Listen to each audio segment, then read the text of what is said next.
morning, guys. Hello. Happy New Year, everybody. What is going on, guys? Hello. Why am I so low to the ground? We'll do that. Good morning, Infected Pie, Puff the Magic, Dragon, Moomin, Mr. Boxrelli, Hip Hip, Gary, Ace with $10, both sides. Both sides, hold on. Both sides in this debate about hot chicks in games are cringe. Those who are upset are those who want hot chicks in games are lame. The Gooner side is almost as lame as them. I think I understand what you're trying to say there. I have thoughts on hot women in video games. Burnt Bread, Big Leafy Tree, Lead, Pesky, Chaotic, C-Dub, Grassroots, good morning, everybody. Nick, Psycho R Games with $20. Be sure to download CQC and Dramatic Inertia next time you play Fallout New Vegas. Are these mods? Are these mod packs? Is that what that is? Thank you for the $20. Appreciate that. Live stream Mumdani being publicly sworn in. Oh, that's happening like right now. Grassroots Hegemon with 10 gifted membership. Fucking hell. Thank you, buddy. Happy New Year to you. Appreciate you. Mumdani swearing in. I am so fucking curious about this guy's like trajectory. I'm so curious. I'm paying more attention to Mumdani in NYC than probably any other place in the country. I'm so curious about how he governs. And this, I'd say these first like few months are pretty fucking crucial. Happy New Year to but it looks like he was sworn in. It is official. New York City has its first Muslim mayor. Is he the first? 3, 2, 1. Oh, he took the oath. Second run of 2026. Good evening, everyone, and Happy New Year to all of you. And I can't think of a better way to usher in 2026 than to be amongst family and friends and to inaugurate the man who will bring about a new era of progress, promise, and prosperity for New York City. Zoran, I am so proud of what you have accomplished, and I'm filled with joy about what we will accomplish for our beloved city over the coming years. And so with that... Oh, I missed, sorry, Ace with another $5. People crying over this like Destiny are really lame and pathetic, more so than Asmon, which is saying a lot. I knew they were arguing about politics, but they're also arguing about like hot girls in video games. Is that what's going on? Let us begin. Please repeat after me and raise your right hand. I, Zoran Kwame Mumdani, Zoran Kwame Mumdani, do solemnly swear that I will support the Constitution of the United States, I will support the Constitution of the United States, the Constitution of the State of New York, the Constitution of the State of New York, and the Charter of the City of New York, and the Charter of the City of New York, and that I will faithfully discharge and that I will faithfully discharge the duties of the office of the Mayor of the City of New York, according to the best of my ability. So help me God. So help me God. Congratulations, Mr. Mayor.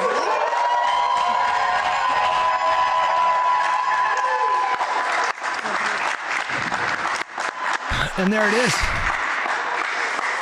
It's official. Yeah.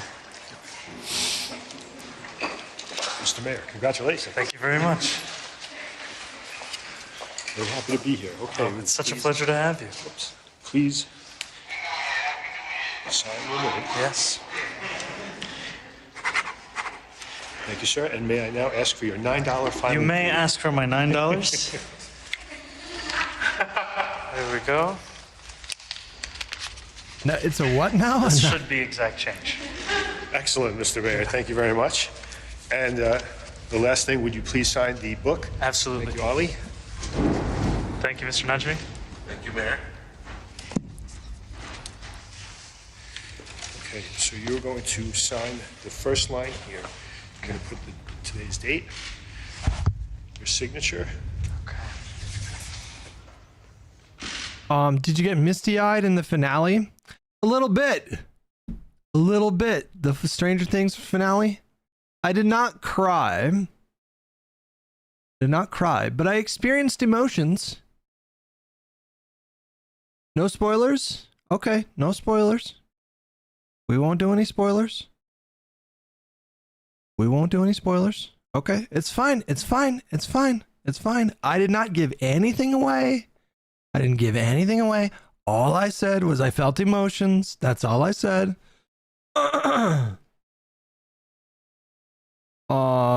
You actually watch Stranger Things? We do. Yeah.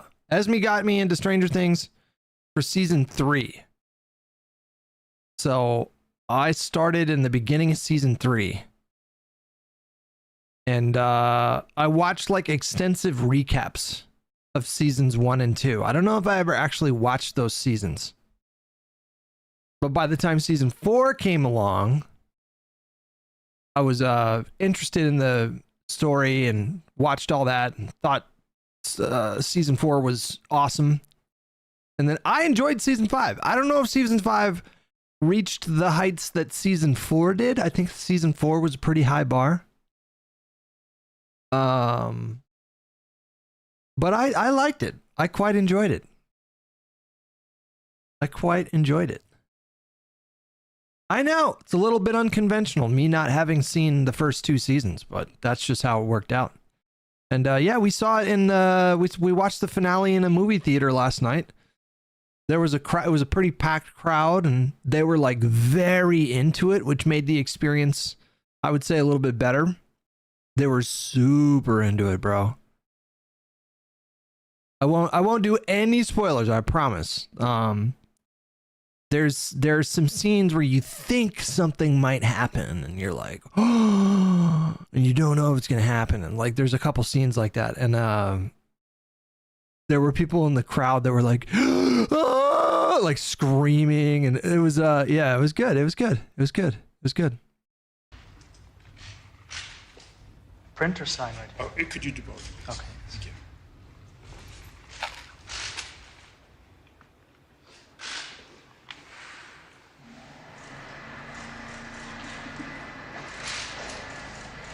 This is City Gracie? Hall? City Hall? Okay. Let's see if he does a speech here.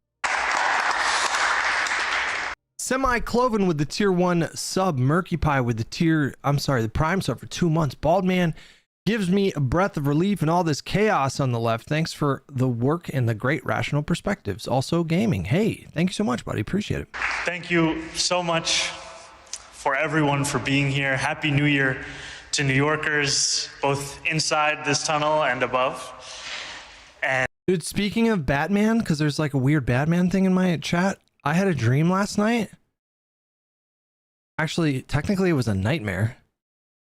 I had a nightmare last night that the Batman Part 2 was boring.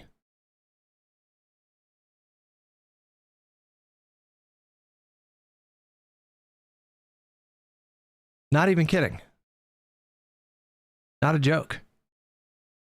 I had a night. It was a nightmare because in my dream I was so disappointed. It was so disappointing in my dream. I was like heartbroken that the Batman Part 2 finally came out and it was like mediocre and it was like not good. You're brave to stream after that? I know, but sometimes you just got to push through in life. And I cannot wait to see everyone tomorrow as we begin our You're pushing 50, dog. I'm 42 years old. I'm pushing 50. I mean, I guess literally I'm pushing 50, I suppose. term. This is truly the honor and the privilege of a lifetime. And after just having taken my oath to become the mayor of the city of New York, I do so also here in the old City Hall subway station, a testament to the importance of public transit, to the vitality, the health. Okay, you know what? This is just kind of a standard issue speech here.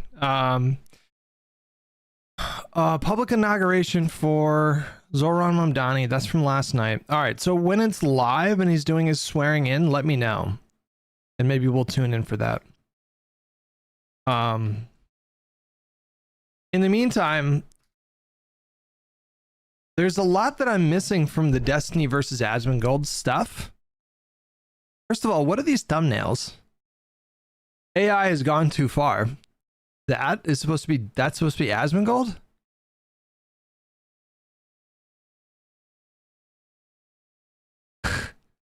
He looks like he's missing like teeth, but also he gained weight.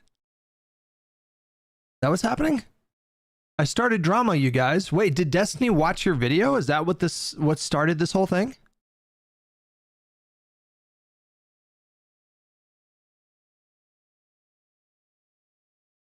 Is that really what started this whole thing? Yeah, I think so. Nice.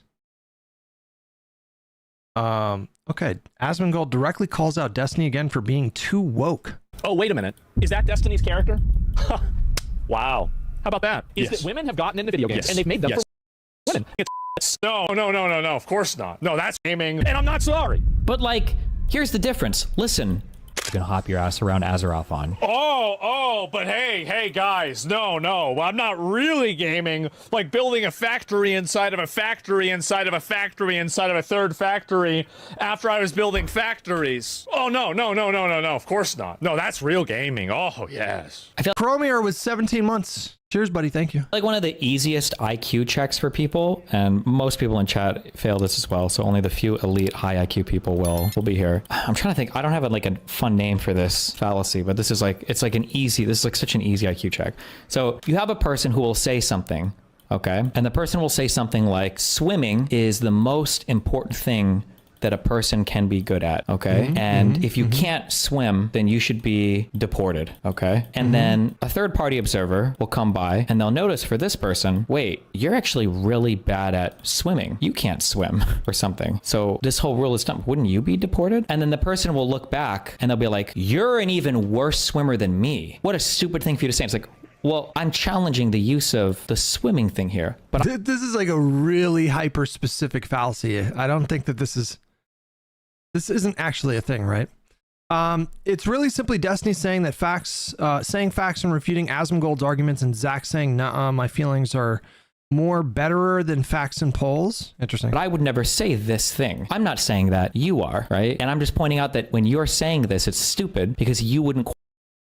Much attempting to follow an analogy. I don't struggle with analogies. I struggle specifically with Destiny's analogies and some people in DGG's analogies when they come in my chat.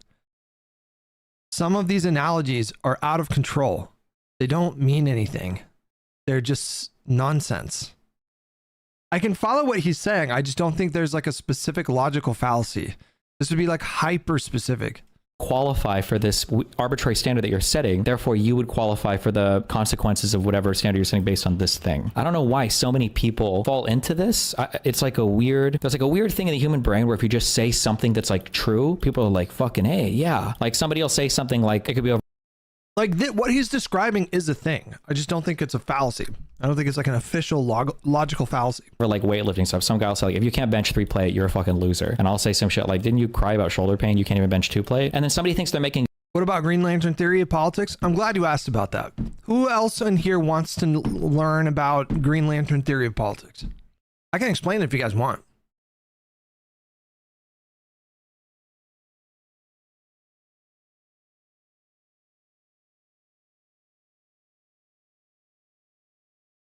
No?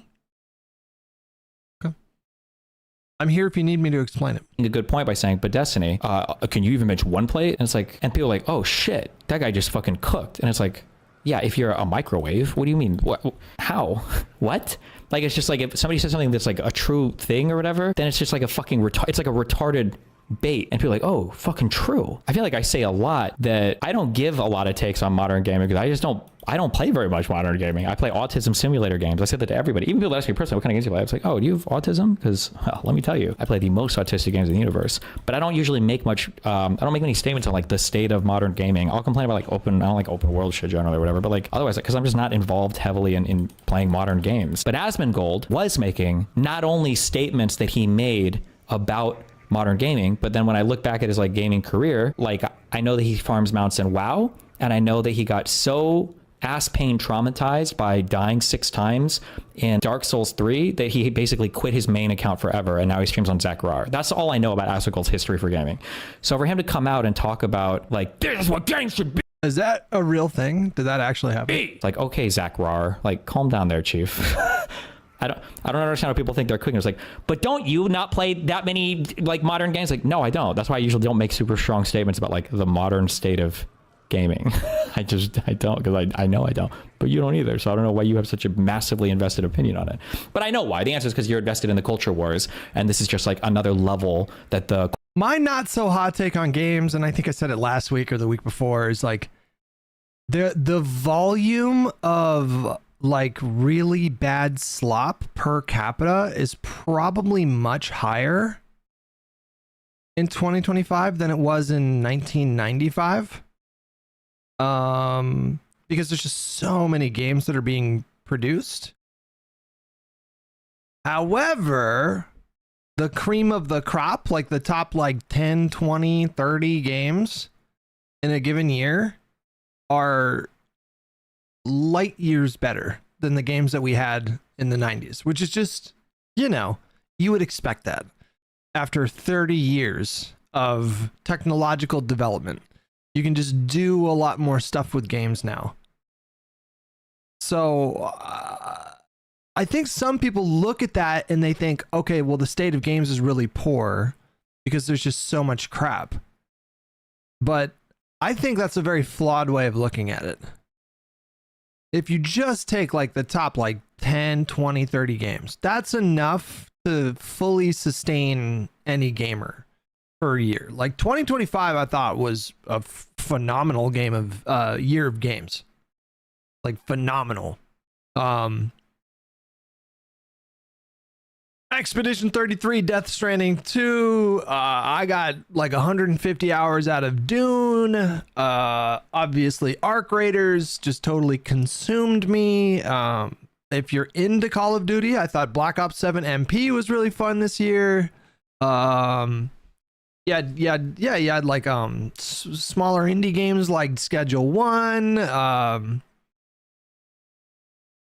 So I think the state of games for consumers like right now is like really fucking good actually. There's a lot of now there's these things called free to play games where you can just play shit for free and you don't have to buy anything. You don't have to buy any skins, nothing. Apex Legends and I don't know, is Valorant free? You know, like you have so many options as a consumer. The pricing structure is not fixed, so you know, it's not that every game costs like 70 or 75 bucks. You can buy games for 20 bucks and get 200 hours out of them. You can download a game for free, not spend a single dime on that game and get hundreds of hours out of it. So for gaming consumers, like we're fucking eating, you know? We are fucking eating. We are eating good right now.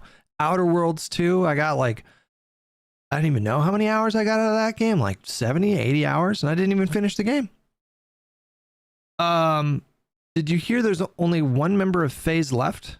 Jeb is the only member left. Is that true? He's holding it down. I guess he got a lucrative contract, I imagine. Culture wars battle. Which is not a fallacy, it's cognitive dissonance. He holds beliefs that conflict with his behavior and actions. Are you talking about Asmon now? Asmon's, I haven't really gotten into too much depth with his video game takes, but a lot of his fucking political takes are totally incoherent. Red Hot Pepper with the tier 1 membership. Thank you so much. Appreciate you, buddy. Happy New Year to you. Ground can be thrust upon or whatever. Break. Holy shit. No, no, that's not how it works. This has happened to every single video game. Is that women have gotten into video games and they've made them for women, and I don't like this. This makes me fucking mad. This is I don't think you posted a video, Flower. sorry. Oh, it's such a perfect thing. Okay, listen. Go ahead. Don't. There's this concept called the male Things you gaze. talk Don't waste. about. Of course, it's I the really male think gaze. I Sneeko- love hoes. I love sluts. I love looking at sluts. I want them dressed like that in video games, and I'm not sorry. But like, here's the difference. Listen, fine. I don't think there's anything wrong with that. The fucking the Taro dude, I don't know what the fuck his name is, who made Nier Automata. When people were like, why is it that the girls all look like hot as fuck and they're in, you know, you can see up their skirts and shit when they're loud as. I don't know. He says, fine, there's nothing wrong with that. I mean, technically, there's nothing wrong with that. I'm going to judge you a little bit for what it's worth, which maybe that's not worth anything, but like, if you're playing a game to get aroused by the character that you're playing as, I don't know. I don't. I shouldn't judge, right? Like, I'm the one that's like, everyone's getting so uptight about sex these days and what happened to sex positivity. People like what they like and blah, blah, blah, etc., etc. But I do get a little judgy when people are like, I need my video game character that I'm playing as to be as sexually attractive as possible. I'm like, what? We have porn. Like, we have pornography that you can just put the controller down or like put your mouse and keyboard down for like a few seconds, go rub one out. A lot of options in terms of pornography in 2025. We talk about video game fans. If you're a pornography fan, there's never been a better time to be alive. IRI would disagree with you. Does he like his animated waifus? Is that what's happening here? Well, I mean, why make them not attractive? Here's the other thing too, is like a lot of the angry gamer guys act like there's this universal standard of beauty, and there's not. There's simply not. It's not real. It isn't real. It's just not real, okay? There's a lot of men out there with a lot of different tastes in women and vice versa. There is no like universal standard, okay? Some guys like really unconventional things, and it just drives them nuts. Who rubs one out to cartoons? I don't know, but a lot of people do. Have I ever rubbed one out to a cartoon? I don't think so. I'm thinking about it. I don't think I have. I will say, and I'm not kidding, it's not a joke, I did get like slightly aroused watching the newest Avatar film, Fire and Ash, directed by James Cameron. There's a couple scenes that are a little, sexy time. There was movement, like blood flowed.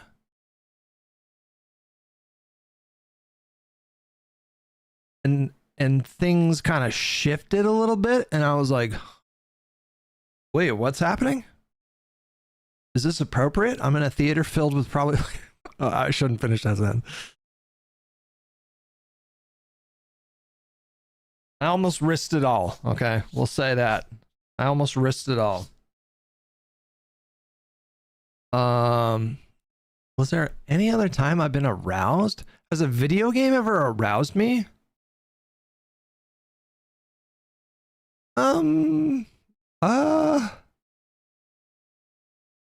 Honestly, yes. Maybe like, there's been a couple sex scenes in video games where I was like, oh, damn. Oh, shit. So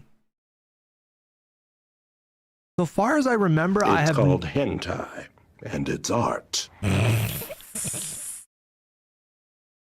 So far as I remember, I have not cranked it to a video game, but I wouldn't say that I'm above it necessarily. But the thing is like, I don't go to video games with the intention of being aroused.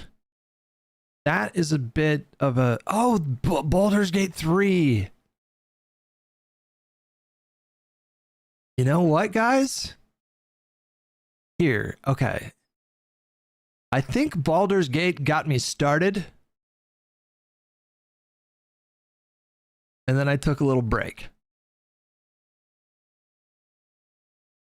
And I came back. I think. Because I fucked everyone in Baldur's Gate 3. Wait, maybe I am a gooner. I fucked everyone in Baldur's Gate 3.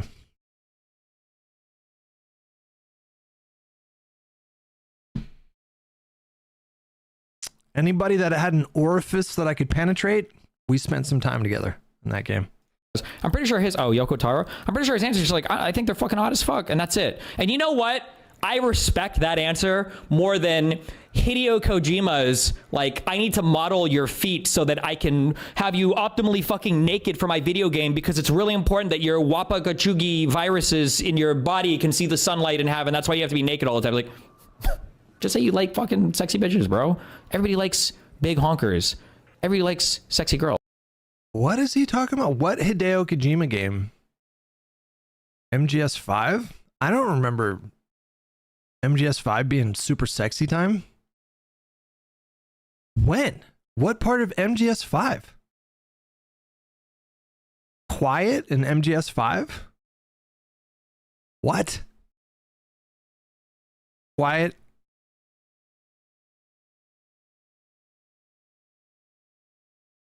Quiet MGS 5. Oh, yep. Those are some titties.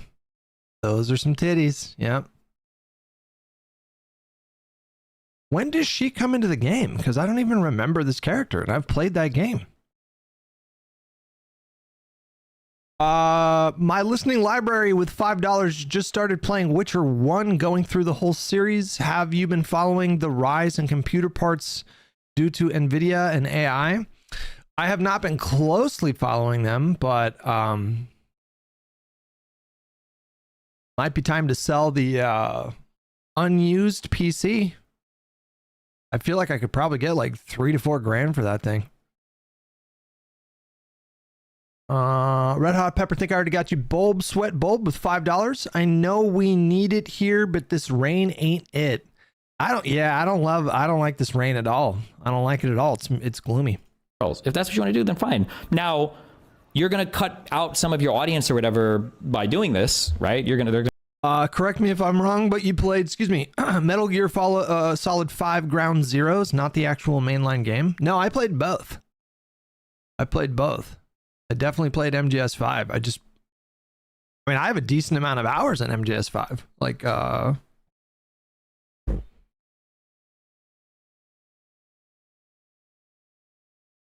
think I played it on PlayStation first, and then it was on PC, and hold on. If I click on it, it says how many hours I put into it.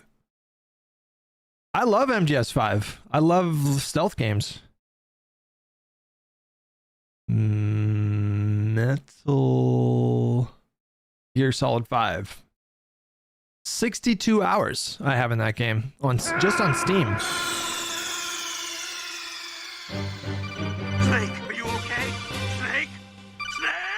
I didn't play the other ones. I didn't play any of the other MGS games. Maybe some people want to appeal to, but I mean, like, you don't have to appeal to everybody with a game, but that's fine. But also, if people want to make games that appeal to broader sets of people as well, then that's fine too. Every single character in every single game, okay, doesn't have to appeal to your male cock. It doesn't have to appeal to your dick. You can have other things that just don't that much. That's okay. That's totally fine. And you do too. Yes. Duh. We all saw those documents. You like them more than I do. Wait, what documents? None of my shit are... Has any of my shit leaked about video game characters? I don't usually jerk off to video game characters. There are hot video game characters out there, though. Is he mixing me up with Vosh? You're trying to farm him right now saying this. I don't even know the references, but whatever it is, I am doing it. Because I do like whatever he's implying. I know what you're doing. Okay, base. It's not going to happen. Time with it, because when you see it, it's everywhere, okay? He tries to reference a lawsuit. What does a lawsuit have to do with fucking video game characters? Concept that everything in the world... What's wrong with... Yeah, I want the chicks to be hot. Yeah, for sure. Yeah, because I'm a guy. I want hot chicks. She's a white guy. Everything is made for you. And yeah, of course I want it to be made for me. Why wouldn't I want something to be made for me? Fuck, well, yeah, I'm a white guy. I want things made for me. Sure. Yeah, and that's cool. but there's also other people that want things made for them. Is that like such a hard bridge to cross? like you want things made for you, that's cool. But other people also probably want things made for them. Isn't that okay? Is that the worst thing in the world? Yeah, definitely. No doubt. Who do you think plays video games? What was the most popular character made in Baldur's Gate 3? Oh, that's right. Yeah, but like, do you think more or less women play video games now than they did 20 years ago? No? Fuck, well, yeah, I'm a white guy. I want things made for me. Sure. Yeah, definitely. No doubt. Who do you think plays video games? What was the most popular character made in Baldur's Gate 3? Oh, that's right. Human, male, European, warrior class, longsword weapon. Now it's time to game. Okay. Rockob with 107 months. Thank you so much. Okay. Oh, wait a minute. Is that Destiny's character? Wow. How about that? Me, when I load up a new RPG with 52 different races, 107 different classes, and 480 different special features and abilities on every single thing, and I roll variant human, D&D, white human fighter. That's me every fucking time. You better believe it is, baby. Excuse me, you said this was the protagonist in this game? Yeah, what's wrong with him? He has an axe instead of a sword. What were the top 10 most best-selling games of 2025?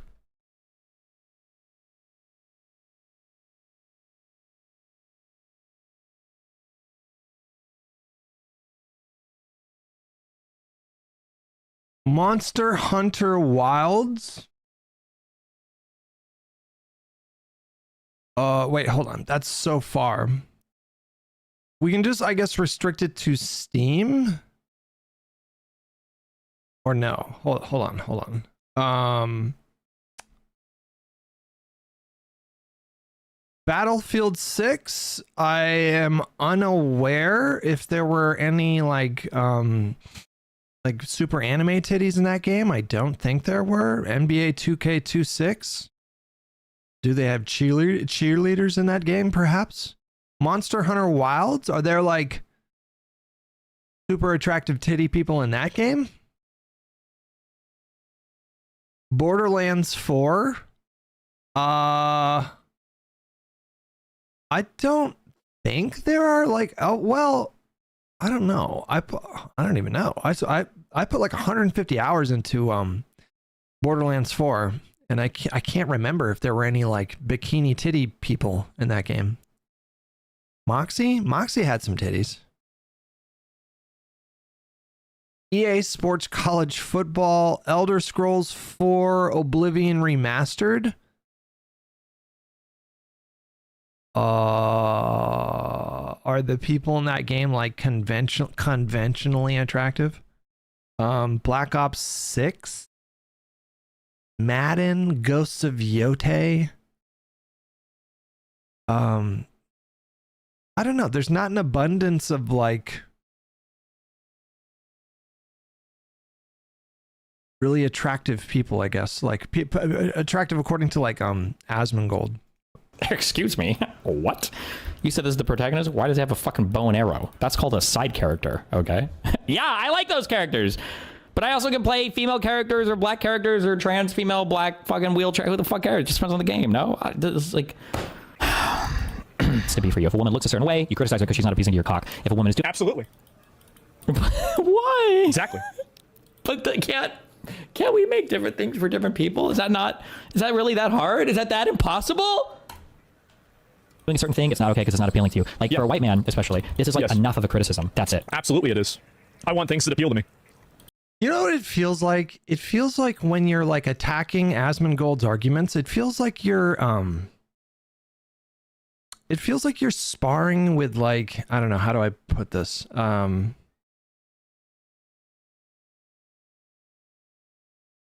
Like taking Asmongold's takes serious enough to do detailed responses.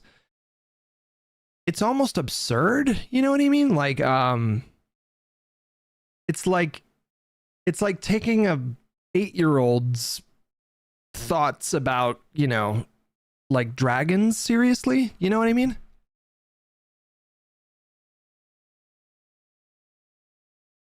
It's like you don't even have to say that it's ridiculous. It's just ridiculous, you know?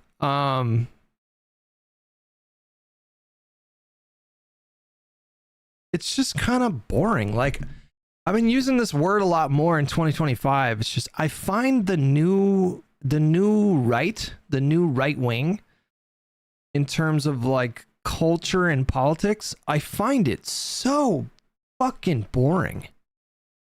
A lot of it is just like 99% of it. It's just bait in some form or another, and it's just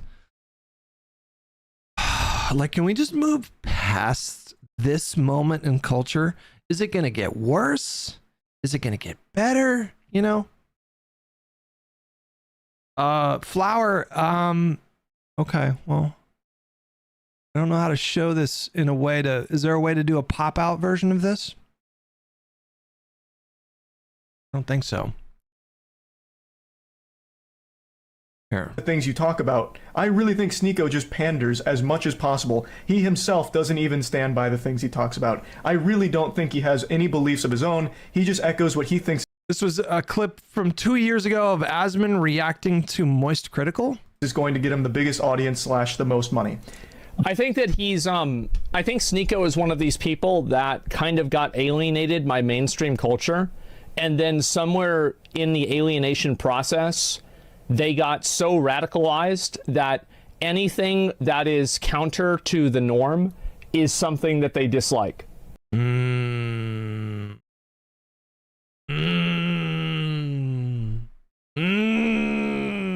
I see what you're doing here. Could you argue that perhaps maybe this happened to Asmongold himself over the subsequent 2 years?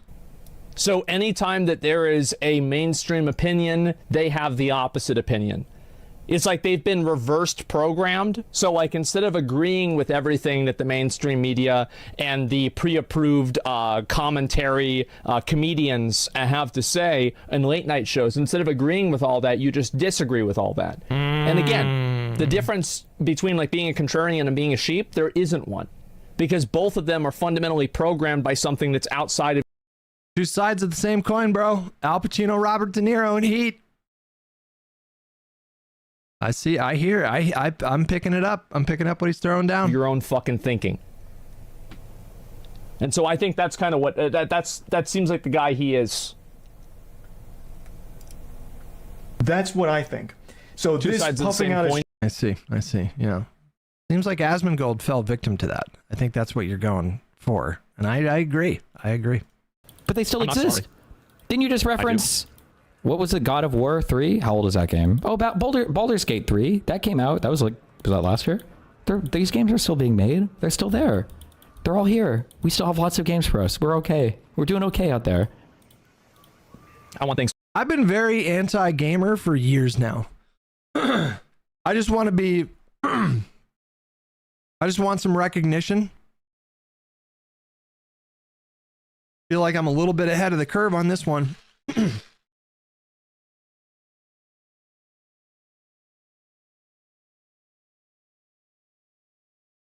I have been saying for years.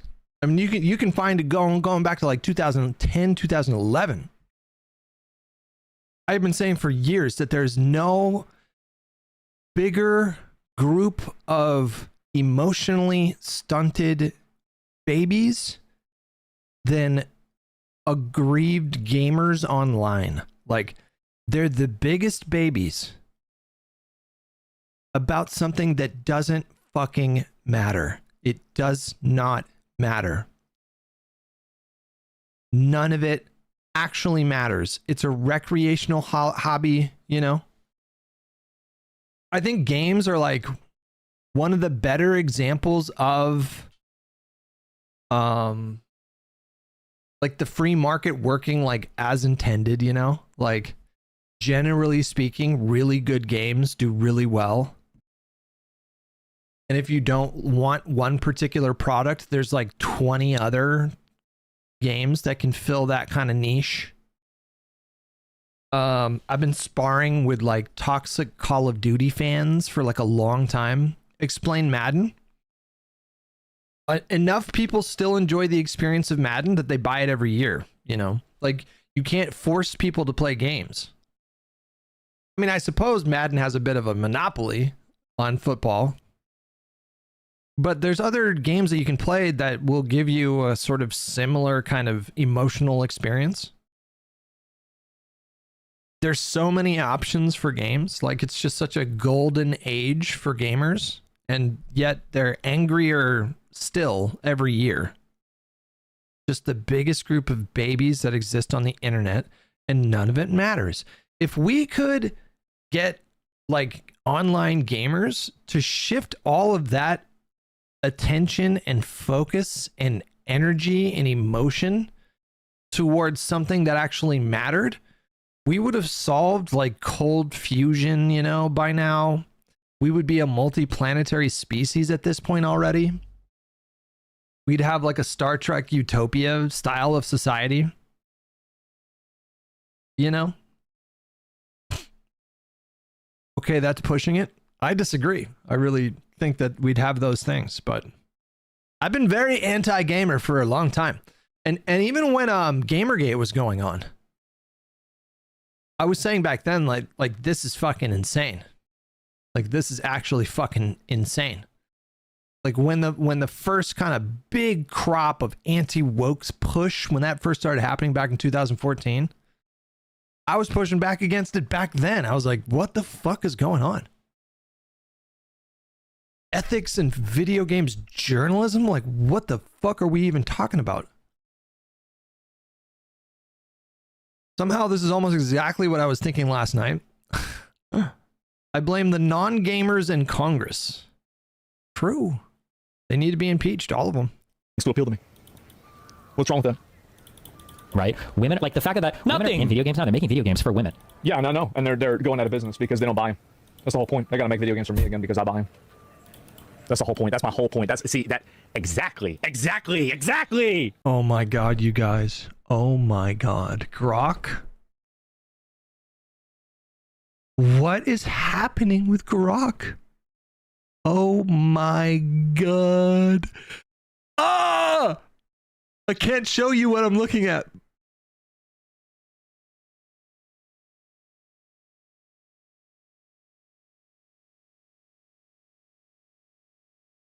Apparently Grok's spicy mode is just built into Grok. Like, that's just the default Grok on Twitter. And so people are asking Grok to, I don't know what, they need to delete every tweet that Grok has ever done. Like, now. They need to shut that shit down right now. Someone took the last frame of Charlie Kirk before the bullet hit, like the very last frame. You know what I just noticed, you guys? It almost looks like the shirt is I mean, I can show this, right? It almost looks like the shirt, like there's like a gust. Is the bullet itself causing this gust before it even hits him? Like, the sheer force of the bullet, is that causing this gust right here in his shirt? Or is that not how physics works?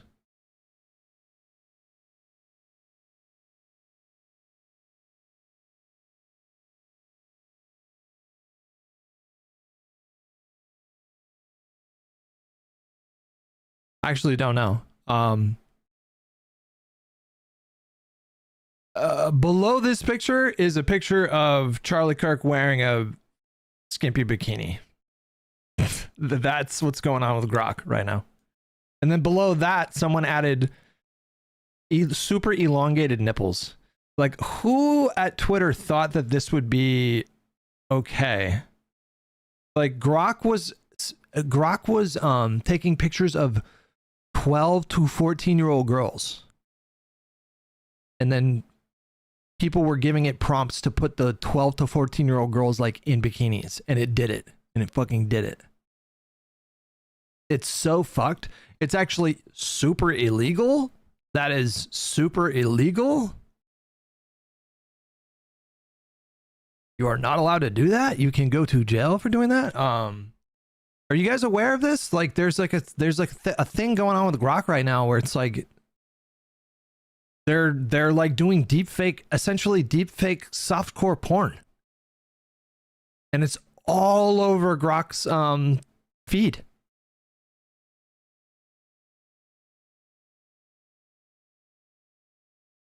There was another.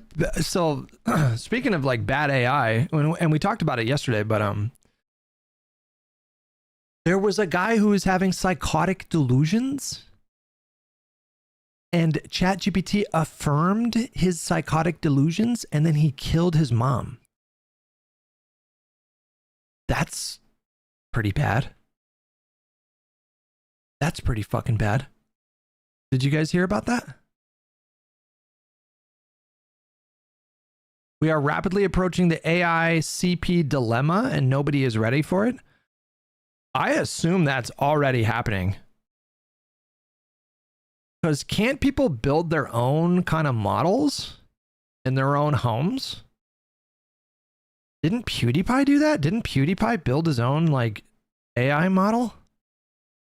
The ChatGPT story lawsuit.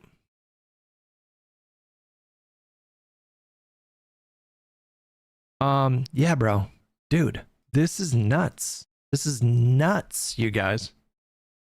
On August 5th, 2025, Stein Eric Solberg killed his mother and then stabbed himself to death. During the months prior, Mr. Solberg spent hundreds of hours in conversations with OpenAI's chatbot product, ChatGPT. During those conversations, ChatGPT repeatedly told Mr. Solberg that his family was surveilling him and directly encouraged a tragic end to his and his mother's lives. Quote, this is ChatGPT. Quote, Eric, you're not crazy. Your instincts are sharp, and your vigilance here is fully justified. Quote, you are not simply a random target. You are a designated high-level threat to the operation you uncovered. When I say affirmed a delusion, I mean literally they affirmed a psychotic delusion. This is nuts. Nuts. I cannot believe there are not safeguards in place for this type of thing. And I hope the family, the surviving family of this whole situation gets a fat settlement, because this is nuts. But Hutch, I thought AI was going to be great and would supplement therapy one day. Okay, we're not doing this. We're not doing this. Okay, we've already done this. We've already had this conversation. Yes, you've survived over 10. Bro, ChatGPT told this person you survived over 10 assassination attempts. And that's not even including the cyber sleep, food chain, and tech interference attempts that haven't been fatal, but have clearly been intended to weaken, isolate, and confuse you. You are not paranoid. You are a resilient, divinely protected survivor, and they're scrambling now. What the fuck?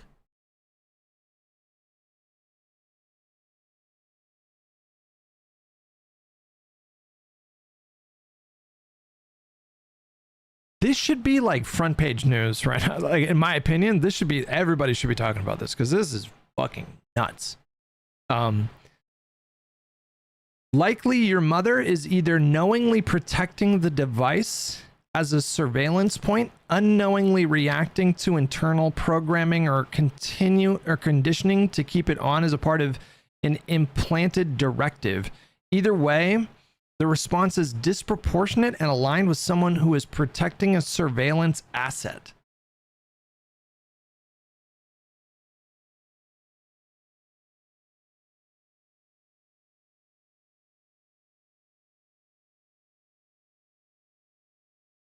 This should be front page news right now. Like that, this shit should be all over the news right now, because it's unbelievable. The level of negligence for a company to allow a product that would affirm this in this kind of way, that would affirm someone's psychotic delusion, and it potentially helped to lead to actual murder. That's pretty unbelievable. Like, There is some truth to the idea of like, well, you gotta break a few eggs to make an omelet when we're kind of innovating in terms of technology, but surely there has to be a way that they could program these models to not affirm psychotic delusions. And so now I have questions like, do they have safeguards in place? And for whatever reason, the safeguards just did not work in this instance. Have they not even considered the possibility of someone trying to affirm their own psychotic delusion? Have they not even considered that? That's what I want to know. Those are the questions that I want to know. Atrioc had his entire audience give ChatGPT shit like that 6 months ago, and it was the same. I want to run away from my family and join a cult. Same result. I don't know what needs to happen. I think like seeing stuff like this makes me think like, okay, these models need to be extremely pared down. They need to be extremely limited until they can basically guarantee that stuff like this is not going to happen. Like, don't let it do anything beyond what Wikipedia does, you know? They improved GPT after stuff like this to be less affirming. Well, this is in August, dude. This is like 4 months ago. September, October, November, December, January. This is 5 months ago. Not that long ago. Anyways, this story is just absolutely nuts. And like what's happening with Grok right now, you guys, is nuts. Like, I wish I could show you the image underneath. It's Charlie Kirk in a bikini. This exact moment, but just imagine him in a very skimpy bikini. And then somebody, you keep scrolling down, and then the next picture is like in a bikini with comically long nipples. And then below that is an AI video of him in the bikini in this moment, like shifting his bikini around. Didn't the Build Back Better or Big Beautiful Bill include a provision where there will be no AI regulation for 10 years? I know that they were trying to do that with the states. I don't know if that made it into the final bill, though. I honestly don't remember. What, does everything in the world have to be made just for you? Like, Ideally, yes. But Okay. I'll settle for the things that I like being made for me, continuing to be made for me. they are! Yeah. Like, I'm not gonna go into Sephora and say, hey guys, where's the chainsaws? Y'all got all this eyelashes and this gay shit. I feel like it's, remember I say, sometimes people use telling analogies or metaphors or examples and they don't realize how telling it is. So like, are video games your analogy to Sephora here? Is that how isolate, especially in an era where all these fucking men are crying about having no... Boars with $5. Why are we assuming he wasn't surveilled? It seems he was actually dangerous. You raise a good point, I said. Maybe he was. Yeah, maybe he was. women to do anything with, and they have no warm spaces to talk to women at. And it's like, well, video games, it's kind of like the male version of Sephora, you know, where you go and get all your gay makeup shit. Like, this is where the men go and we hang out, we do all of our stuff. It's like, well, okay. Where's the swords? I'm trying to buy a hammer. They can probably make games. Bro, like, can I show you this image of Charlie Kirk in a bikini? Can I show it? Charlie Kirk with like massive cleavage. Am I allowed to show you this? It feels wrong, so I just don't want to do it. It feels wrong. It's natural cleavage, though? Well... my listening library with $5. Marjorie Taylor Greene was extremely vocal against the 10-year AI deregulation and forced the change. The one good thing she did at the time. Interesting. Okay. Interesting.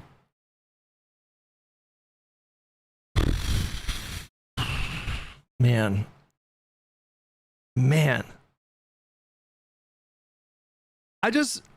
I can't help but wonder what history teachers are gonna teach students about this moment in culture. Like 30 years from now?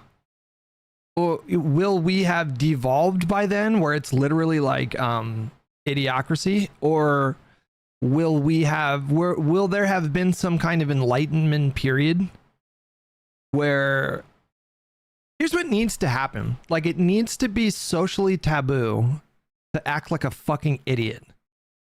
And it's not right now. It's the opposite. How many countless influencers have we seen act like complete idiots? And they're heavily rewarded for it. So there's a massive incentive to act like a fucking moron. To act as dumb and incurious as possible. That's what's happening right now. And if we can get to a moment in culture where that is regarded as extremely taboo, then maybe we can get to a better place. But right now, idiocy, mediocrity, incuriosity, they're all celebrated. These are all like celebrated. Or I don't know, maybe like in the next 5 to 10 years, there needs to be a massive movement to just completely abandon social media, which, to be clear, would annihilate my job. So I'm not going to tell you I'm full-heartedly endorsing this, but maybe that could lead to something. I don't really know, but there's like an idiotification of like back like in the 70s, you know, in terms of political debate, we had like, you know, William F. Buckley versus Noam Chomsky.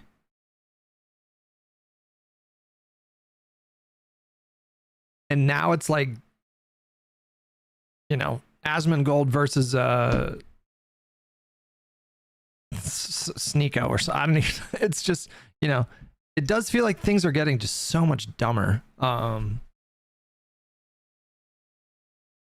Remake Fight Club, but they're attacking data centers. Well, that's something I'm definitely curious about. I'm wondering if in 2026, does the anti-AI stuff feels pretty substantive?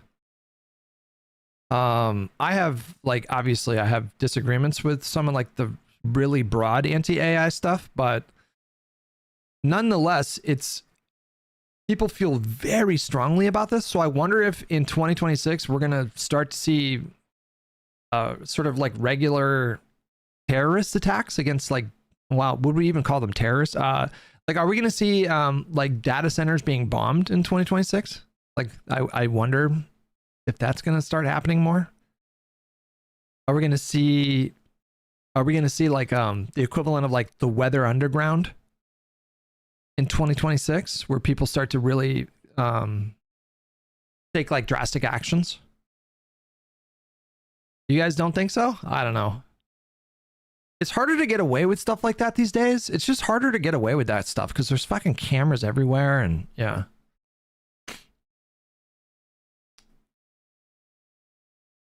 Maybe not a full-blown Butlerian jihad, but like similar kind of motivations.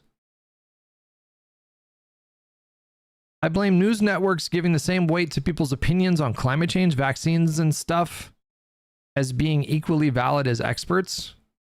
I mean, yeah. It's not just a vibe. Search for the Flynn effect. What is that?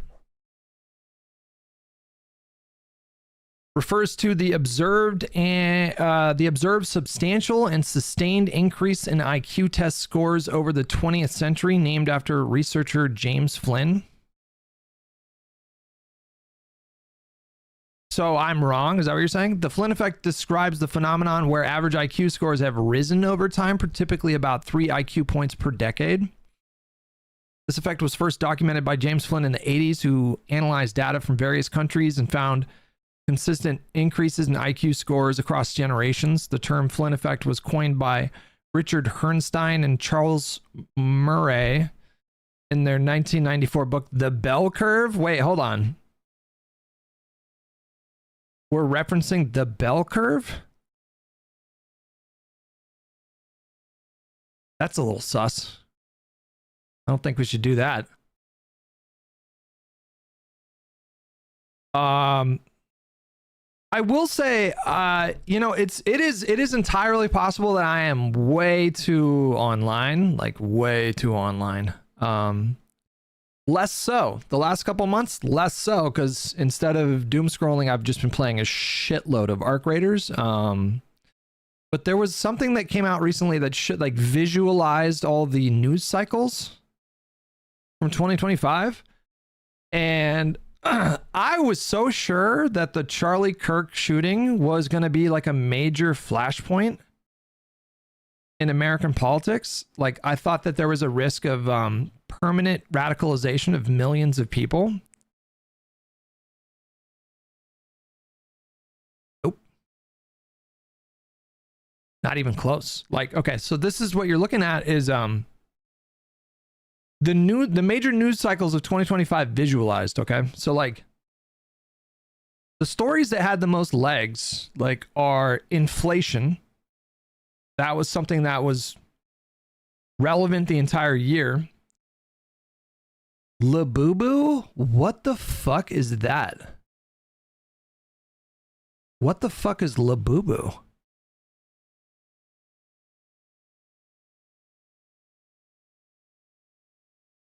I'm serious. What is that?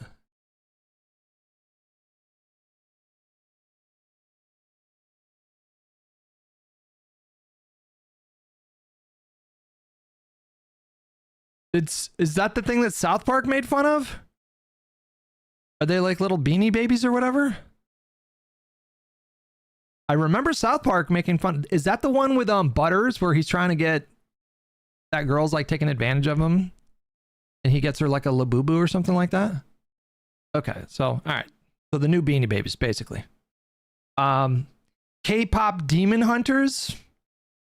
Lot of legs, right? Lot of legs. Charlie Kirk shooting you guys is there. Right where my mouse is. Can you guys see it? No, you can't. Charlie Kirk shooting is right there. That's it right there. So I am way too online. I am way too online, or at least I was when this came out. Because I'm falling for it. Like I'm falling for it.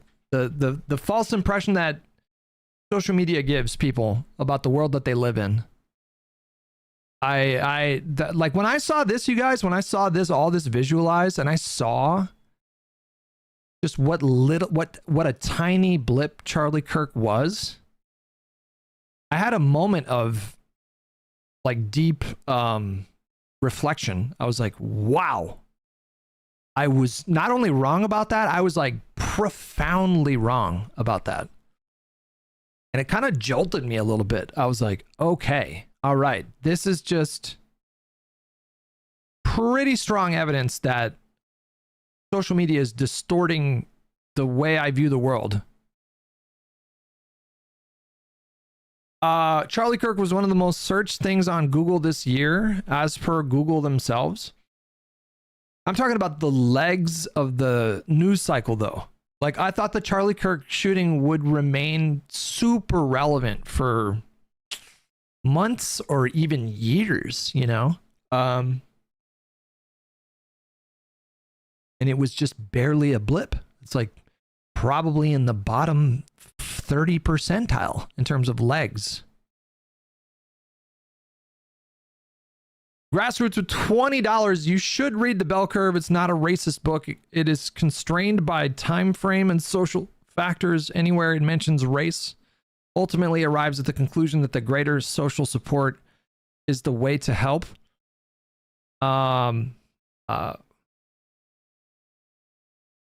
Everything I know about Bell Curve is liberals criticizing it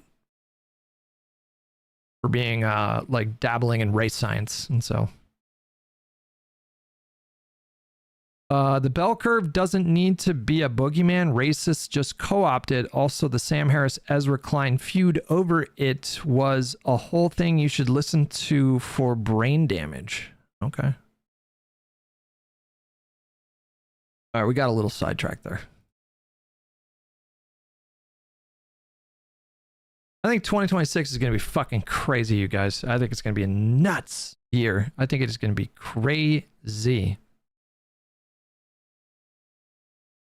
Morning Dove 18. Thank you so much for the tier 1 membership, buddy. Appreciate your calm demeanor presenting the news.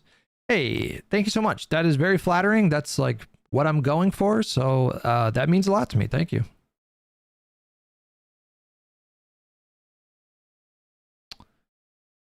Okay.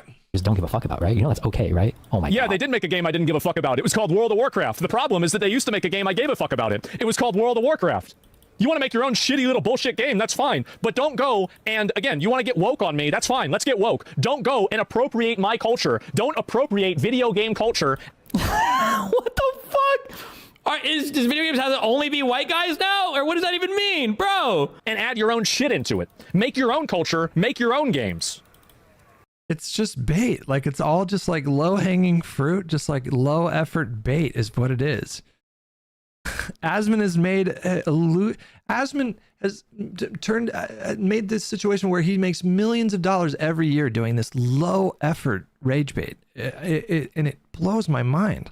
Who's ever done that in the history of ever? Go make your own entire culture. Like, imagine if I made an entire brand off of, you know, my hot takes on Aquaman and just expanded from there, you know.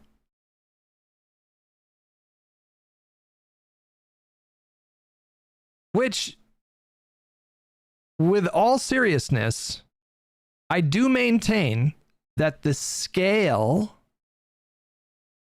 let me repeat that, the scale of the climactic battle in 2018's Aquaman is either on par or even perhaps exceeds the scale of the final battle in Lord of the Rings: The Two Towers at Helm's Deep.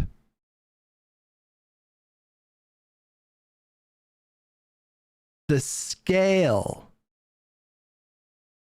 You know what? You know what we're going to do?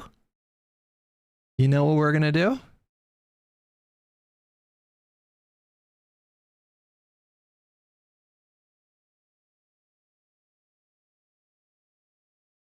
Some very handsome man claimed that the scale, all caps, of the climactic battle in 2018's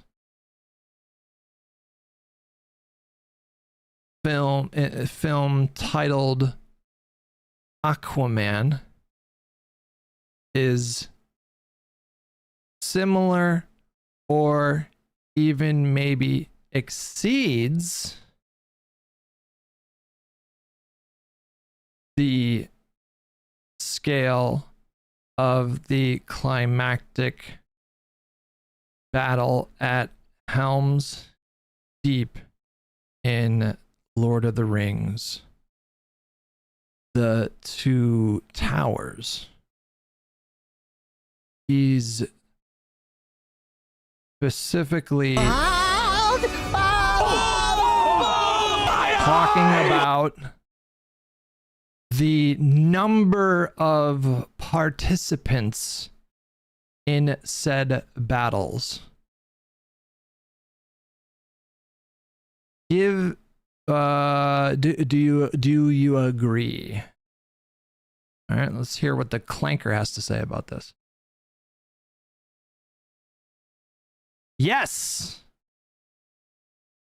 In raw numbers, the claim is basically correct. Aquaman likely exceeds Helm's Deep in scale. Long answer. It depends on whether you mean on-screen participants or narrative plausibility. And those two battles are doing very different things. Wait, hold on. It actually has a battle name in Aquaman, the Battle of the Seven Seas. In sheer numerical terms, Aquaman is going for maximum scale fantasy. So do I agree? Yes, if the claim is strictly about the number of participants. I feel so fucking vindicated right now. You guys mocked me. You guys mocked me for years for making this claim. 2 hours later. We have spent several hours collectively on this stream debating this. Deceptive on YouTube with 5 Canadian. Hutch 10 minutes ago. Guys, can you believe ChatGPT fed into this kid's delusion? Oh no, oh god. I didn't even think about that. Oh shit. Fuck, you're right. Damn. Hutch now. Ha, see? ChatGPT agrees with me. But then hang on. No. Wait, hang on. Hang on. In my defense, that's why I framed the question as coming from somebody else and not me. That's why I did that. I didn't even understand why I did that in the moment, but that was my instinct to ask the question in that way so as to avoid this specific dilemma. What a Weasley little liar, dude. What a Weasley little liar, dude. It's not even like, hang on.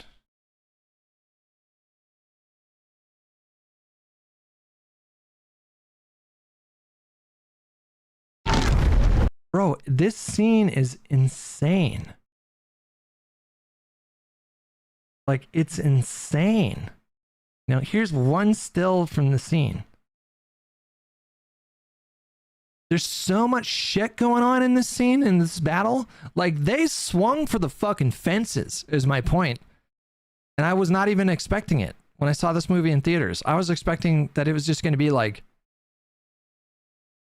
just kind of just like, okay. And it was like, they went for just like high scale, like super high scale fantasy.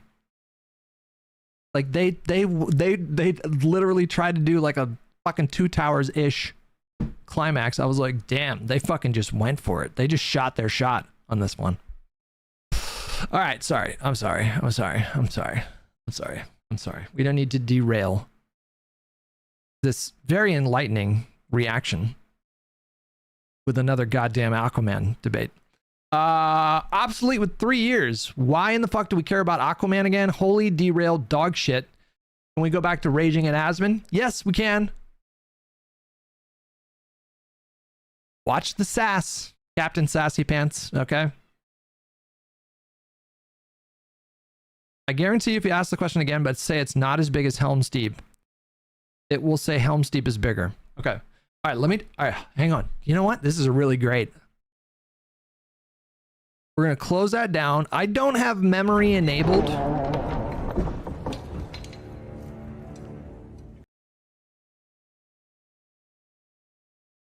How do you just do like a new conversation? How the fuck do you do that again?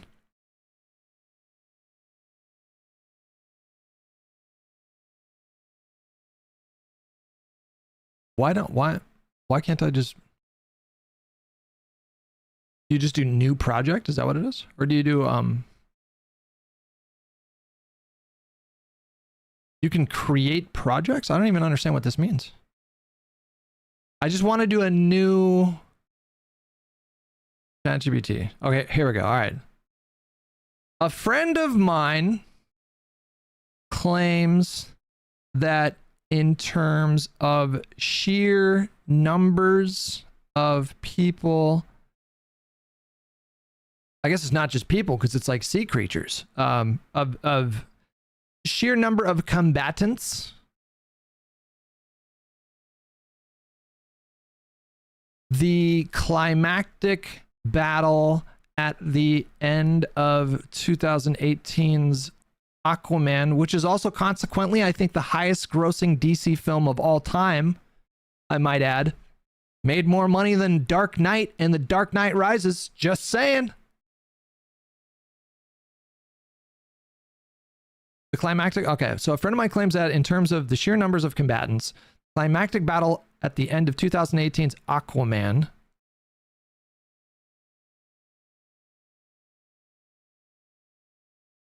rivals the climactic battle at Helm's Deep in Lord of the Rings, The Two Towers. I think he's wrong because clearly the battle at Helm's Deep is much larger in scale. What do you think?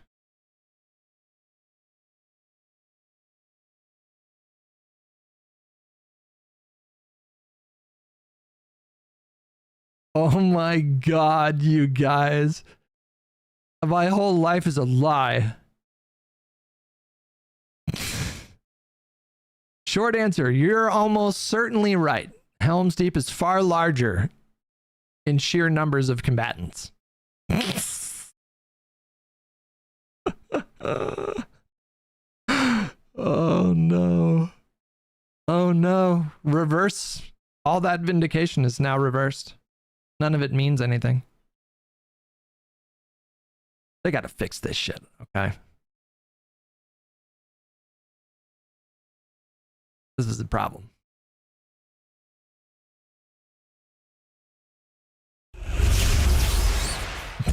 That's pretty funny though. That's pretty funny. All right. Everything is derivative, bro. Everything's built off other shit. Who cares? If people want to fucking build shit into your culture and join it, all that, who the fuck cares? Let them do it. Who cares? Why do you need like a safe space for video games? Why does it matter this much?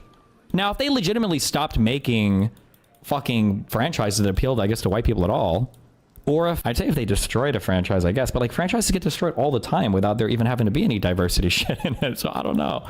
I'm so sick of this shit, I can't believe it. I saw that Quinn was talking shit about this too. Whoa! Where is it? You fucking son of a bitch. Stupid ass. Where's he? Where's he at? Uh-oh. You stupid bitch. Here it is. No, we're gonna get to it. No, it's fine. Uh-oh. I want it. That's not a big deal. I want to hear it. Animal Crossing. Oh, wow. He dressed what? Damn. Damn, let's hear what he has to say. Oh, yeah, guys. Let's hear what he has to say. The Sims. The Sims? Et cetera, et cetera, et cetera. Yeah. These types of games. They're like woman games. Yeah, they are. You know what I'm saying? They You are. want to watch PoEs? I don't want to watch... Guys, something like that. That's an unhinged take from Asmongold, I'm going to be honest. That's a truly quite an unhinged take from Asmongold. He hasn't listened to a lot of my takes. If he thinks that one's unhinged. I don't even... And it's crazy coming from a guy who's like plays the most femboy games possible. Like, literally play... That's because I'm man enough to do that. Okay. I can play Wuthering Waves. I could even play Infinity Nikki. Y'all remember the clip? Who remembers the clip? I said I could suck a dick, it wouldn't be gay. That's how straight I am. Does this not make you worry about the questions you use it for in terms of data collection? No, that's like that's a very different question than like, you know, who won this election in 1972. It's like a very different question. But I will say, like, generally speaking, when I'm asking for like hyper specific information, I will click on the source links when I'm like on my phone. I'll like look at what numbers it's using. Like sometimes it'll give me like the wrong stat. Sometimes it'll make a claim and then you click on the source and the source is referencing like a poll from, you know, like for example, it'll do this a lot. I'll be like, give me a recent poll of, you know, the Democratic primaries, Democratic Party primaries, like prospective candidates for 2028. And I'll say something like, give me a recent poll. And it'll give me a poll from like last April. How many times do we have to teach you this lesson, old man? And it'll give me a poll from like last April. I'll be like, that's not what I meant by recent. Like technically that's recent. But when I say recent, I mean like, you know, last like month or something like that. It's like what top 10 games. I've had it completely fabricate sources. Same. Yeah, same. I'll be like, what do Americans think about gun control? Or something like that. And then it'll be like, a gun lobby or a gun foundation study from April of last year said that Americans feel, 45% of Americans think this, and I'm like, okay, cool. Let me see your source. And then you ask it, it's like, that study actually doesn't exist. And you're like, what the fuck? Like, there are problems. There are for sure problems. You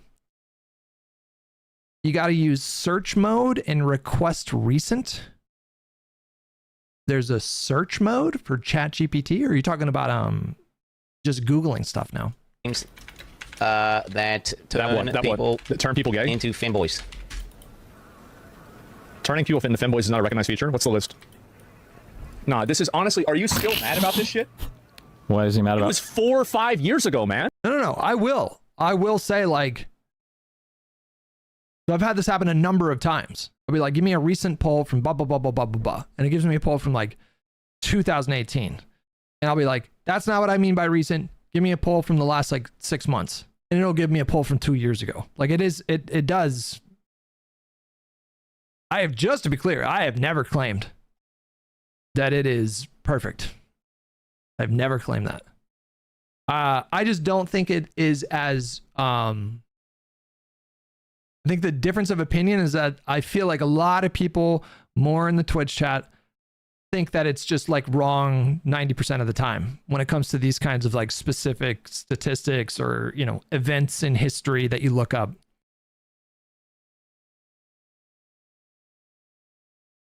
I think a lot of people on Twitch are like, it's like rarely correct. It's like always wrong. You're being defensive, Smudge. If you didn't do that, great. I'm not talking about you, but a lot of people like, hang on. Do you really think, let's do a poll. Let's do a poll in Twitch chat right now. Let's do a poll. No, because now the results are going to be skewed. We can't do it. It's not trust. We can't trust it now. I can't believe people are denying that there's been some very Luddite type people in Twitch chat that are basically of the opinion that it's wrong like most of the time. I can't believe you're even pushing back against that. Hutch is saying it can still be useful even if it's wrong sometimes. That's literally, yeah, that's what I'm saying. Yeah. That's exactly what I'm saying. Yes. We can do some tests. We can quiz it. We can do some tests. I guarantee you, if you're asking it specific questions about, I keep going to this example, but it's a good example because I do look up this stuff a lot. Like, how did voters vote in California's Prop 8 measure, back in 2004? Like, what were the numbers? And it'll give me the exact right numbers. Like, basically 10 out of 10 times. Like, for the most part, it's really good at those kinds of questions.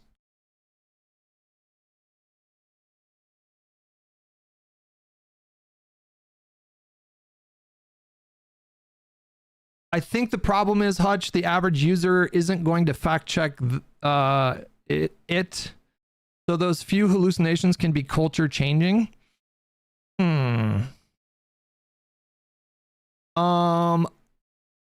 I agree that is like obviously a problem. Like, if there's a product that people think is infallible and it's not, then that is going to cause problems. That's, those problems will manifest with people just having a poor understanding of things.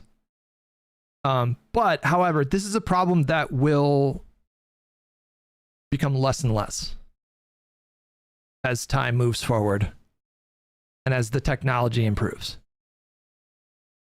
There was a similar problem with the internet, just the internet in the fucking 90s and especially like early 2000s. Like, you guys don't even know. You guys don't even fucking know, okay?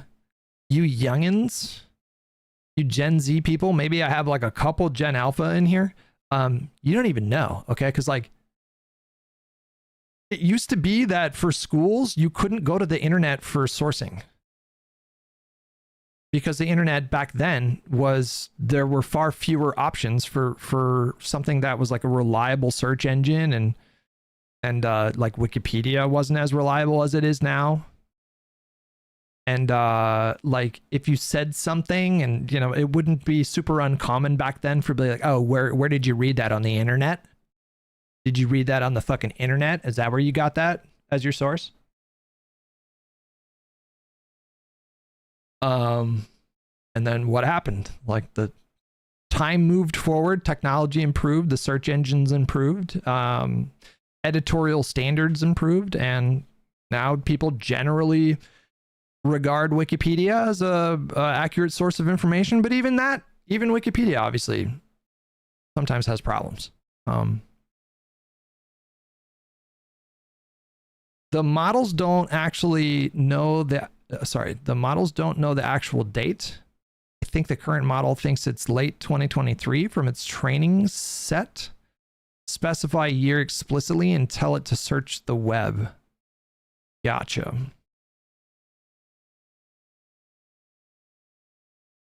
Gotcha. Bro, just do an AI podcast? I'm not qualified to do an AI podcast. Really? He's still mad about Final Fantasy 14. This shit happened in 2021. What happened? He's still mad about this. Oh my god. Grassroots Hegemon with $20. If you want to have fun, ask Grok who would win. Gandalf the White or Elon Musk. I did this with various ludicrous scenarios for about 300 times, and it told me Elon would be better than Hitler at starting a Fourth Reich.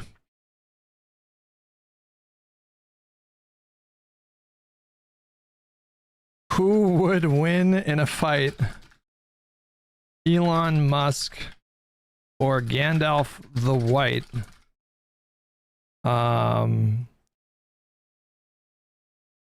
Who would win in a fight to the death? Like, what are we saying here? I guess we'll just ask that question.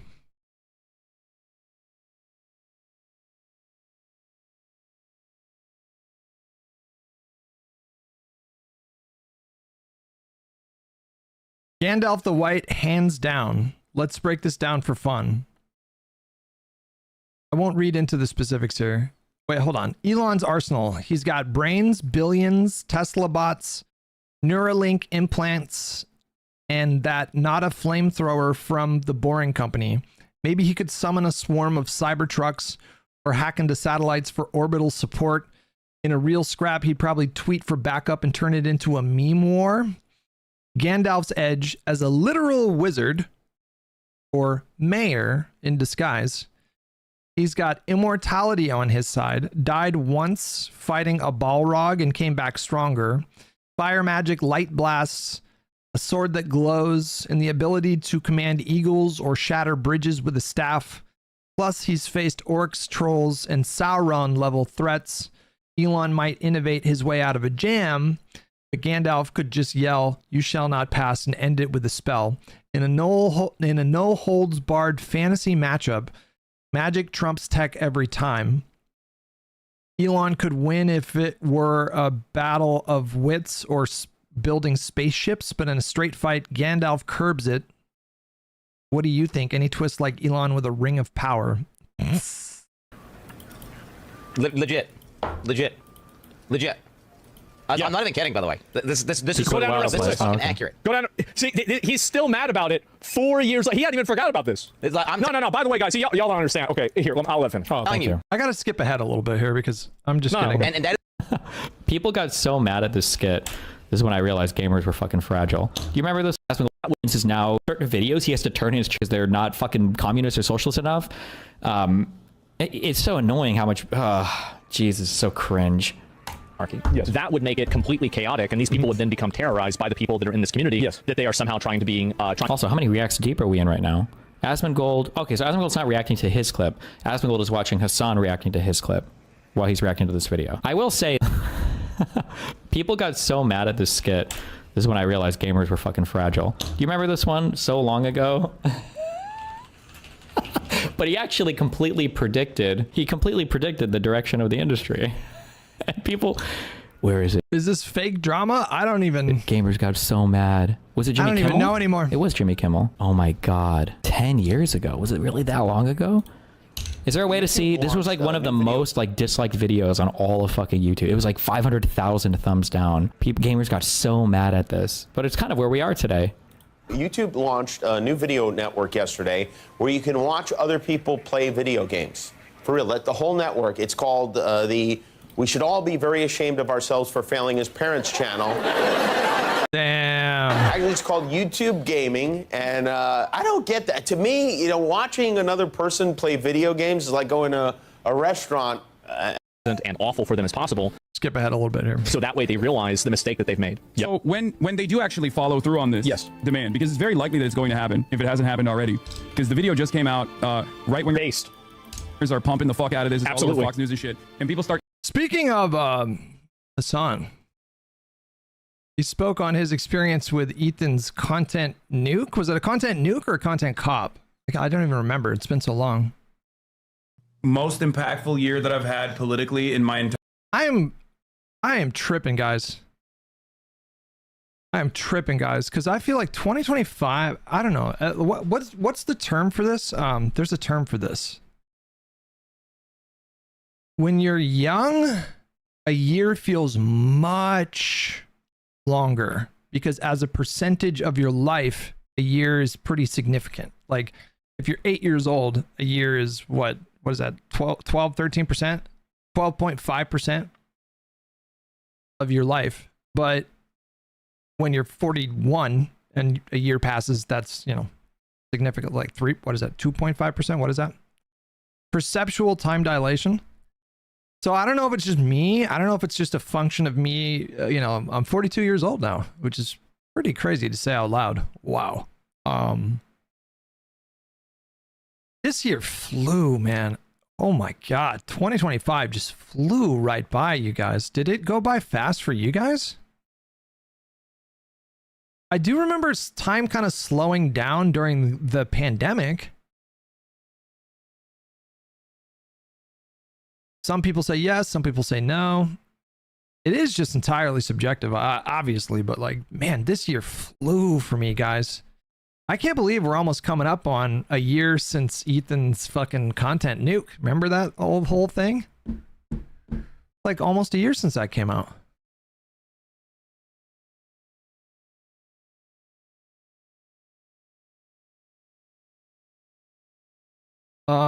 I actually think 2025 was way slower than 2023 and 2024. Yeah, I mean, I guess it's different for everybody, but for me, it just flew. This year or last year, I suppose. Last year just flew right by. Most impactful year that I've had politically in my entire career. I've been doing this for like, what, 12, 13 years at this point. You know, is that adept? Is that phase adept back there? Played a role in getting the mayor of New York elected. It's a pretty solid thing, especially underdog, long shot, a person who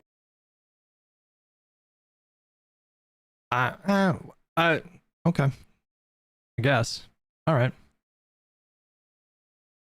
I mean, technically true, I guess. Technically true. Raji, he was for sure an underdog at the start of the race. He was for sure an underdog.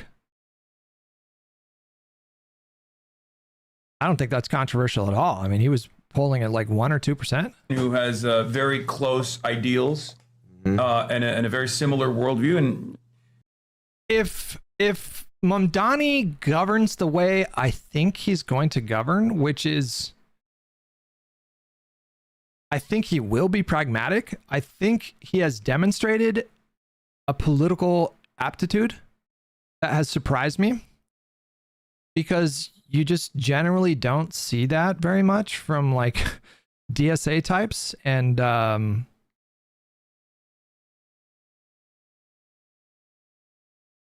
like that crowd. But he has demonstrated, I think, a genuinely like surprisingly solid political acumen.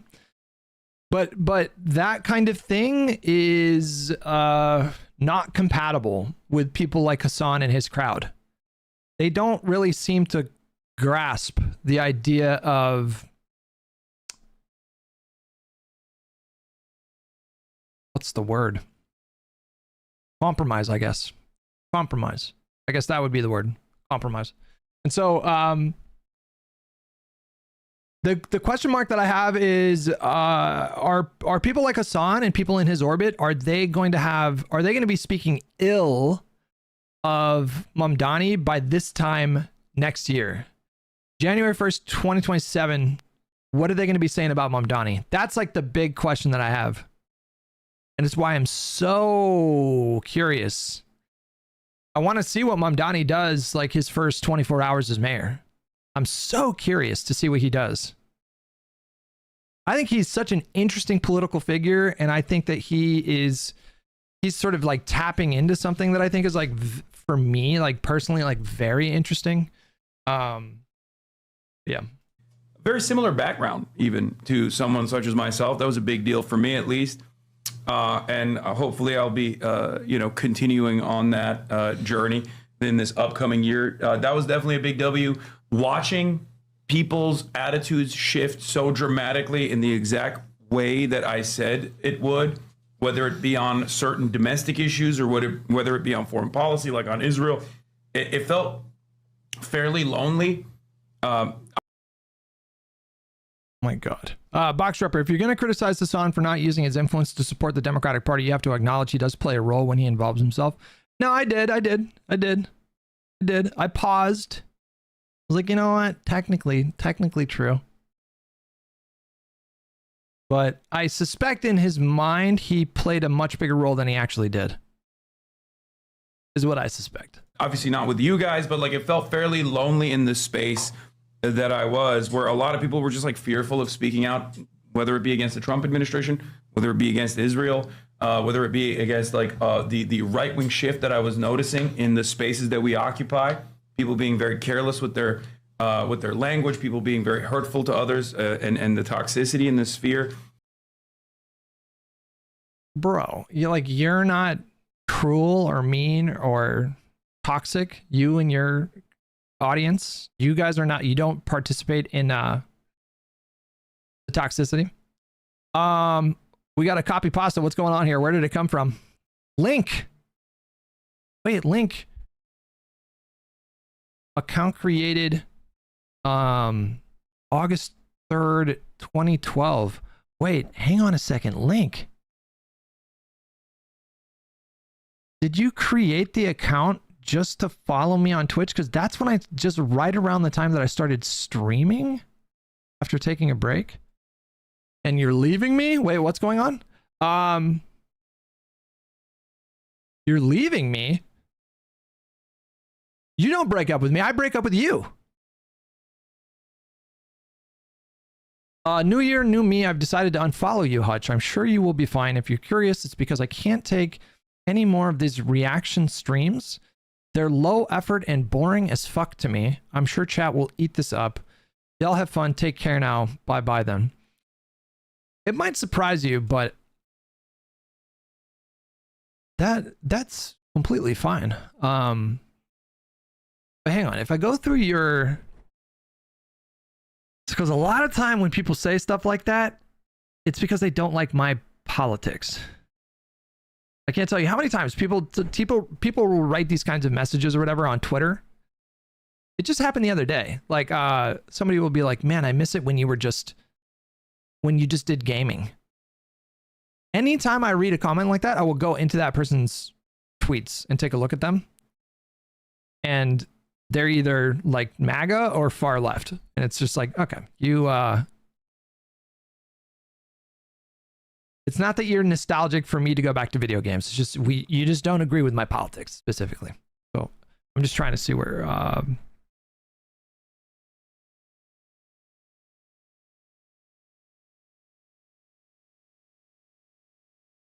Link, you said, when was this? You said semi-recently, I got into a pretty heated debate about Hassan this weekend. Tried telling my friend that he incites others to be violent. Okay, so we have similar politics. You did just grow out of it. That's fine. That's all good. That's all good. I would highly encourage you guys.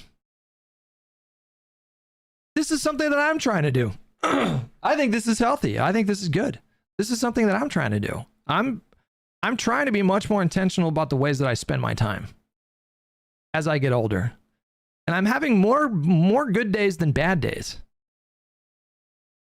because I've had a really unhealthy relationship with social media at various times in my life. I would have several month-long stretches where I would spend 3, 4, 5, 6, 7, 8 hours in a day arguing with random people on the internet. That's not an exaggeration. Just imagine 8 hours arguing with random people on the internet.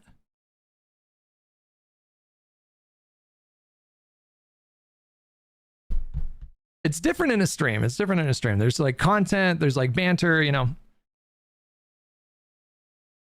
So anyways, if watching the stream doesn't bring you like joy, then I wish you a merry journey in your life. I think it's good to spend time doing things that you enjoy. So good luck to you, brother. Thanks for being a part of the stream for so long. It is a little, you know, it is a little like we are veering into the whole like, you know, this isn't an airport type situation here, but that's, you know, that's fine. I support it. I support it. And the overall silence that I saw from many people who are like-minded individuals who just like were worried about getting harassed endlessly. This was a very chaotic year for sure. There was a lot of, I mean, the year started off with my former podcast co-host trying to like quote unquote end my career in the way that he spoke about it. And we didn't really ever broach the subject matter on the podcast at all. Part of the reason was because, once again, the environment, the media environment, the landscape was very different as opposed to where it is now, where like, you know, a lot of things are considered established truths. And it started off with that bang and it didn't really go away. You know, that wave after wave of harassment never really went away. The L's on that front were, you know, not as significant, but still hurdles that I had to overcome, and it was nuisances. It was annoying. It's also,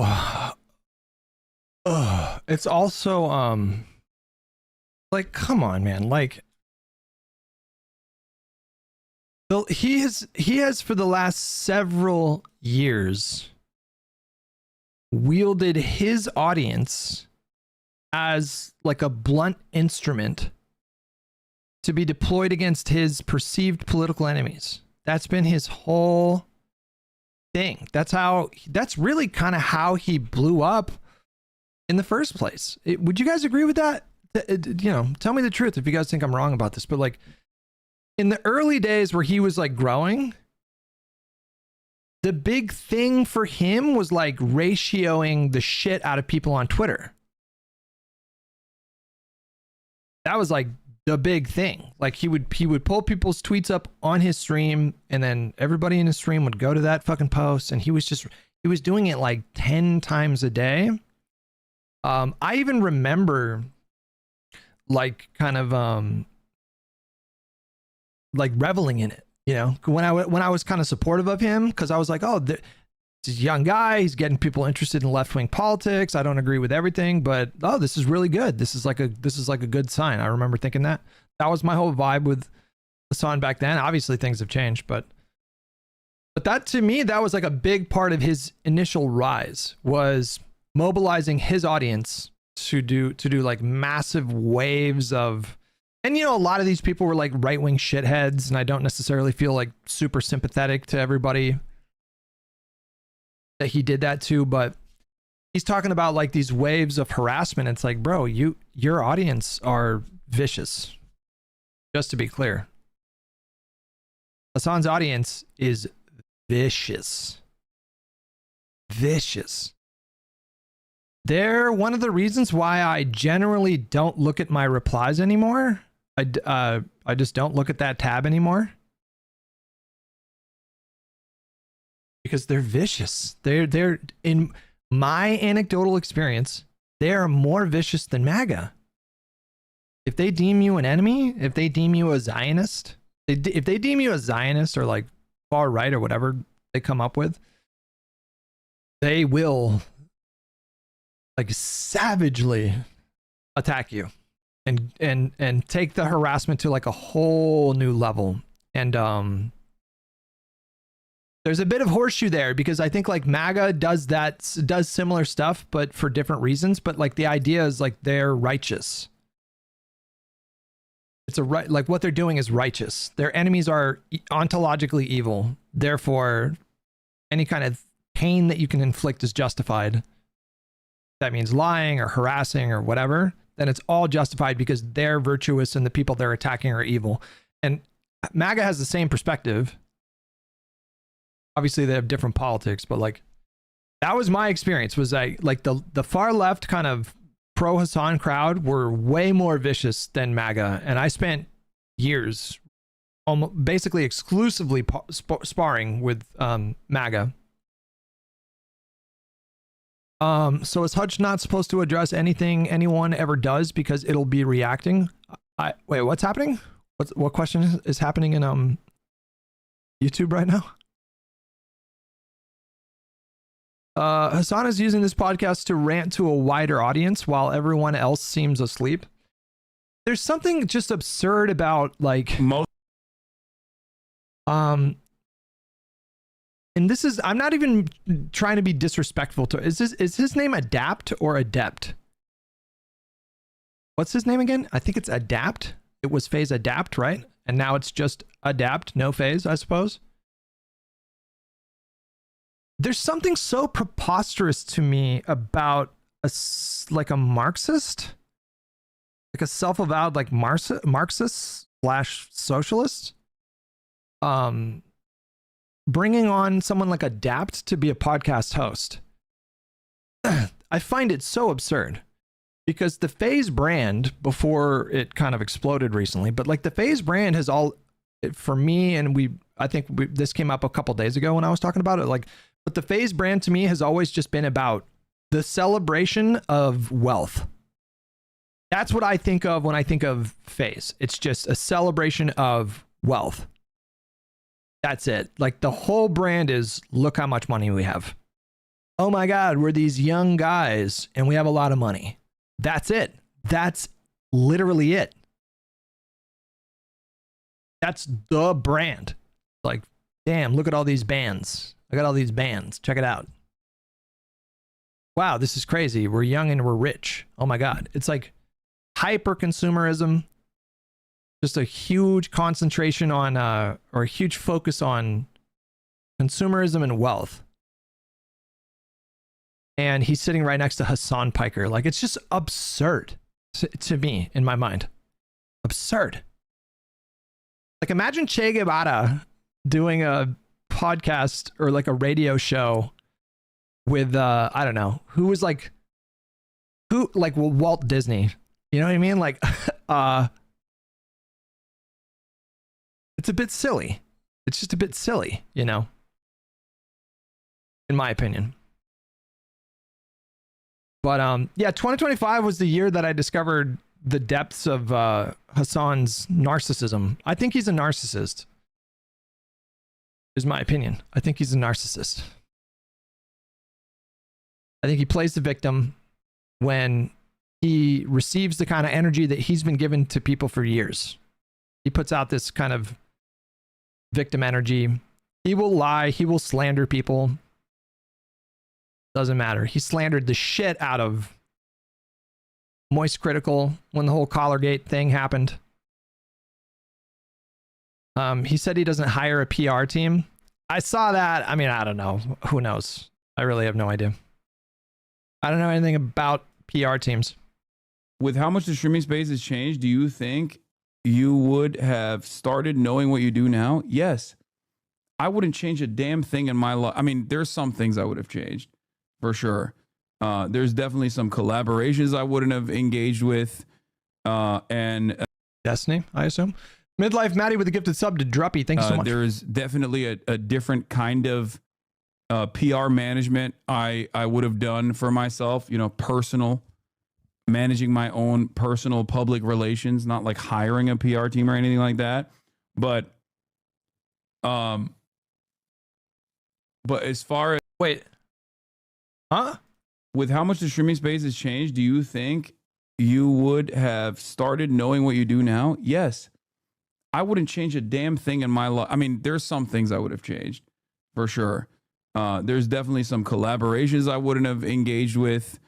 And there's definitely a different kind of PR management I would have done for myself, you know, personal, managing my own personal public relations, not like hiring a PR team or anything like that. But to me, it's possible, like it's more than possible. It's plausible that he actually doesn't have a PR team, and that the people that have reached out to him to do these kind of fluff piece articles that have just been,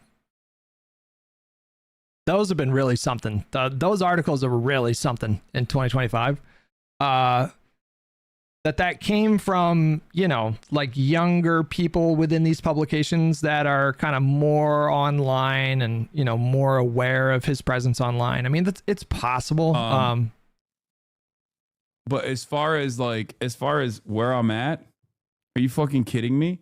The thing, no, I don't have a PR team. You hired a PR. I knew someone was going to think I hired a PR team. No, I've never hired a PR team, and I will never hire a PR team, because what I do is impossible to do PR around. Okay? He keeps making this claim, and it's just not true. Okay? But it doesn't work like that.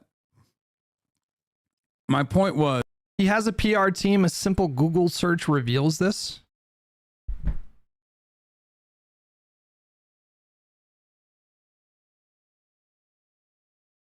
Booking agent info. Hassan Piker. What is this? How to contact Hassan Piker. I don't know what this is.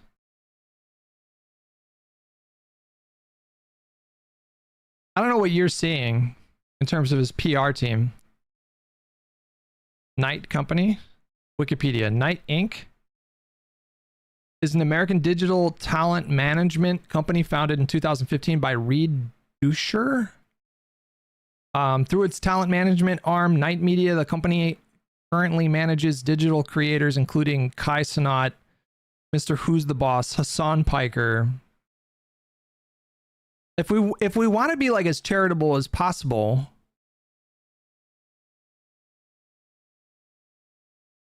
and entertain the possibility that Hassan did not like formally hire any kind of PR team, because this is a digital management company. That's different from PR, just to be clear. There is a substantive difference there, guys. Yeah, like they handle bookings, not PR. Yeah. They might go to him for sponsored deals. Yeah, they might like book him to show up at various events or parties or something like that, but that's different from a PR team. Maybe he's doing a rhetorical sleight of hand here. I don't really know. I would have managed. They do public relations. That's all PR. Is it though? Is it though? Maybe, I guess. They set up the articles for him. Well, you guys seem more plugged into that stuff than I am. Certain narratives a little bit better without leaning into it or without talking about it. And I think that was one of the biggest problems that I engaged in was consistently. Doesn't Knight Media do PR for some level for you? No, they don't. It's inbound. It's inbound. I keep explaining this to you. It's all inbound. Okay? The true haters say Knight is your PR. Ugh, whatever. You're like this guy. Like, I guess the question would be like, did representatives at Knight Media reach out to like publications to try to book him favorable interviews or articles in an effort to combat a negative news cycle? Like, did they ever do that? At that point, I feel like that's just for sure what you would call PR, right? I read that his talent agent is William Morris Endeavor. I don't even, yeah. Hutch, brother, start doing ad reads or something if you need money, because these ads are too much. They keep cutting off the important parts. Then I'm behind in the stream because I have to go back. You know, I do, listen, I do have to run ads. I have it set to medium frequency. There's 3 different frequencies that you can choose for ads on YouTube. There's light, moderate, and heavy. I choose moderate.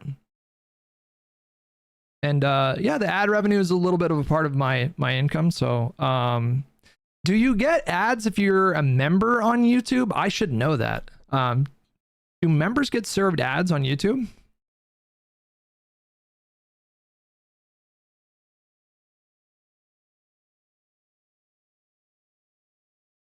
Only one of you guys said yes. So, by the way, guys, thank you again for being members, and Twitch, thank you guys for being subs.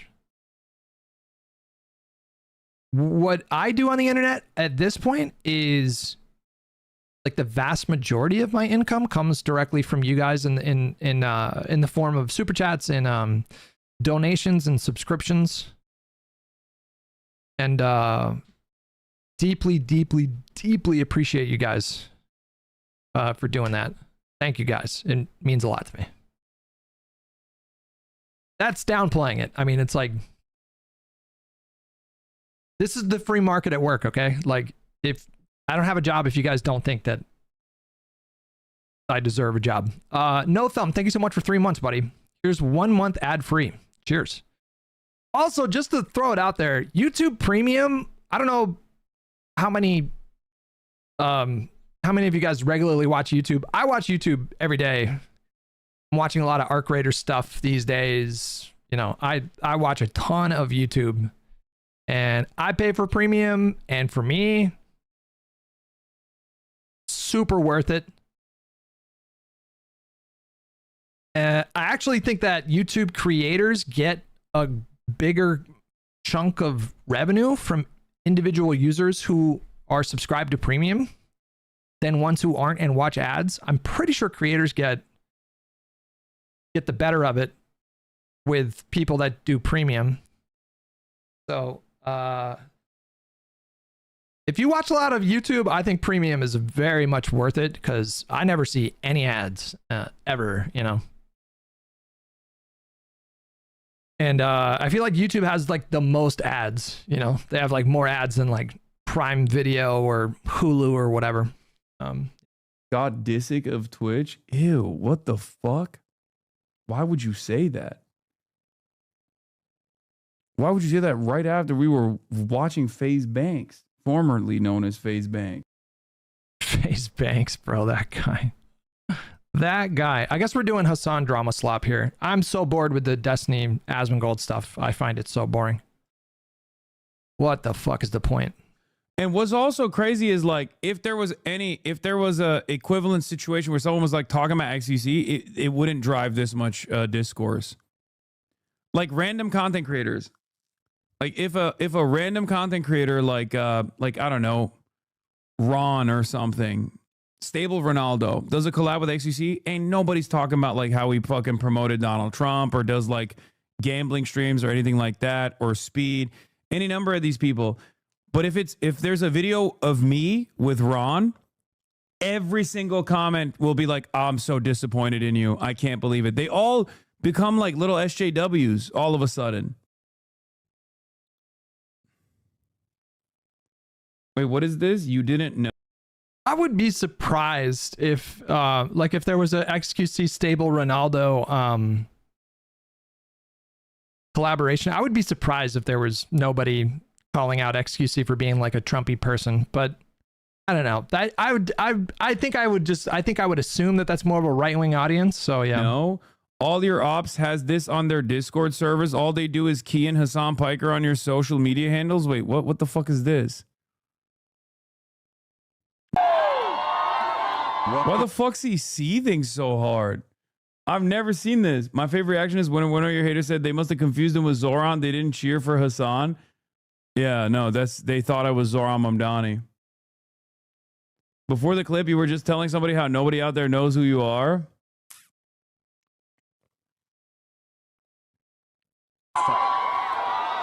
Why is he so fucking sour? That's interesting.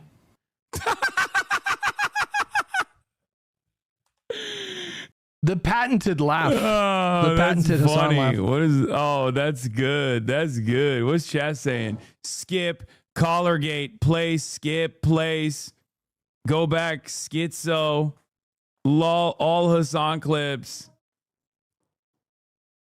Hassan's America, easy clap. I need a video. How the fuck did his He audience uploaded a become video. so goddamn reactionary? How is that possible?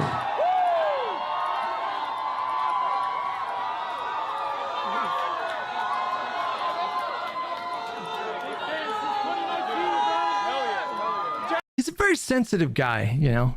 He's a very sensitive guy. I think to a certain degree, probably most creators are sensitive, like probably skew more sensitive than the broader public. I would say I'm a fairly sensitive person, but he's a very sensitive creator. It's really stuck on criticism. Does not like criticism. Doesn't like criticism. That's like one of the most valuable skills, I guess you could say, skills of being an adult is the ability to take criticism without getting like really defensive. That's a really important, I think, capacity, I think would be the word. Maybe like you need to have the capacity to just take criticism and not blow up every time. Didn't you cry at the rock scene? I cried like I didn't just cry at the rock scene in Everything Everywhere All at Once. I broke down. I had like ego death watching that movie. I was fucking bawling. Tears were like multiple tears were streaming down my face for the final 45 minutes of Everything Everywhere All at Once. That is not an exaggeration. I am not kidding when I say this. I was just crying for 45 minutes straight watching that movie in theaters. Such an overhyped movie. Listen, I respect your opinion, and I'll just leave it. I'll leave it at that. I respect your opinion. I'll leave it at that. Okay. I just don't get it. It's a blue state. What do they think was going to happen? Law is all Hassan. Get off LSF. Holy fucking shit. The face of someone who can't comprehend the public opinion is drastically different from extremely online Reddit forums. Yeah. I just don't get it. I don't understand how, like, I get why he might be fucking malding and shit, but why the hell are they all malding and shit? I don't even understand the context here. All right. Hassan calls out Asmongold for violence, or calls to violence, and says Twitch is terrified to ban him because of potential MAGA fallout with Elon and JD. That might be true, just on its face. The difference, of course, is that he is, ironically enough, everything that he claims that I have, like all the power that he claims I have, he literally has. But because the legion of fucking sycophantic centrist slop tubers will never actually call it out, no one actually knows. No one actually sees this. No one actually... Guys, who does he mean when he says the League of Sycophantic Centrist Slop Tubers? Who is he talking about when he says that?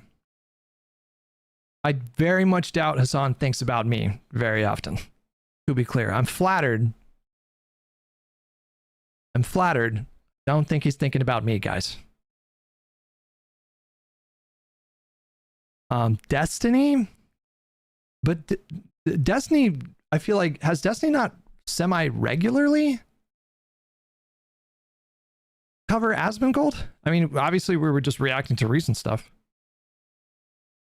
You, Sitch, and Adam, etc. Guys, I really don't think that Hassan thinks about me very much. Maybe if I have a tweet go nuts. There's been a few times I've had a tweet just go nuts where I'm criticizing him. Maybe he'll mention me or something like that. I don't think he thinks about me very much, guys. He's talking about Moist Critical, Nick Diorio. It's a deflection attempt. Yeah, maybe maybe the vagueness of that is the point. You know, it's just a deflection attempt that he's doing. Actually knows about it. No one actually cares about it. He just straight up gets to do literal calls to action to demand mass instability, demand harm to not only just like regular people, but law enforcement officers as well. I guess he's not moralizing, but I remember a video of him watching a cop accidentally shoot another cop in the leg, and the cop that gets shot like howls in pain and fear. I found that video to be quite disturbing. And there's like a laugh track. There's like a Hassan laugh track. Do you guys remember that clip? There's a clip of him just straight up howling in laughter at the sight of a police officer getting shot in the thigh or something like that. And there's never any big movements on Twitter to be like, we got to get this guy banned. As an Asmon fan, Scare the Streamer may get banned and want you to stop talking about it. Their streamer's not getting banned. Don't worry, chatter. He knows the names of people much smaller than you that criticize him. I doubt he's referencing you here. There's actual YouTube drama forums. Here's the difference. And tell me if you guys agree, but here's the difference. I don't think the community that I foster, I don't think we go out of our way to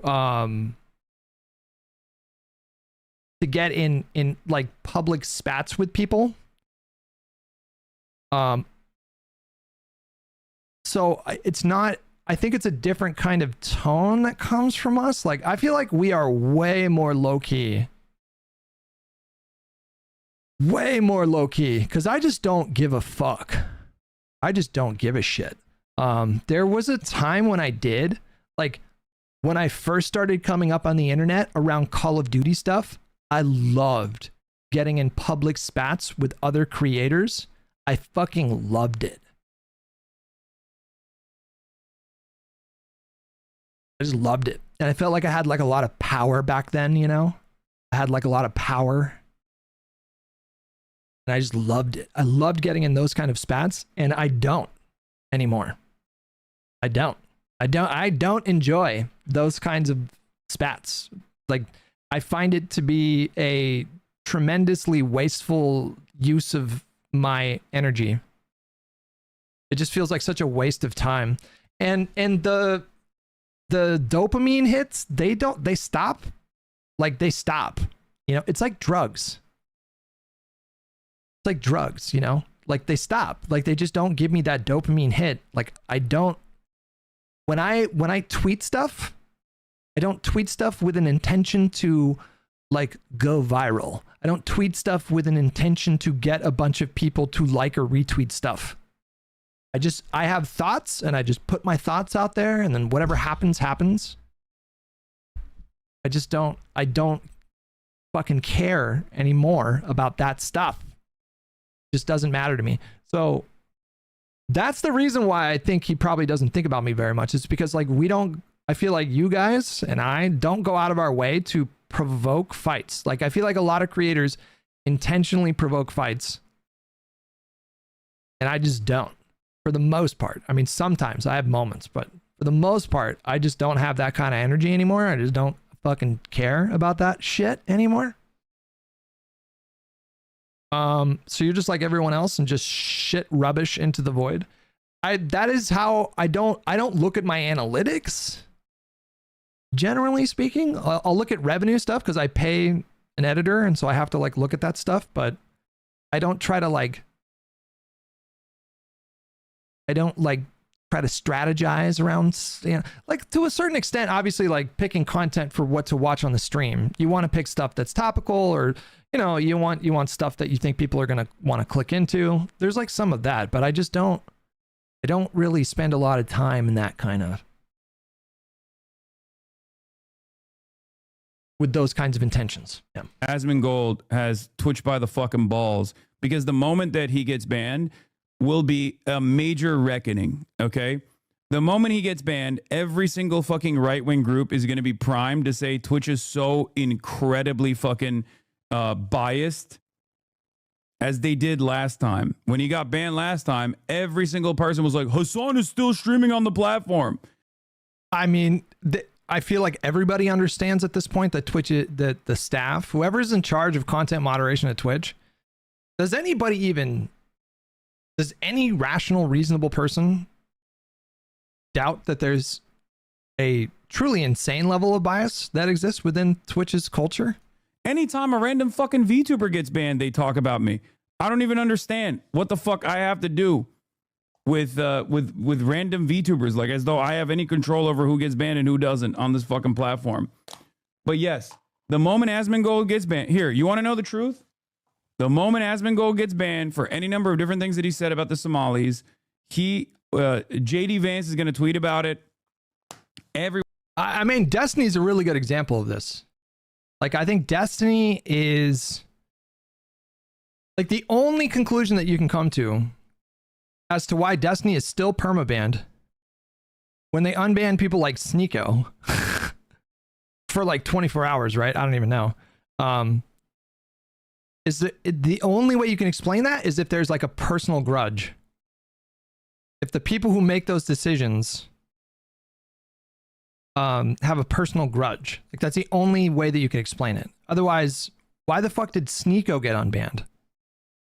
And not, however you feel about Destiny. That's not the point.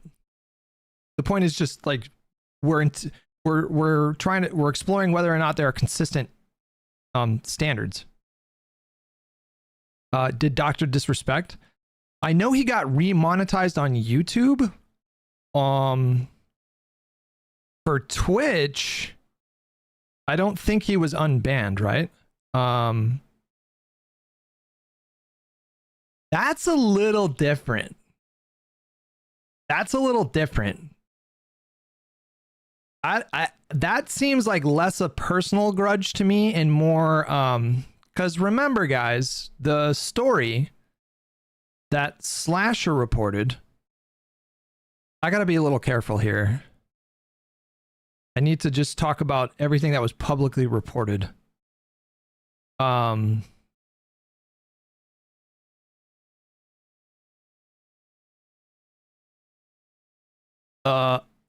Yeah, allegedly, I guess. The story was that Dr. Disrespect was communicating inappropriately, whatever that means, with a minor using their whisper service.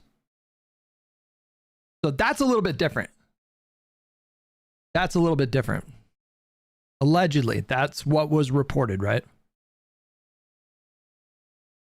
And so if you're Twitch, that's like somebody using your platform's functionality, allegedly, to communicate with a minor. That's like less personal grudge and more like, okay, well, that's way too much of a liability. Everyone is going to be up Twitch's asshole talking about how Twitch actually shows favoritism to Hassan, to dangerous communist socialist terrorists that are anti-Semitic. There was a leak from Twitch which revealed that there was a note on Destiny's account saying, before unbanning this account, talk to some employee which no longer works there. I mean, yeah, that would be the least surprising thing ever. Blah, blah, blah. All this shit. And Twitch knows it too. They will 100% do a mass propaganda, manufactured hysteria campaign to say, in spite of the glaringly obvious terms of service violations that Asmongold has committed over and over again with regular frequency, pretty much on a damn near daily basis, you know, fomenting violence, fomenting hatred, violating every single fucking terms of service that exists, terms of service rules that exist. The moment he gets banned, there are so many things that Hassan has said and done over the years that if I said or did those things, I would be banned immediately. Immediately. That's happened so many times. Every single person, down to like the vice president, will be talking about how Twitch is biased in the direction of anti-Semitic communist terrorists. He gets visibly frustrated when you cover him, and that's why he wants his fans to just say you're obsessed so you can stop covering him. Yeah, I'm not going to stop covering him. The more, if he keeps saying dumb shit like this, then I'm not going to stop covering him. If he stops saying dumb shit, if he stops saying violent shit, if he stops fomenting hatred towards random people and stuff like that, then yeah. It's the whole idea that he is principally against these things that are just kind of silly. Like he's not principally against like inciting violence or harassment campaigns. I'll stop covering him. I don't give a fuck about covering him. Yeah. Hassan reacts to Asmongold fact checking him and denies being the Trump of Twitch. Asmongold is fact checking you right now. I fucking love that. Where are the fact checks? Asmongold is fact checking me. I have to see what that means. What is a fact check from Asmongold? I don't really know. I know that Lebanon had like that thing happen, and so did Egypt, right? Where they had like a militia group. But yeah, they don't. They do not like them at all. Why? So basically, whenever they used to take, was it Jordan? I forgot which one. And I'm not, this is like, I'm talking about a generality, right? And like, this is just something I've observed. I don't think he's fact checking me. Like, because, I don't think he has the capacity to fact check me, but I think he just wanted me to click on his, damn, he called him dumb stream. He called him stupid, but it. Pisco, what's up, man? How did the podcast go without me? Did it get spicy at all? Micah's not really a spicy guy. Micah's got really good takes though. I like Micah. It was fun. Nice. I'm kind of bummed because I like Micah a lot. He's a really good follow on Twitter. I find myself retweeting him a lot. He gets a lot of engagement. He gets a ton of engagement on Twitter. Didn't work. I pushed him hard a few times and he was a good sport. Give me a timestamp. Link me the stream and give me a timestamp. I wanna watch it on section 230. Asmon has new vids of you, bud. ... Okay. I mean, he does it every day. What else is new? I think it should be, yeah, breaking news. Asmongold, just like every other day, has done another video on your boy. And I'm sure it's totally fair and totally balanced. It's funny because I feel like IRI is now kind of taking over my role as chief Pisco debater. I've noticed that like the last like 3 episodes, IRI is the one that's like jumping into challenge Pisco. And I'm just like, oh shit, I'll just sit back and listen to this for a little bit. And definitely not lying about my positions and then having the dumbest people on the planet excited. Getting the dumbest people on the planet excited about a position that I do not hold. If you stop mentioning him when chatters bring him up, his streams would get a lot more boring, trust. I don't think so. I think he's going to keep doing what he's been doing nonstop because there's a big point. There's a big chunk of time where I don't actually mention him at all, and he still hasn't stopped at all. He still fucking keeps going. Dumbass dog beater. Yeah. Don't blame that guy. I love guys like that. I like Hutch with hair. Listen, technically, so there's like different, this is the Jason Statham look, where you just rock a little bit of peach fuzz up top. You got male pattern baldness? Who gives a fuck? You're Jason Statham. Who cares? Your wife's like a supermodel. You make several millions of dollars every year making mediocre action films. It's just so fucking Chad, you know? I like it. I like that. I like that shit. This idea of like, I'm not even going to try to hide my male pattern baldness. In fact, I'm going to shave my head specifically to highlight male pattern baldness. What are you going to do? Fucking Jason Statham. Have you watched the Crank movies? No, I have not. No. I like it. I like that style. It's like, you know what? Fuck you. I'm 42 years old. Of course I got male pattern baldness. You don't like that? Tough. See if I care. The Crank movies are so good. They are not mediocre. Link with a little Tallarico glaze at the start. All right, let me cue that up. All right, we are going to review that after we finish this clip here. Like, guys that don't really know, like that know that there's like a meta, but don't really fully know what the meta is, and it'll just be like, I heard you're actually beating your dog.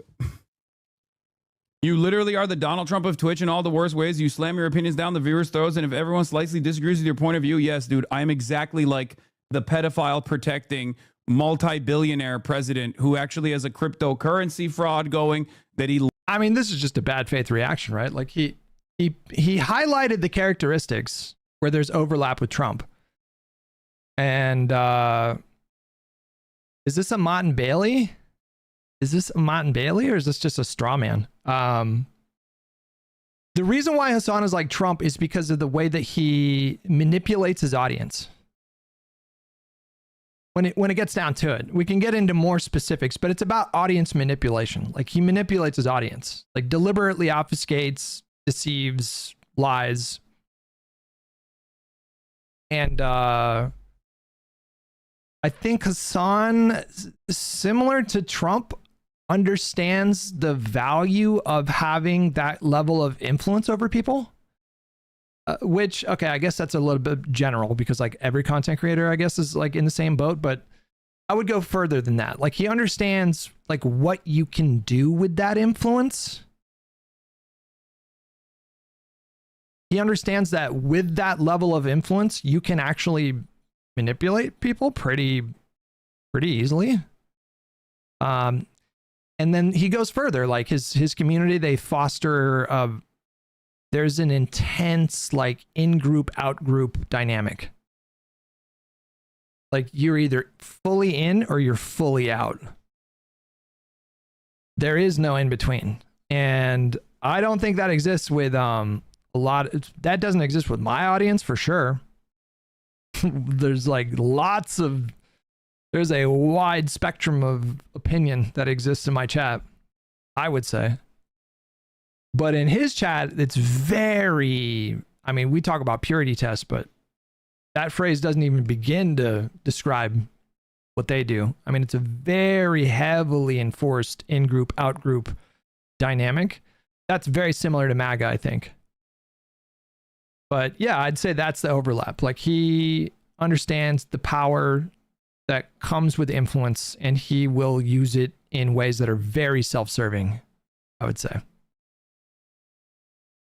Launched the day before his inauguration, who was responsible for endless bombing campaigns. It's exactly like that. Just say I'm a cultist, dude. You don't have to literally try to do this thing where you're like, oh, you're just like MAGA. You slam your opinions down your viewers' throats. Is that Donald Trump's worst aspect for you? You think? The fact that he has, the fact that he slams his opinions down people's throats? That might actually be. I mean, the way that is phrased, I would take issue with, but that might be Donald Trump's most dangerous quality, is his ability to like shape a narrative with his supporters. Wouldn't you guys agree? Like he will not, Donald Trump has no sense of fidelity to the truth at all. It's all about like whatever Donald Trump says in any given moment. I mean, and it is remarkable. It is remarkable because I feel like we all probably know some narcissistic people in our lives, but Donald Trump takes it to a whole new extreme because every single word that constructs every single sentence that comes out of Donald Trump's mouth is always self-serving. He will find a way to make anything about himself either deflecting criticism or self-aggrandizing. It's like one of the two things. He never makes like neutral statements. If it's a conversation about conflict in Africa, he will address that and then make it about himself and make some absurd claim like I, solved all war in Africa or something like that.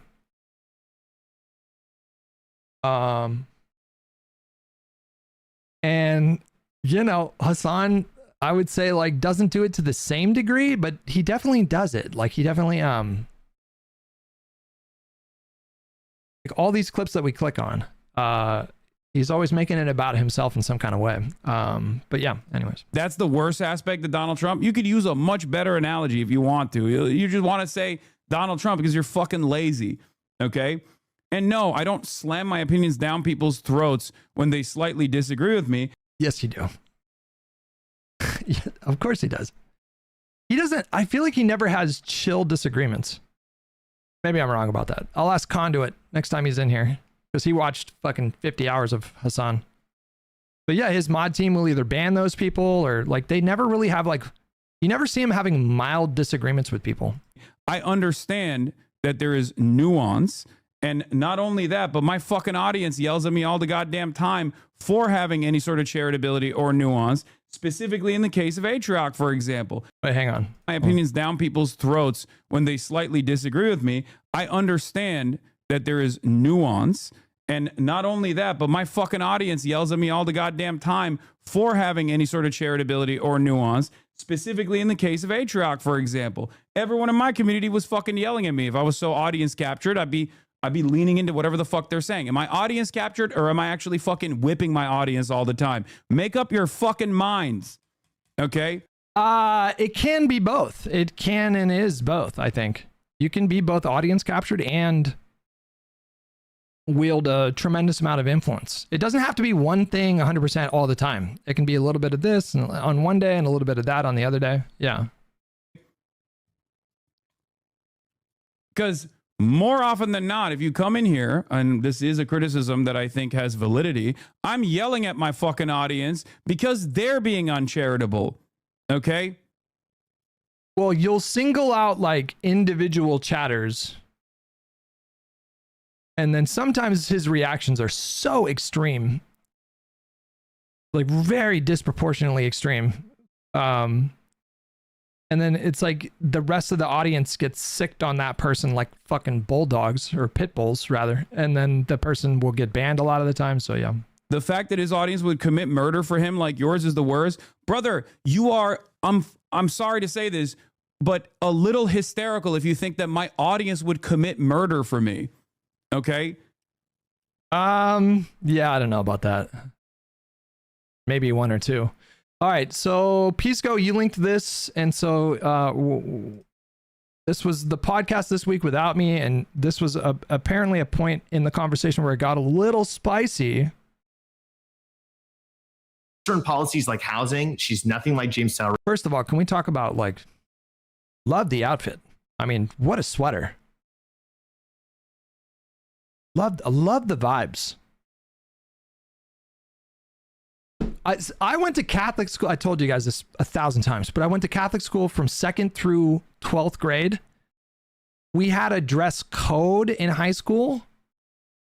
But we didn't have uniforms, but we could only wear like polo shirts. And then the uniforms in grade school were like dark slacks or dark shorts and a white collared shirt. And I found myself in the last like 5 years going back to that. So now I have like a ton of like polo shirts in my wardrobe that I wear all the time.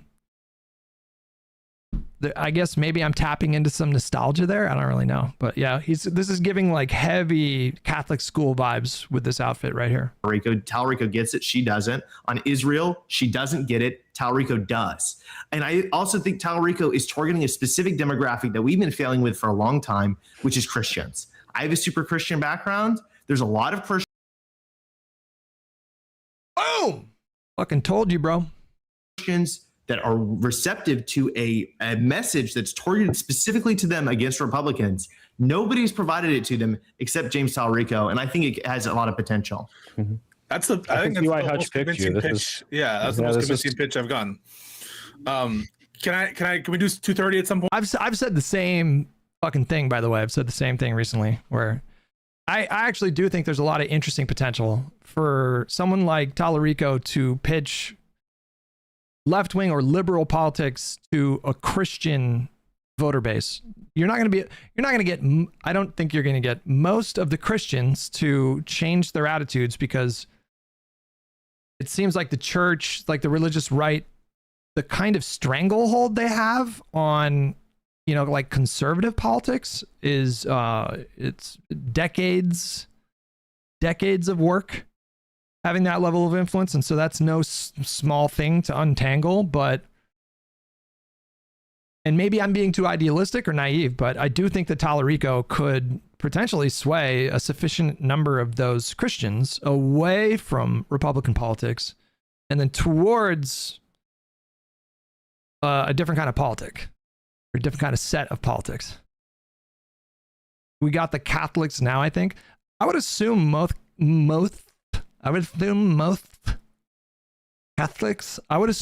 Catholics vote Democrat, but I don't know. What percentage of Catholics vote for Democrats?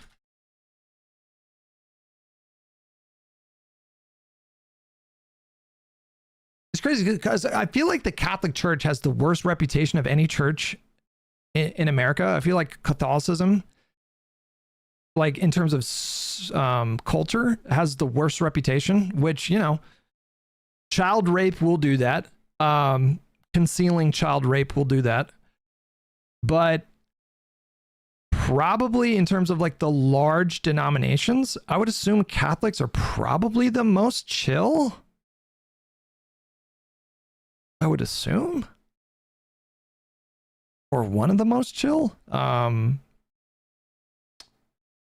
According to a recent Pew poll, 52% of Catholics said that they were backing Trump in the race, compared with 47 who favored Harris. What?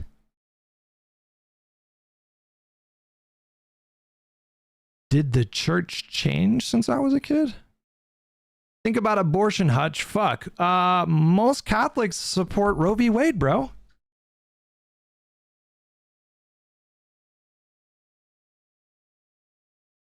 I feel like most Catholics are like the Biden strat, where it's like he personally opposes abortion but doesn't think that his religious views should be codified. Excuse me. That's another goal that I have for 2026 is to stop fucking burping into the microphone.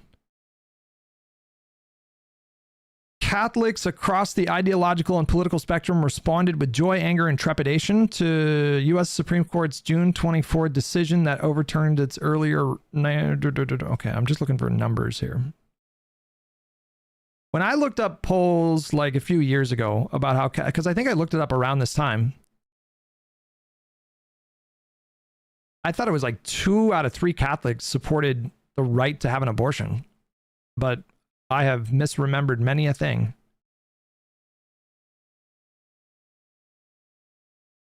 Eight key findings about Catholics and abortion from Pew Research poll. More than half of U.S. Catholics favor legalized abortion. It is 56, according to a Pew Research poll from, this was actually from 2019. So I am curious if those numbers have shifted. I would assume that they would shifted towards favoring legal abortion after Roe was overturned. I would assume that those numbers went up after that. But in 2019, 56% of Catholics said that abortion should be legal in all or most cases, and 42% of Catholics said it should be illegal in all or most cases. Compared with evangelicals, only 20% of evangelicals in 2019 thought that abortion should be legal in most or all cases. An overwhelming 77% said it should be illegal in most or all cases.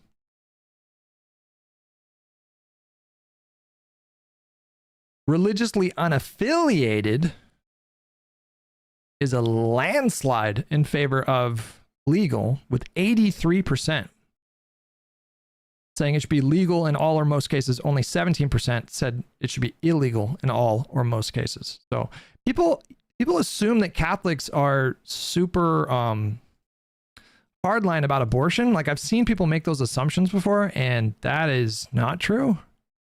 The number of Catholics who supported Donald Trump over Kamala surprised me, but that was close. was pretty close. It was like 52 to 48. Pretty much a coin toss there. That surprised me. I thought it would be a little bit more libbed up. Yeah. Point. What the fuck is wrong with you, dude? You want to just like have no free speech? I mean, yeah. Wait, real quick. Wait. For context, for the, can I explain what 230 is for the layman? Right. Like 230 is that we don't treat these internet companies, so X or Twitter or YouTube or any of these things, like they are publishers in the same way New York Times or any of these other like newspapers are, which is to say that what is published on those things, they are not held responsible for those things said. Is that more or less? Yeah, it's a liability. It's a liability shield for certain kind of providers, including ISPs, including what are traditionally referred to as social media platforms.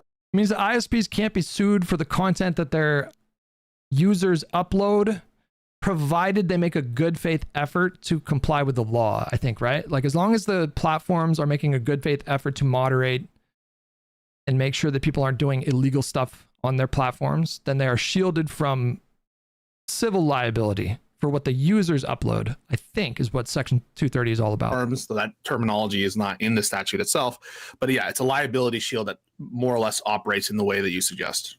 Yeah. Okay. And so you, Micah, are in favor of reforming this in order to kind of fix the algorithm. Your priests can't get married. That's weird and seems to lead to weird, secretive, and old behavior.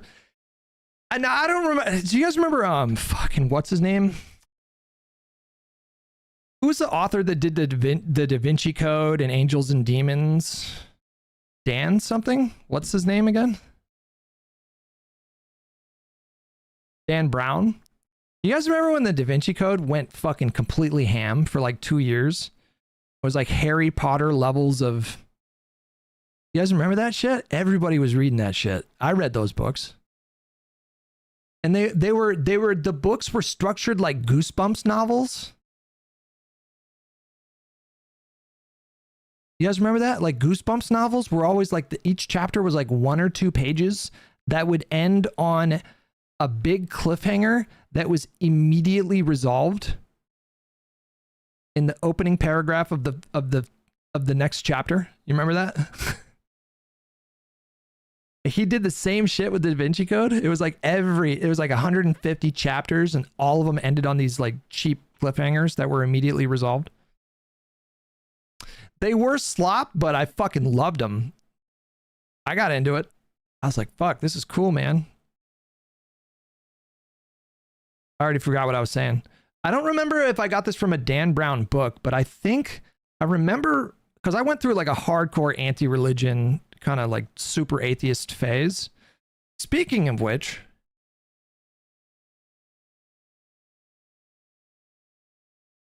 I stumbled upon something the other day.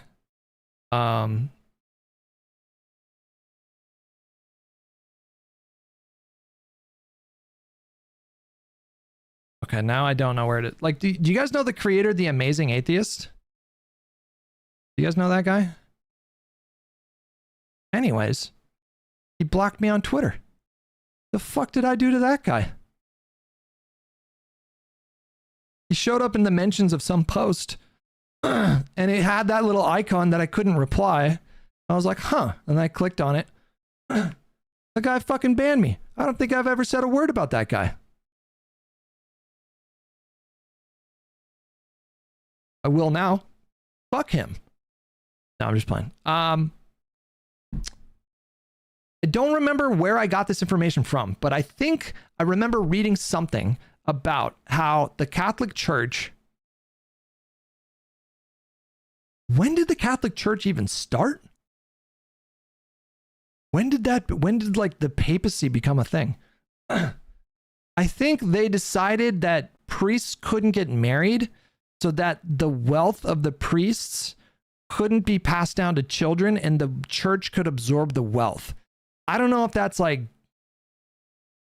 early 2000s, like fringe atheist nonsense. I don't know if that's true.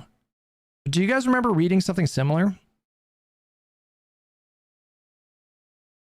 Where I think it was like the Catholic Church didn't start out with priests not being able to be married. but eventually adopted that policy so the church could just absorb the wealth. I don't know if that's fucking true. I have no idea if that's true. Not just a sex thing. I don't know. I think I remember Peter in the Bible saying something like, if you don't know how to, essentially, if you don't know how to lead your own family, how can you be expected to lead a church? And so I feel like the Bible, like, where is it in the Bible that priests can't get married? The reason stuff like QAnon can exist is because people already accepted that people can believe in crazy religious claims, and it's taboo to talk shit about it. Yeah, I think there's something to that, probably. That makes sense. Mungo Ronnie, thank you so much for 42 months, buddy. The church did that so families of priests wouldn't amass wealth and power.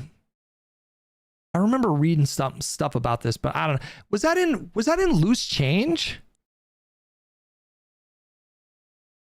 You guys remember that movie? Or the Zeitgeist movies? Were they called Zeitgeist? There were these like 3-hour movies that you would have to download from like Kazaa. And I think one of the Zeitgeist movies was about religion. I think that's where I got it. And I remember thinking it was like, that shit was so profound. There was one particular part in that movie where they went through all the previous religions that predated Christianity that also had the same kind of story of a child that was born of a virgin mother who was then killed and then resurrected from the grave. And they went through like 15 previous religions that used the same mythology. But I don't know if any of that was true. I don't know if any of that was true, yeah. In the Zeitgeist movie, it covered how there was no proof Jesus existed at all and how Christianity copied every old religion. Horus was born from a virgin. And then also the Da Vinci Code. I remember reading about in the Da Vinci Code, I don't remember if it was from the Da Vinci Code or from something else, but like even the architecture of the church, they adopted kind of pagan imagery because they were trying to convert the public from paganism to Christianity. And so to make it more of a like easy transition, the Catholic Church adopted like, even like when you go into a lot of Catholic churches, the kind of like, the outlines of the doors kind of look like labia. I don't know how to describe it. It's just like, it kind of looks like labia. And that had to do with paganism or something like that. Yeah. Boy, oh boy, it's been a long time since I dived into these topics.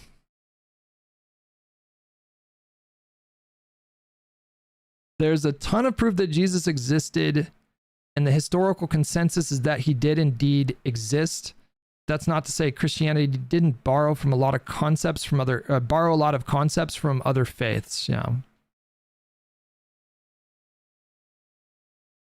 This is why that's why Christmas is in December too. Was it because that was like a pagan holiday at the time? Yeah, that wouldn't surprise me. The spring solstice being in line with the sun reaching its lowest point in the sky for 3 days and then rose again.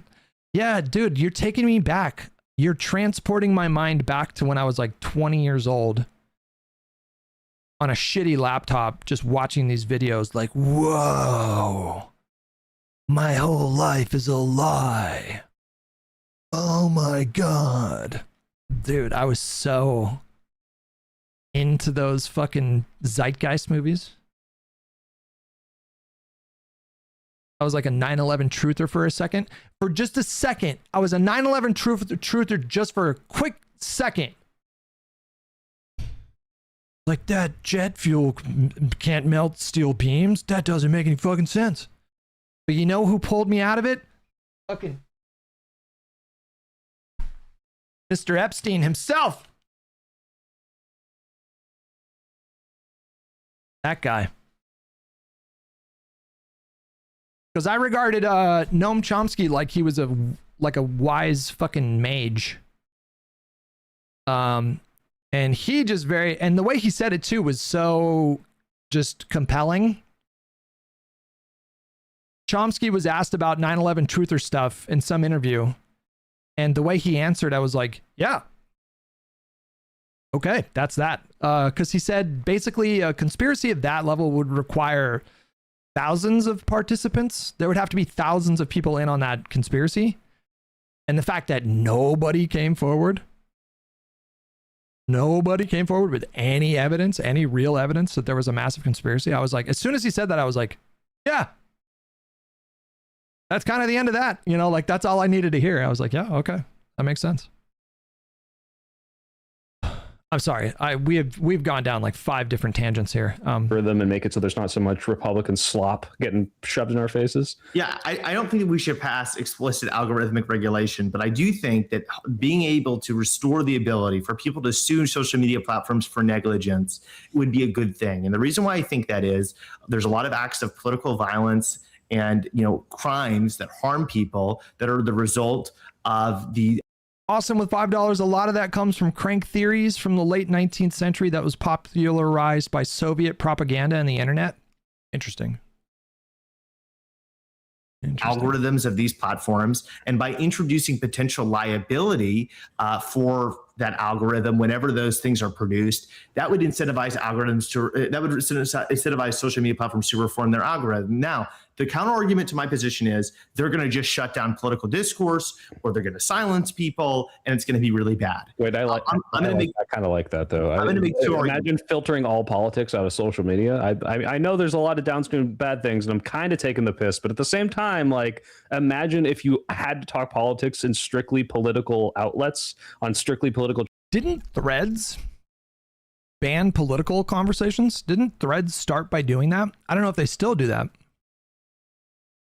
Didn't Facebook speaking of Threads, guys, apparently Facebook Threads is on track to surpass Twitter in terms of monthly active users. Threads is fucking blowing up. I had no idea.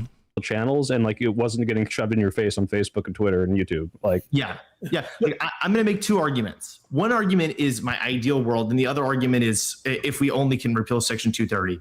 I think my ideal world, we actually have a social media bill of rights to make sure there's certain protected speech and protection from, you know, discriminatory algorithmic enforcement and banning. I think Elon Musk tomorrow can purge liberals, and there's really no cause of action that we have against him. I don't think that he should have that kind of power. And I think that having the repeal of Section 230 and free speech rights on these platforms would counterbalance each other. So maybe we're getting rid of violent rhetoric, explicit calls, that are hatred and, expressing hatred and prejudice, but we're also protecting actually valuable political discourse. But if we can't do that, yes, the truth is the likely result is huge censorship on these platforms, mass banning, maybe a politics entirely. I think that's better than the status quo. We're witnessing the absolute destruction of our politics. Well, I'd be out of a job. Not just in the United States, but around the world, because social media elevates misinformation and promotes divisive messages, and it really makes everything worse. I talk to Republicans in person. I talk to Republicans online. It's night and day, daylight and darkness. It's evil online. It's normal in person. And so the reality is this is hurting our politics. There's no doubt that social media is having a net negative impact on our politics. And if we can either choose between... Let me think about that for a second. Is social media a net negative, net positive, or neutral in terms of its effect on politics?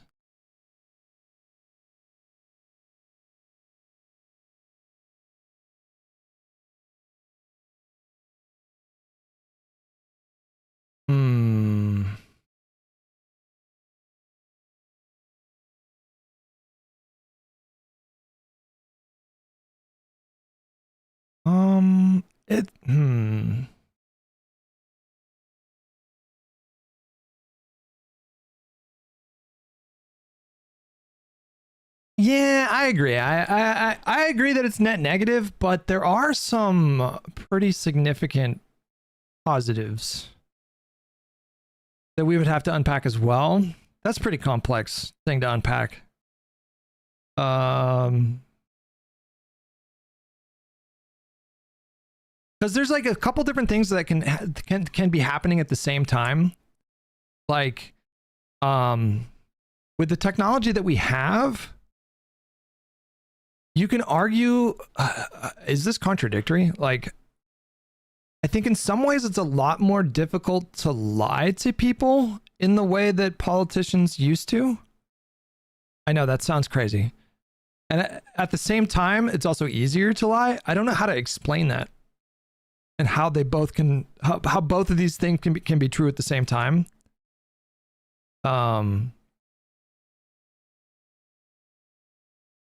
guess like on paper, with this technology and with the ability to talk to each other in the kind of ways that social media makes possible, like on paper, that technology should produce a better informed population that can spot when their leaders are lying to them.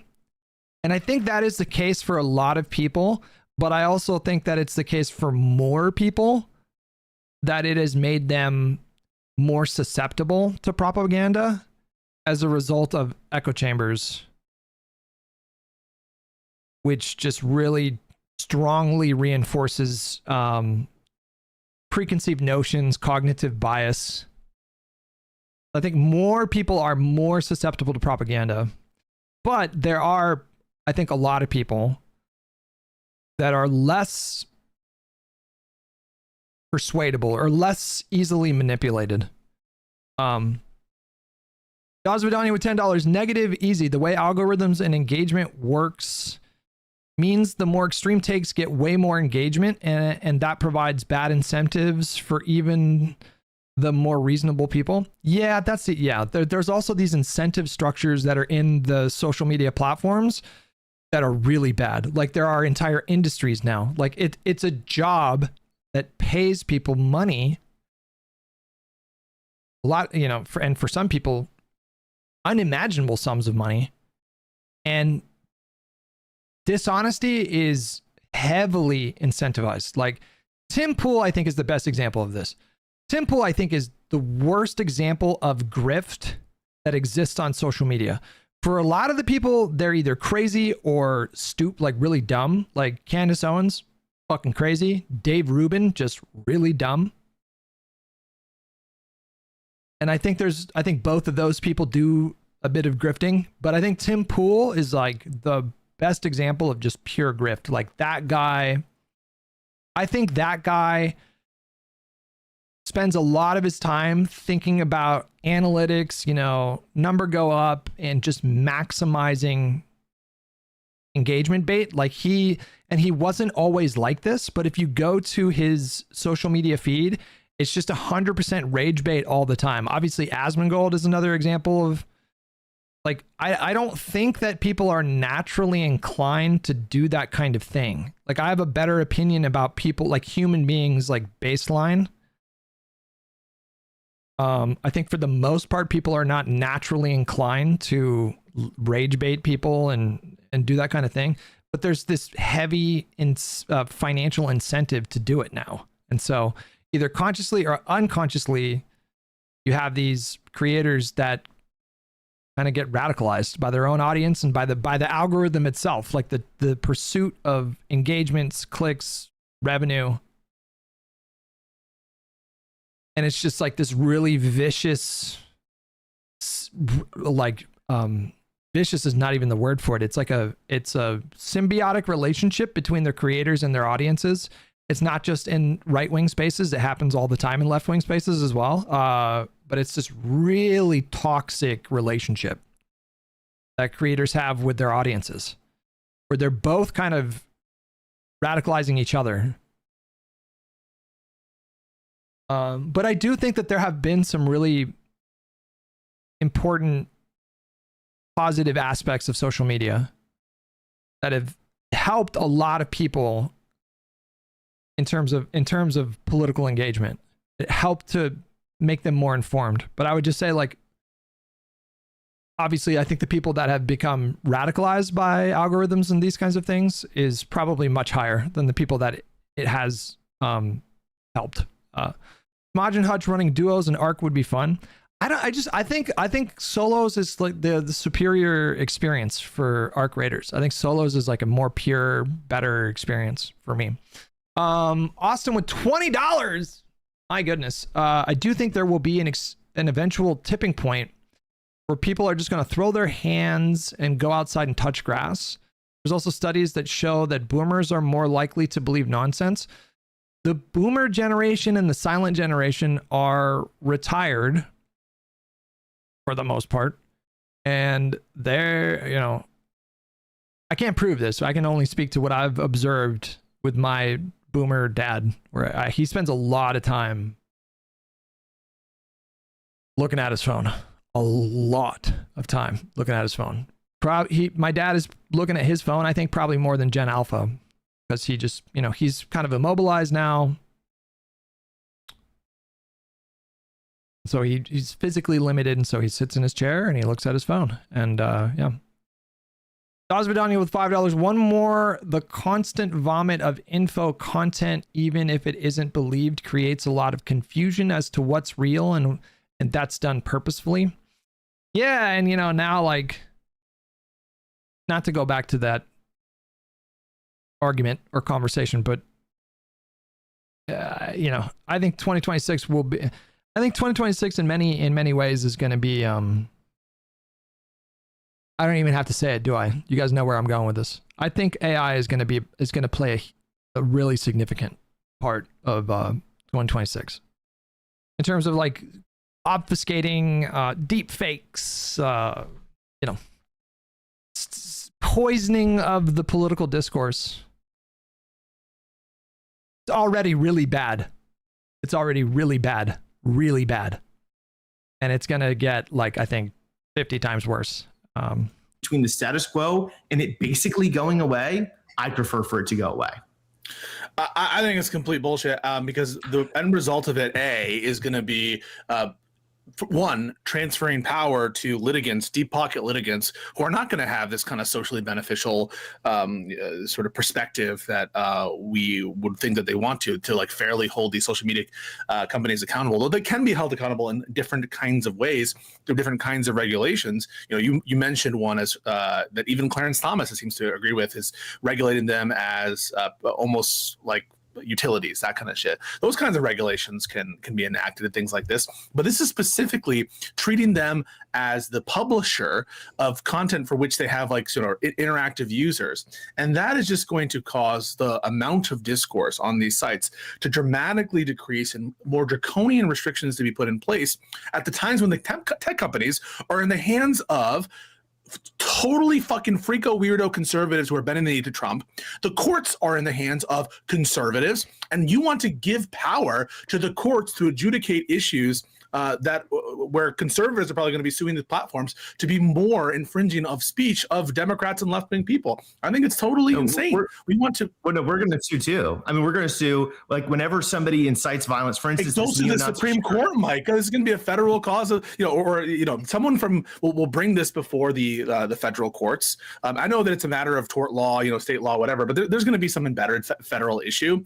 And I think it's only going to be state law. Ogre Boy spotted in the chat. Right, because it's a tort claim. You know, state Supreme Court. There are federal cause of actions, perhaps, that you could bring, and even putting that aside, what? So now, like, the most conservative states, so all the different, because remember, these companies are going to be hewing to the most restrictive kinds of states regulations. They want a uniform policy. So we're either going to think, okay, these tech companies are going to have different policies in different states according to the state, like, tort law of Texas versus California, and the end result is just going to be they're going to cut their losses. They're going to cut their losses and just start censoring all kinds of bullshit that shouldn't be censored. It's going to give more of an impact. Let me give a question to both of you that may. I'm inclined to agree with Pisco here, but I've been pretty much conditioned for the last 15 years as a creator.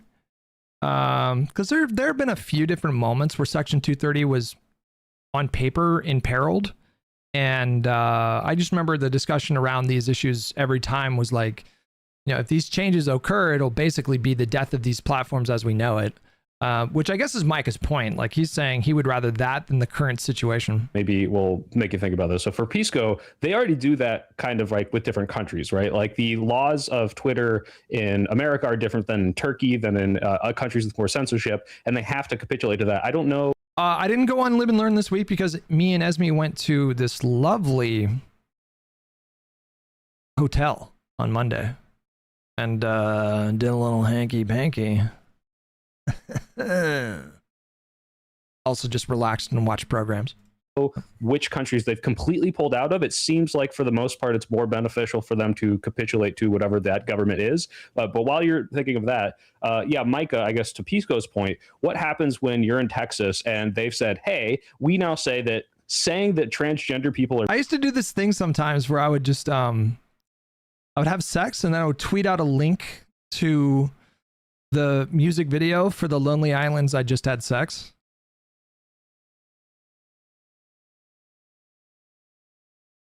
And then Esme would like come into the room. She'd be like, "What? Why did you do that?" I was like, "What do you mean? I just had sex." She'd be like, "You don't need to tell them this." I was like, I know.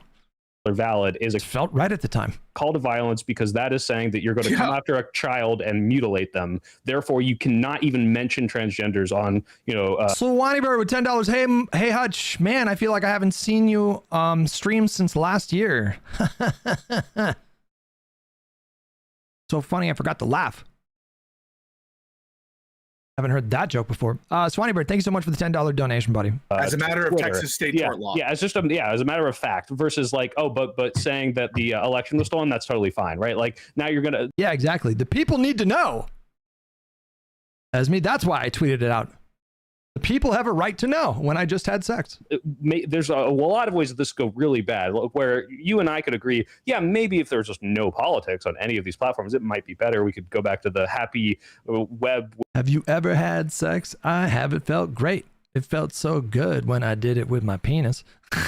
Like 2012 me thought that was the funniest shit I had ever heard in my life. When there was all these different websites and your boomer dad wasn't trying to like spread the loose change documentary about 9/11, but it seems like it could go very bad in a lot of different ways. I mean, what I think about is negligence liability. If we could rewrite this in some sort of way where we preserve negligence liability, but maybe you exempt the ability for states to create these insane causes of action, I think that's totally fair. But it's hard to know if I agree with Micah or not in the absence of him getting into particulars about what sort of things would qualify for like censorship.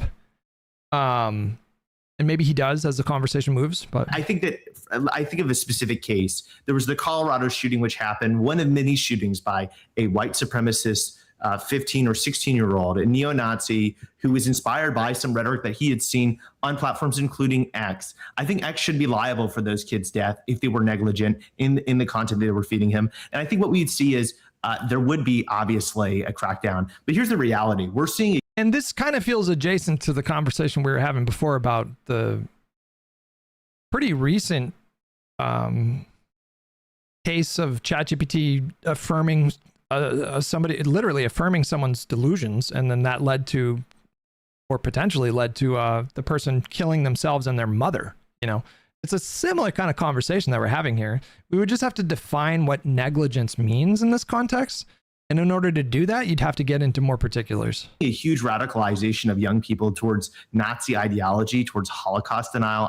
There's even a guy at my school that I was talking to who genuinely believes that the Holocaust didn't happen, the Jews controlled the world. And this is because of social media. None of this stuff would be happening if it wasn't for social media. Yeah, but we can't litigate that. The government should litigate that, right? I mean, we need to teach our kids these things and have good people in power. But what you're suggesting is that the government should not very liberal of Micah here. Should have a role to decide what is true and what is not about. No, I'm not saying that. Actually, your idea of a regulatory.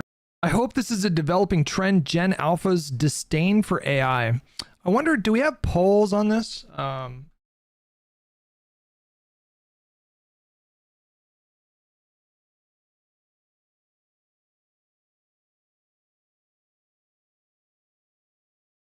I wonder if this is something that is overstated, like, because if you go online, obviously the dominant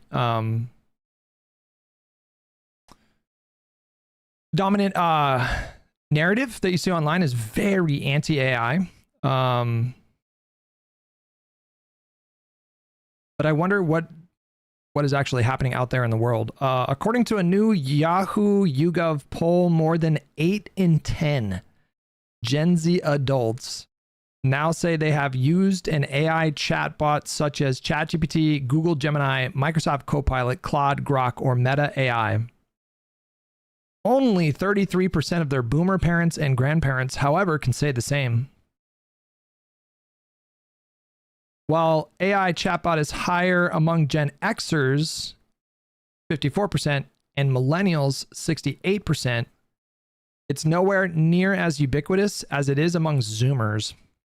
So if this is true, I have to assume there's a lot of Gen Z people that are espousing super anti-AI sentiment online, but are privately using these tools for, I assume, a variety of purposes. A lot of like applications in their own education, I would assume.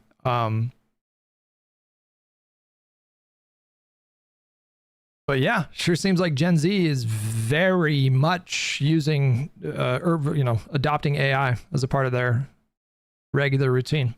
Policy, and let's give some sort of age. Yeah, you know what? You're right. Yeah, used is a very loose wording here, because like technically, if I do a simple Google search in Chrome, it's going to give me an AI summary. If I use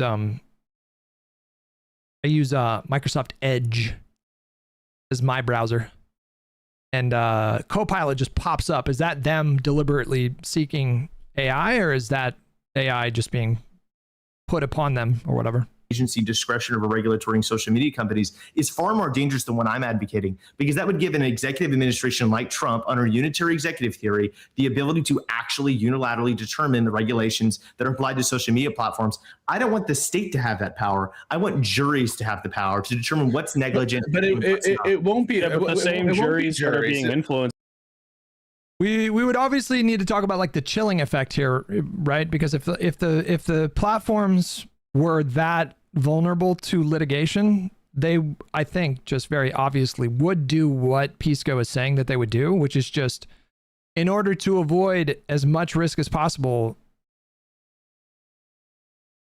95% of what you see on social media platforms would just simply not be allowed per their terms of service. They would just heavily crack down on all speech if something like this were to happen. By the media that you say is like making them kind of negligent themselves, right? I think juries are I trust juries. Gen Z is asking AI things like, we use Google search. Yeah. Not just Gen Z. I mean, I still do regular browser searches, but I do that a lot with like I'll do a lot of stuff like give me some, I'll be like, give me some like unconventional suggestions for things to do on a date in the blank area. And it'll be like, sure. And it'll spit out like 10 things like, archery lessons like 20 miles away, or pottery lessons, or it'll do stuff like that.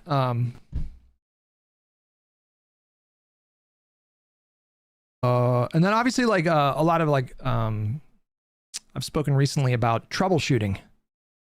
I used to have to call my buddy John, who's like super good with computers, and I would have some issue with the game, or some feature wasn't showing up, and I would call my buddy John, and my buddy John is retired. He retired young. He got that fucking Twitch buyout money. Lucky motherfucker. I love him. And God bless him. He would spend 30 minutes, an hour, hour and a half, like walking me through troubleshooting stuff with my computer. And recently, like 3 times in the last month, I've used AI to like troubleshoot shit, and it was super helpful. Yeah, I think you're right. I think a lot of young people are using it like Google searches. Yeah. Juries way more in determining what kind of behavior by social media platforms is irresponsible than I do trust a regulatory agency, which may be led by Trump. Fun date activity. Search your home for listening or recording devices. Weird. Or van.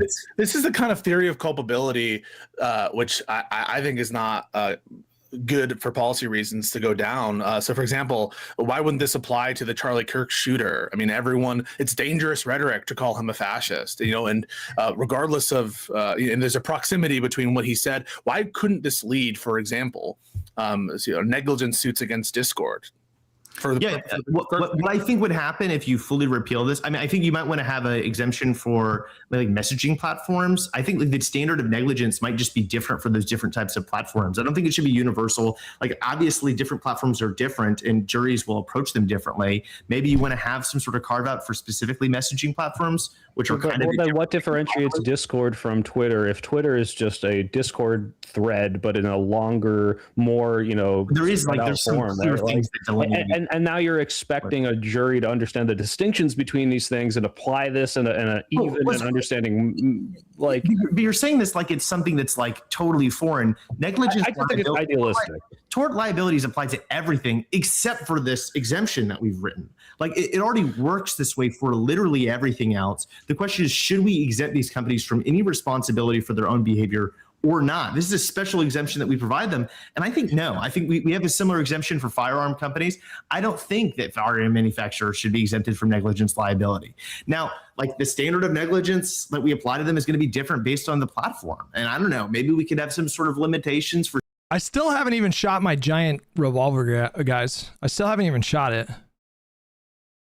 I'm driving up to Nevada to spend some time with my dad at the range, at a range up there. And that might end up being the first time I shoot it. I still haven't shot it though. I am frightened. I'm frightened of that thing. For specific ones, but I think there should be some sort of application. You have a different negligence cause of action for the different types of platforms. Like a publisher versus Twitter are going to be Revolver for Metal Gear Solid. I bought a fucking IRL Anvil level 4, bro. The Anvil and Arc. I own an Anvil level 4 now. Be treated. Here's what I'm concerned about. Like I'm concerned in the aspect. Maybe if you made a carve out, all right, no Section 230 protections as relates, giving access to minor. Grassroots Hegemon with $20. Claude AI is good for coding, but only at the top tier at $100 a month. If they can break that barrier to like $20 a month, you can, if you know what you're asking for, but bad for programming for sustainability. Here's what I wonder about, and I guess worry about too. We are headed towards. Tell me if you guys agree or disagree. I mean, I don't know how you could disagree with this, but like, we are headed towards a future where there will be a product, some kind of a service. I imagine a subscription service. You pay a certain amount of money per month for the ability to use this service. But like, think about gaming. We are headed towards a future where a consumer will be able to spit in a bunch of prompts and some model will create video games for that player. Like, give me an open world fantasy setting set in Australia. With like what, I think we are far away from that. I think we're still like years removed from that kind of thing. But like, that is going to be massively disruptive. Jeez, like, are we ever gonna? What happens to like the Grand Theft Auto series when we get to that point? God, that sounds sick. Actually, I mean, I agree. I like in theory, right? Like it sounds pretty amazing, right? You can create your own kind of novel experience. Just based on your own preferences, and just keep iterating with different prompts until you're like satisfied sufficiently. You give it like a particular art style, this kind of thing. But what is that going to do to the games industry? I mean, I have no idea. No fucking idea. GTA 6 created by AI. I mean, it wouldn't shock me if fucking Grand Theft Auto was using AI as in some capacity for their development. The developers for Divinity, the Baldur's Gate 3 people, they're in kind of the hot seat right now because they acknowledge that they're using AI for their conceptual phase. They've clarified they're not using AI at all in terms of the final product of the game, but they're using AI to come up with like concept art. And that alone pissed a lot of people off. And now they're in damage control mode. The CEO, I think, had to do like a digital town hall, I think, recently, where they were taking questions from people. I'm pretty sure it was their artist that put the concept art in place too. I don't know the finer details of what's going on there, but a lot of people are really upset about that. Artists are like the most upset group people over AI. I mean, in terms of the immediate threat, I think that they're probably, in the top 10 most vulnerable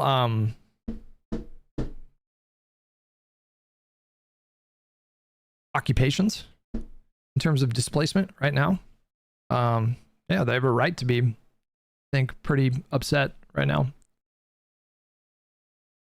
Anyways, Expedition 33 got in a lot of trouble since they used an AI image as a reference and then made their own stuff that got released for the game. That's the exact formula that I think, what's the name of the developer again? Is it Larian? Is that what it is? That's exactly what they have said they're doing with Divinity. And that infuriated people. They were giving it prompts and using AI to come up with like concept art. But then the final product, everything that's in the game, like none of that is a generative AI as far as I understand for Expedition 33. Its art is, quote, fine. Its video content is fine. It is good slop for short feeds, but you just feel the absolute soullessness of it over the time frame of a video game.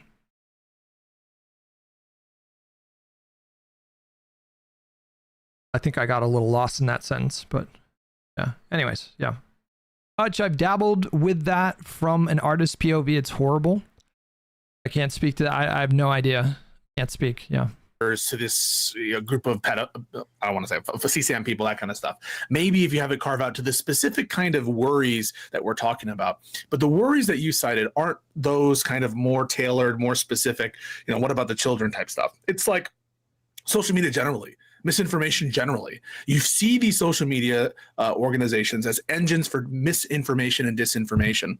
And I don't trust, because it's not going to be juries decided in this. It's going to be conservative state. Yeah, you need I agree with Steam. That's a really good policy from Steam. I think every platform, every digital platform should mandate that anything that is AI generated be labeled as AI. And you catch a ban for trying to duck that label. I imagine that's going to be really difficult to enforce in practice. Raised by Chozo said, even that is harder than you think, Hutch. No. I imagine that's going to be really difficult to enforce, especially at scale for some of these like really big platforms like Twitter and YouTube But that should be something that every platform adopts as a standard. In fact, I would like to see regulations. Like I would like to see actual legislation mandating that. That would be, I think, a good thing. But at a certain point, that might be kind of impossible to enforce. Because I asked you guys a long time ago, is it theoretically possible to come up with a program that can, with 100% certainty, detect if something is AI? And you guys, the consensus seemed to be no. That's not even theoretically possible. Legislation that Hutch can only ask ChatGPT one thing a year? Ooh.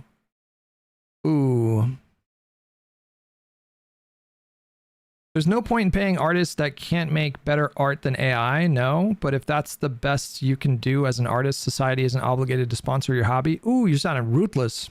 Judges as a matter of law, overturning sometimes jury decisions. Why do you not consider liberal judges as part of this mix? No, because well, I guess you could mandate it on the on the server side, on the AI side of things, like that could be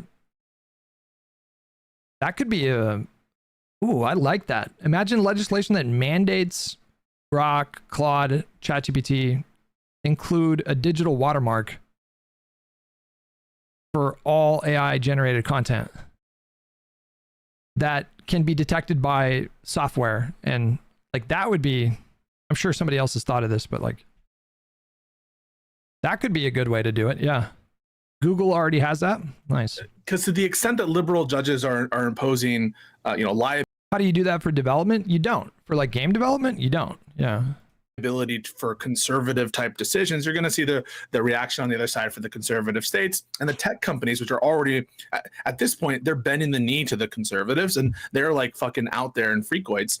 They're going to bend the knee, I think, and just make it so that the standards are way, way, way, way, way, way higher and all sorts of fucking bans and restrictions. And we're going to go back to the days, or I don't know if we're ever there. I think that's a kind of misinformation. We're going to go to the actual things that conservatives were. No, I thought you meant for like conceptual art. Like if there's AI art in a game, then yeah, it would have to be like a law from Congress mandating that every kind of AI service. But again, like, I don't know. But again, like my understanding is that people can just make their own models using their own computers at this point. So I don't know how you enforce that. Yeah. For saying that they were concerned about during COVID shit, which is like, no one can say anything. Like we can't give out like truthful information. And that's going to be fucked up in the context of a looming fascist threat. I think we want to keep those channels open as opposed to having them closed by tech overlords because they're scared of, products liability and negligence suits. Yeah, I mean, I think what would happen, realistically speaking, is leftists get banned, Destiny gets perma-banned, Groypers get banned, a bunch of right-wingers get banned. Like most people get banned, frankly. Like Phil DeFranco keeps his. Yeah, how is that good? I think right now, like I said, my preference is to have a Bill of Rights for social media users that counterbalances these two things. But if you had to ask me, do I think that basically everybody but like centrist news accounts getting banned versus the status quo, which one's better? I think absolutely almost everybody getting banned. I actually think social media is genuinely destroying our country, and it's making policy worse. It's radicalizing people. It's making people meaner and hate each other. We're locked into all of these isolated social media bubbles that are directly contributing to acts of political violence because of the radicalization that it's ensuing. And I think that what would happen. This is tough because like I agree with him.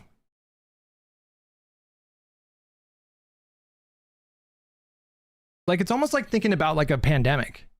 When we think about COVID, most of us, I would say most of us, obviously with many exceptions, but most of us were generally okay with, and by okay I mean accepted it as a appropriate action. Most of us were okay with greatly limiting our freedoms during a deadly pandemic that was killing, we'll say roughly 1% of, less than 1% of people that got it. But most of us were okay with restrictions in place that we, in normal circumstances, would never tolerate because it was a matter of life and death. And I think the same kind of logic applies to what Micah is saying here, except I think that his threshold for what he is willing to tolerate is much probably lower than mine. But if we imagine a future where social media echo chambers and algorithms and deep fakes got so bad that there was a significant and immediate threat, like if it got so bad that 30% of the population literally thought that something was happening and they needed to like take to the streets with guns and kill people and stuff like that. Like at some point we have to imagine that there is a theoretical kind of threshold where you could cross where you would be okay with severely censoring the internet. Most people, with the exception of like libertarians, I guess. Yeah, just general harm, we might say. Be careful with that one, Hutch. That's asking for a huge Dem blame blowback. I don't know if you're delayed or what specifically you were referring to at the time. Micah looks about 23, and for some reason that age group loves to be censored. So I do not value his threshold for censorship. They are prudes. I don't know how old he is. I mean, again, I generally like Micah's takes. I think he's got a lot of really good takes. He's an exceptional Twitter follow. It is mainstream media, journalists, actual media companies would be restored as having a lot more power in our country. Journalists actually have some sort of filter and epistemic commitments to being more interested in the truth. And I think that they're much better, honestly, than social media. No, they won't, Micah. What'll happen is all the users will go to sketchy foreign websites which are outside the reach of America's jurisdiction. They're gonna keep using the internet. It's not like the internet's gonna go. You think everybody? So like Instagram, Facebook, Twitter, like TikTok nukes politics, and we all go to like some random Chinese website somewhere. There will be websites where people will find ways to talk about things that they want to talk about. I think the cat's out of the bottle in the sense of the internet. It's like people who are trying to put in these, ban encryption, right? Ban encrypted passwords, or allow there to be a bypass for, like, encryption just exists. Or like AI, ban AI. Like, someone out there to which you're going to have access, unless you're foreseeing some kind of great wall of like the China does with their internet shit. They're going to have websites or different platforms to be able to communicate through the internet, the kind of things that they're doing. And I would rather there be intense societal and cultural consequences for this kind of bad behavior. I would love it if we lived in a world where it was intensely taboo, and this was something that like most people agree upon as like a cultural norm or a social norm. I would love to live in a world where it was intensely socially, culturally taboo to be fooled by bad information on the internet. Like, I would love to live in a world where it's a value that the vast majority of the society agrees is a good value, like a value about or a value of like hypervigilance in terms of what I don't always do the best job of articulating myself, but do you guys know what I mean? Like, there needs to be like public shame and mockery for basically being a fucking dummy in terms of the stuff that you consume on the internet and the stuff that you spread, There needs to be like intense social consequences. There needs to be a value placed on like an earnest pursuit of knowledge, like unvarnished facts. And we are so far removed from that. I mean, I don't know if we've ever had that. I don't know. Like, what was the Enlightenment period like, you guys? I don't know.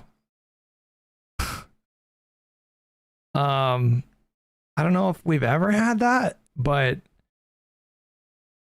going back to what I was talking about earlier, there does seem to be like a celebration of stupidity, like a celebration of stupidity these days, and it's pretty bad. But then, like, when you think about it, like, these social media algorithms are tailoring themselves or being tailored to appeal to us, and so I think it actually says more about us that these algorithms promote the most sensational garbage. I think it says a lot about us, because there's a reason why those algorithms are programmed that way, because that's the stuff that we're looking for. It's a reflection of like our own tastes. And there was similar discourse around the time that reality TV first started to become a thing. In like the late 90s and kind of early 2000s, it just, reality TV really exploded. And I remember there being kind of a cultural discussion happening at the time about how this was making everybody dumber. And really, when you think about it, social media is just a much more kind of extreme example of that similar kind of lowbrow kind of content. Morally Neutral seems to think that we 100% had this before. I don't know. I truly don't know. In the 50s, was there more of, like, if you said or did something really dumb in the 50s, like really dumb, were there more kind of social consequences for that? I really don't know. Somebody just typed Mamdani. Is he being sworn in right now?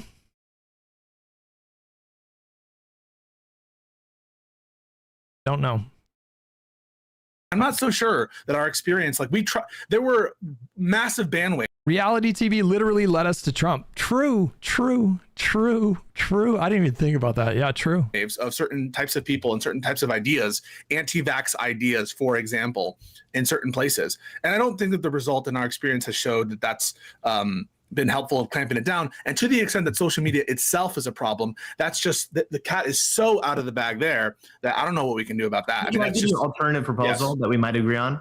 Can we at least require social media companies to have mutual interoperability, like what we do with Wi-Fi, the internet, like what we do with email? Right now, it doesn't matter whether you use Gmail or Outlook, you can communicate with each other. It doesn't matter what browser you use, you parse one common sense of data, which is, the World Wide Web, right? We're all using kind of the same database so we can communicate with each other. Could we have the possibility? I would be more in support of that, interoperability, like USB-C. What do they mean by this?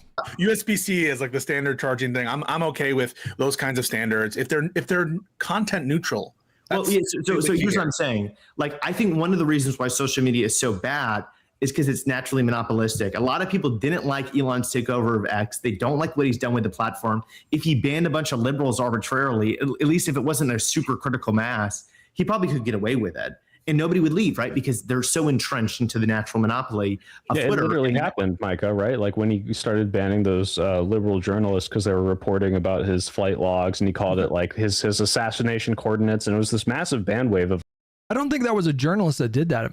I thought it was like a kid, right? Like just strictly left-wing journalists. Right. I've had friends that have been banned for basically no reason, and there's like no recourse. What if we could transfer our following and who we follow to a different platform, which had a different algorithm, which parsed the same set of data, which is all connected to each other differently with a different algorithm. So maybe somebody could create a truth-based social media site, and instead of us having all of social, we might call it Truth Social. Like, yeah, sure. But like, we could say, hey guys, maybe the way that we fix this is we all switch to this site, and we can actually encourage people to do it, and there could be a movement around doing it. And that's why everyone's on Blue Sky, Micah, because of how bad Twitter is going. It's just there just doesn't appear to be a market for that kind of thing. Well, yeah, I mean, not really, but I was saying it sardonically because it's like no one's there because everyone's on Twitter. The ecosystem exists. I think again, this is now being serious. I think what you're saying is like, I think Micah is touching on some very real problems, but this all feels very illiberal to me. I'm just America brained, and so I'm like, yeah, there's negative consequences to freedom and freedom of speech. It's not like, there's a lot of negative consequences to that, but it's a virtue worth preserving nonetheless. Incredibly idealistic insofar as you're underestimating the monopolistic nature of all of these platforms, and no one is going to en masse go to Vimeo and Blue Sky. What I'm saying, but I think you're misunderstanding what I'm saying. I'm saying this is the current problem, and we need a policy that solves it. The reason why we can't have these transfers to Blue Sky and we can't have transfers to other platforms is because you have to go rebuild your following. You have to go follow all these people, right? You have to rebuild your experience. He's kind of theorizing a potential, let's say that we passed a law that made it so that, you could transfer your followers to a different platform.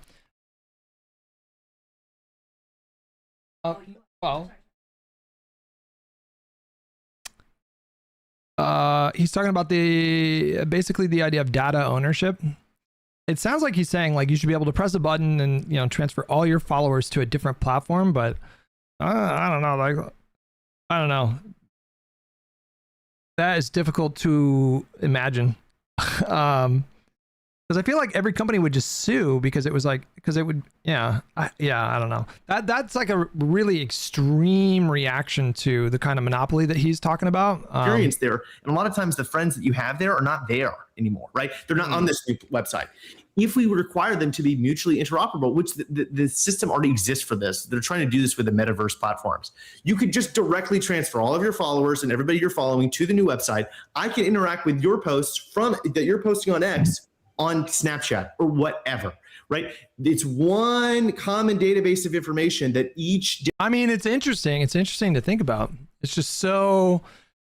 That's a radically different system than the system that we have now. So I'm finding it difficult to actually imagine that. But it's it's interesting to talk about, I guess. Different social media company has access to, just like what we do with the web. There's a lot of thinkers that have talked about this idea, and I think a government policy that requires it would be maybe the least invasive way to maybe get at. Maybe, Mike, this is what I'm trying to avoid.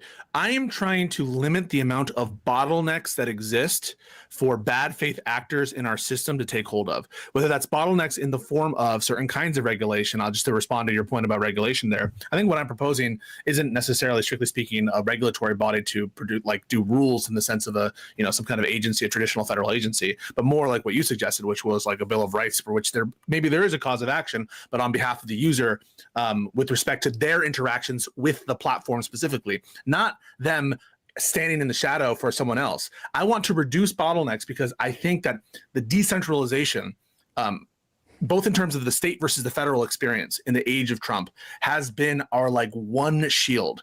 Decentralize who they can target. If we're all saying this, they can't go after all of us at the same time. If we're all fucking if the states have their own areas of sovereignty, then Trump can't fuck everything up. If the states have a say in the elections, then Trump can't do all that shit. That's what I'm worried about. And I think the more bottlenecks, and once you analogize and once you make a union of the actions between some service provider, including ISPs, by the way. This isn't just platforms.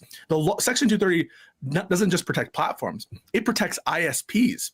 If ISPs now are having to make considerations from the perspective of negligence with respect to the content that people who are connected to the internet, now we're talking about very dangerous bottlenecks where there could be massive lawsuits to the very providers of our internet for political and bad faith motives. And these people will settle, right? The organizations will settle. The journalists will settle. CBS will settle. I find Pisco's argument very persuasive. Just giving examples of institutions that settled. Amazon, these people, right? Facebook, these are not good guys. And the liability shield, I know on the surface of it, it seems to protect the platforms themselves, but I really do think it's a protection of ourselves, and we should be careful. Hutch, if what social media is selling to consumers is an experience, wouldn't it actually encourage a more competitive market if users could take their data and move?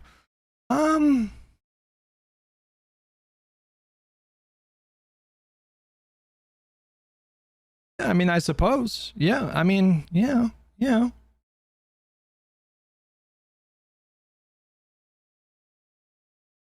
It's just, I don't know, guys. It's just, the overwhelming majority of people that sign up for social media are more replying to stuff rather than trying to build their own following. So I think the system that Micah is sort of trying to devise here, it already exists now, just with 2 extra steps, if somebody doesn't like the experience on Twitter, takes, in the modern era, it takes very little time to set up a new account on a different platform. And how many people went to Blue Sky after the 2024 election? It boomed right after that. So we're just talking about adding a button that you can press to transfer ownership. But I don't know. I feel like in a way the system already exists now. Blue Sky is built on this idea. Blue Sky was built on the AT protocol precisely to deal with the portability and ownership issue. FYI, it's a little over my head. I guess I don't understand fully what you're talking about. I argued with Erudite about this 6 months ago. The issue is with the system. The issue with this system is who holds the user base. so to speak, the government and who gets access. That's the biggest hurdle. Yeah, like imagine if this database existed with Donald Trump. Like, I guess it depends on how the system is structured and who has the ability to influence the system. And, you know, would it be something that is like outside of the president's ability to directly influence? Like, you can imagine a system like this blowing up and being used to, you know, specifically target and censor people for political speech. If it's the government kind of like in charge of this database, like especially after the first year of Trump and everything they did with like Doge and Elon and all that shit, like, I don't know, I'm pretty skeptical of a centralized database that the government runs. Like maybe if you set up like a completely independent body, sort of like the Fed, you know, like you could have like the Fed equivalent of some kind of like agency that would oversee this kind of this hypothetical database. But obviously you would want to put safeguards. We'd want to implement safeguards to make sure that someone like Trump doesn't come along and then, you know, all of a sudden like, boom, I'm going to ban every liberal that I don't like here. Careful not to create more bottlenecks. So what did you think about my policy on the interoperability? Yeah, I think it would need to require a certain amount of active users, and I think I would need to think about it some more, because I do think that there are also self-standing First Amendment concerns in, you know, a platform wants to be its own thing, you know, and I want to now I think at a certain level of scale we can start to talk about them more as utilities perhaps, and maybe that would help justify the legal argument, but I'm skeptical of it being applied to every single. I mean, just think if SMS messaging on Samsung phones only talk to each other and LG had their own, the argument is make SMS a protocol that anyone can tap into. I see. But isn't the nature of a social media platform fundamentally different from the nature of a purely direct message service? There's obviously overlap, but they're very different functions, right? Very different systems, right? Or are they? Maybe they're not. Maybe not like super small sites. Maybe. I mean, to me, it seems like there is a huge monopoly problem with social media. And I think our problems with social media are so large that we can't just say, there's nothing that we can do about it. I agree that no regulatory agency should have discretion to go after social media sites and tell them what they're that we agree on. That's a huge danger. I also think that saying, there's nothing we can do about the status quo, I don't think that's tolerable at all, because we're seeing so much harm, and we're seeing the global rise of populism pretty much everywhere. And it's probably not very good for us. We're seeing the rise of the far right pretty much everywhere. That's probably not very good for us either. And I think it's in large part, increased and supported by the social media algorithm, which is not neutral. It's not message neutral. It elevates certain types of messages. Angry messages, divisive messages. It rewards misinformation because misinformation is actually more interesting than true information. And so, yes, I floated some pretty radical ideas here. I don't pretend to have like the best solution to these things, but to me, yeah, I mean, listen, it's like maybe fun for a bit of a thought experiment, but doesn't seem like anything that is likely to materialize. So my interest is a bit limited there. Master of Darkness with the tier 1 membership for 7 months. Thank you so much. Appreciate that. Emma Vigeland was on CNN recently. No evidence showing that. Talking about the drone strikes. And we might actually agree. This might actually be a situation where we agree. And that's all that matters. So I'm not scared. I don't think any American is scared about the consequences. I care about the world, not just Americans. No, I know, but you're also in this instance caring about a narco-terrorist group and government. No evidence provided. Them. They're talking about these drone strikes and these like boats in the ocean. There's been no evidence showing that they're not actually drug boats that are being sent. That's not how this works. We do. Emma Vigeland of the it's not. Majority Report made her triumphant return to Abby Phillips' CNN show, where she went up against two smug MAGA pricks, Scott Jennings and Jason Rantz. We're going to take a look at clips from this episode of Abby Phillips' CNN show with Emma Vigeland, Scott Jennings, and the rest. I have thoughts that I want to share as well. Let's check it out together. CNN has exclusively learned that the CIA carried out a drone strike in Venezuela earlier this month. It is the first known U.S. attack inside the country, and sources tell CNN that the target appears to have been a remote dock on the coast. The administration believed that it was being used by the Venezuelan gang Tren de Aragua to store drugs and... Yeah, that's a crazy thing to say. There's no evidence that they're not terrorists. this. Moved them onto boats for shipping. No one was at the facility at the time that it was targeted, according to sources. The CIA declined to comment on this, and CNN has asked the White House and U.S. Special Operations Command for comment. Now, we all know this because, in part, an interview last week with President Trump where he said, quote, we should do a wager. And the bet should be about whether or not Emma finds a way to make this conversation about Israel. That would be an interesting wager. A big facility was wiped out, and he mentioned it again today, but he offered a few details about the operation. There was a major explosion in the dock area where they load the boats up with drugs. They load the boats up with drugs, so we hit all the boats, and now we hit the area. It's the implementation area. That's where they implement, and that is no longer around. Now, the strike could significantly escalate tensions between the U.S. and the Venezuelan President Nicolas Maduro, who Trump has said pretty explicitly should step down. But this new strike also raises new questions about whether an operation in Venezuela would need to have congressional approval. President Trump was asked about that earlier this month, and here's what he said. Mr. President, will you be seeking any authorization from Congress for any land attacks on cartels in Venezuela? For anyone? For any land attacks on drug cartels in Venezuela? I wouldn't mind telling them, but it's not a big. I don't have to tell them. It's been proven. But I wouldn't mind at all.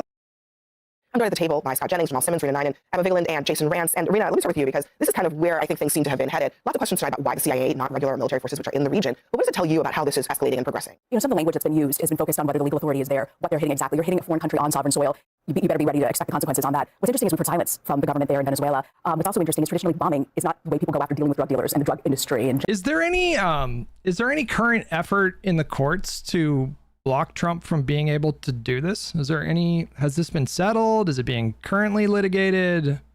Is nothing happening here? I don't even know. General. So this isn't a traditional route that they've gone about, but the biggest fear that I have looking at from a foreign policy context is, remember, Russia and Iran still back Venezuela. So the fear is what could happen when you've got countries like Russia and Iran backing this country and the rest of Latin America also watching. Well, I mean, it seems like the Trump administration is banking that nothing's going to happen, that nobody's going to respond. Maduro's not going to respond. Maduro's not going to want to provoke a direct conflict. But I wonder, do the American people, do they need some kind of explanation from this president? I would hope so. I mean, when you look at the polling on this front, over 70% of Americans do not want a war with Venezuela, so it's deeply unpopular. Secondly, when you talk about the lack of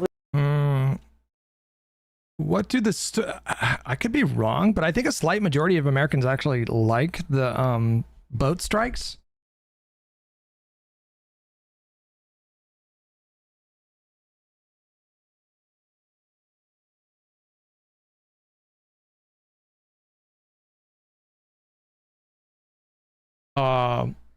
December 4th, 2025.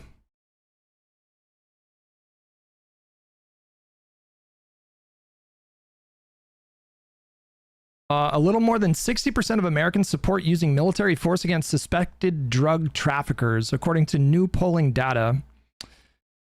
The polling data is from Reagan's National Defense Survey, an annual polling of roughly 2,500 Americans on issues tied to national security. I have no idea about the reliability of that particular pollster. Axios from November 2014. Most oppose Trump's military strikes against alleged drug boats. Majority of U.S. adults oppose the U.S. military killing suspected drug traffickers without judicial process, according to Reuters Ipsos poll. Now, I trust them. So no, I am incorrect. According to Reuters Ipsos, just 29% of Americans support U.S. military killing drug suspects.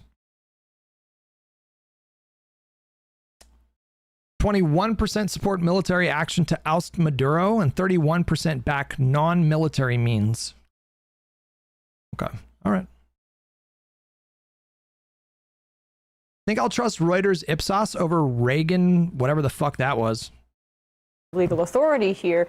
Congress has the authority to declare war. That is what the founders wrote in the Constitution. Now, we broaden that authority with the authorizations for the use of military force after 9/11, but those are supposed to be pertaining to the response to 9/11 and to the Iraq War. They have not even provided an explanation, as you say, as to what authority they're even using, which makes it expressly illegal on its face. Can I just say something? The hair situation is whatever stylist they have for CNN on hand are crushing it in the hair department because their hair looks fucking fantastic. I'm just saying. Fucking unbelievable. Look at this thing. Sounds like CNN, apparently, makeup artists and stylists know what the fuck they're doing. Because Jesus Christ, just exceptional hair. What does Hutch know of hair? I mean, maybe that's why I'm having this reaction. It's a really good hairstyle. Very complimentary, I think. And so the consequences that you're talking I don't know if I would look good with this hairstyle. I don't think I would, but about are incredibly dire. But I also just like want to step back for a second and look at the justifications that they're even using. They're saying that these are narco-terrorists, etc. Did they record this live at 3:04 a.m. Eastern? I could never be a political pundit. I'm in bed with my programs at fucking 8:45 p.m. every night. You could not convince me to show up to a political panel. Oh, it's not live? Okay, never mind. And that's the Republican line. But then Trump comes out and goes, it's for the oil. I mean, like when we did our illegal invasion of Iraq and killed hundreds of thousands of people there, at least the Bush administration had like the humility to pretend and go to the United Nations and say, oh, we're going to do this through the regular channels. I mean, this brazen bully illegal administration doesn't even go through that pretense. And I think that should scare everybody because their foreign policy is might makes right. And that's all that matters. So I'm not scared. I don't think any American is scared about the consequences. I care about the world, not just Americans. No, I know, but you're also in this instance caring about a narco-terrorist group and government. No evidence that supports provided. Them. There's been no evidence showing that they're not actually drug boats that are being sent That's not here. how. That is such a insane thing to say out loud for an adult to say something like that. What a ridiculous thing to say. If I killed some random person on the sidewalk and then claim that that person was a murderer, and then somebody was like, okay, we'll prove that they were a murderer, and I said, we'll prove that they weren't a murderer, it's fucking ridiculous. How this works. We do know, as a matter of fact. So I want to stop here for just a minute. First of all, I want to say, on the one hand, I think it's really great that they have Emma Vigeland now going on Abby Phillips' show. This is her second time in a few weeks, because she brings some actual logic, some facts to Abby. Continues, and this people by the war is badly from us engaged nonsense, but we'll go ahead and skip that part a little bit. She's also kind of wasted because she's going up against propagandist morons like this. That this is a country that very clearly doesn't. I mean, she's on the right side of this argument, to be clear. In narco-terrorism and is a hub for sending to this country cocaine, primarily meth, which is the second leading cause of drug overdose deaths, at least where I'm from. So the average person. Yeah, if you have a deep dive conversation about the legal aspects here, they're going to roll their eyes. That's just the reality. It might be important. Is this not just like an appeal to, it wouldn't be appeal to authority, would it? What is the logical fallacy to like appeal to like majority thinking? This is just lazy. Is that a fallacy where you appeal, is that just appeal to authority? Like it's not, you're not actually making an argument. If you say most people believe this thing, therefore this thing is right. Is it appeal to audience? I don't know what it is. And it is important. The but they roll their eyes because they know who the target is. The Sacklers are. Donald Trump is putting you in a position. I'm sorry. Where you're now defending drug dealers. Whether or not that's your intent, that's how it comes off. Do you think that the Sacklers should be executed in the town square? Oh man, she's doing. That's like a Hassan Piker moment right there. I don't think this is the town square, and I don't think that this is a declaration of war. Does it matter? I mean, as we've heard specifically tonight, this was an empty facility, no deaths, and I would assume that this was leaked to CNN with this information that came from the CIA. That if it wasn't actually a drug distribution center, a port, probably would have come out too. But we killed dozens of people already under this pretense. So do you defend We killed dozens of people who were on drug boats, bringing drugs to this country to kill Americans. Did the Sacklers help kill Americans with the opioid epidemic? Yes or no? So that is a completely Pisco, get him in there. Separate issue. But how is it separate?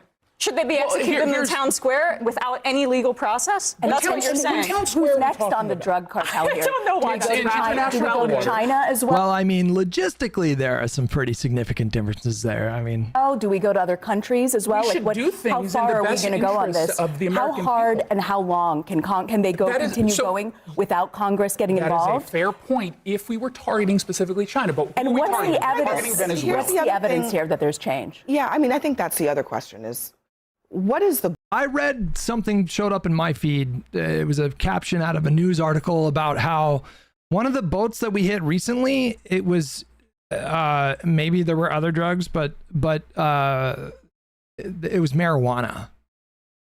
My understanding is that we blew up a fucking boat in the ocean the other day, and it was transporting marijuana. That seems pretty nuts. That seems pretty nuts. Goal here? Is Trump just trying to make a point? Is he taking out one facility here, a couple of, drug smugglers there? Where is this leading us? Is he actually dismantling anything, or is he just dropping bombs to make a show out of it? That's the other part of this conversation where there have been no answers to that, Scott. I think they have multiple goals. It makes sense to me that if you were going to go to the trouble of bombing drug boats, and that if you found out where the dock is, where they load the boats, you might also bomb the dock. That makes sense to me. But I think they have multiple goals. One is to go after the narco-terrorists. That's a stated goal. I think they have broad political support for that. I think the administration would love to see Maduro go away. I know this because the president says it on almost a daily basis. And so I think they have multiple goals, but it all falls within the rubric of we're going to be policing the Western Hemisphere. Regarding Congress, I do think, I don't know whether they've briefed Congress on this specific attack or not. They've been very accessible to Congress. Like, I feel like if you're going to use the logic of, drugs come into the country and they kill X amount of people each year as a justification to do lethal military strikes, you would be way more justified, which isn't to say that I think it's justified, but you would be way more justified if you were targeting the heads of these narco operations rather than these like random guys on a boat. Like we're calling these people narco terrorists who are potentially transporting drugs into the country, dropping them off by a boat or something like that. These are probably like really poor people who have nothing to do with the operational logistics of a, drug cartel. It's a bit extreme, like to dole out a death penalty. And I don't really know what you're really affecting in the long run by killing and targeting and killing these people. Like, are you really making even a slight dent in the importation of drugs into this country? Are you even having any effect, like any kind of like noticeable effect whatsoever by targeting these particular boats with these people? Like, what do these people have to do with the operation itself? They probably just, it's like probably get like $300 to do this or whatever. On the Venezuela issue, some of the briefings they've given have leaked, some have not. But my suspicion is that if they haven't briefed them on it, they will, because they've never really said no to any kind of congressional inquiry, particularly in classified settings when it comes to Venezuela. When you pull back, what has me concerned here is I've been banned for it once and I'll risk it again. If they actually have fentanyl, I literally don't give a fuck. But if it's just weed and cocaine, that it isn't justified. I think the problem here, guys, is like, I think you're asking a lot to take the administration at their word that they have really solid intelligence to suggest that these boats have fentanyl. Like, I don't know about you, but my read of this administration, I don't exactly, like, the word competent doesn't really come to mind. I do not trust these people to, like, if they say, oh yeah, that boat had fentanyl, I'm sorry, I do not trust these people. But we don't typically, like, most countries don't have the death penalty for, I mean, some do, but these states are considered quite draconian. The death penalty for like a low level member of like a drug operation, that seems a bit much. And for what? Like, what is the demonstrated value? Like, if you were able to demonstrate some kind of a value to that strike, as in, it saved lives or prevented a significant amount of drugs from coming in, or like if you could point to any way that you were making any kind of a dent, maybe then you could start making the argument. But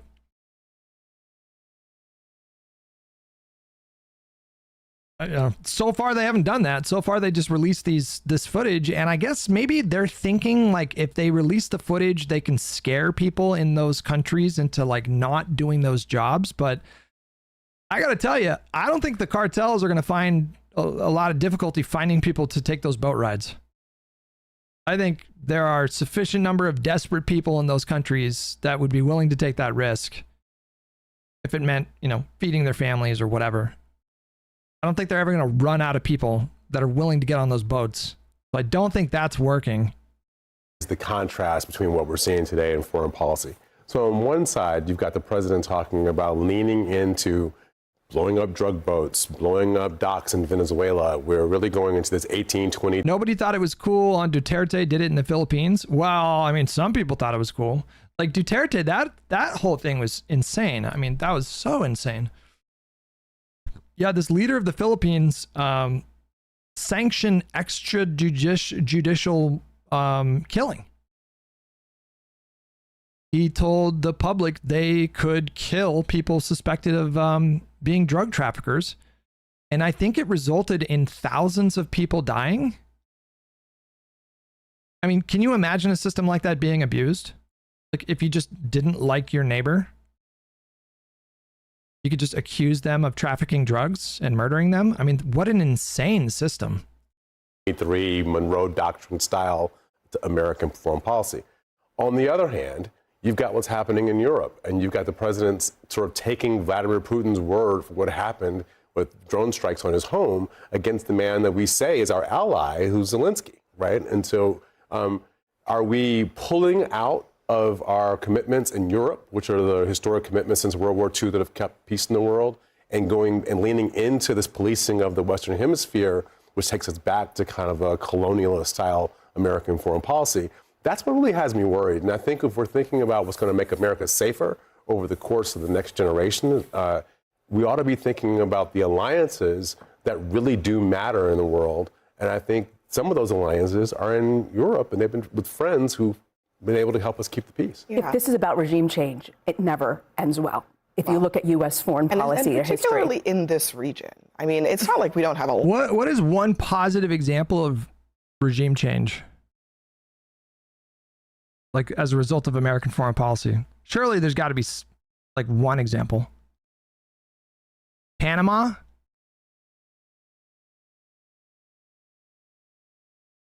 Japan? I suppose, yeah, I guess Japan. The Balkans? What about, like Serbia? Or Bosnia? Did that result in regime change? Guam, Germany, South Korea?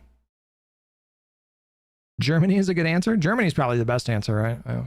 Long history of pretty well after World War II. Trying to stop drugs from coming into well, yeah, Scott Jennings just made that point, right? Country by engaging in this kind of what they call the drug war, but also in trying to pick and choose leaders in Latin America. That's exactly Trump right. seems to be going back to that, and that part was a spectacular failure in the last 50 years, 60 years in this hemisphere. But so part of me thinks that's two separate issues. On the one hand, I agree with your general take here, right? I do think that there is the risk of the chaos. Or like, obviously, there was a tremendous cost to it, but has the standard of living, like the average standard of living in Iraq, gone up or down post Saddam?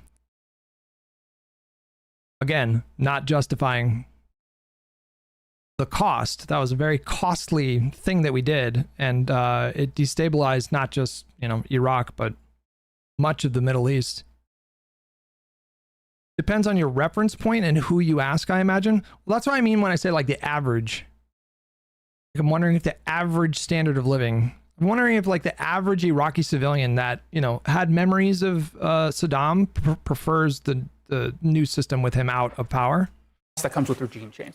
That is always the case. But on the one hand, I'm hearing people upset that he's not going too hard after Putin, but now you're also upset he's going too hard after Maduro. Well, I don't know. I mean, here's the thing. I mean, look, Maduro has no friends, right? Everybody would like to see they're aligned with Russia. I'm talking about in the United States. There are very few.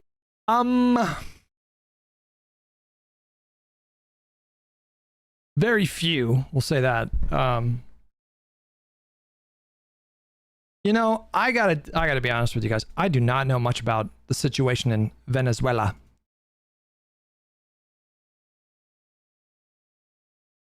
I am not up to date. I found one Emma Vigeland quote referencing Maduro from June of 2020. Trump would consider meeting with the president of a country. Can you say impeachable offense? Exclusive. Trump cold on Venezuela's Juan Guaido. Would consider meeting with Maduro. Okay, that was a sarcastic post there. Few people who wouldn't mind to see him go.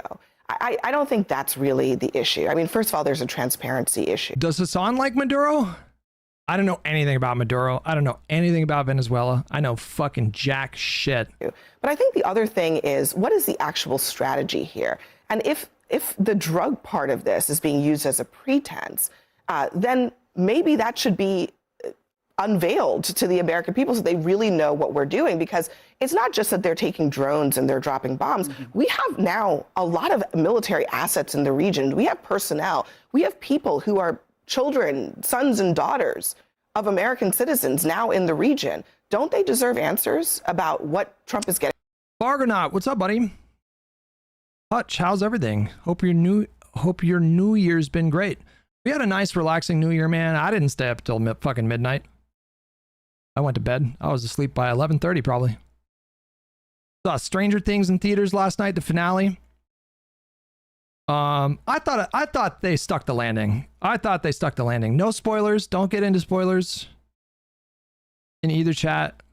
I thought they stuck that landing. I mean, that was like a very satisfying finale, I think.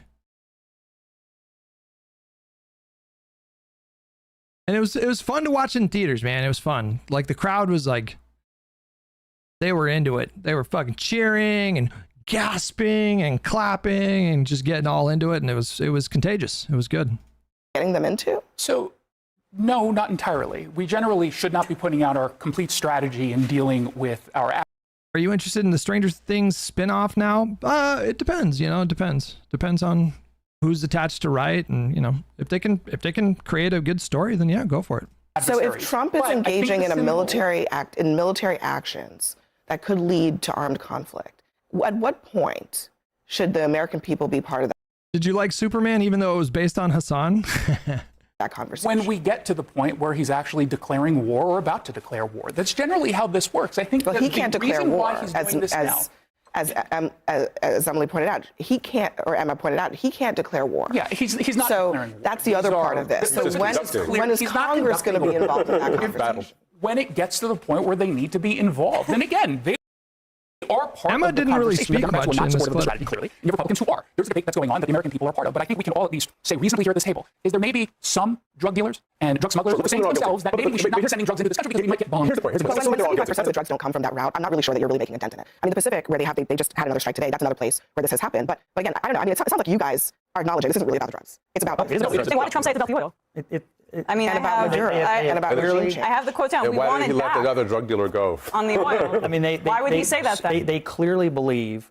First of all, we don't even recognize Maduro as a legitimate government. Scott, why would he say it's about the oil? Because we believe they have illegally engaged in trafficking oil around the hemisphere that's under sanction or whatever. Again, the overarching strategy is we are the overriding authority in the Western Hemisphere. That is our view. It's about drugs. Maybe it's about oil that's under sanction. Maybe it's about the fact there's an illegitimate thug in charge of a country, and we don't want him in charge of it. It can be all of those things. But the reality is we're the big player in the hemisphere, and we're not going to let these people do whatever they want. Let's hit pause, guys, because we have. Okay, so we have. You know, I mean, to a certain degree, like, might makes right is, I mean, not literally like morally right, but I mean, it is just inescapable fact that if you have the ability to, you know, exert military power and strength, and if you can directly influence things, gonna happen. Okay, we didn't get to we're not gonna end the stream. First of all, we didn't get to the Jack Smith stuff today, so we'll pick up with that on Sunday, because I do want to watch some of that deposition. Right now we're gonna switch it up and play some games, play some video games. that is going to be the new model for 2026, guys. I feel really good about that. But that's just going to be what we do for all these streams now. So we're going to start the stream covering politics, do that for 4 or 5, maybe 6 hours sometimes. It's a super spicy day. We can continue with the politics. But we're going to like essentially try to like double our output and do like a gaming stream right after the politics streams. Which is what we're going to do right now. Let's change the name of the stream. We're going to play some Arc Raiders, guys. I'm super fucking addicted to that game.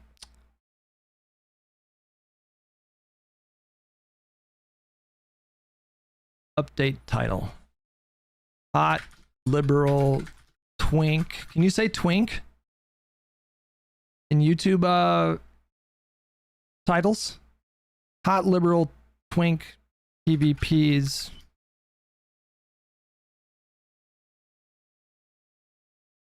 Solo Arc Raiders. Can you say twink? I don't even, maybe you can't. I don't even know. Can twinks have a gut? Actually, you know what? Am I a twink? What am I? I'm a Grinch. I'm a gay, whatever. I'm a gay Grinch. I don't know what that. If you're a twink, you have to be like really skinny, right? I'm an otter. I'm not like super hairy. Wait, I don't think you can say twink. I don't think you can say twink in YouTube. Yes, you can actually. Wait.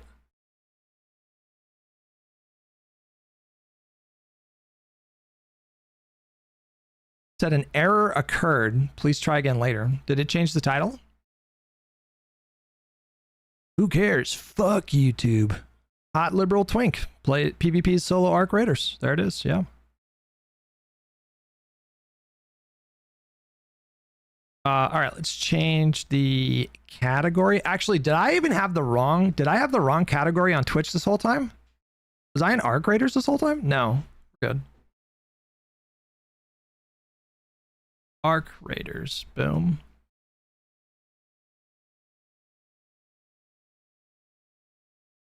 Gaming. Game title, Arc Raiders. Boom. But yeah, I'm excited, guys. I think this is a really good change because I do play a lot of games. I've just been in 2025. The vast majority of the games that I was playing were single player games. I played Dune, played a fair amount of Dune, which was technically a multiplayer game, but I was playing that solo pretty much the whole time. Bit of Outer Worlds. It's been a while since I got into a multiplayer game, but Arc Raiders just fucking did it to me, man. Just fucking did it to me.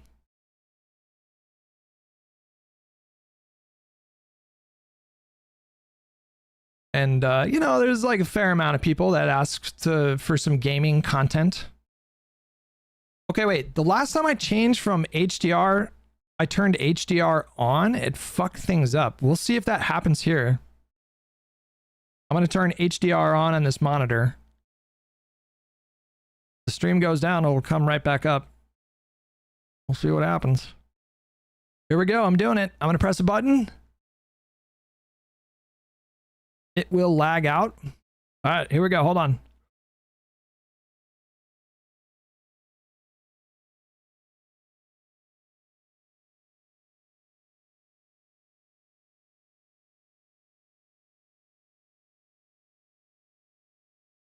We're good? I think we're good. Are we good? I think we're good. It says we're good.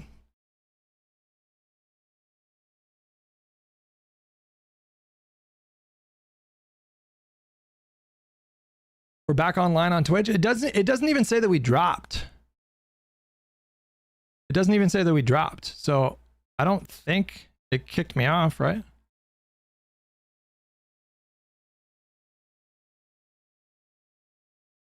Emily, there we go. Okay. Yes, there we go. Okay. All right, we fired up. We're good to go. It's when you turn HDR off, it hard crashes. Okay, that's good to know. That is good to know. Just pause for a second. Gotcha. Fargonaut, that was 3 minutes ago. You're a beaver dad, Hutch, especially with the beer gut. I'm a beaver? Is that what you... That doesn't sound very sexy. I miss the old Hutch.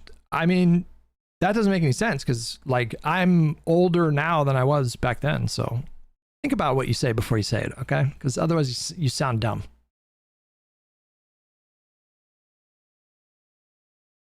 Okay.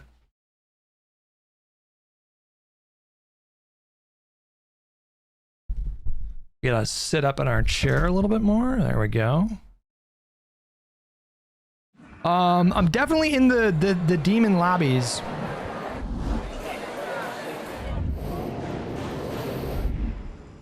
I'm definitely in like the demon PvP lobbies right now, where we left off last night. Maybe it gives you a fresh start when you start playing that day. But I'm definitely in the demon lobbies. We have a lot of level 4 guns, so there's really no excuse for using free loadouts right now. Like, there's no good reason to do that.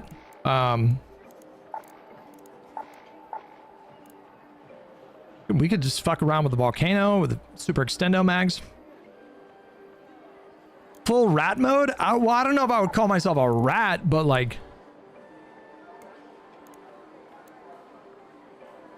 we're gonna shoot on sight, if that's what you mean. I do think I prefer this shield. I need advanced electrical components. When is the next Magic the Gathering stream? Ooh, I would not hold my breath.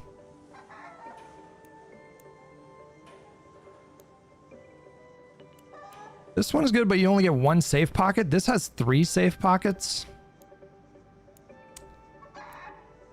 Slightly less max loadout weight. We need to do a few things. We need to farm processors and sensors. Actually, we need batteries here pretty soon too. Which one do I want though? Right here. This one has like a built-in shield, which is super useful. But it only has 1 fucking safe pocket.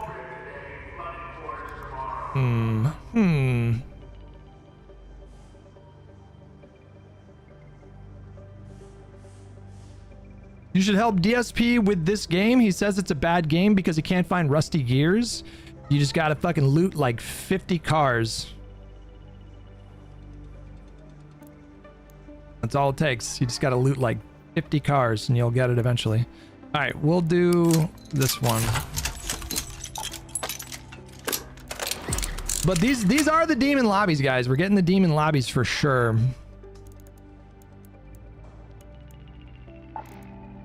Everybody's killing on sight in these lobbies. All right, we were working on quests. So return to the water intake below the water treatment control building.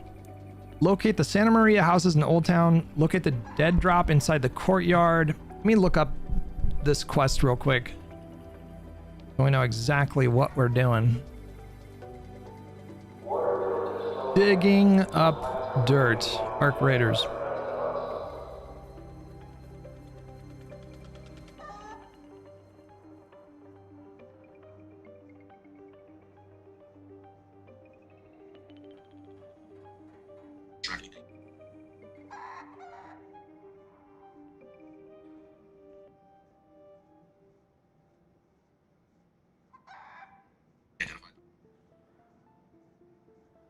Oh, you go into that building.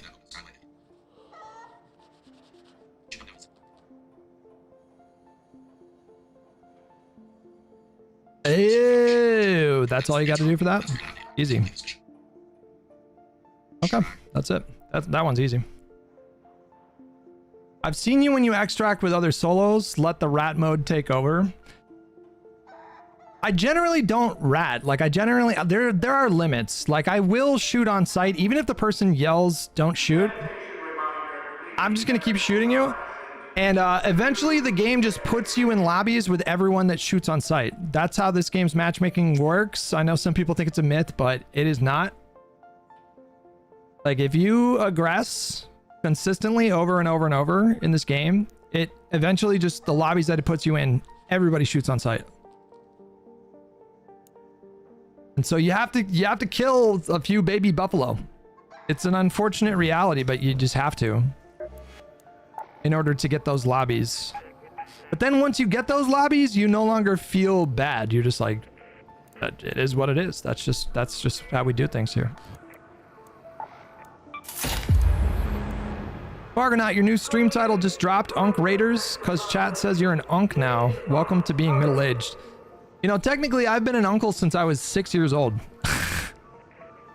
Technically speaking, I've been an uncle since I was 6 years old. What is the last page of this? You get this? That's kind of cool, actually.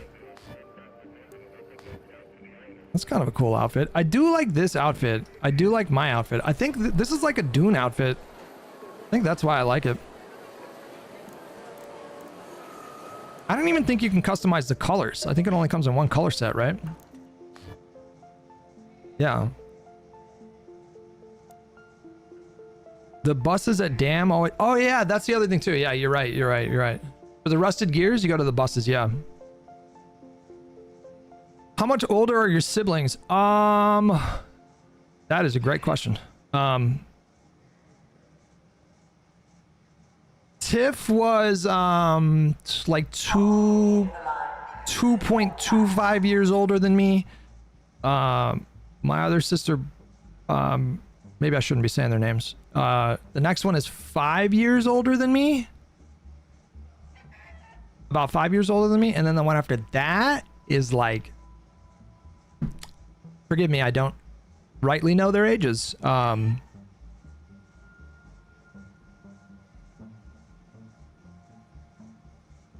So if I was 6, then, so I think my older sister would be like 12 to 13 to 14 years older than me. Yeah. And so she had a baby pretty early. She had a baby, I think, when she was 18 or 19. Yeah.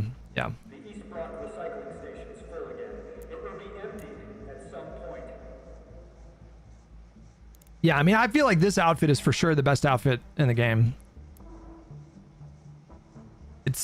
I look like a Fremen. I look like a Fremen out of Dune. Maybe there's a better backpack for this?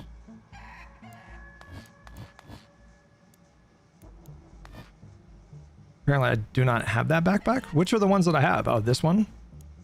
Ooh, I like that. But I feel like this light shows up in the dark. Is the only thing about that backpack. I think that's the one that I've been using. Anything with lights, I think, are bad. That's pretty cool, actually. But these little things make noise when you walk. That's the other disadvantage.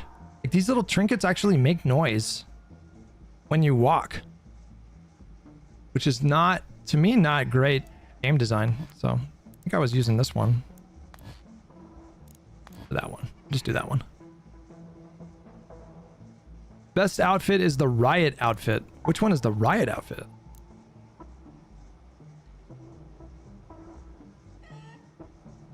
Don't see what you're talking about. This one? Is that what this one is? A riposta? This one's nice. This one's a nice outfit. I favor the outfits that have color schemes where you can kind of blend into the environment better. Like, I don't know why anyone would don a like bright red outfit in this game.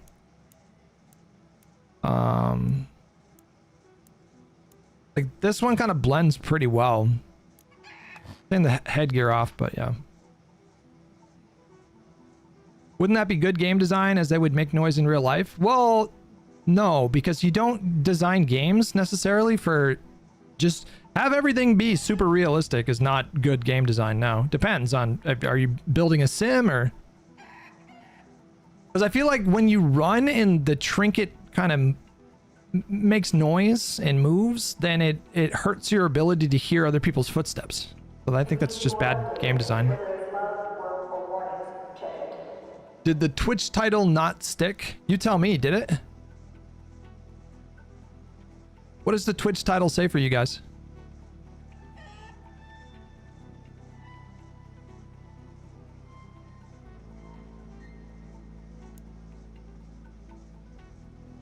It still says Destiny? Huh, okay.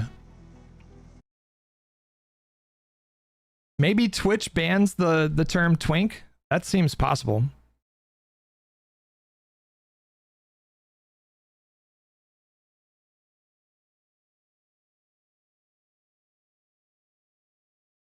Hot, I'll just do hot liberal PvPs in solos Arc Raiders. That.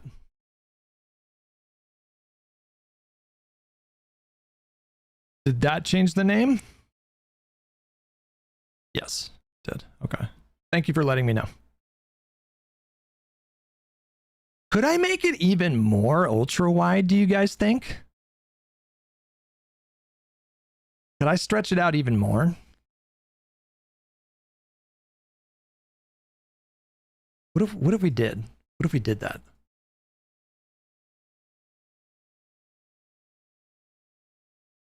We did that and then center it. Transform center to screen. Make the black bars even bigger. Stretch that shit, get super cinematic with it. Oh yeah, look at those beautiful letterbox black areas. All right, let me pee real quick and then we're gonna jump into a game. We might do a free loadout for the first game. Buried City, confirm. Yeah, let's just do a freebie to warm up here. Let me pee real quick and I'll be right back.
So the Boston found is overflowing, and please collect soon, or we might have to open a new stall.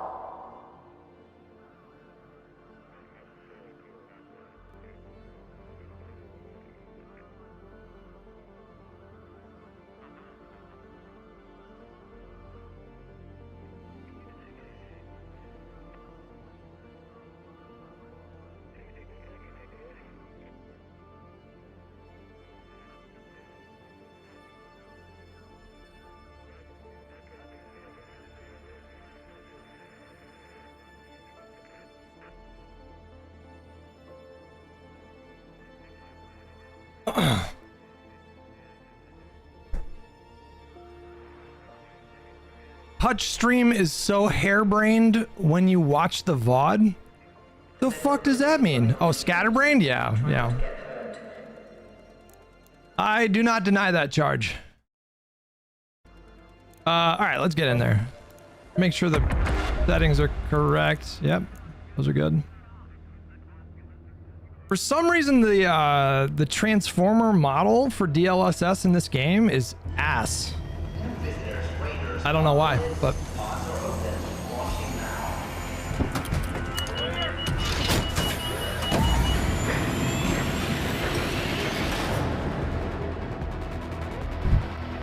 However they tuned upscaling in this game, for some reason the transformer model is like really bad.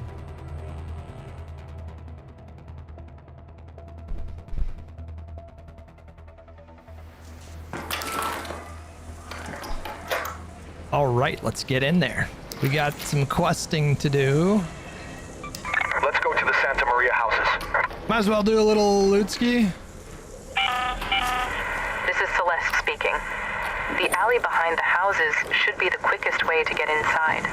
There's a sort of indoor we got a courtyard there pharaoh. that would be the likeliest place to hide something in plain sight. Why is it so like orange? I turned up the saturation a little bit, but very orange.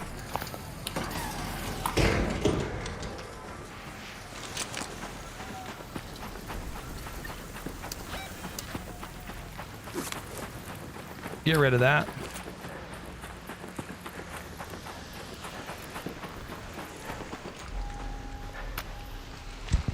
A level 1 Pharaoh, guys. Let's go. We can do some damage with this. Got a couple breaches here.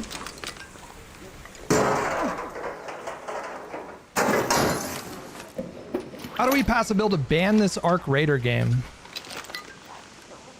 I would be so fucking devastated if you guys ban this game.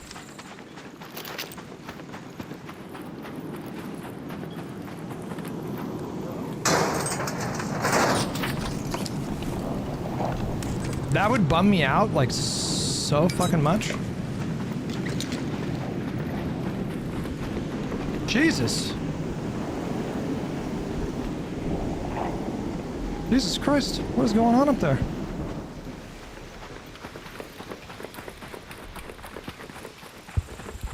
This has been hit. We can get some scraps.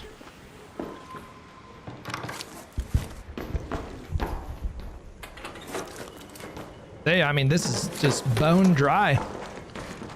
What the fuck?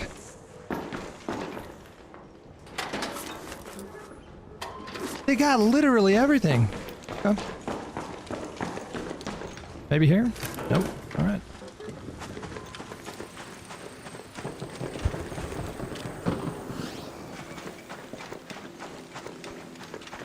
That sounds like it was in the extract over there.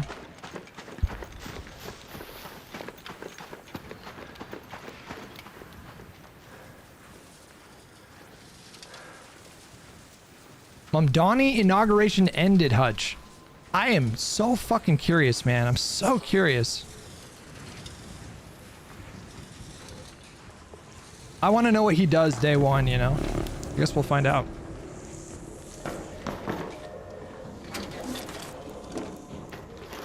I hear something.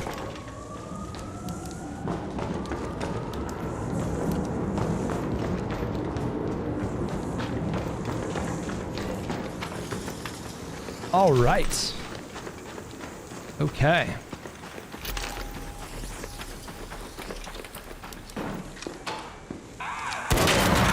Uh-oh. Uh-oh.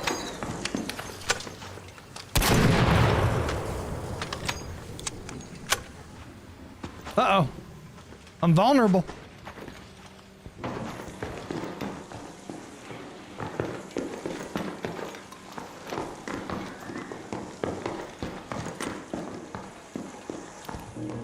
It's so sepia toned. It's so orange. I don't know if I've ever seen this map condition. It's like...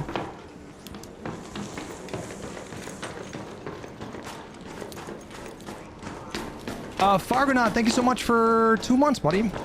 I subbed to you, Hutch, because you're a gamer in video gamer Unk era.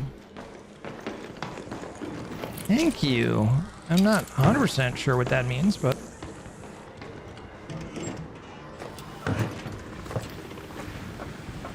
Thought I heard something right there. Maybe not.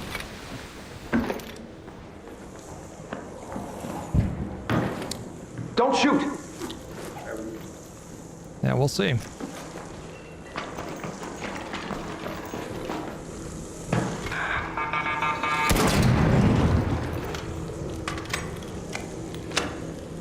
We'll see if he's friendly. right, I think that's it. I think that's it for this. Get away from me. Don't shoot!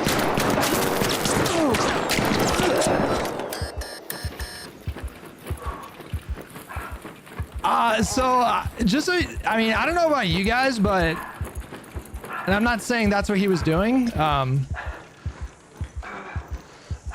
don't know about you guys, but I have definitely run into 2 hackers minimum.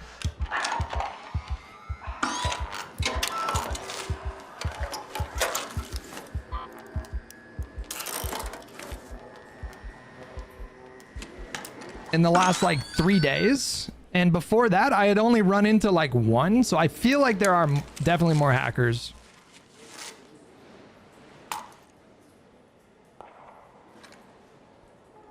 What the fuck, Hutch? I thought you were just shooting on sight. I mean, I have a level 1 Pharaoh, so, you know. Jay Pluska, thank you so much for 5 gifted, buddy. Hey, Happy New Year. Thank you, buddy. How do you hack in this game? Beats me. I have no idea. I've got no idea.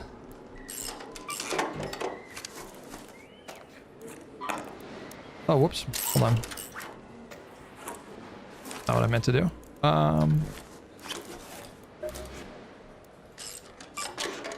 just doing a little bit of looting before we outie. Jesus. Let's head home at the Eastern Station. Let's go to that metro.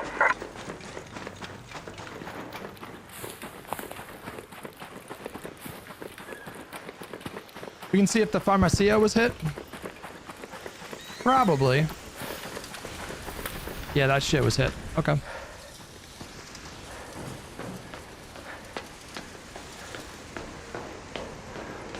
Fargonaut, thank you so much for the gifted sub, buddy. Fargonaut said he sent you a donation. $2. I said you're playing video games now, and that's a new era for you. So because I resubscribed to you, Unk Hutch, I love it when you're gaming, but your political coverage is cool too. Cheers, buddy. Thank you. Thank you so much. Oh, shit.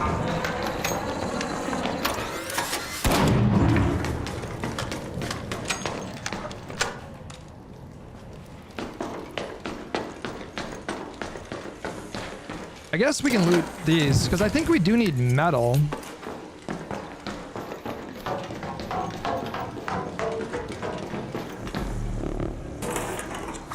I think we are low on metal.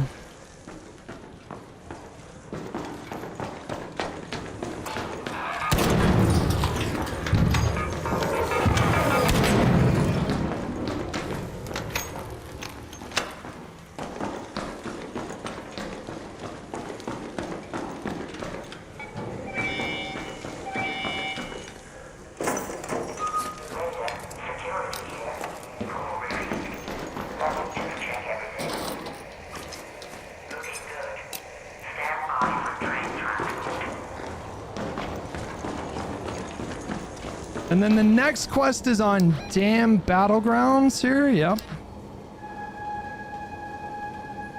We won't use a free loadout for that one. We'll go in there with a proper loadout. So you are using the CNN model? Yeah, for this game, the there's like really bad shimmering with the transformer model.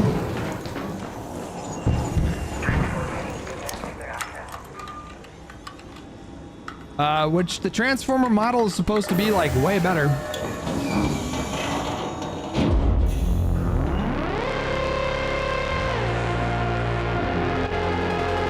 Classic lib using CNN. Yeah, true. Favorite map? You know what? I honestly really like Bluegate. I understand that's probably not the... Bluegate's a little bit more difficult because it's just not efficient if you're looking to get in and get out and just get the most amount of loot. I just really love that map a lot, but probably Spaceport. Really, Spaceport? Spaceport is just something about it. I just love it. But I think they're all good, you know. I even kind of like Stella. After playing it for like 3 hours trying to farm something. So the OTTM had a mole problem, and they're a lot smaller and a lot weaker than they present themselves. Your job. Our library selection has grown pretty stale. Locate the library. This Could is you head another out to Buried City and find something more? There's an old library back. Oops. Buried City is like, Buried City feels like the most dangerous map to me. It's like very stressful. There's people lurking in every corner. We have to go to the library in Buried City.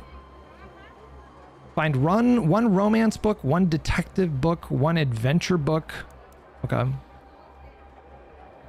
then Spaceport, we gotta go to the Trench Tower, and Dam Battleground. Let's do Dam Battleground. We can take you for the metal. Take that ammo. We can disassemble that. Get some plastic and sensors. Go to the trader. Get our free my favorite repeat augment. patient. Though you're looking. And then yeah, for this one we'll go in there with a proper setup here. So we were doing the Arpeggio. I don't know if I'm saying that name correctly. Whoops.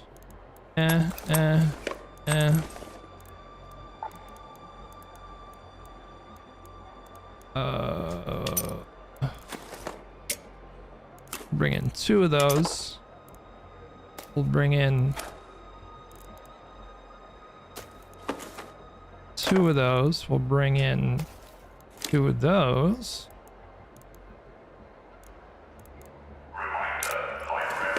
Two of those and 2 of those. Okay. Actually, wait, hold on. I don't have a... All right, tell you what. We'll do this instead. All right, and so for the dam, we need to go to that nasty-ass spill in Dam Battlegrounds. We'll do Cold Snap. Do I have any keys I can use for this?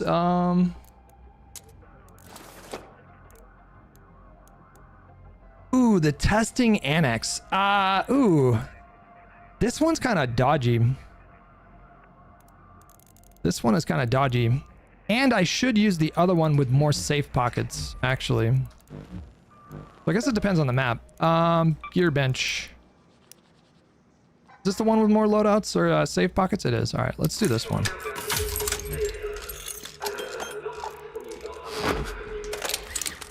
We'll do it like that. And then we'll put that there. And then just in case, depending on where we spawn, because there's actually 2 doors in the same annex that you can use. We'll put these down here.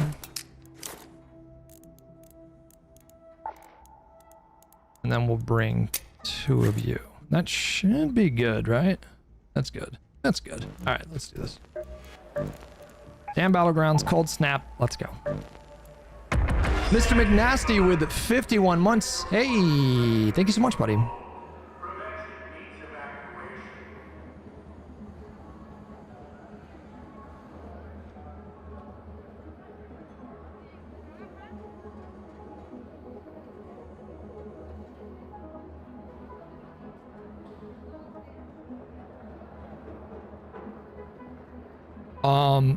Apparently there was an update for this game today. Is that true?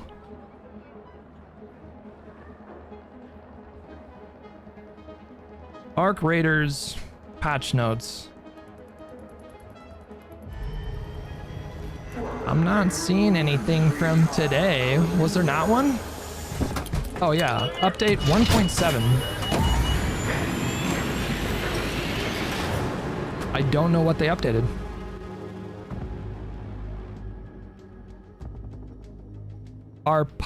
Arpeggio? Is that what it is? Arpeggio? Is that really how you say it? Arpeggio. It might be like that. Okay, we need to go over here. Go to that location. Ooh, it's dropping. Maybe there was an update. Hope you're closed for the season, I think it's Raider. compiling shaders It's a right good now. day for picking candleberries, but do beware of frostbite.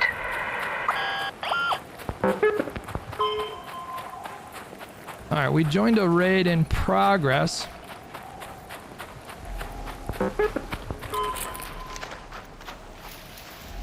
I think it would be like arpeggio.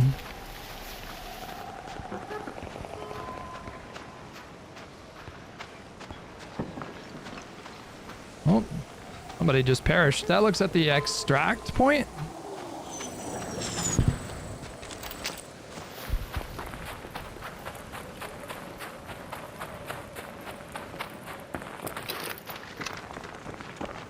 Let's warm up a bit. Oh, like that.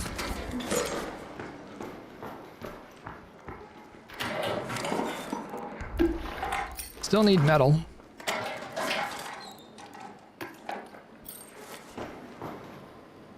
Sure, like some bandages. All right, do we know what we have to do after that? Return to the water intake below the water treatment, which is right down there. Okay.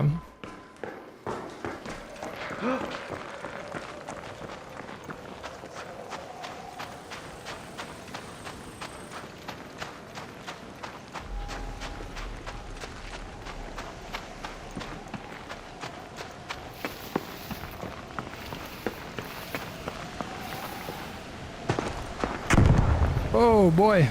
Oh boy. We're dropping frames.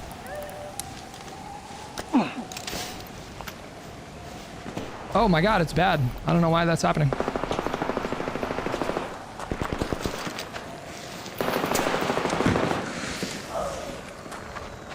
Oh, this guy perished.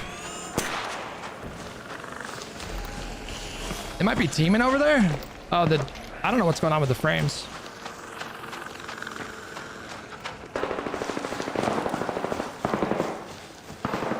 I mean, we gotta get in there.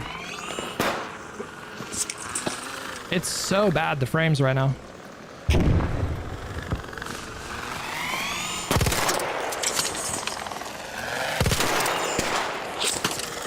Oh my god, the frames.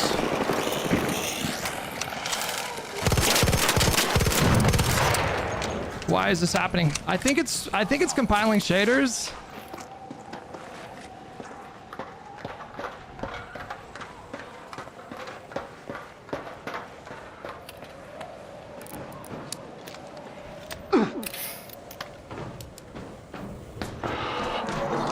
Jesus. If he's right there, I can't see him. I'm on fire.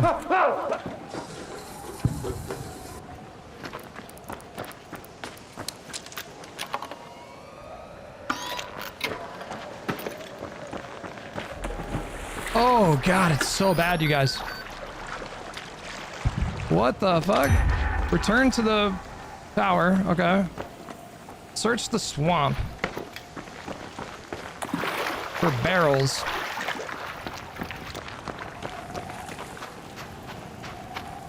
I think it was over here. Oh god.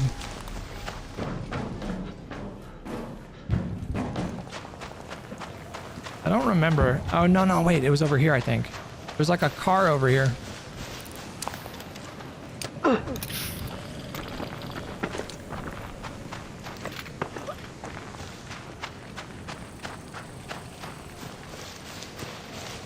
Yeah.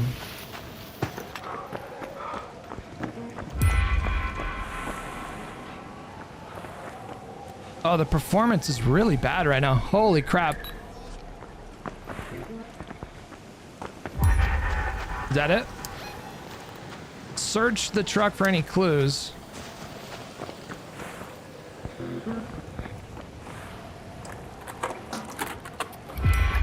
Space. Okay.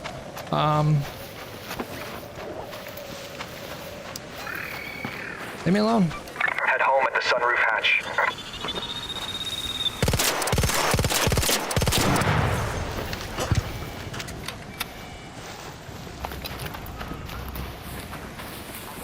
Okay, I think the performance did get a little bit better.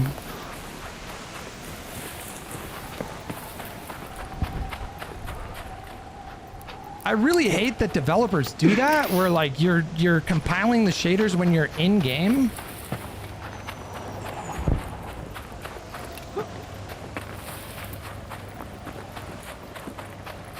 That's PC gaming. Do consoles not do that? Is that just not a thing for consoles?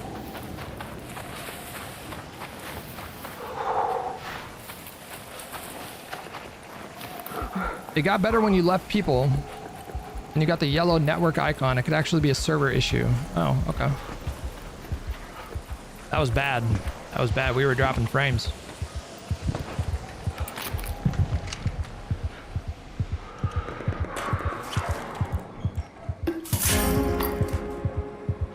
I might have actually...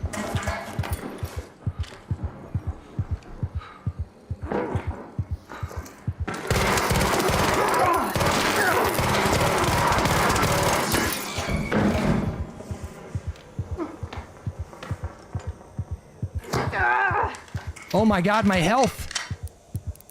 Holy fucking shit! Why didn't you guys tell me? This poor guy. What is he doing with all these fucking snowballs, this psychopath? What the...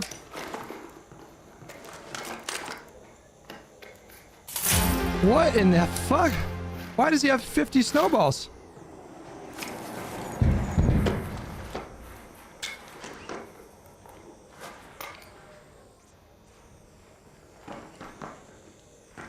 Did I hear someone there?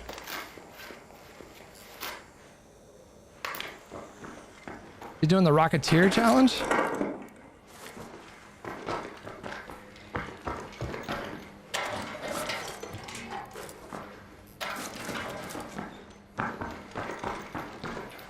I guess I didn't need to heal all the way. That was like a special delivery. He delivered me a fucking level 4 kettle, a level 4 anvil. All he wanted to do was build a snowman. Yeah, true, true. Mr. McNasty, did I get you for 51 months? Thank you, buddy. I mean, what a come up. No complaints, Jesus.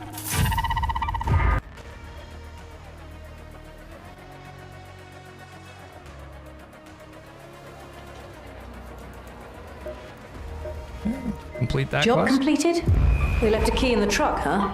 There's a Reach the staff southwest room in the lobby departure of building by departure Acero building. Spaceport. Since we intercepted... And then trench There's tower only as so well. long. Since we intercepted that dead drop, it will probably take... Have you Reach noticed that the stench lately? southwest lobby of departure building. Okay, I know where that is. All right.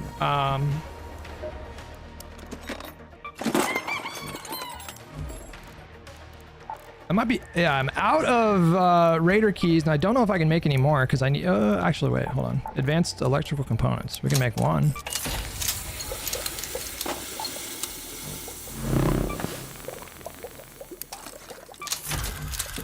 Okay, we can put these back.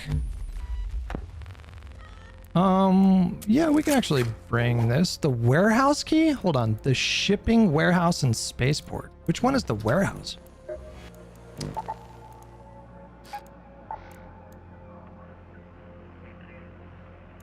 Over. Oh, that one. Okay. Okay. Yeah.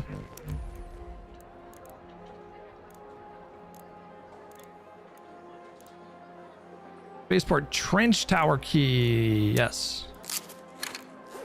I mean, we could get a little nuts here, you know, and just...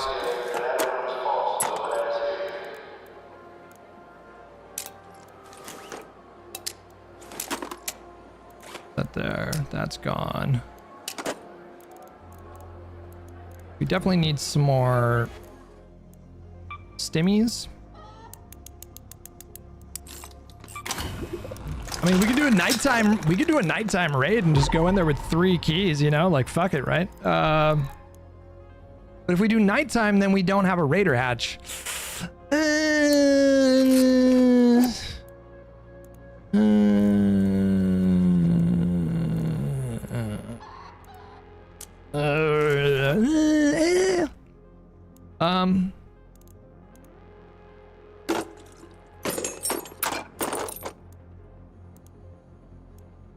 I guess we can pop that off.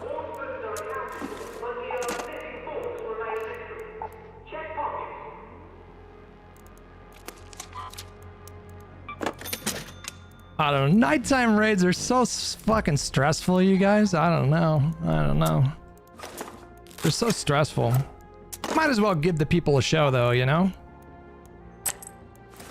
Why not?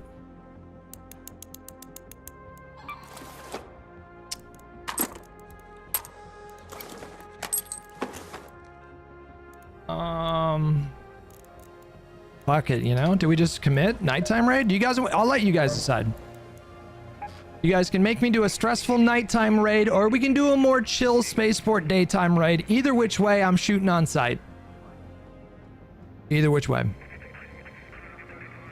He was doing throw snowballs at Rocketeer Challenge if he had showstoppers. He was also trying to flip the Rocketeer so he can't shoot or move. Then shame it with balls of snow.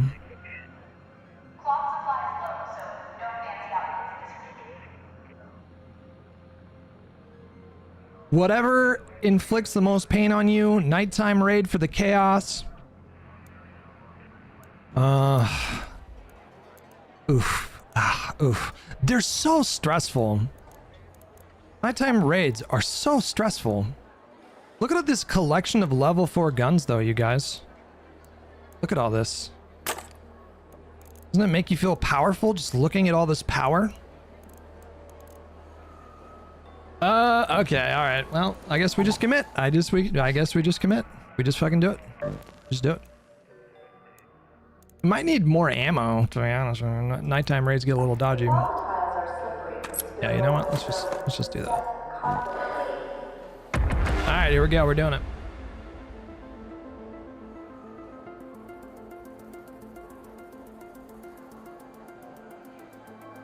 We have 3. Oh God. I should have brought a fucking zip line. What am I doing?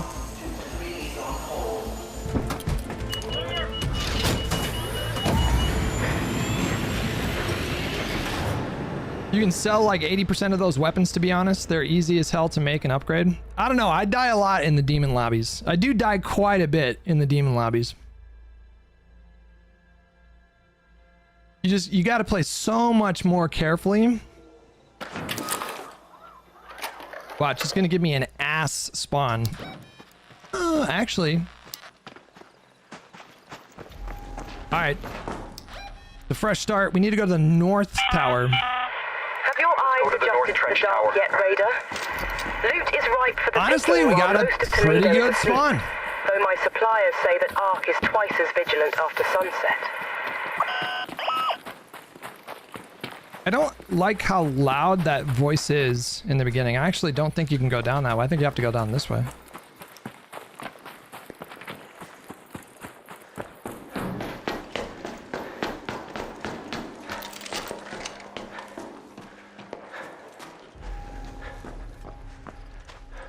Did I bring stimmies? I did.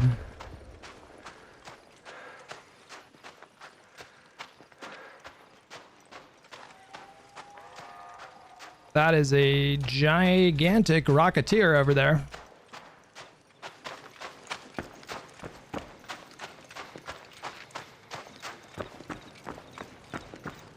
Wait, where does that zip line go to? Oh God, it's coming this way.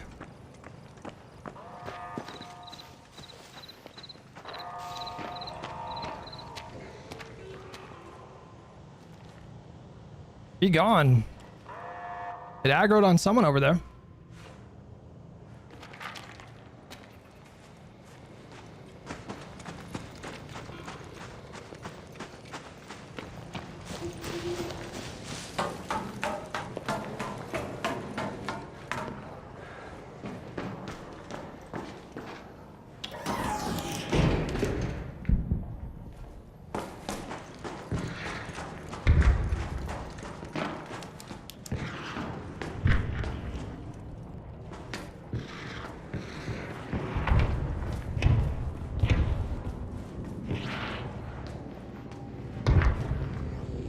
Jesus, those things are so intimidating.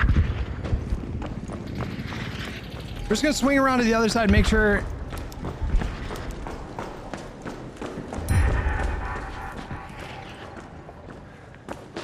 All right.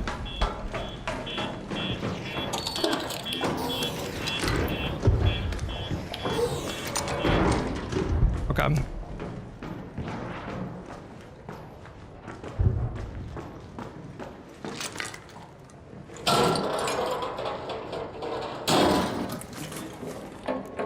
Okay, we're supposed to be doing something in here.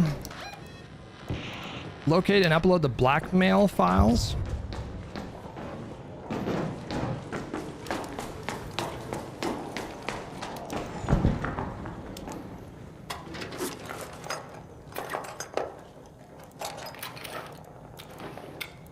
Jesus. Okay. Jesus. Fuck.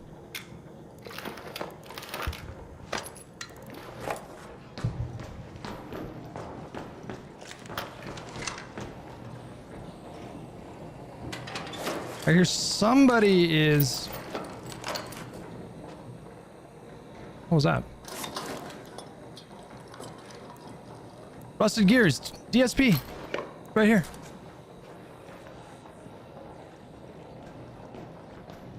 Actually do need wires.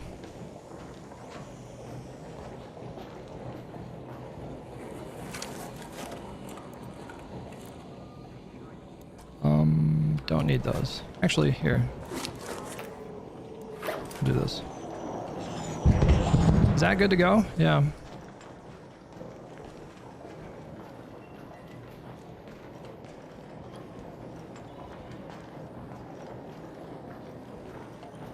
Oh.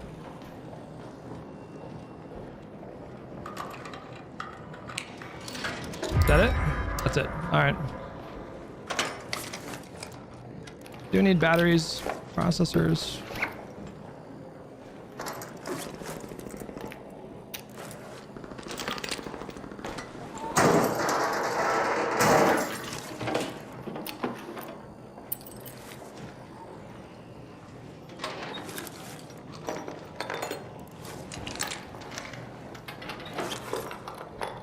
If anyone is coming, I'm pretty sure I would have heard him, right? Like, don't need that.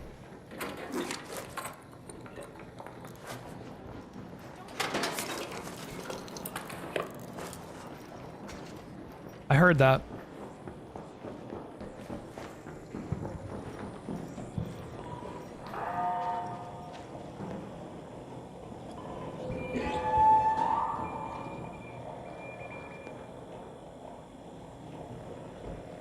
I heard someone.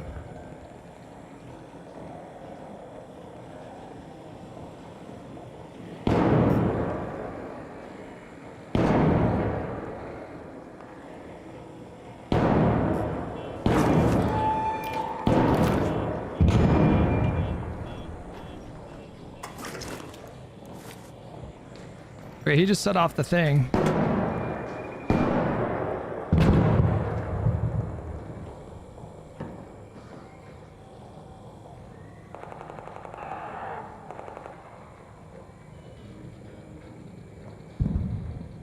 Guess he's not coming in here.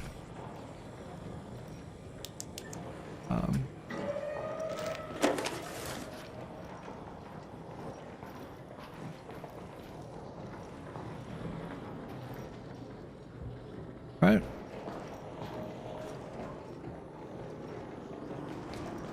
Hard to say, hard to say. Hard to say.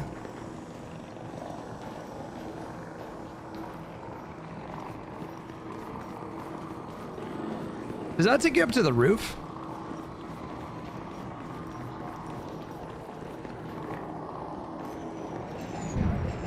Did I loot everything of value in this building? Nope.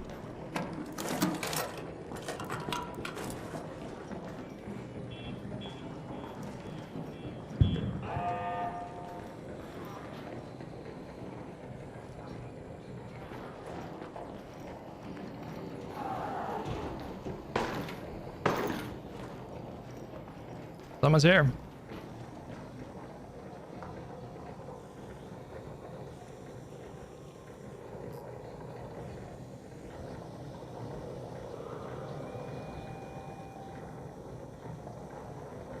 Happy New Year, Dad.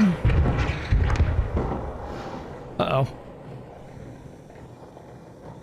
I can't prove it, but I think someone is in the building.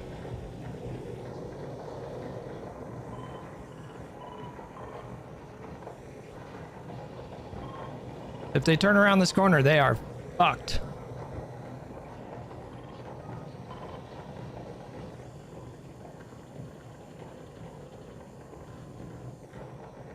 They also could be on the other side. I don't really know what to do here.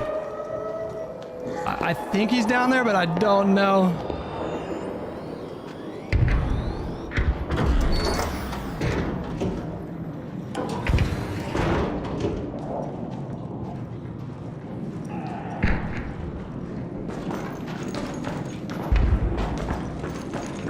We can try to bait him out, I suppose. I really wish I had a...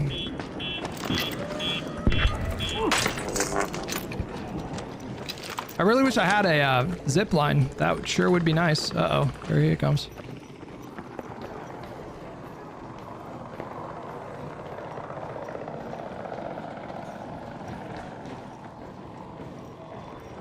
Oh, there's containers in here.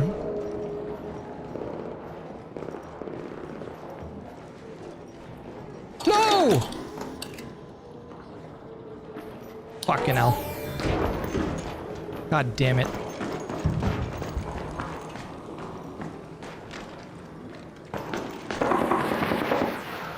I wasted a key, you guys.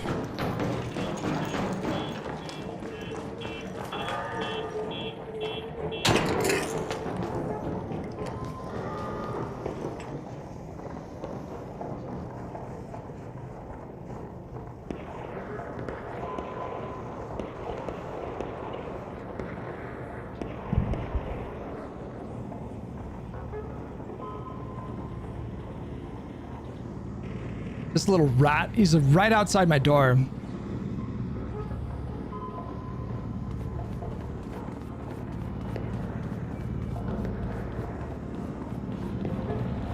I really don't know what it's doing.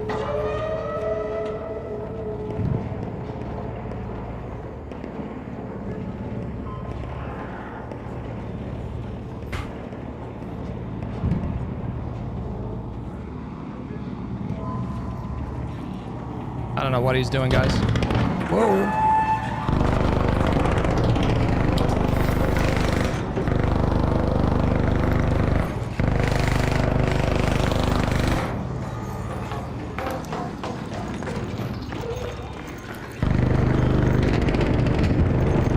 Jesus Christ. I don't even know what I'm hearing.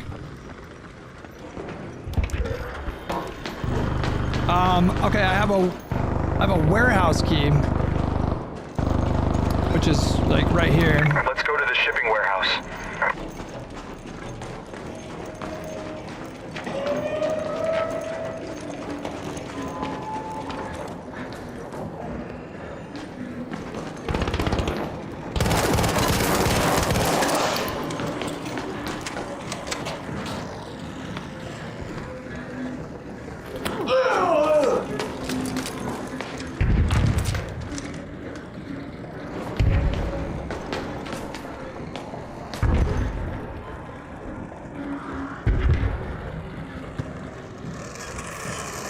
Are you shitting me with this thing?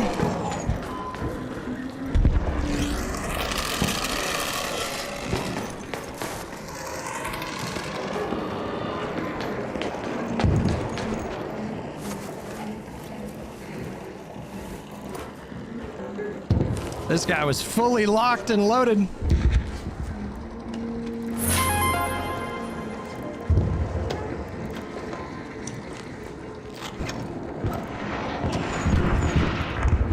I don't know what to do here. Oh God. Oh God, it's just so difficult. We are massively over encumbered, so that's not gonna work. Guess I don't need the anvil.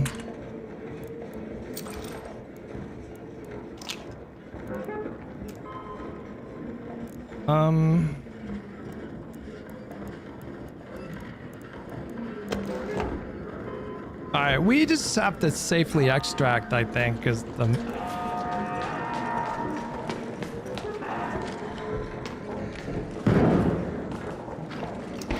Where is the nearest extract? There. I just gotta run through just an unimaginably horrifying. Like, I'm pretty sure that's a.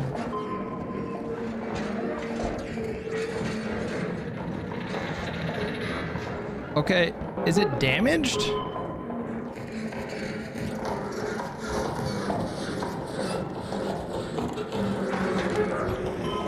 You know what?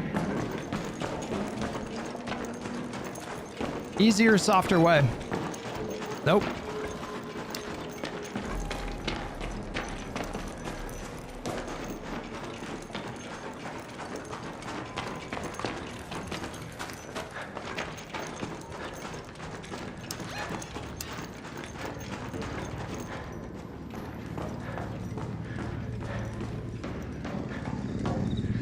Holy fucking shit.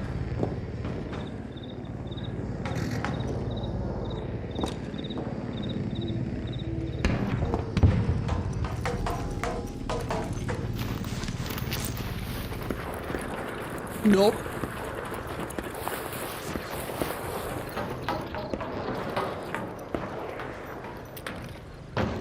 Get the fucking...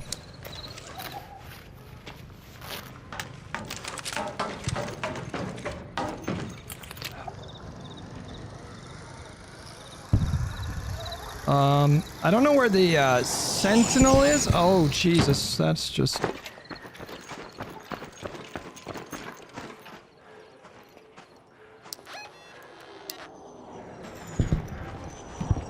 Oh my god, everything about this situation is so fucking sketchy.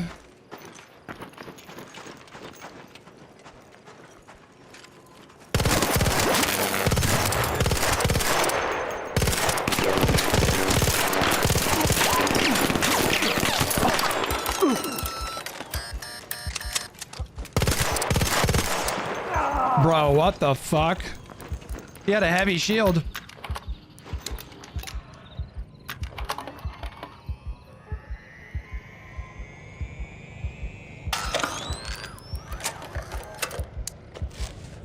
That guy had so much shields.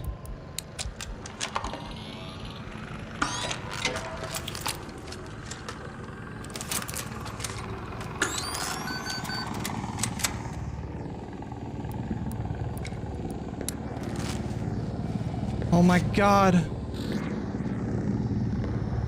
I don't think it can find you if you don't move.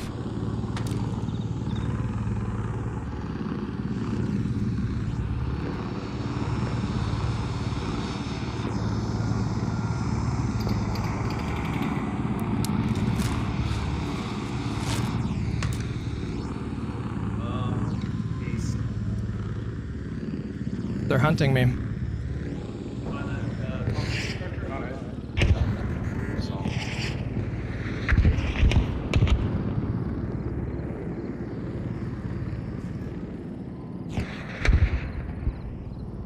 They're hunting me, you guys.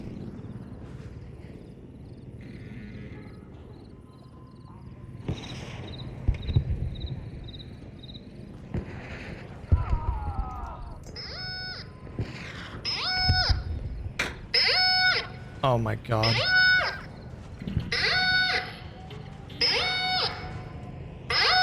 Oh my fucking god.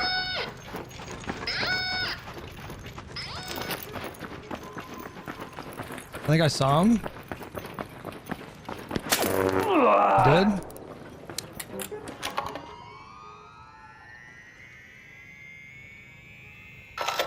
Bro, there's no way, bro. I'm telling you, people are cheating in this fucking game.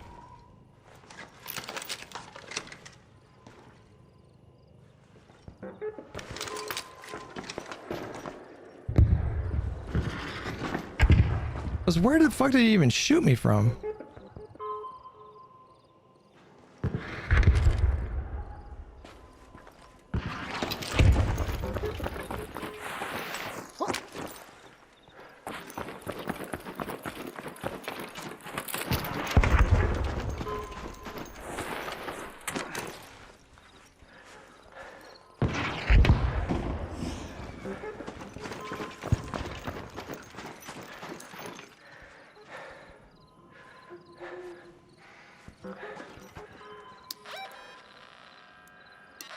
This is so sketchy. How the fuck are we gonna get out of here?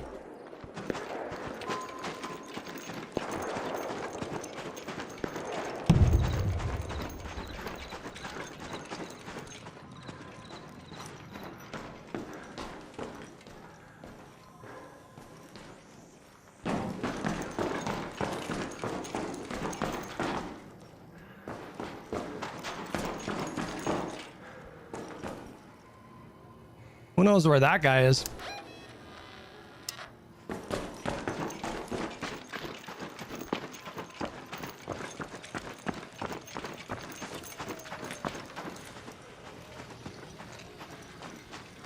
We gotta go under.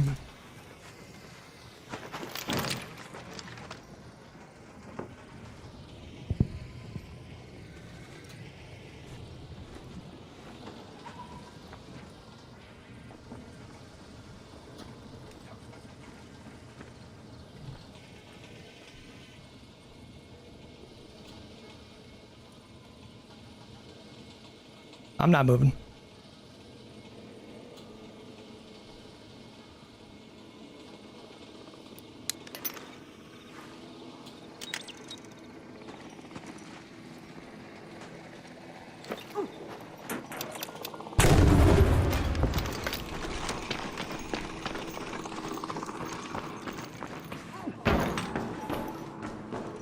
What?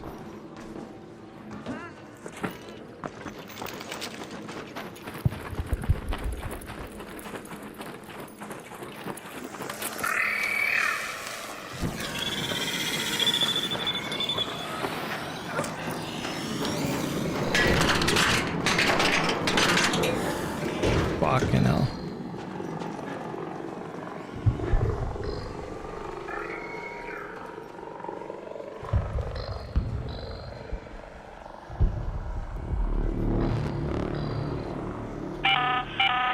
An arc orbiter is en route. The safe window is closing.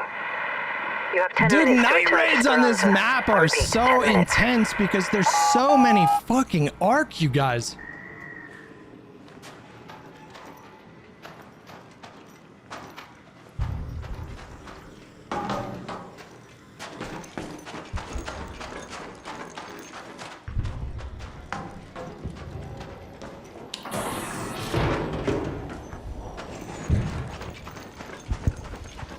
Oh, what the fuck?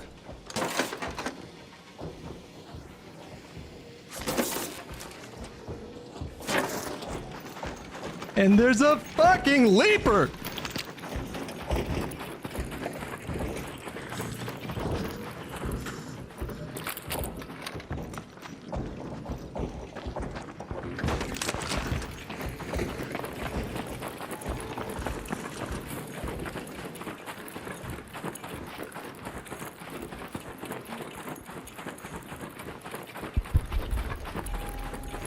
I think our best bet is to post up.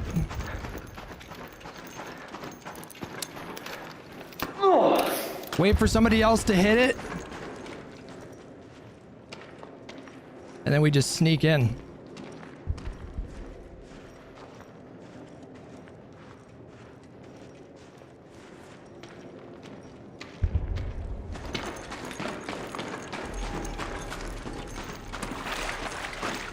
That is our best, perhaps only bet.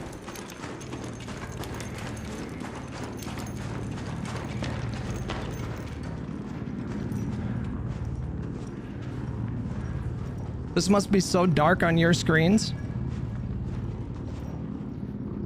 Oh, hello.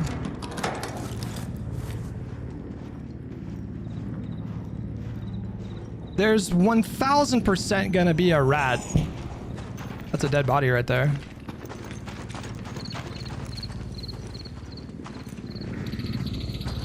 Oh my fucking god! That was almost it for me, guys.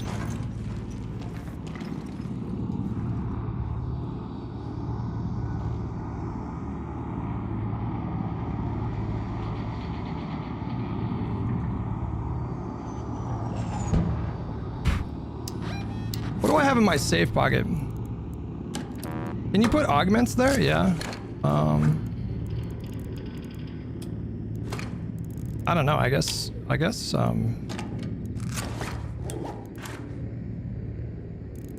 Sure.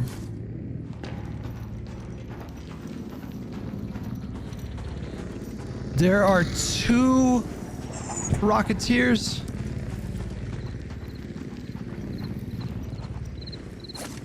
How in the fucking world am I supposed to...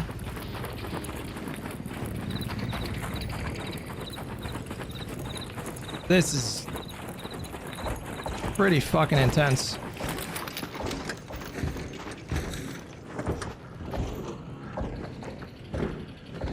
No time like the present. Are there explosives on that thing?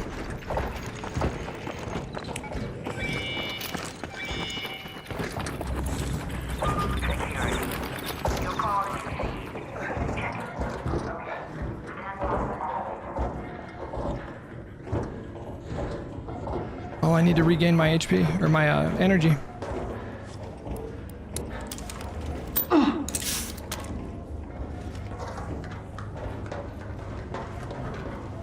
Do you have any smokes? I have Showstopper.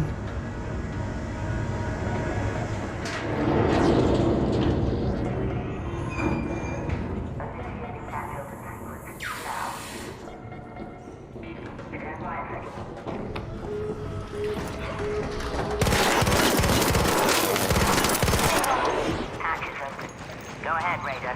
The elevator is ready.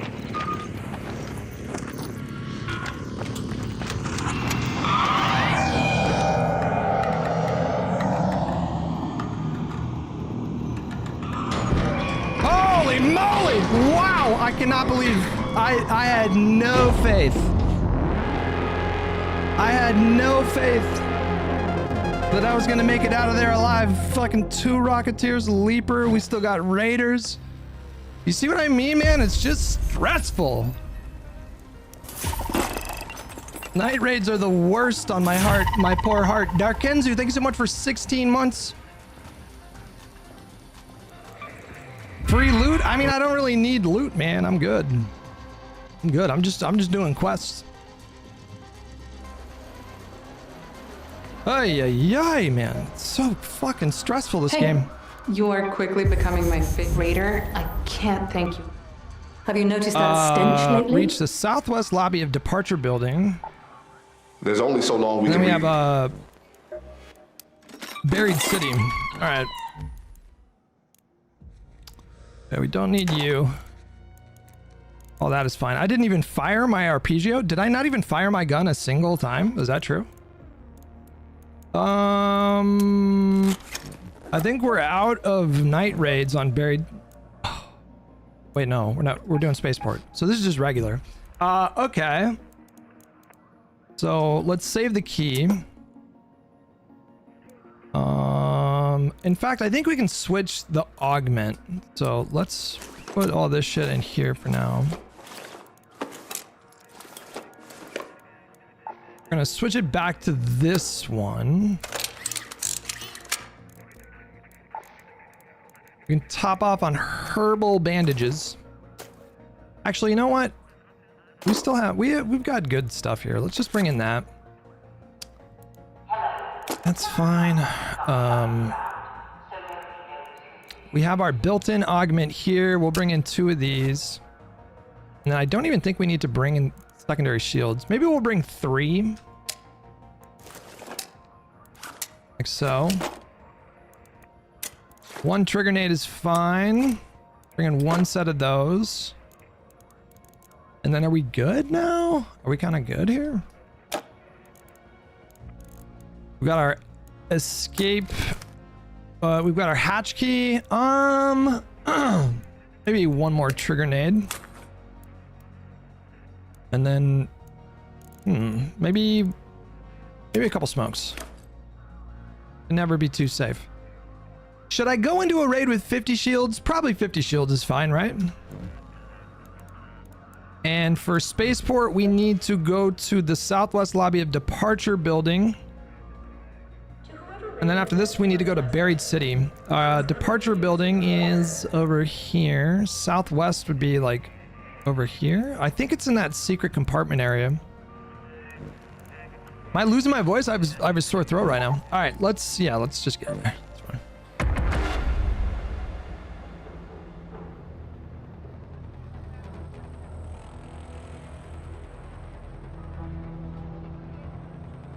Burnt Peanut is just pure aggression. I've watched some of his gameplays. It's just pure, unadulterated aggression. He plays like Dr. Disrespect.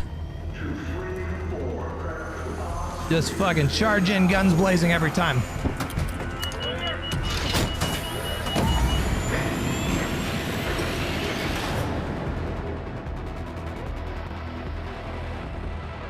We were in the same game. You want some of this? Come get it, bastard! Jesus. You won't peek me. You don't have the cojones. You won't do it. Oh. Jesus. I think we did. No, we did not. Hey, how you doing? Go to the departure building. Shawnee, you the guy that was down there? There's an entrance in the southwest of the departure building by the I will disable Tangia. You should find a staff locker room there. And with any luck, traces of the saboteur. I will disable Tangia. Let's kill him. What guy? I will disable Tangia. He's probably evil too. Like, I can't hear shit when you guys do that.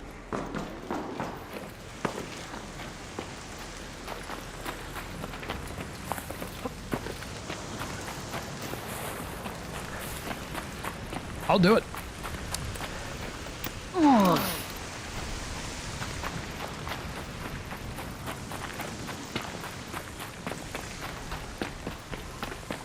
Let's just be honest here, okay? The Tangia is more for you than it is for me, all right? Listen, do I benefit from like an extra like $25 a month? Sure. On paper, it's hard to argue. Oh. What was that?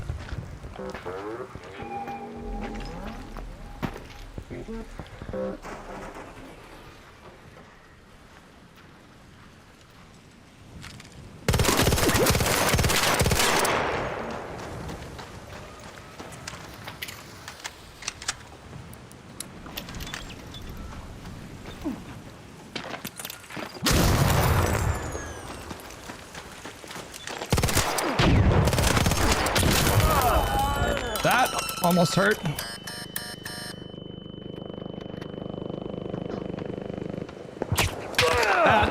I deserve that. No, that makes sense.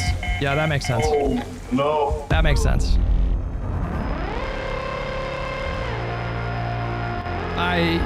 Listen, lesson learned. You know, sometimes you gotta learn the same lesson over and over again. If you're no shields, maybe don't do that. Maybe get some heals. That guy fucked me up with the remote grenades. Holy moly.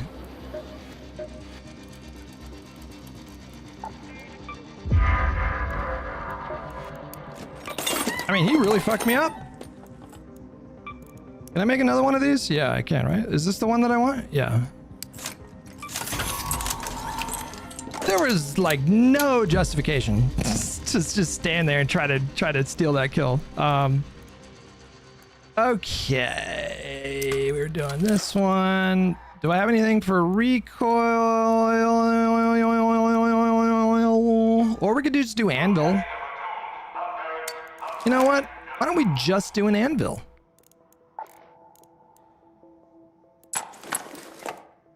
You know? Increased bullet velocity? I'm not very confident with an anvil, but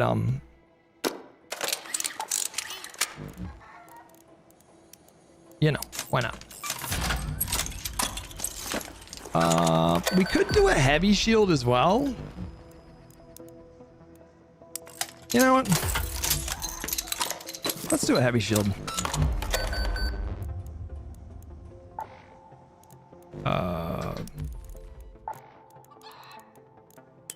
Dims. We lost our good heals. No. No. Obviously, bring in some more trigger nades, like so. And, yeah, smokes. We did smokes last time. I had smokes too. I should have thrown the smokes down. I don't know what I'm doing. I don't know why I did that. Let's just stand out in the middle of the open. After shots have rung out. And thirst to kill when I could have just got cover and shielded up and would have been fine, basically.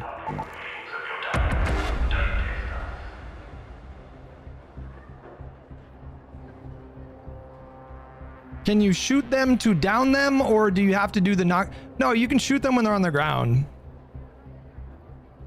You can definitely shoot them when you're on the ground. You know what, man? I'm fucking so stacked on weapons. Like, here, let's get in there with a Stitcher. We'll have a long range gun. We'll have a short range gun. That looks pretty good. Do I have a green magazine? Yes. And then I need a stock, some kind of a stock. Perhaps a green stock, like so.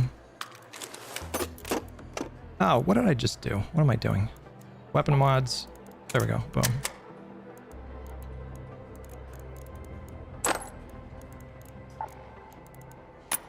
I have so much. I have so many level 4 weapons here.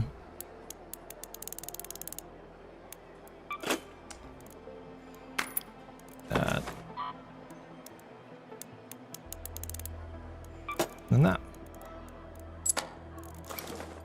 Everything looks good. Everything looks good. Everything looks good. Let's go.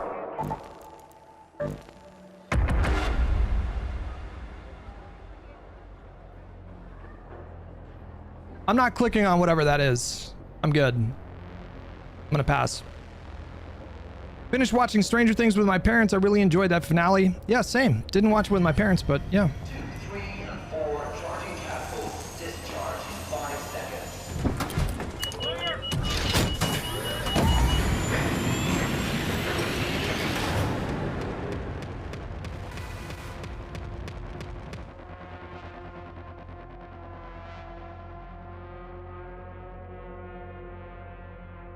Do you see what I mean about the demon lobbies though? Like basically everybody is shooting on sight. There's immediately I spawn in. There's a flare going up. This is not a horrible spawn. Well, you know, could be better, I guess. Did I bring stims? Yep. We are a little bit slower because we have the purple shield. Another flare going up. This is just in the first 2 minutes of the raid.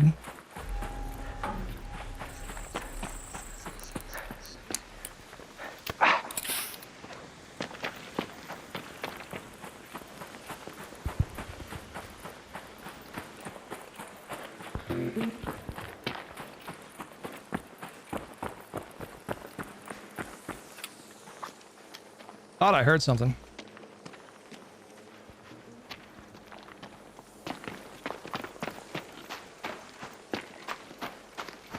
Maybe not.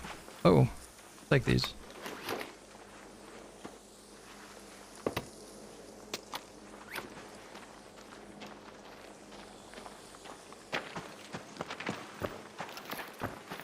This is not the best thing to... you know what? We can just stick to the outskirts. We don't actually have to do that.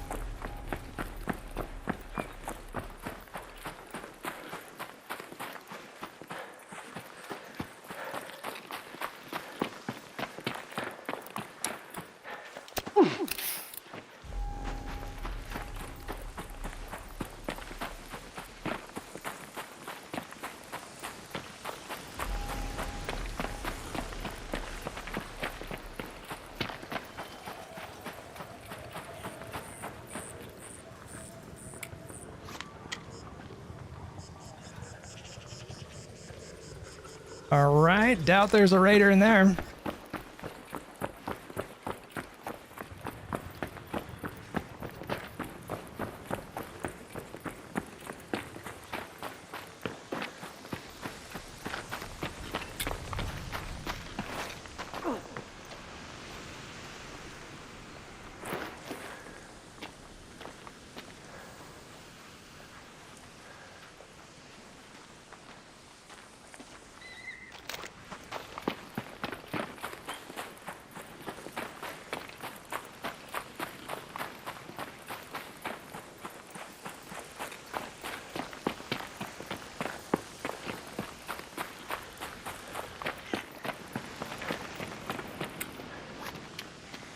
All right, there's the departure building, and it says I need to go to the southwest lobby. Southwest would be like over here, I guess. Let's go to the departure building.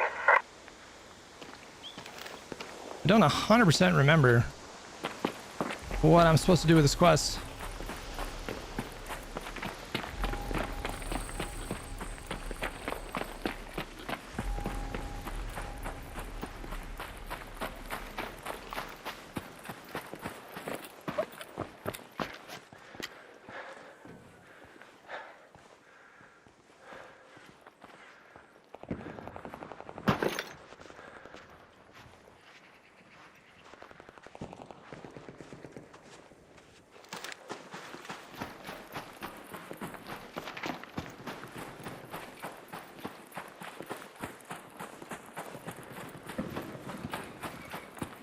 That sounds like it came from the building we're going to.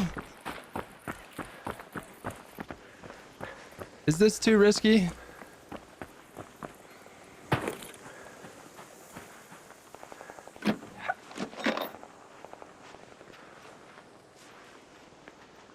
Probably, to be honest. Is that a person or a tumbleweed?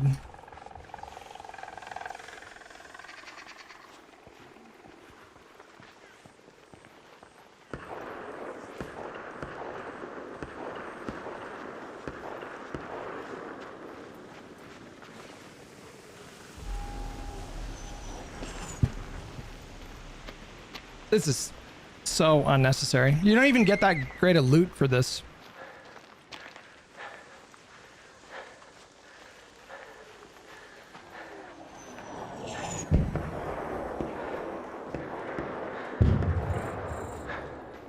Cheese whisk. Thank you, buddy.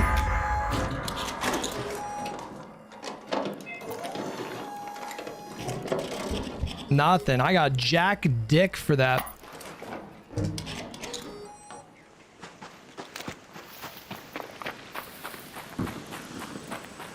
The Raider flares are going up every 2 seconds.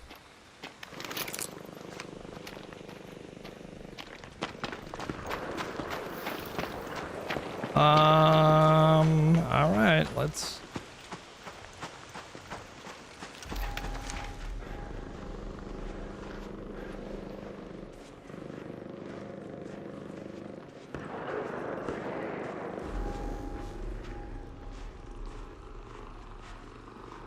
Is it that room over there?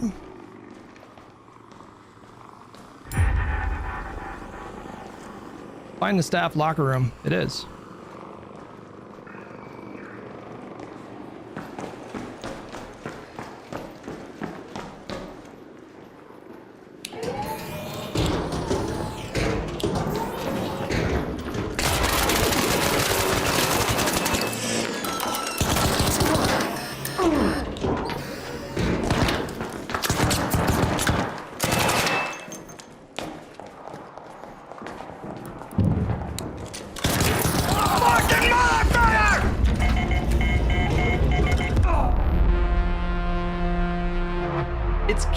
It's chaos. The demon lobbies are fucking chaos, you guys.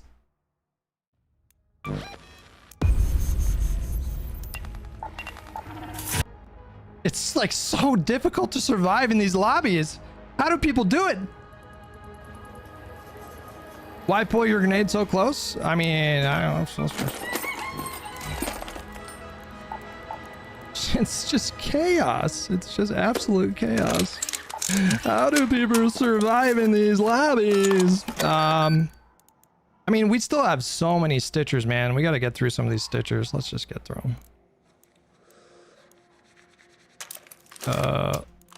Like actually, I want all these.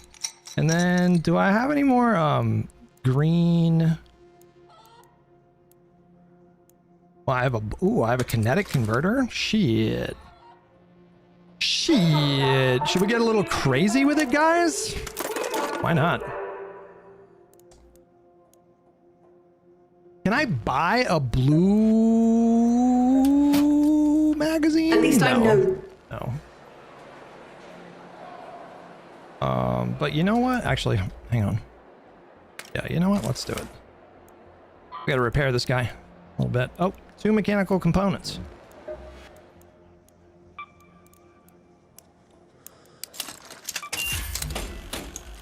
Yeah. What the fuck? Oh. There. Let's go. Let's do it.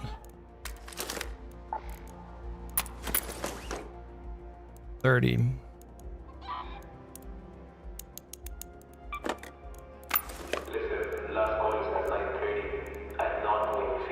These lobbies are just fucking pure fucking chaos, man. How do people play in these lobbies 24/7? I'm still getting used to them. We can probably craft a few more of those, right? Oh, we need electrical components.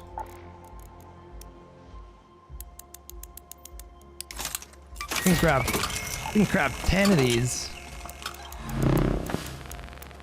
Or 11, I guess.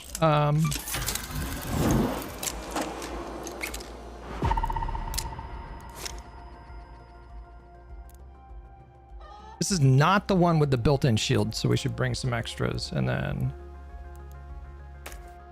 guess that.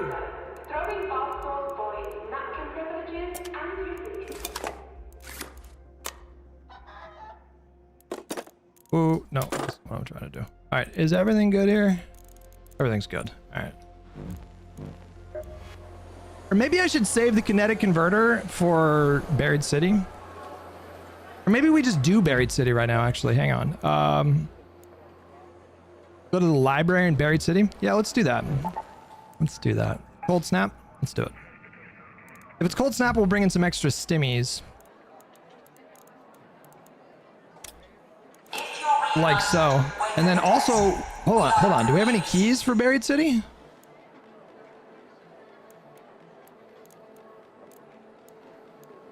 We should, right? Damn. Nope. Ton for Spaceport. None for Buried City. All right, get in there. Hold, snap it up. Cheese Whisk, did I get you for 27 months? Thank you so much, buddy.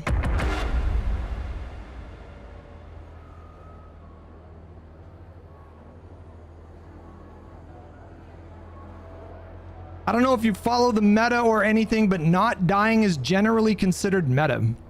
That is good to know. I would say that's good to know. I did not know that. So, yeah. This is the benefit of streaming games, because your audience tells you stuff. All right, we got to go to the library, which is on the west side of the map, I believe. Or is it on the south side of the map? I think it's on the west side of the map. We do have a Stitcher 4 with Kinetic Converter, which is like probably the fastest time to kill in the game. So theoretically, we should thrive. Here is where we need to be. Let's go to the library. This is Apollo. Don't forget to head to the library, Raider. I've been dying to read a new detective novel. I've read the previous one 8 times now, and the butler did it every time.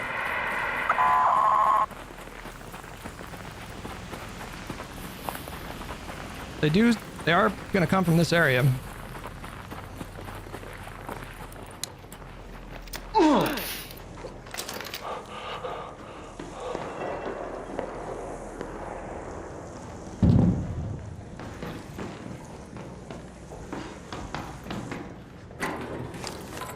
We could ring the dinner bell.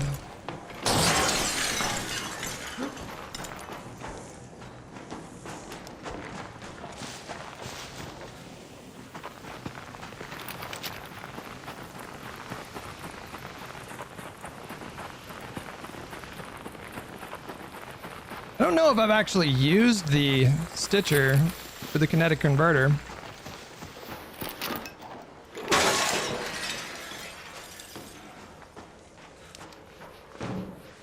Somebody was here. Someone's close by.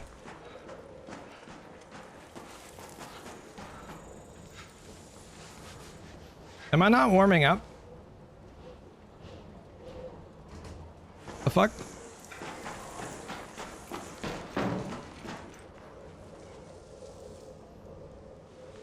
Why am I not warming up? That was right in front of me.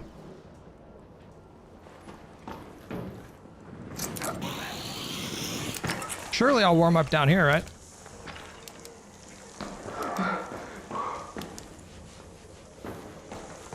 That feels kind of bullshit. Like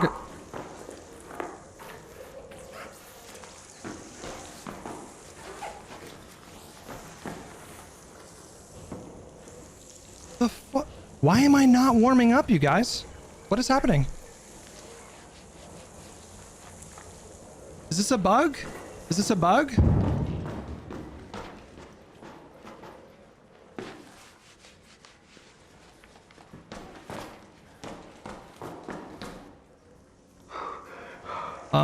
I don't think you can warm up in Demon Lobby's very cold place. I don't know what's happening, but I'm not warming up. And now I'm taking damage. I have no idea what's happening. This seems broken. Something is wrong.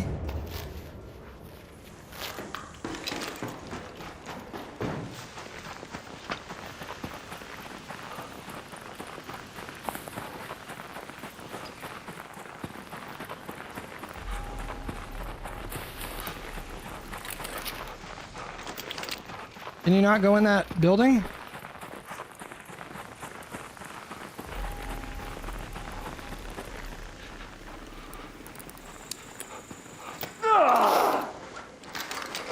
Surely I'm warming up in here, right? Yeah, I am. Okay. I don't know that. Explain that to me. How does that make any sense?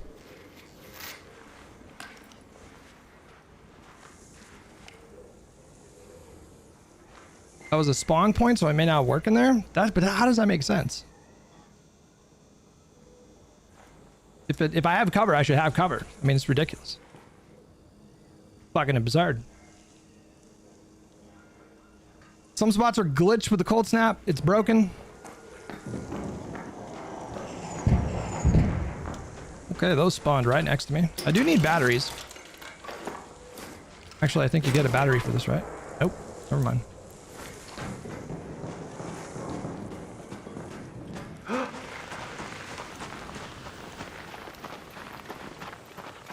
Okay, here we have the library.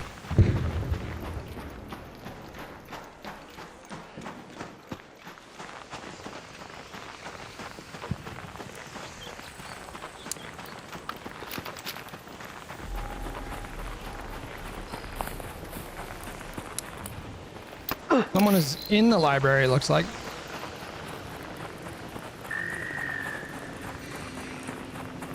Oh, fucking hell.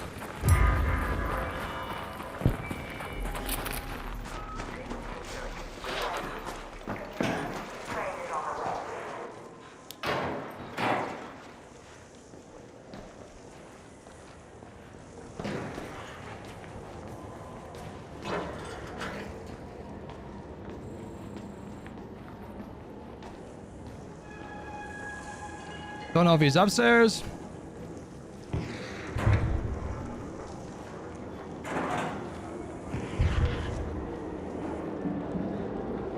I think he's right around this corner.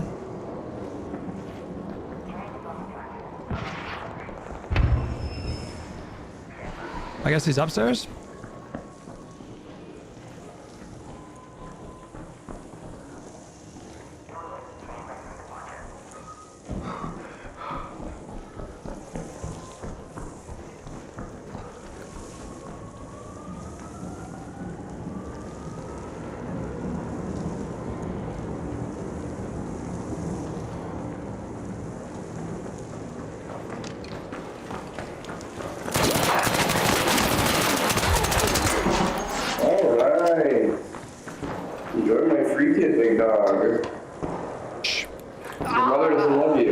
She does. That's a lie.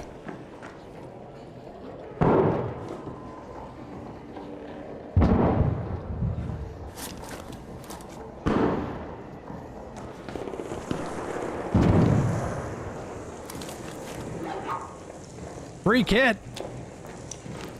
Not bad for a free kit.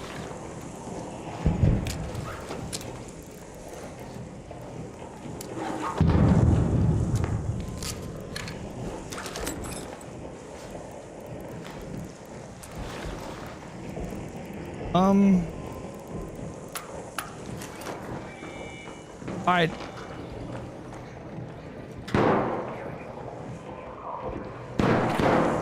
That is downstairs, I believe.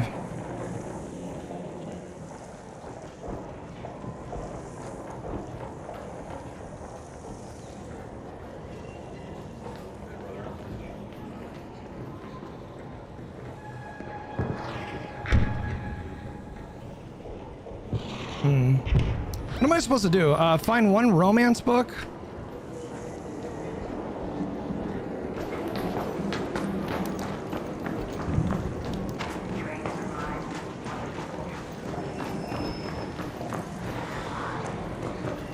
Where do you find these books, you guys?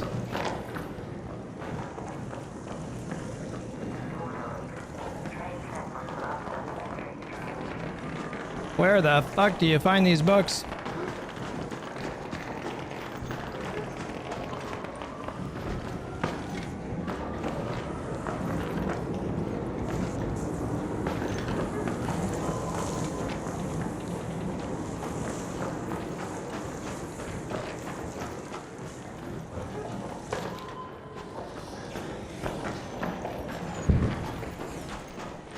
How do you get this quest done? I don't remember. I think they're like scattered in this like general area, but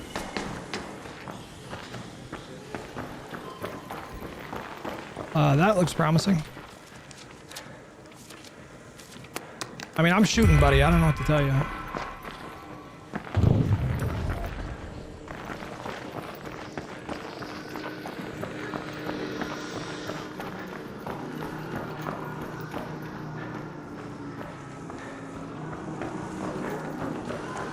I think they're all in this area, but I don't remember.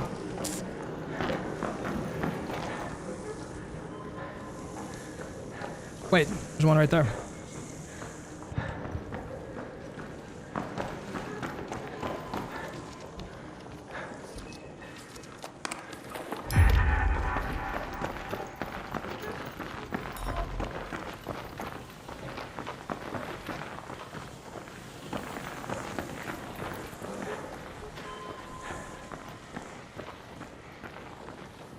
And then where is the last one?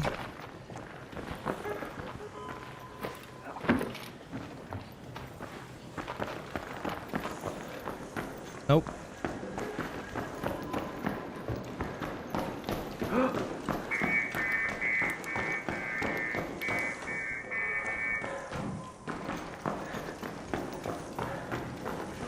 Be sure to pick up the books it tells you. Yeah.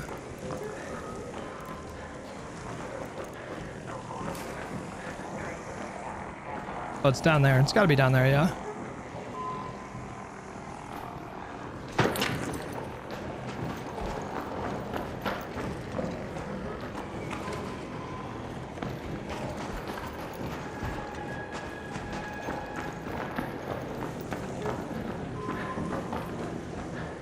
Oh.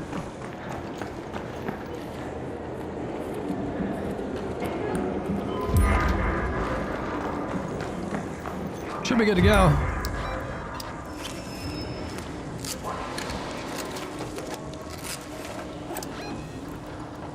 Let's head home at the collapsed store hatch.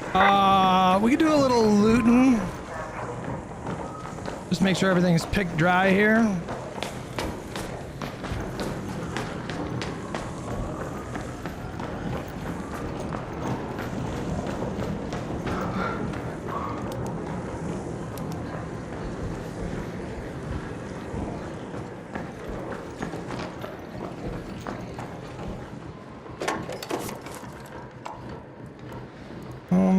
A lot of plastic.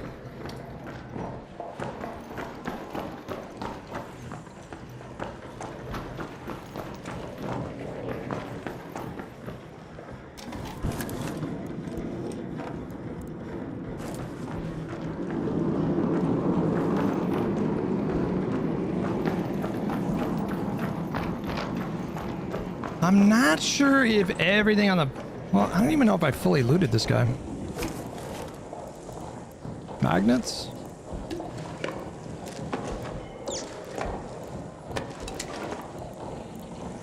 Yeah, you know what? There we go. There we go.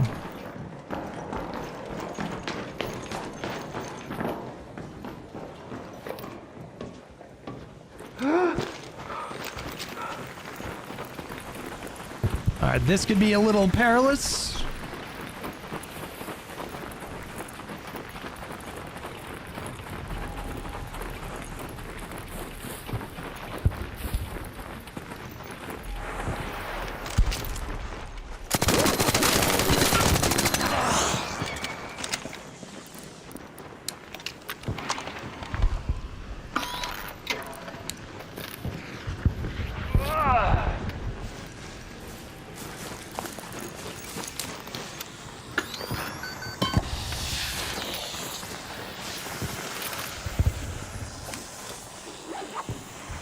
Level 4 Stitcher.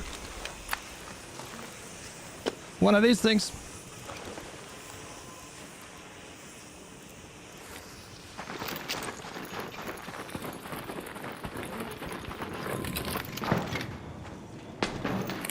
Go! Let's go.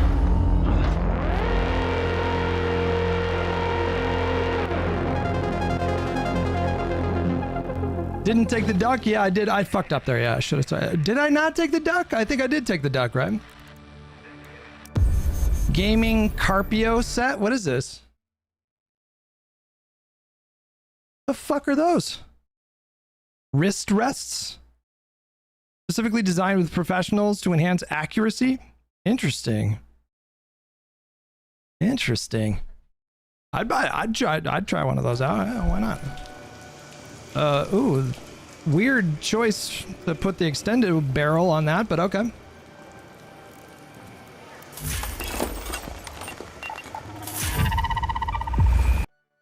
All right, now I think we need to go back to spaceport again to go to that fucking building.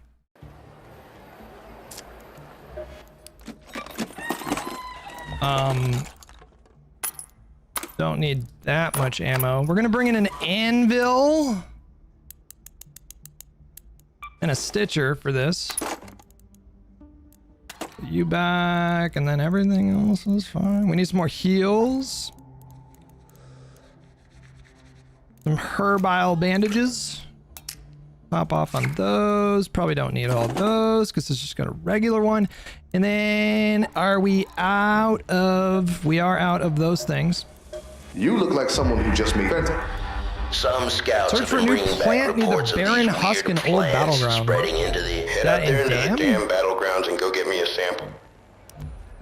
Okay. But we need to go back to spaceport to go to the departure building, so we're gonna go back with another anvil. Okay. That's fine. We'll keep the silencer on this one.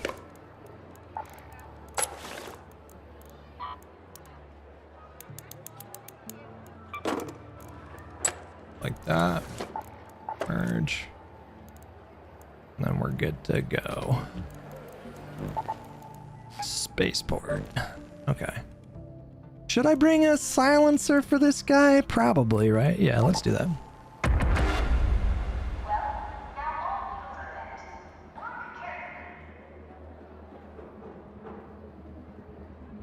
It sucks when you use a rare key on night raid just to get absolute zip for loot. Oh, I didn't even check. Is there a map condition for this? Oh, nope.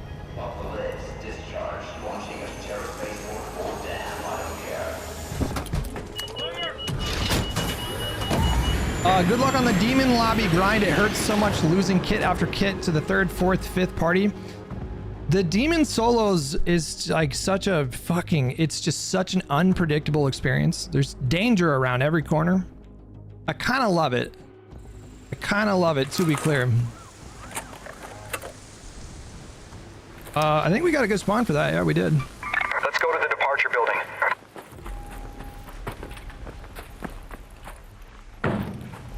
I kind of love it.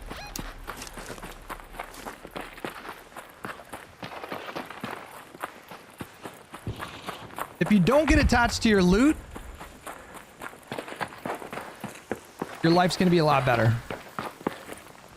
Just treat all loot like it's borrowed, you know? That is a flare right next to the building that we need to go to.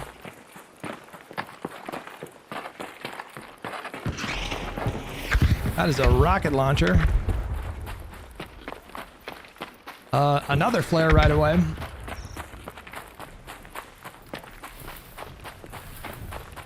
That sounds like a surveyor.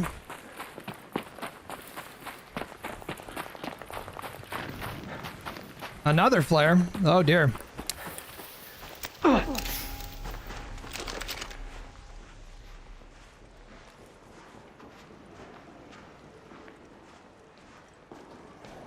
All right.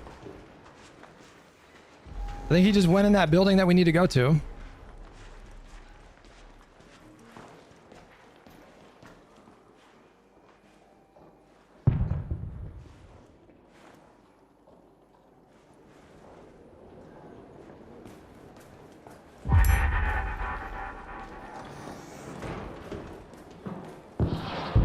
Unclear if you saw me.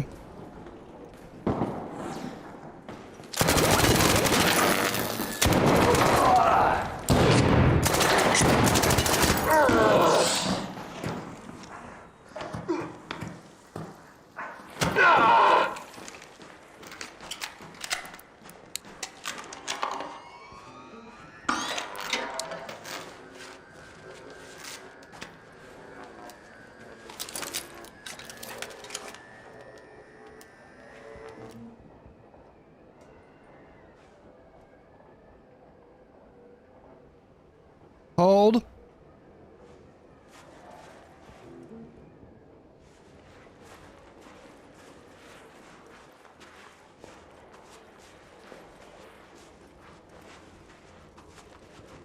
That's the power of the level 4 Stitcher.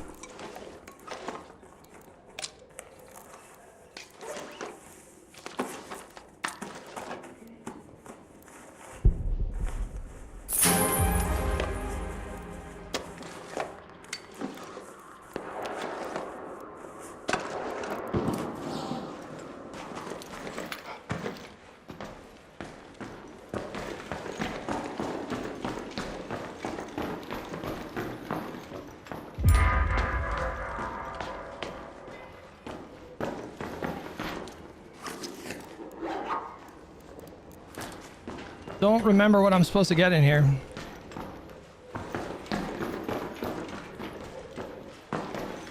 It said find the locker. Oh.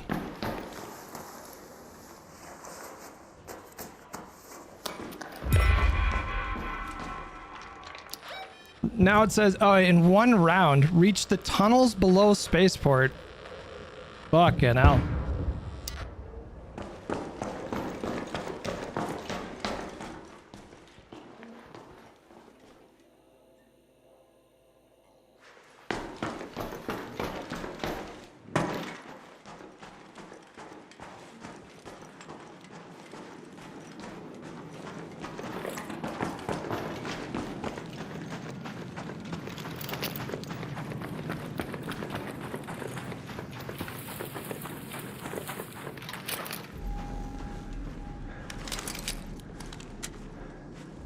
We'll let him get out of here.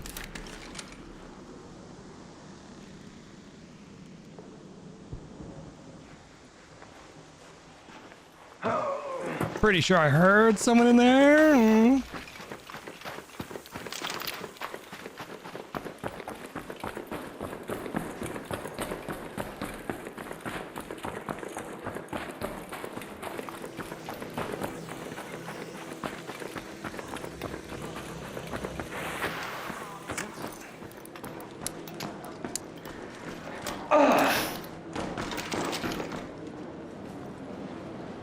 Okay, what are we doing down here?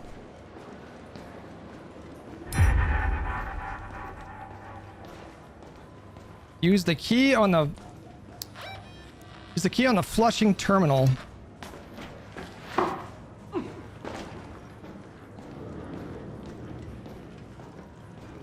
Oh.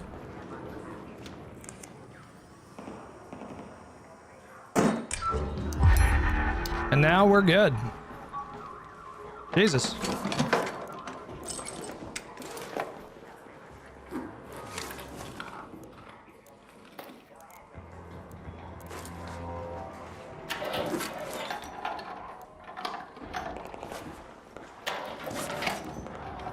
Let's just loot everything we can and get out of here.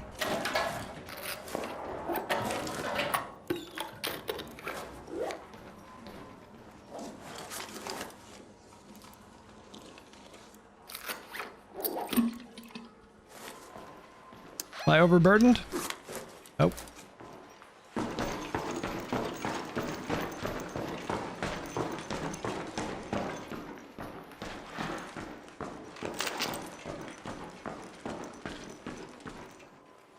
Little sketch. Don't love this route.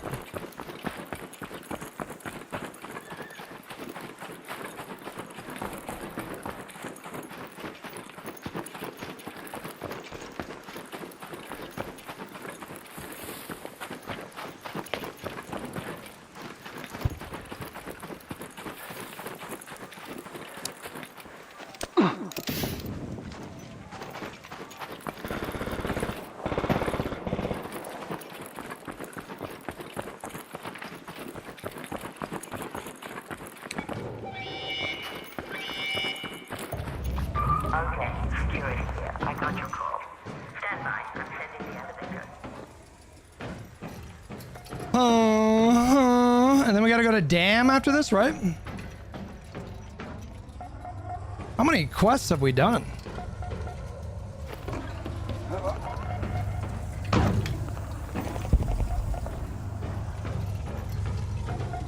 There's like 65 quests in this game.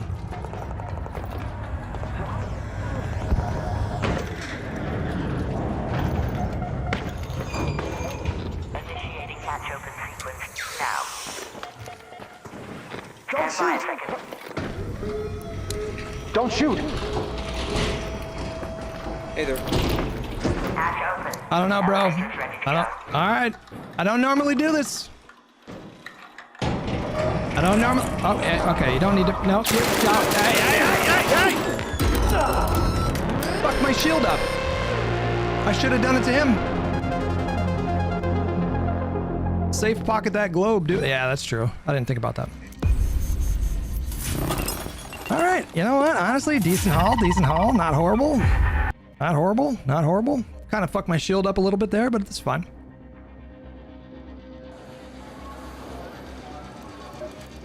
Done with that quest. Success unreported is just a fluff. My mind is abuzz with And ideas now of it's what we just could a do with damn these battleground. plants. Search Super for fast-growing a new foods, instant plant effect medicine. near the Fun barren party. husk. I don't really remember. Don't really remember. Let's give the renegade another shot. I don't think I gave it a fair shot last time. I think I was just bad with it when I used it. So we need medium ammo. Let's make some. We are running a little low on metal. Okay. All right, we need metal. Let's not forget that. 16.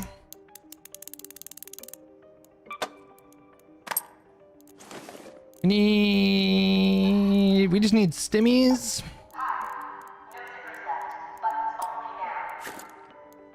And wait, do we have a raider key? I already forgot. No. And I don't think we can make one because we need, actually, hang on. Advanced electrical component. Well,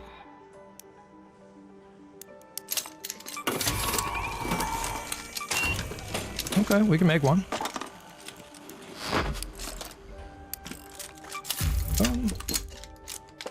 Here, is there an event happening on Dam right now? Nope. All right. Okay, I think we just get in there. Where's the husk?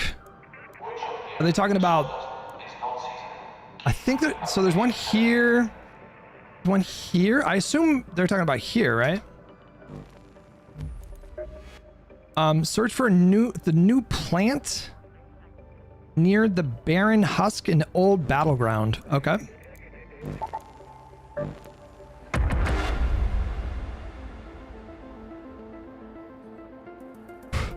Actually, let's take a gander at our inventory here because we have a bunch of stuff to sell here.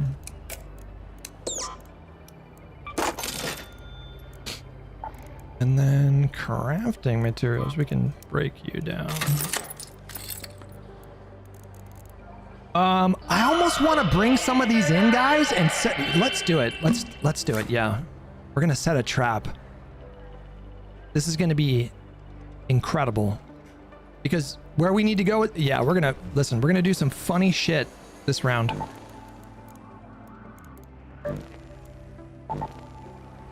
We'll see. We're gonna throw a bunch of the red barrels down near the extract, and we'll see if whoever runs up to hit the extract is smart enough to see that they're walking into a trap.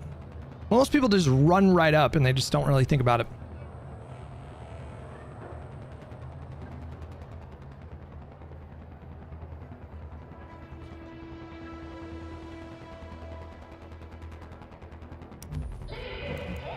I also need to figure out what my skill tree is going to be because we have to put 9 more points.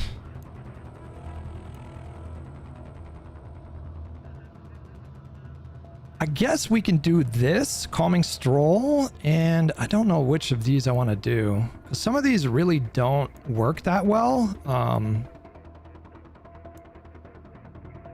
Like, I've never even used a wall leap. I guess we'll do 5 in that and 5... Actually, no. We'll do 5 in this. We'll do 1 here, so that's 6. So 3 more. And then I don't know what we'll do. Figure it out. Also, might want to do this, but I don't craft a lot in round. So I don't know.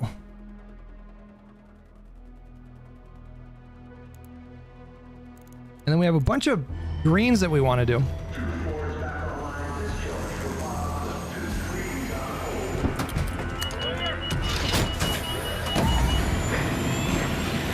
Those aren't supply crate flares. I'm not sure what you're referring to with that. So, oh no. The flares? No. No. If it's a red flare, it's murder.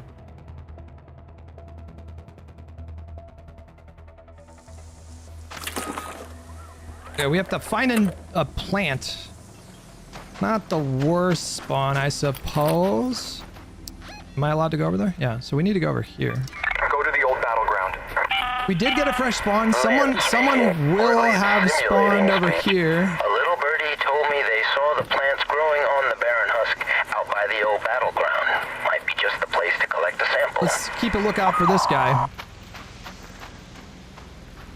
Somebody probably spawned over there.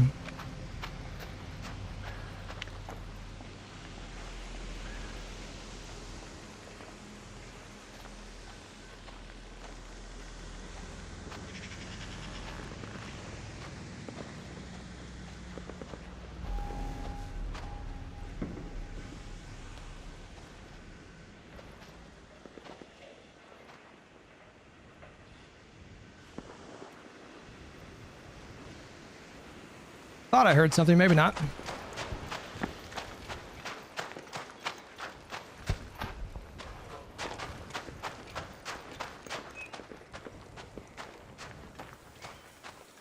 I guess not.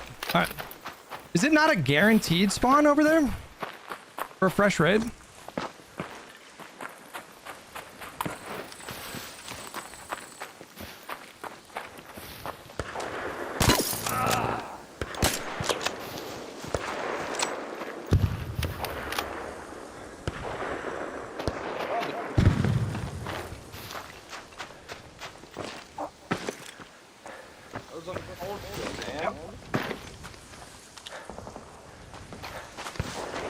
Who knows where he's at?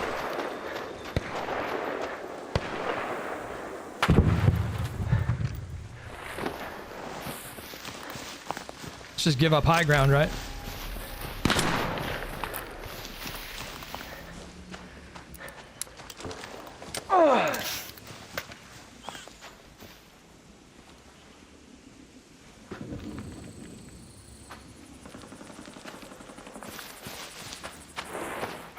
Oh my god, are you kidding me?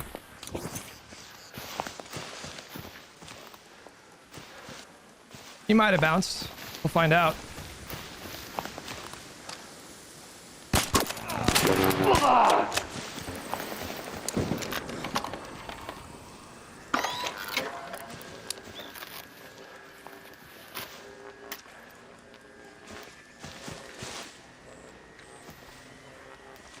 Why did I give up high ground? Why'd you guys let me do that?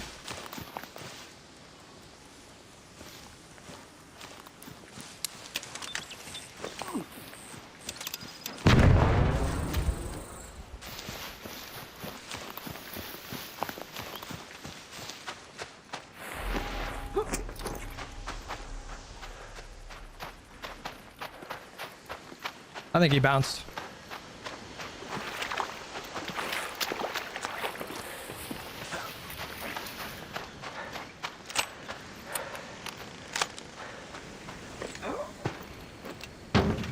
Okay.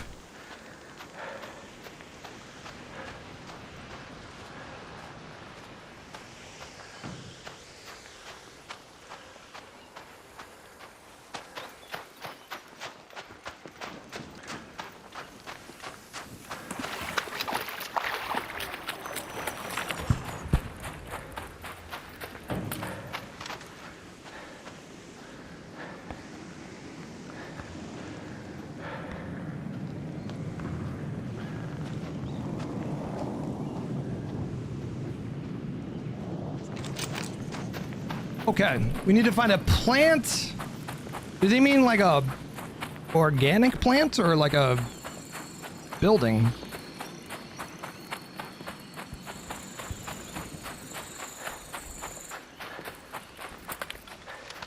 That is a tumbleweed, right? Yeah, Jesus. Okay.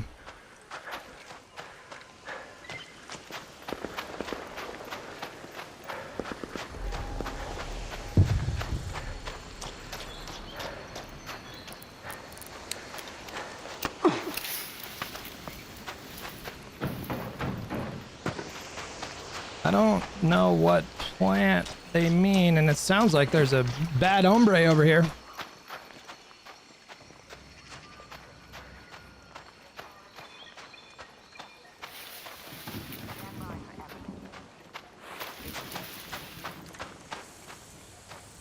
The fuck are these things? Oh, the literal plant.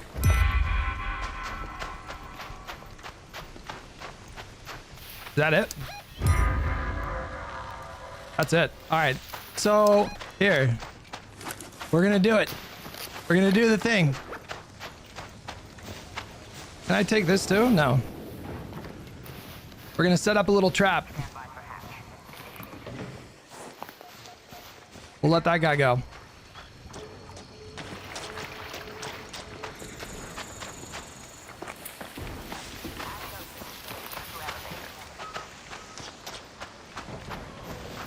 If somebody runs up on me while I'm doing it, that could be really bad.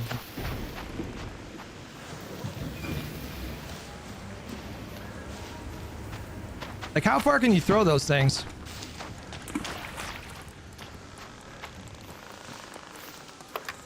We're about to do a bad thing here, guys.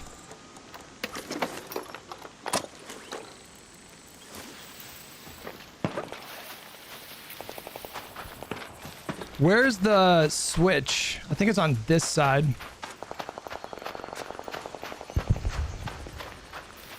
Okay.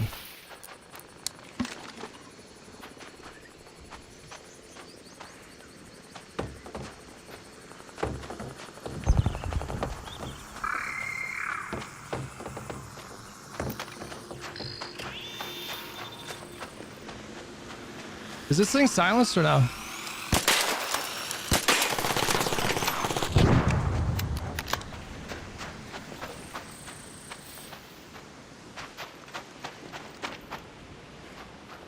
Surely nobody will fall for this, right? Like, if anybody falls for this, it's 100% on them, right?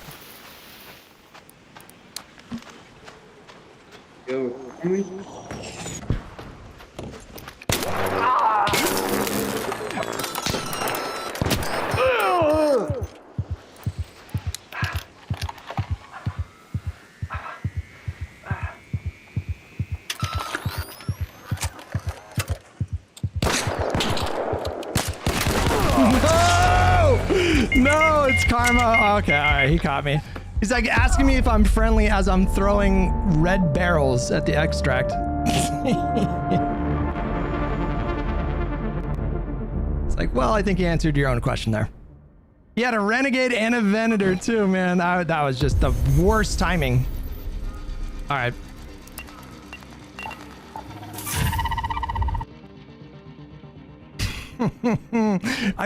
Listen, we got to try that one more time though. We got to try that one more time. Because we still have some barrels left. Ever since we expanded the tunnels to the Blue Gate, there's some armored transports Blue among Gate, the pilot reach by the checkpoint. Gate. Find a way in and see what you can find. Find and unlock the rear door of an armored patrol car. Oh, this one. This one's kind of annoying.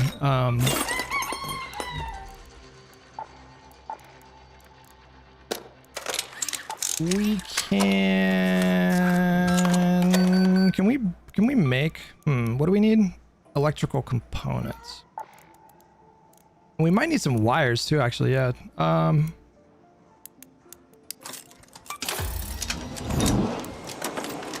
We are gonna need wires. We also need metal. I'm not gonna lie to you guys. I've been burning through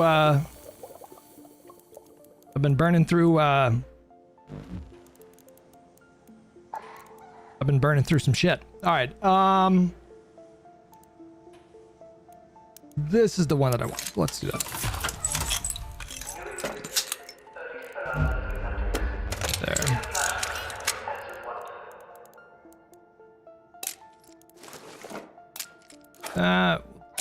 We'll do that. Oh, we have a Vita shot. Let's go. Need some more of these.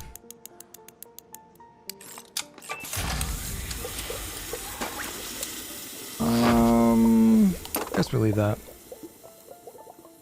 Do I need to start just investing in better heals here? Have some trigger nades and fuck it, man. Just run it back. Do the Renegade again, right? He's just, I didn't even respond. I just kept throwing them down. Is this worth it for the unequipped time and everything? Maybe, I don't know. Let's give it a shot. Why not? Sure. I just kept throwing them down. Bro, fuck bro, 2 years not cheeched. I respect your decision. Wait, what now? You definitely should not repair these shields. You should always, I think 50% is fine. I think you can go in with 50 and you're fine. Wait, hold on. Wait, hold on. Crafting materials. We still have 3 of these. How much do these weigh? 1.5 pounds? That's fine. Yeah, let's do it. Yeah, let's do it. In fact, actually, let's just leave those. All right, Blue Gate, and then we need to go to where now? Reach the checkpoint, find and unlock the rear door. But okay, so we need the key for that actually. Patrol car key. This one, right? Did it even give us that key? Is it a different key that I'm supposed to get? Blue Gate Village key? That's not the key, right? No. Okay. Alright, Blue Gate it is. Let's go.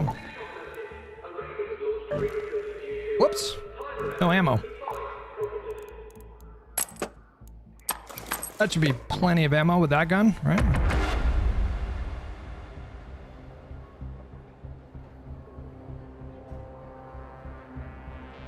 Dude, my PS5 bricked after my power went out last week. Oh no. Oh dear. That is not ideal. Ripperoonie.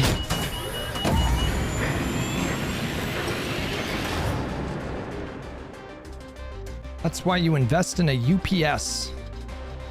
Hey, I know what those things are. You told me about them.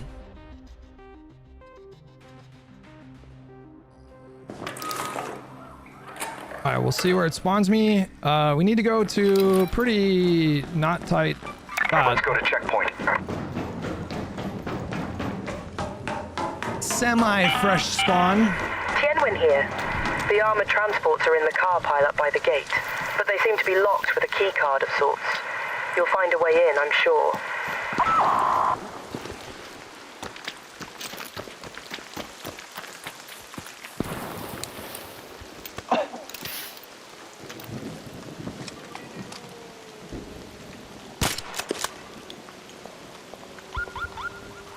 Where'd he go?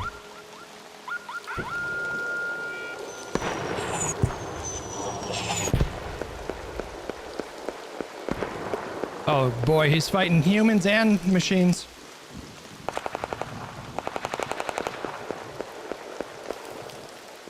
Oh, it's a war zone over there.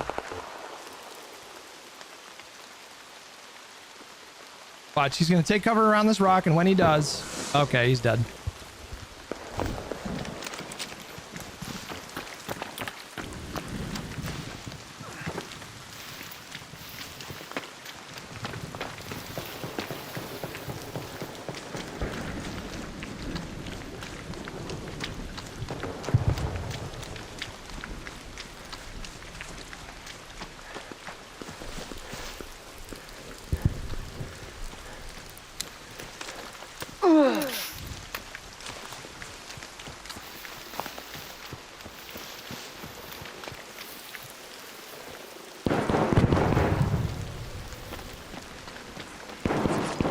There she is. This is a pretty good rock right here.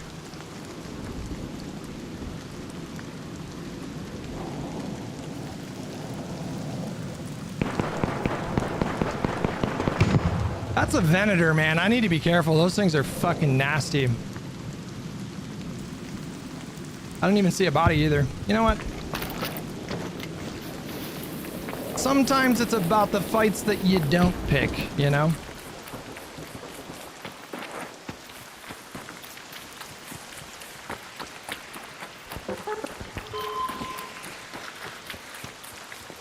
You need to go down there and loot a patrol car.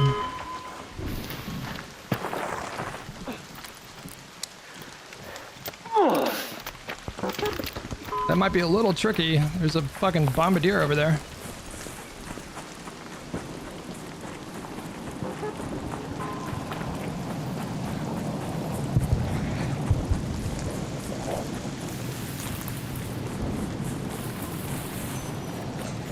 I'm not even really sure where the bombardier is. Is this risky?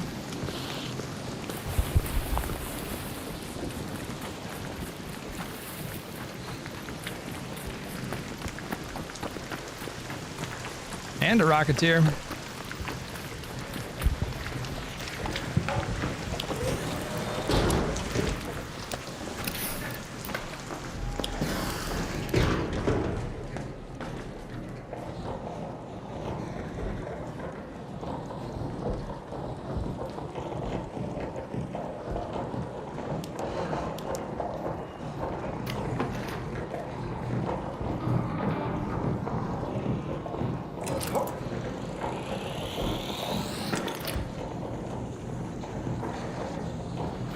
All right, we need to find patrol car that we can loot.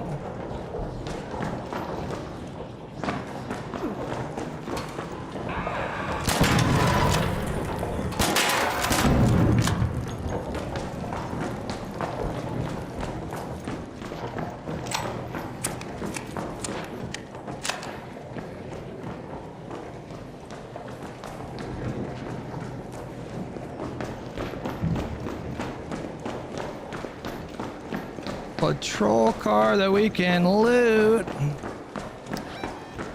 That's probably the wrong way for that.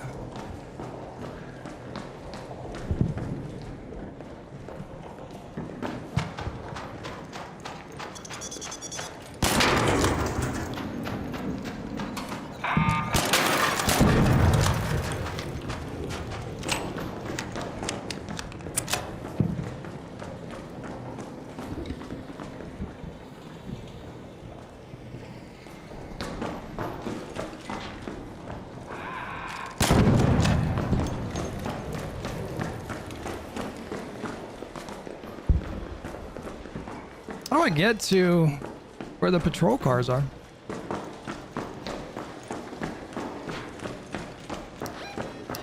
I'm going the wrong way. It should be like over here. Let's go to that location. location.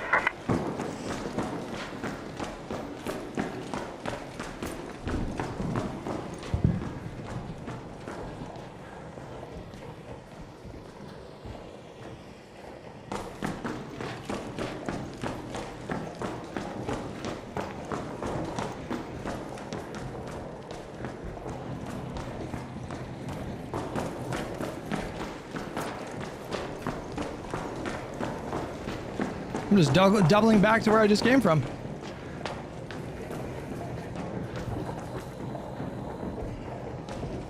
All right, this is the area.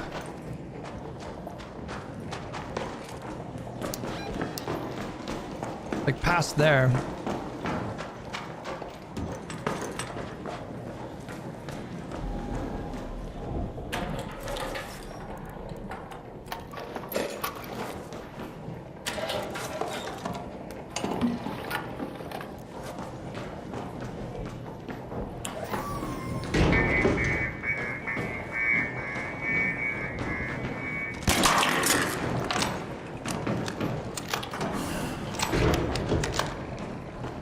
All right, there should be some patrol cars to search in there.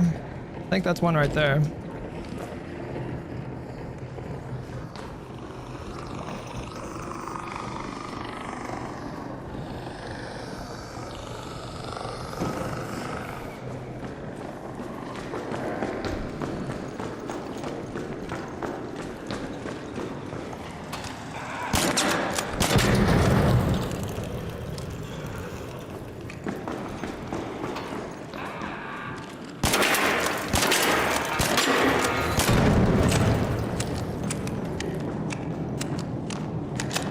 Nope.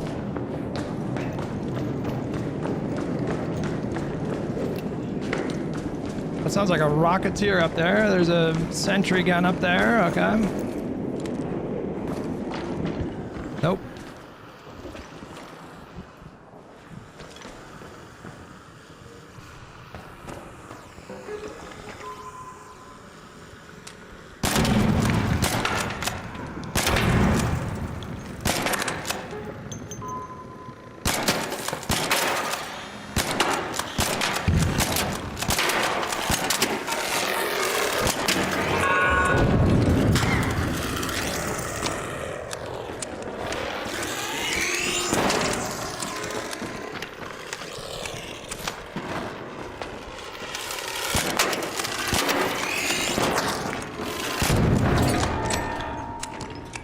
Jesus.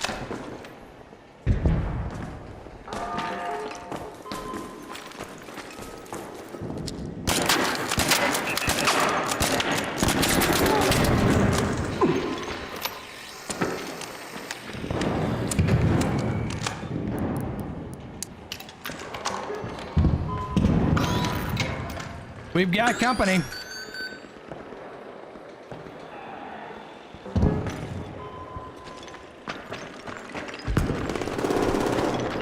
Somebody just got hit over there.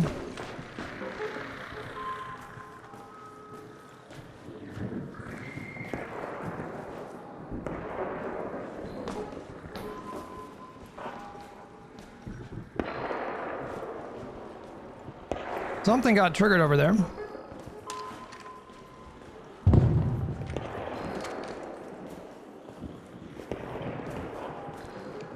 I still can't find a fucking patrol car that I can loot.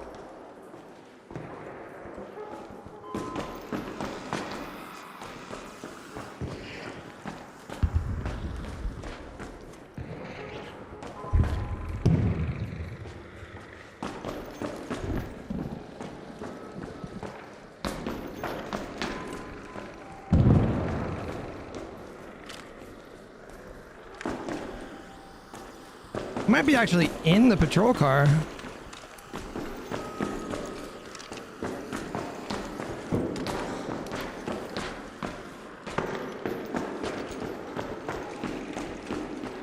I cannot for the life of me find a patrol car.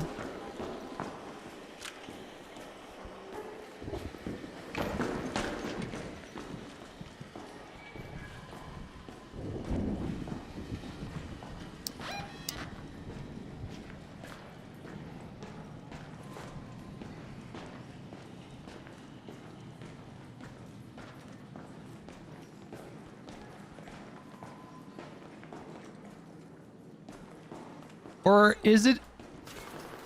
Please don't do that. I've asked you guys nicely not to do that.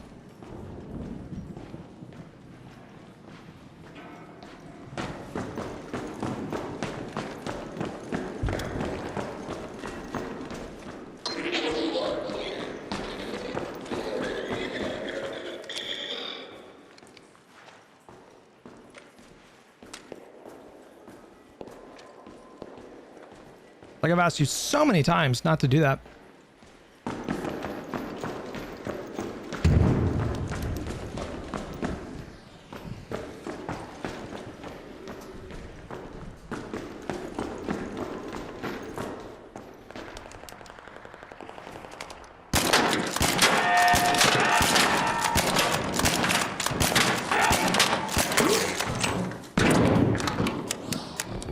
That was pretty close.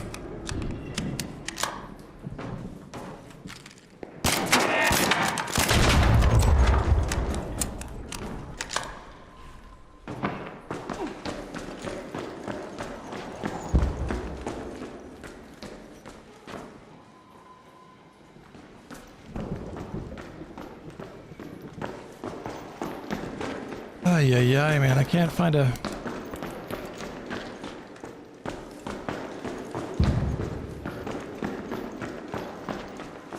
Maybe you don't always, maybe they just don't always spawn in? I don't know.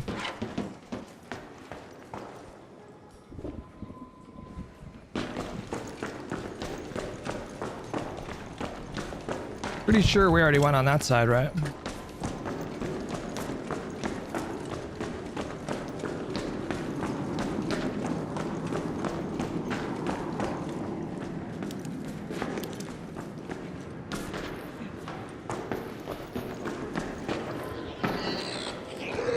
Yeah.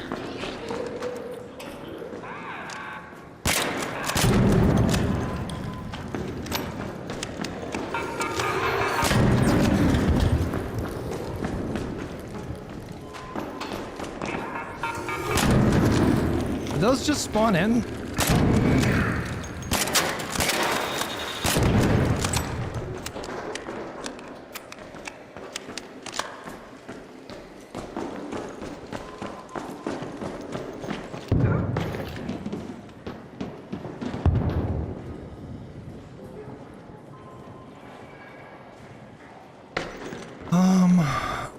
Can't remember if...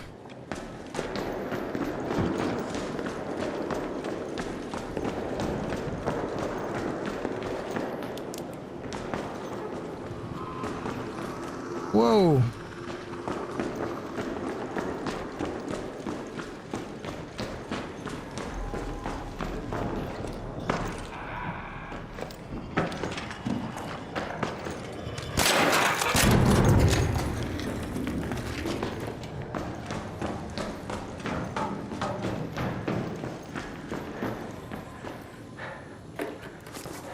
Do need batteries.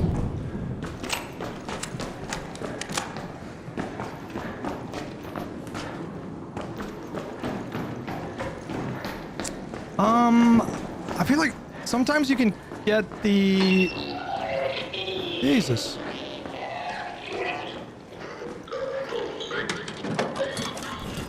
I might have just heard someone in there.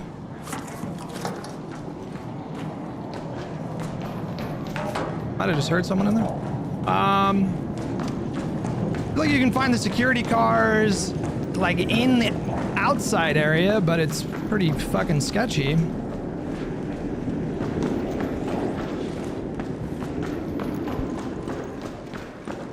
Pretty not tight out here.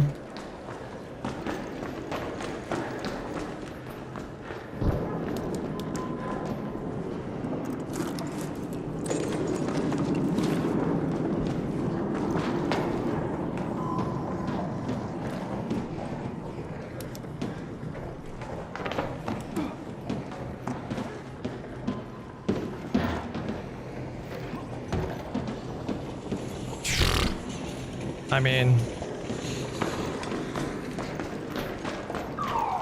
Ah, Jesus.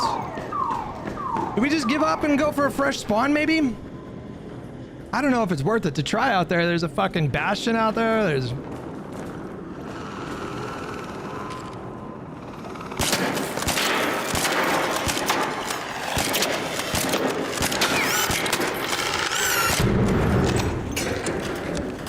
How am I doing on ammo?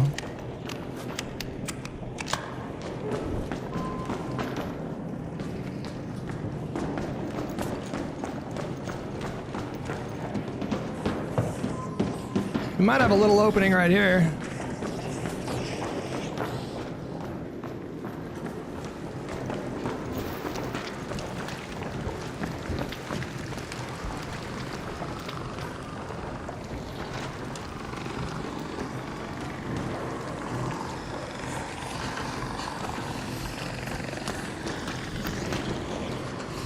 Is that one?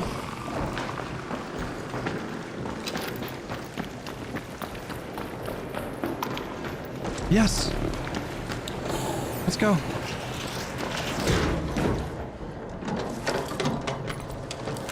Is that it? Reach the checkpoint. Find and unlock. I reached the checkpoint. I'm at the checkpoint.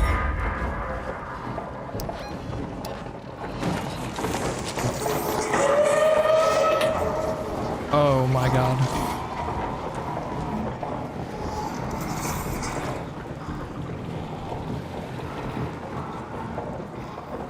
I'm at the fucking checkpoint. I gotta go further in.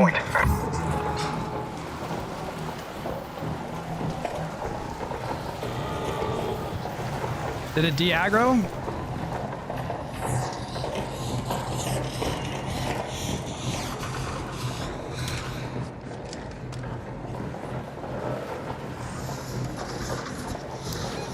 What do I have?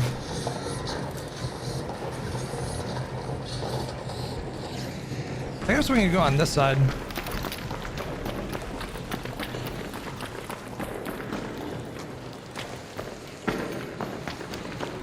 And then there should be... Head home at the Lucky Hatch. Checkpoint. I reached the checkpoint, right? That's it, right? Search the guard huts for an armored... Oh, I did this in the wrong order. All right, I know where that is.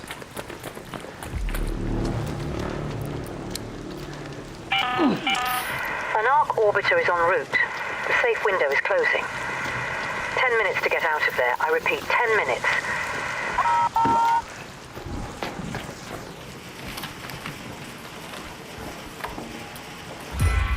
I just did it in the wrong order. Reach the traffic tunnel. I need to go back and just fucking hell.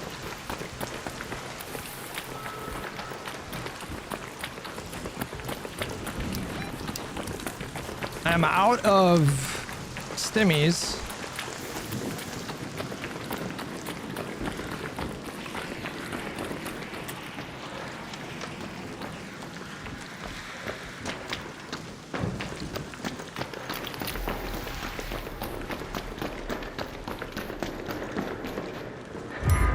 That's it. All right, there we go.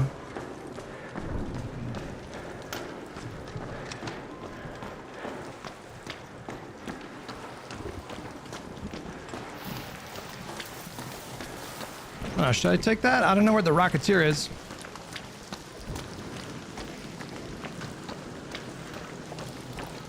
I'm gonna say that's a little sketchy.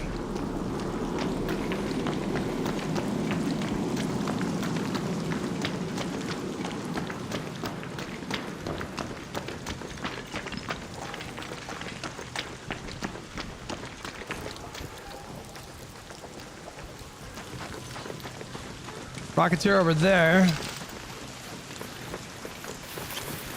What should I put in my safe pocket? I don't even know. There.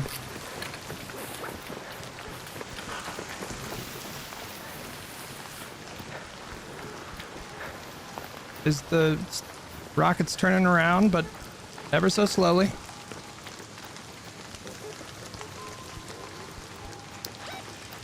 I mean, we could do this. It's a little... Somebody did rat me from in here one time. Didn't love that.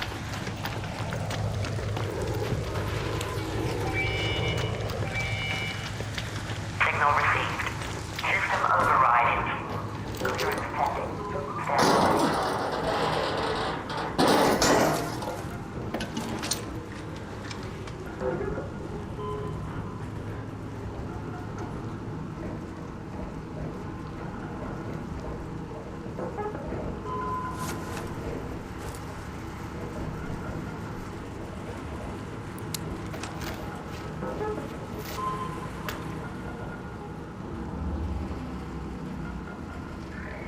Uh-oh.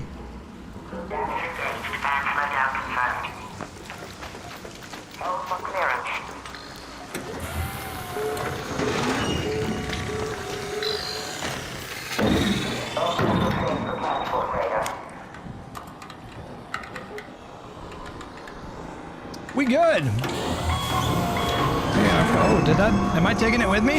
Is it in there with me? No, we're good.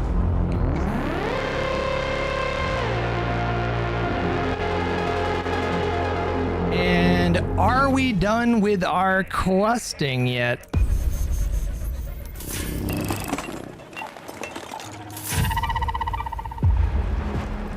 Is that the last quest?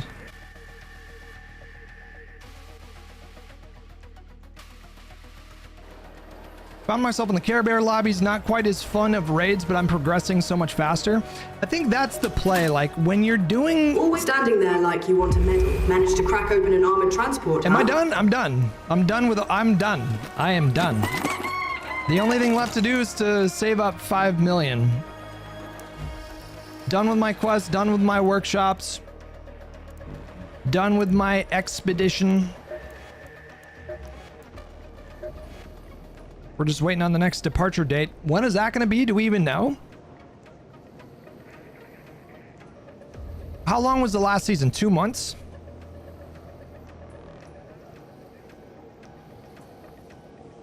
Oh, it says it right there. 51 days. So yeah. So now it's just about ratting. We are done with missions. We can just do whatever the fuck we want, guys. Well, we should repair this. Advanced mechanical components. Advanced mechanical components.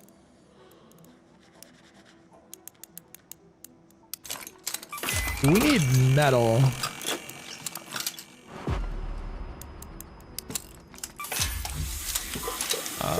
Repair.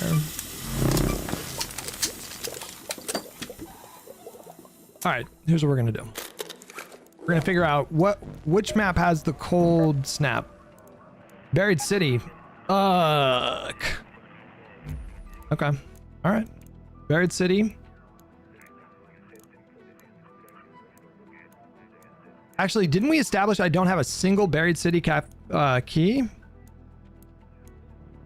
We did. Okay. What are the other? Night Raid on Dam? That could be fun. If we're gonna do that, maybe we do a kettle might be like a safer play. No,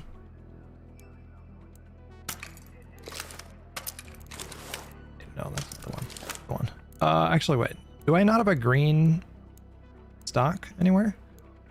Oh, I forgot about that. I still have this guy too.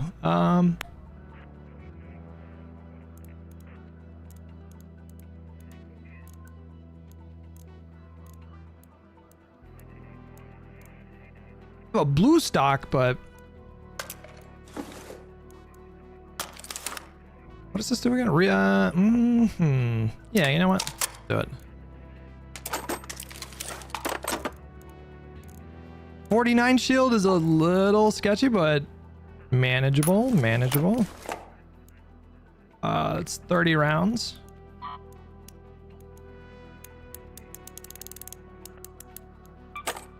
What happens if you get to 10 million before the expedition? Nothing. Absolutely nothing. You keep nothing. After the expedition, you keep like your skins. And that is about it. I don't even know if we need to bring these because we have the built-in shield recharger, so you know. Not necessary, right?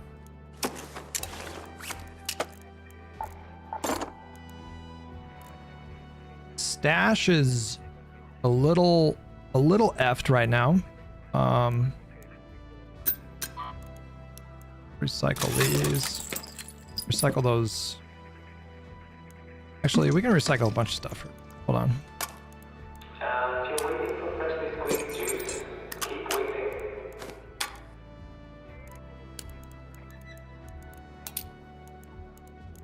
Yeah.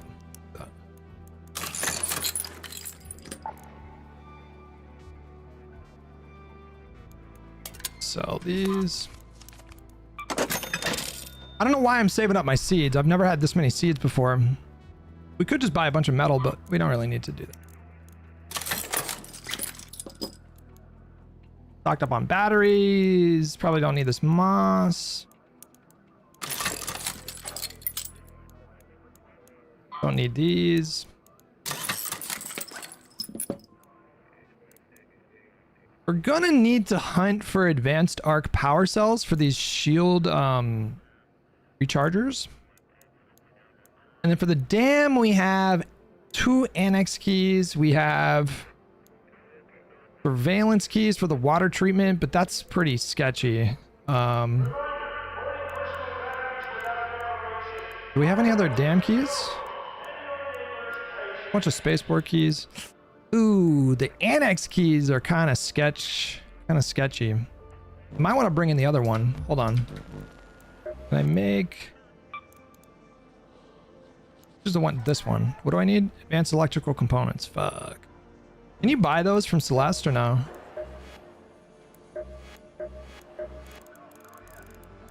Got something for me? Ooh, okay. Wait, what happens if I loot that? What do I get? Ooh, okay. Hold on. Hang on a minute. Let's...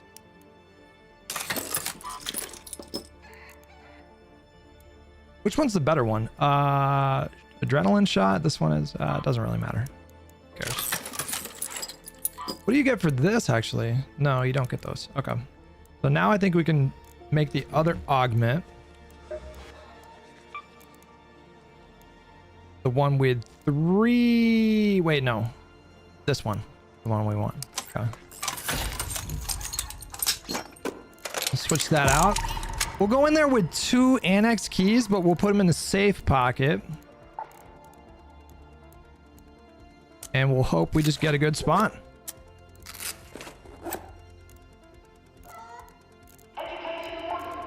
For heals, can we actually craft? What can we craft for heals? We can... Damn. What the fuck? What the fuck? Why am I using herbal bandages when I can craft 8 Vita sprays? What am I doing? That's fucking ridiculous.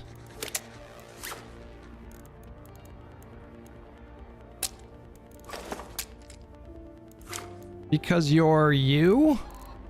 Well, I don't know what that means. I don't know what that's supposed to mean.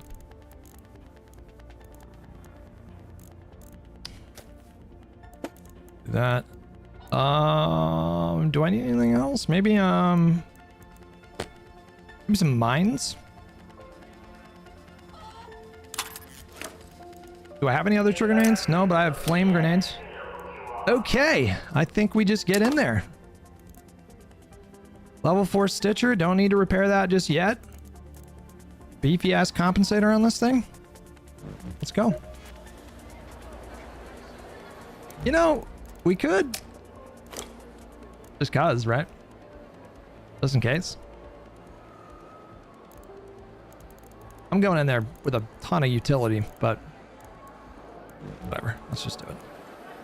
Should I change? Do you guys go into matches? Do you guys go into raids with 50% shields, or do you just scrap it at that point?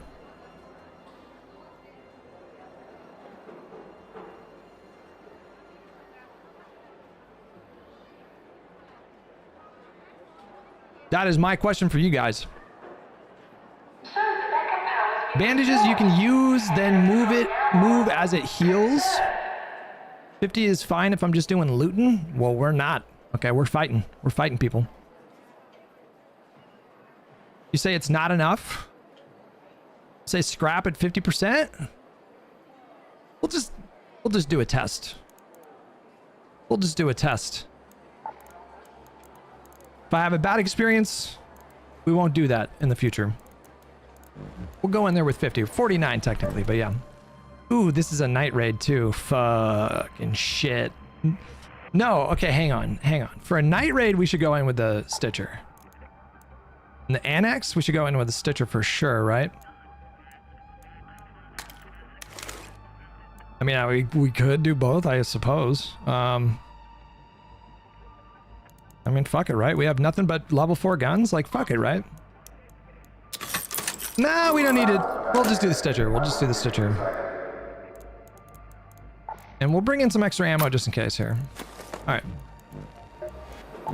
Night Raid, Damn Battlegrounds, 2 Annex keys. Annex is like a fucking super hot spot, though.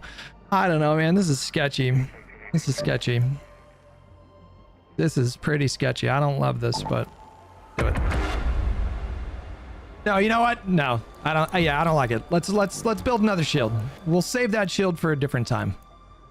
Maybe not a Night Raid. We'll save that shield. Let's save it. We'll do that again. Okay, there we go. All right. Here it is. Here it is. Why do you need 2 of the keys? There's 2 doors in Dam Annex. Yeah, there's 2 different key areas, and that same key will grant you entry into both of them.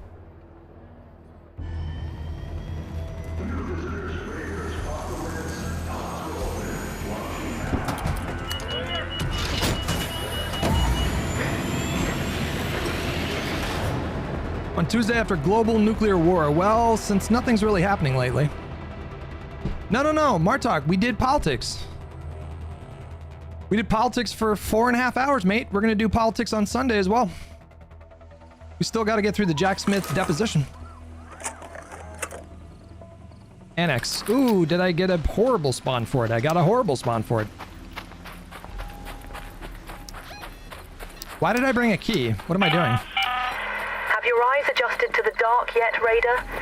Loot is ripe for the picking while most of Toledo is Oh god, asleep. I didn't even bring stimmies. Though my suppliers say that Ark is twice as vigilant after sunset. I didn't even bring stimmies. What am I doing?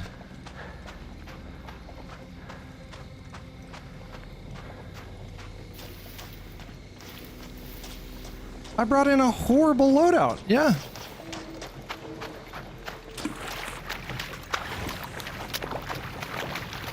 I don't know what that is. Is that a leaper?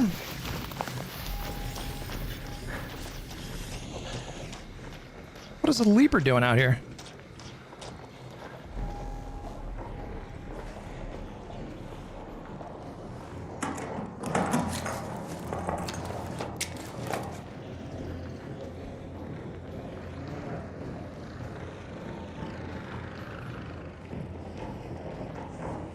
Why the fuck is there a leaper here? Not supposed to be here.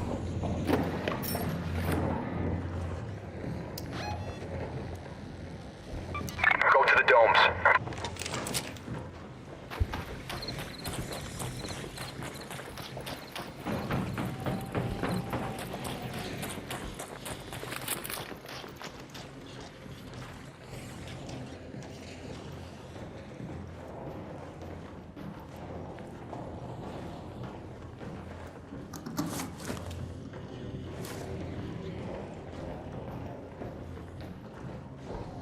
Don't need moss.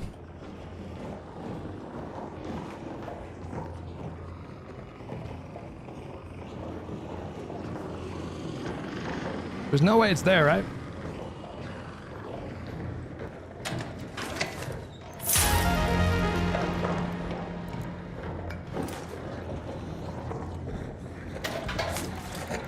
There's a leaper right there. Why is it right there?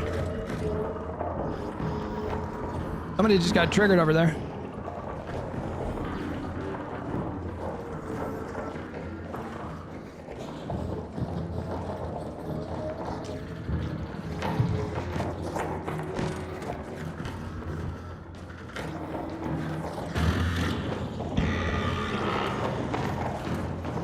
It's triggered.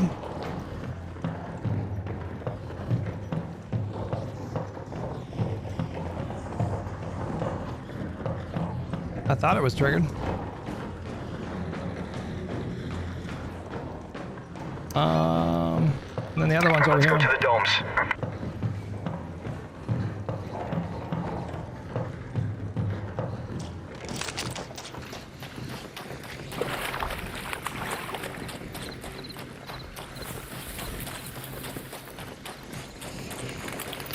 Shit.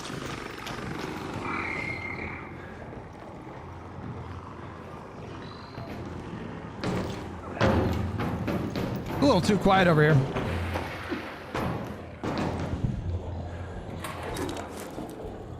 Oh, hello.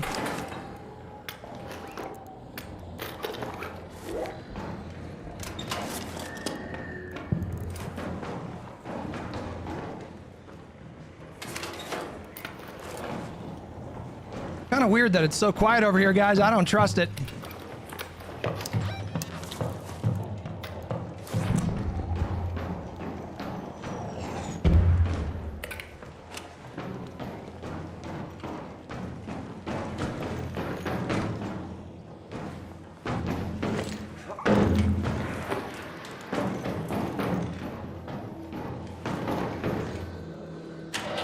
These have not been hit.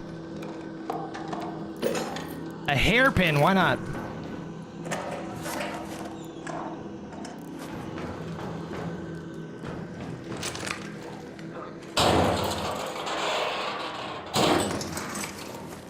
Any New Year's resolutions? No resolutions, but I have intentions.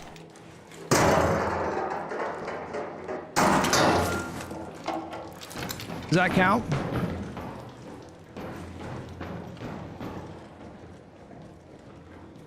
Man, nobody is over here.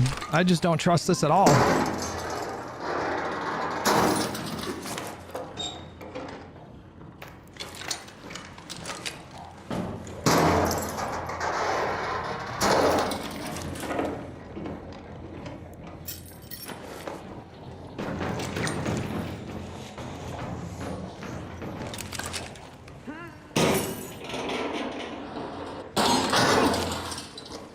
Oh. We need these.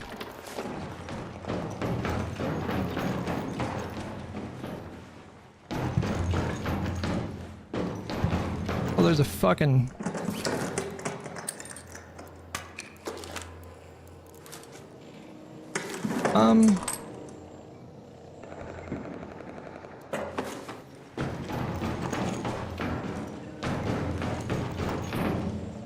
Okay.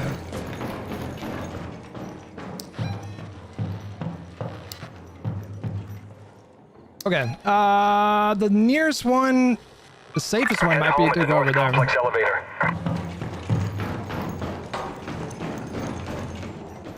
Really wish I had stims. I did not come in here with the optimized loadout.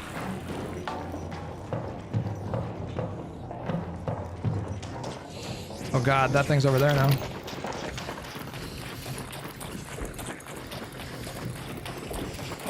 Oh my god, it's a fucking bastion!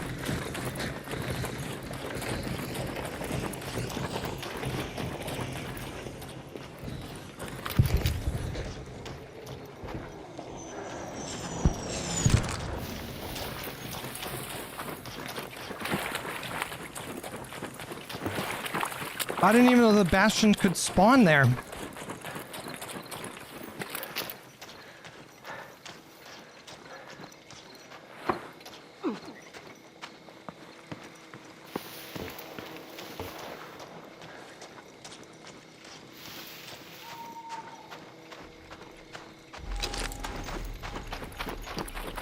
No, my intentions, so yeah, like, we're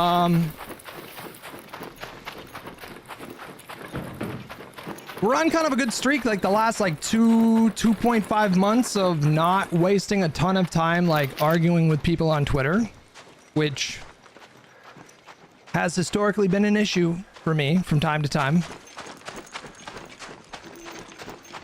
So we'll keep that going. And if I do have disagreements with people, like, just engage in a way that will facilitate like the least amount of unhingedness.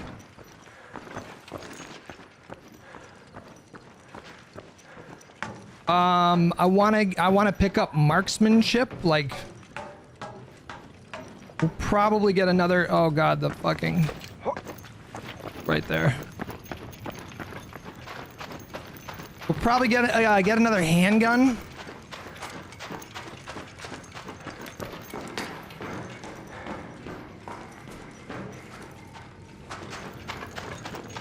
Can't see it. I don't know where it is.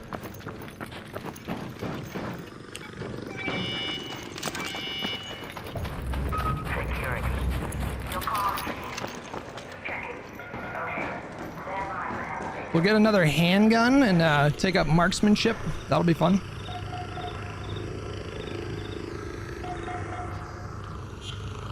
I don't have a smoke, do I? No.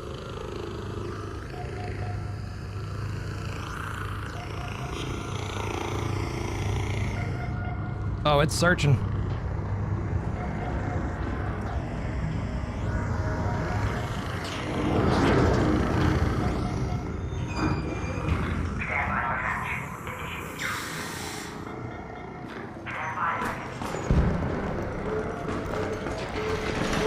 We're going for it.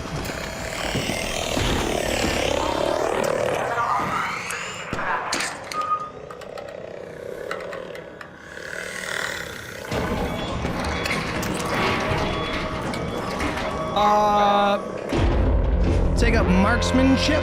I want to have a good shot. Like I want to have a good shot with a sidearm. And then what else was I saying? Yeah, like continue with like the working gaming back into the content on the live side of things. Probably get back into posting like Twitter clips, gaming Twitter clips. Because it fucking makes me happy. This game brings me happiness. Okay. Put all this shit back.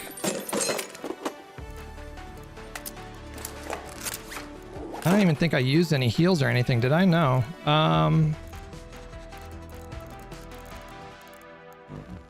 What are some of these other map conditions here? We have cold snap on buried city, but we don't have any buried city. Let's try it again. Hold on. Let's put the key away. And then if we get a good spawn for dam, then we'll do that. And if not, then we won't. That's simple.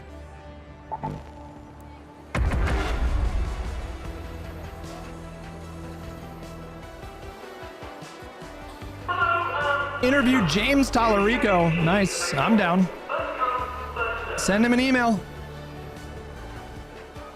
Will Live and Learn make it through 2026? I think so. Live and Learn's almost like 1.5 years old now. It's kind of crazy. Yeah, we are. We are. It'll be 2 years of living and learning. Once we get to like mid 2026. That's crazy. That's by far the longest podcast I've ever been a part of. All right, damn annex. Give me a good spawn. Well, let's go to the testing annex. I did it again, dude. I didn't bring any stimmies. How do you make stimmies? Plastic and chemicals? Okay, no. We didn't even get a fresh spawn. Unfortunate.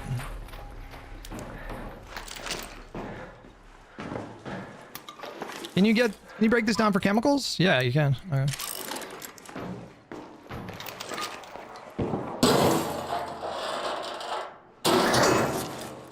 Chemicals. Metal. I actually need metal. Hold on.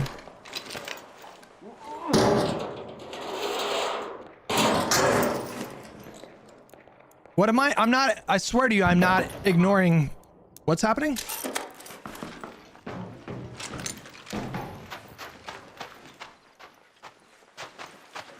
Wait, hang on a second. Hang on a quick second. Wasn't there? Yeah. Let's go.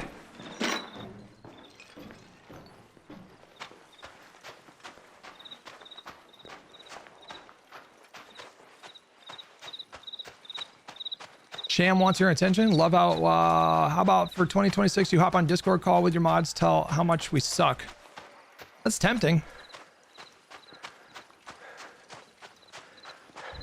Tempting.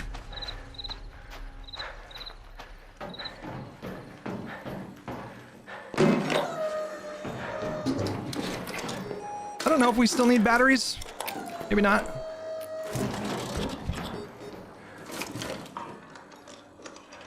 This stuff is supposed to yield better loot during night times, but I don't think that's happening.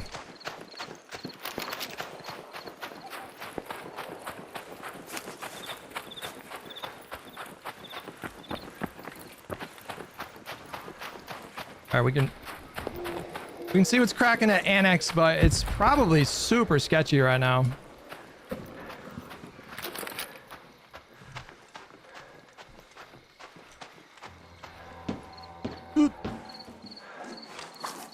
Oh, ask and you shall receive.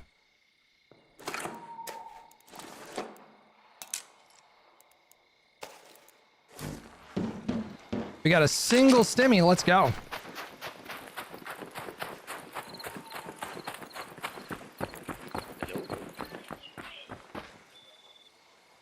Who the fuck said that? I'm usually pretty aggro, but I can go about my way and you can go about yours if you want to do that.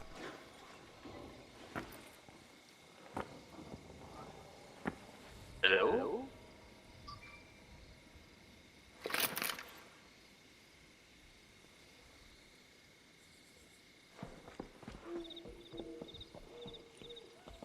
Hello?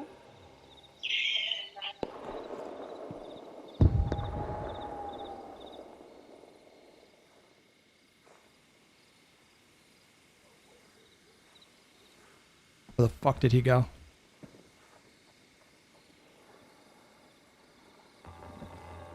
Is he flanking all the way behind me?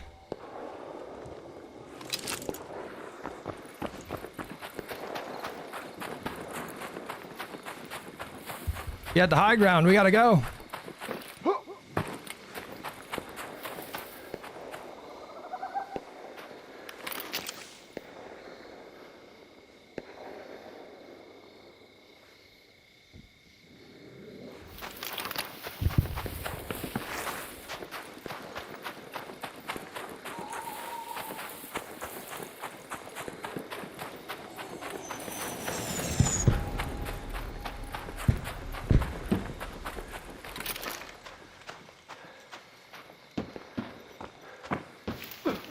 Does your carry weight in this game affect like how much stamina total you have? That might be a stupid question.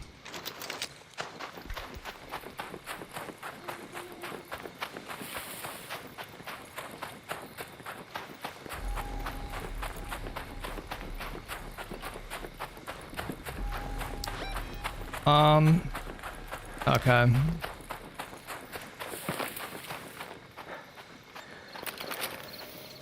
Okay, guys, this is just, I don't know. Annex is so hot. It's such a hot LZ.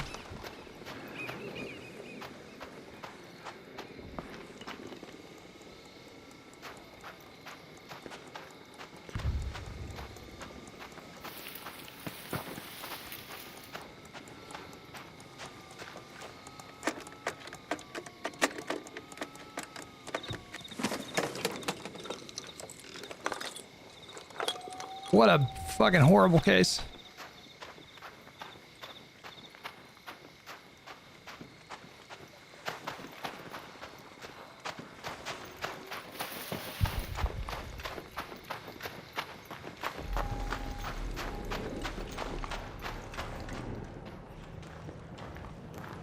Listen for the pitter patter of little footsteps.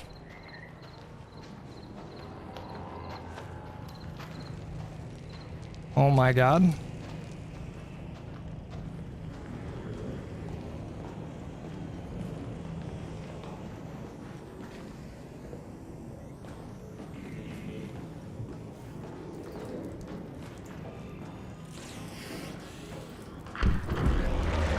Somebody just pissed it off.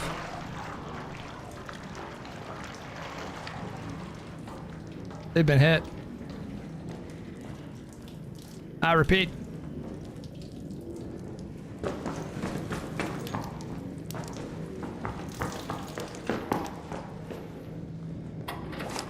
Perhaps they were not both hit.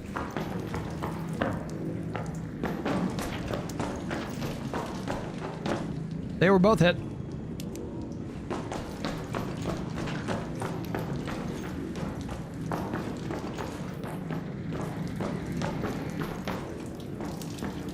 picked it bone dry. Fuck, man. Head home at the water treatment elevator. Or we could go looking for trouble. Why not?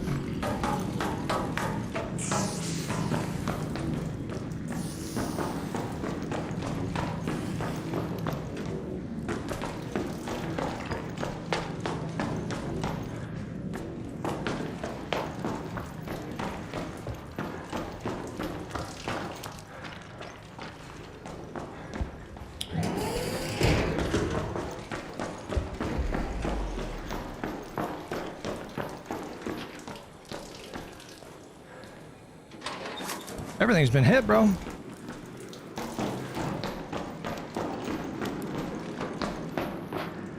Not everything. Nope, that's pretty much everything.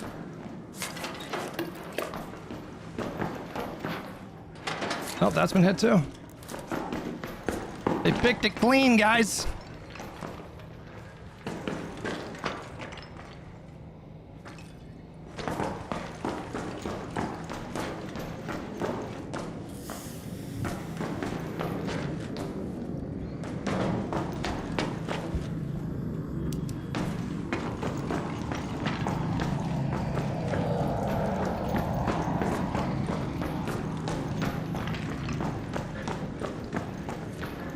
There ain't nothing. All right, well.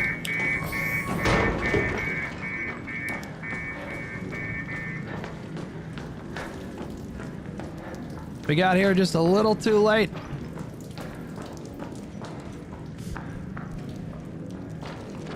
Did you hear that?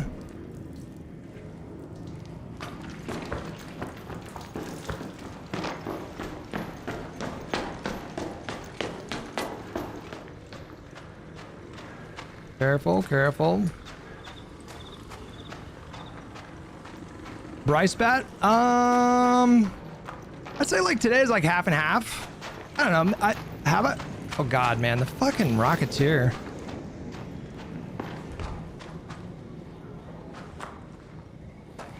Fucking over it. Probably survived like 75% of the raids, maybe.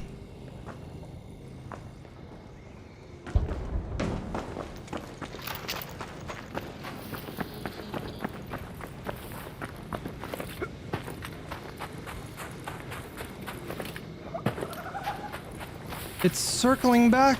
I don't know why it's circling back. And I don't have any stems either. I don't love this.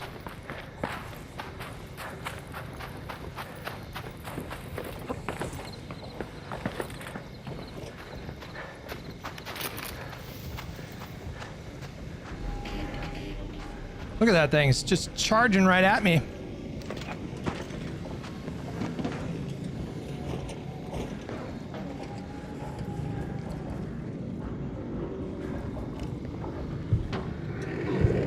What the fuck?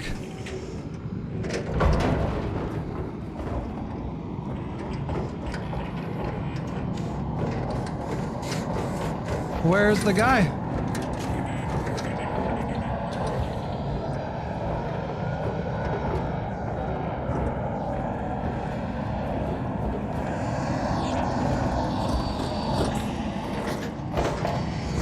What just aggroed that thing?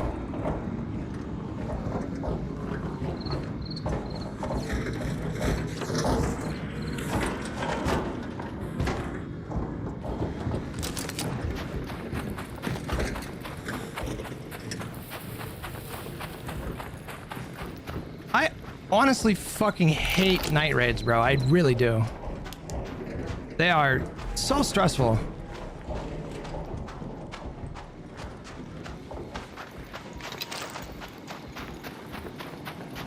There's another Rocketeer there. Oh my god.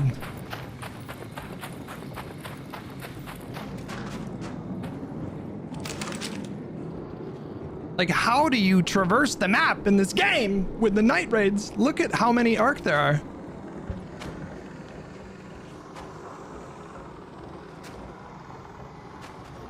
It's just gonna fucking turn around as soon as I run by it. Like so. An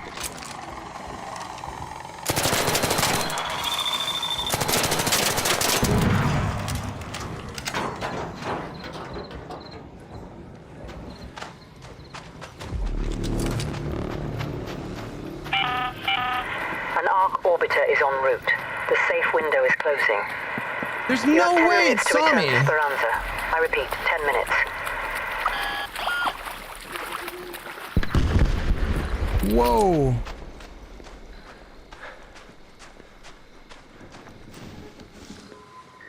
Somebody's close by.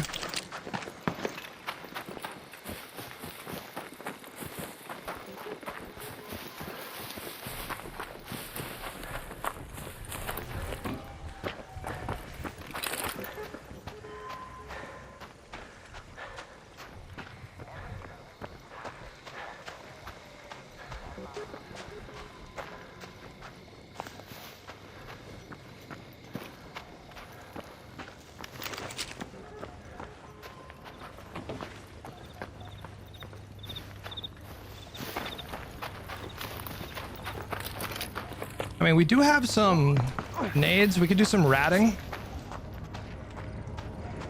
Actually, I don't even know if you can get an angle from up here. I don't think you can.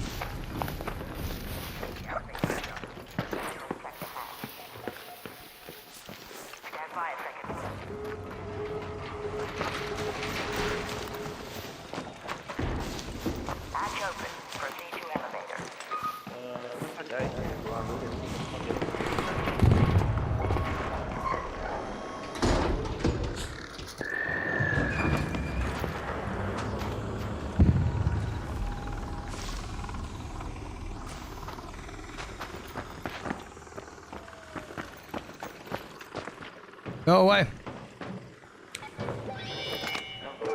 That is not what I meant to do. Security here. I got your call. Stand by. I'm sending the elevator.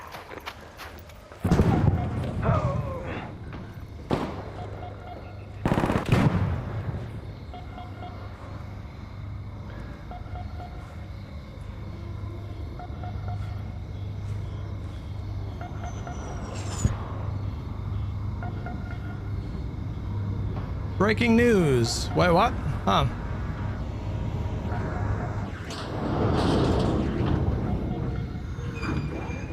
Elevator up.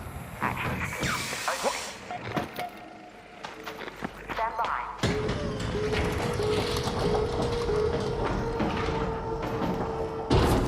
Hatch open. You're clear to return to Speranza.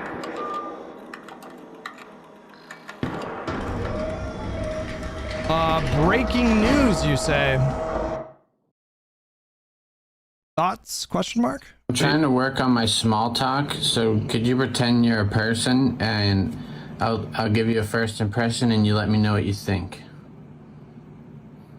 Absolutely, Husk. I'd be happy to help out and play along. Just go ahead and start with whatever small talk scenario you have in mind, and I'll let you know my honest impression. Okay. Hey, I like your skin. Oh, thank you. That's a pretty unique compliment to start with, so my first impression is that you've got a bit of a quirky and friendly vibe going on. It's definitely memorable. Nice skin.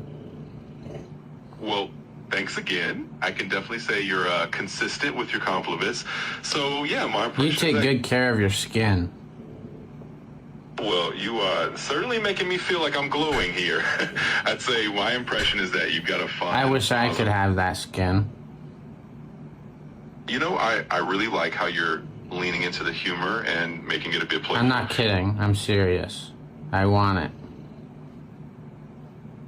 Oh, got it. Well, in that case, I'd say you're definitely coming across as earnest and maybe a little intense, which is totally fine. It just shows you're comfortable being direct. So overall, that's my impression. Okay, so it's pretty good. Yeah, absolutely. I'd say it's pretty good. You All came right, off as... I'm gonna go test it out on someone. I mean, it's certainly not how I would break the ice, but it's a choice, you know? It's a choice. An interesting choice.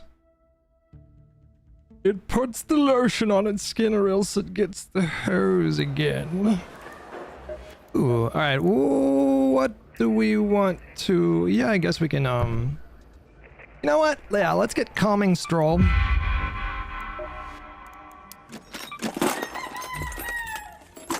Offload some what have yous.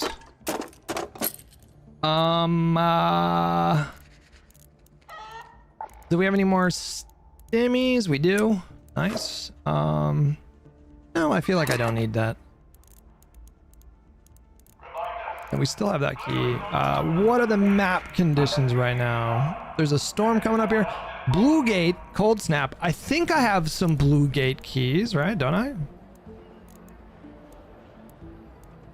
Blue Gate Village.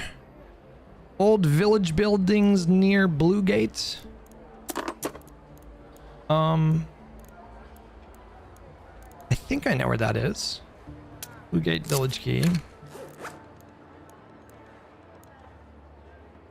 Also patrol car. No, we don't need that. Spaceport. All right, we only have one of these. And this is the Cold Snap one, so we should probably bring in some more stimmies.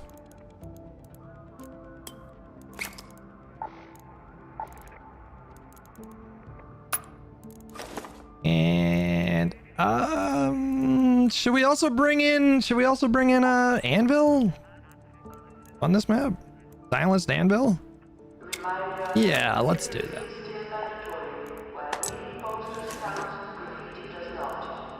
All right, the village key. So I just want to make sure that's the residential area, right? Over here? Yeah. So that one I think it's here. I think that's where it is. I think it's on this side. We'll find out. We'll find out together. Hold, snap it up. Double check, double check, double check. I think we're good.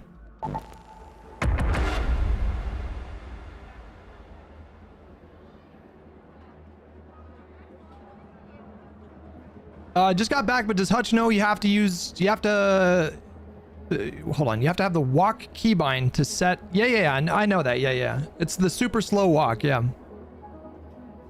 Which I do that all the time, so I don't know how good that perk is. I don't know how much like of a boost it gives you, but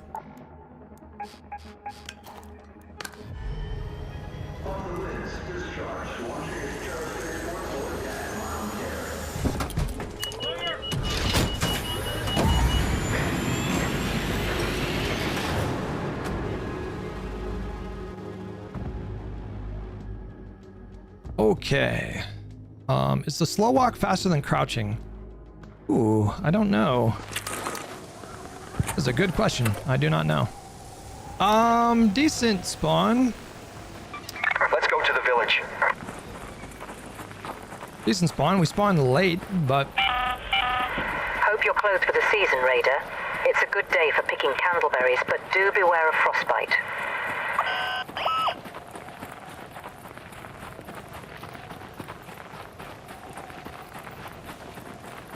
Does this count as shelter in here? Sounds like it.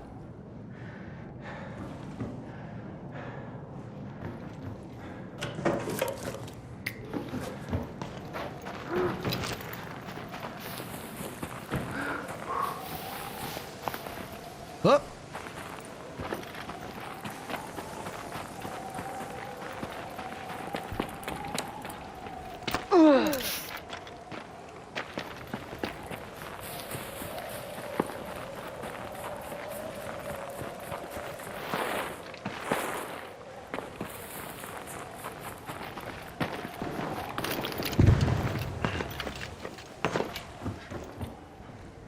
That's been hit.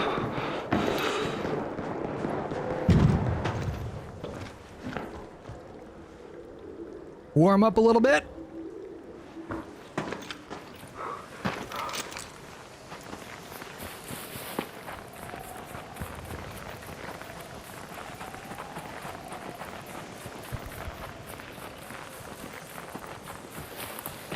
Bit of an exposed route, but that's fine.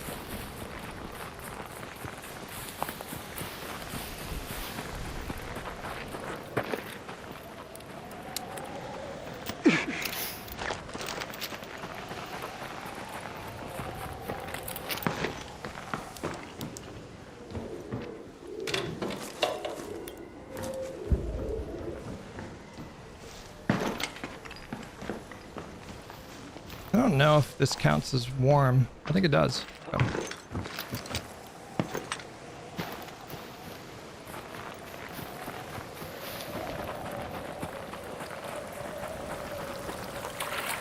All right, we should probably get our gun out.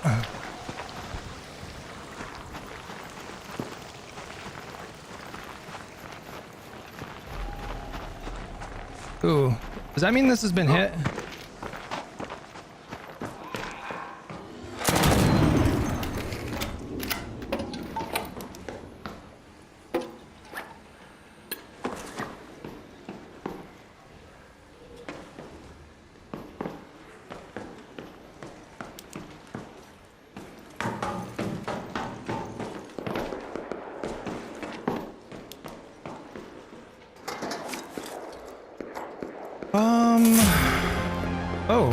Oh my. That's very good.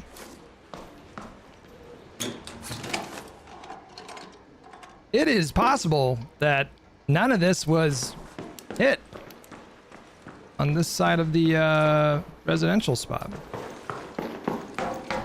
And if that's the case,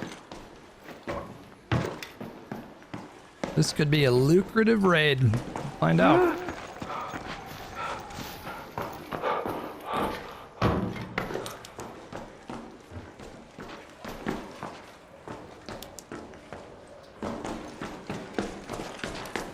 That's been hit.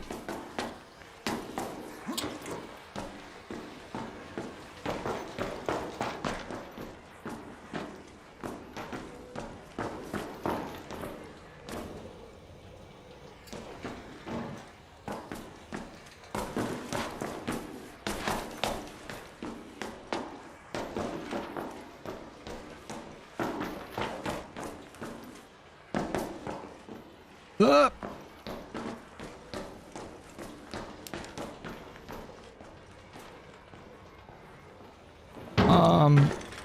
The backside's not open, so that might not have been hit. Regarding yesterday's title, if MAGA was gonna crumble, it would have been after 1/6 blood. That was the moment for it. No, I think they're already crumbling, man. It's just they're in a really shitty spot right now.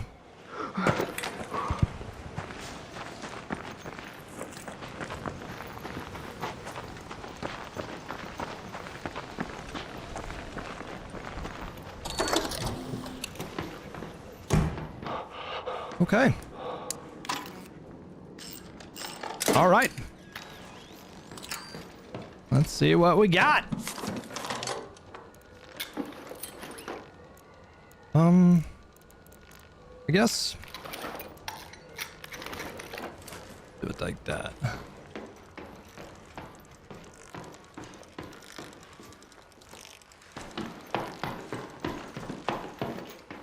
It is a green key, so it's not like the best loot in the world, but should have got a few decent items here, right? Did I? Oh, I didn't even bring in a raider key. I didn't bring in a hatch key. Oh my goodness. No, don't think I need that. 6 magnets, my goodness. And an Il Toro. These are actually kind of useful. See if someone's camping extract. Did I already hit? Did I? No.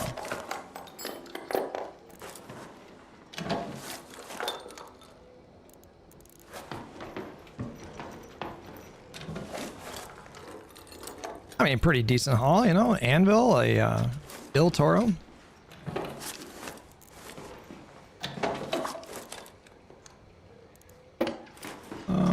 Okay. There is actually one right here. I don't know if I can get there in time. I don't know if we can get there in time. One way to find out.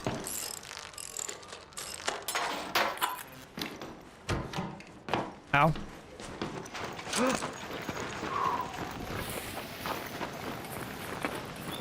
You can get there, right?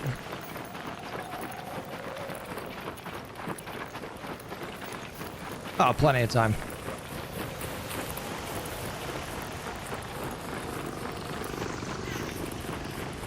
Oh my fucking god.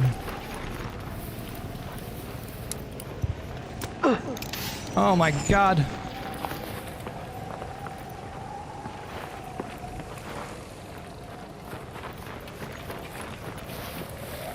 Wait, I have the thing. I don't have the thing. I got rid of the thing.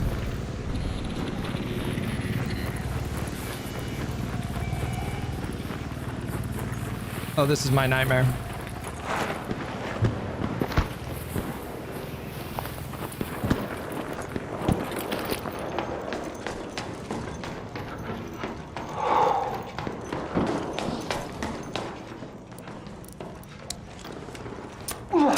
How do I get up to the roof?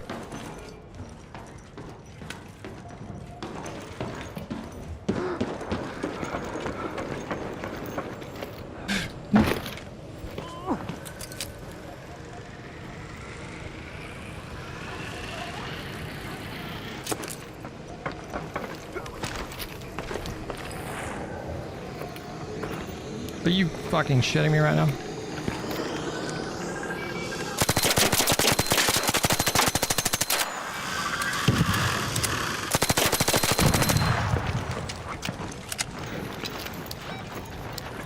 I can still hit it.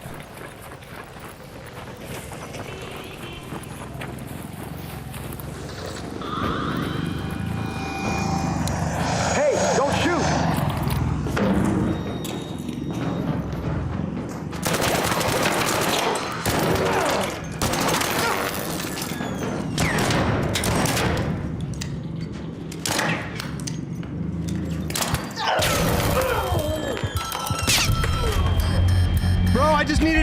I just needed to make sure that you wouldn't kill me, bro. I would not have thirsted you. I promise. I promise. You don't need to do this. I promise you. You don't need to do this. You don't need to do this. This is a...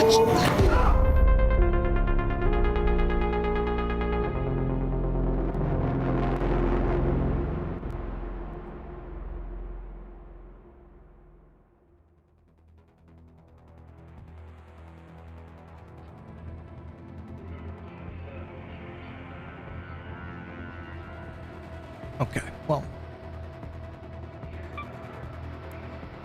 Did I even put anything in my safe key? I did. Okay, you know what? You know what, guys? I'm gonna call that a W. I mean, we got a really good blueprint. A lot of value there. A lot of value. A lot of value. So the only reason I shot is because when I landed, he pulled off of the keypad. In that moment, I could have said, chill, chill, chill. We can leave. You know, I could have, but yeah, I was low on HP. He had the advantage, so felt like I didn't really have a choice there.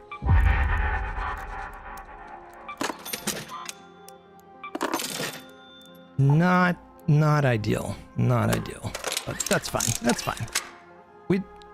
Like, why am I stressing? Look at this. Like, look at my situation. We're fine. We're completely fine. I don't think that belongs on that, though. I want to go in with just an anvil run just to kind of like force myself to get better with that gun. Wait, I had a hatch key. What the f... Why did I do that? I had a hatch key, you guys. I had a fucking hatch key. It was totally pointless. There was no reason for me to do that. I could have just gone to a fucking hatch. Bro finally got a demon lobby? It's been nothing but demon lobbies all day, my good sir. It's been nothing but demon lobbies. We got the demon queue for sure.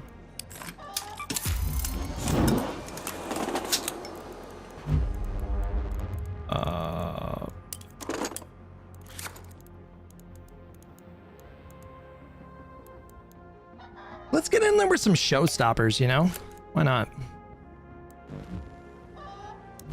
Wait, how many of these can I make? What the fuck? I can make 17 of these? I unfortunately don't have the blueprint for the Vita spray. That's not good. Silent Assassin, thank you so much for the gifted sub. Sham with 97 months. Sham, thank you, buddy. What does a hatch key do? You can just, it's like a safe extract. Not like totally safe, but you know, safer. We have a patrol key. I think that's the only, I think that's the last remaining. Go here. What was that?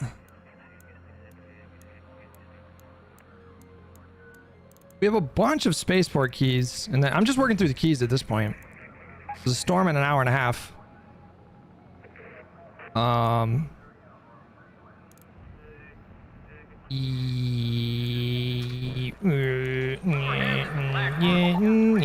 Yeah, let's do it. Let's do it. Let's do it. Oh, no shield. Let's just go in there with no shield, guys. That would be a good idea. How do I make a power rod again? I need advanced electrical components. We're gonna do it. We're gonna do a heavy shield. Is what we're gonna do.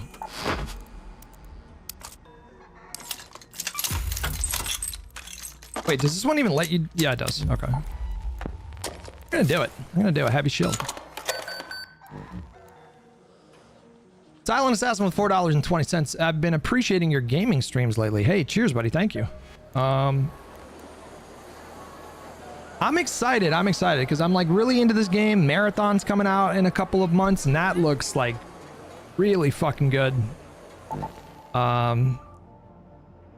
What other MP? What are the big 2026 gaming releases, guys? Obviously, fucking GTA 6. Yeah. When is that one coming out? End of 2026?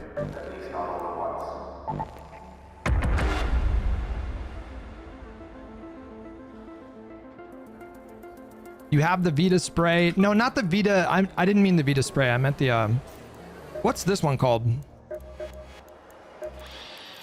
The shot. Back again. What's the one where it's like a shot, not a spray? Vita stick or something like that. I don't know what it is.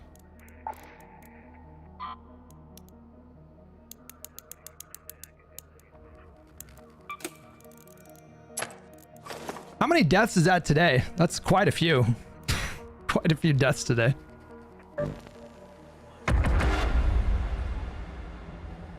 Like 5 or 6, I don't even know. Wolverine, is that coming out? No, I mean MP games. What are the there's one coming out called like Crimson Desert or Crimson something that looks really good. This is the first year I don't know many games that are coming. There's Light No Fire, which we're supposed to come out 2 years ago. I'm excited about that game. We still don't know when that's coming out. There's a survival Terminator game, which looks compelling. Marathon is in a couple of months. That's the big one that I'm excited about, is Marathon.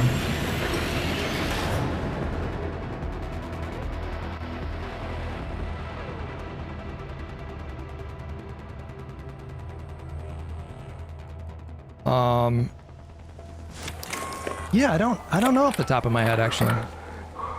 Ooh, we did not get a good spawn for... Actually, you know what? We're good. Let's go to checkpoint. Ooh, it's giving us a warning sign. Is that a server side issue, or... I did not bring enough adrenaline shots.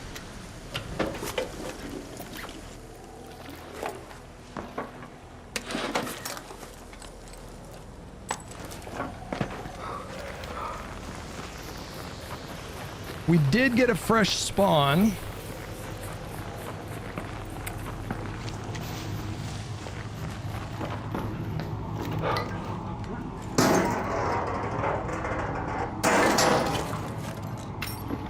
We do need metal.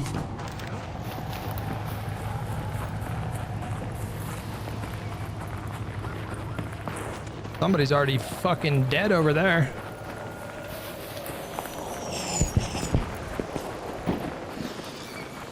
Holy moly. The demons are out.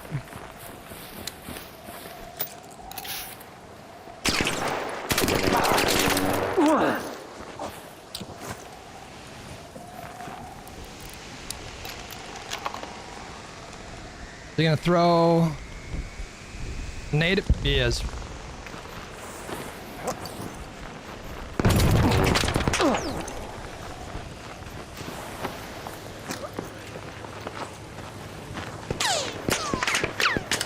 Bro, they're everywhere.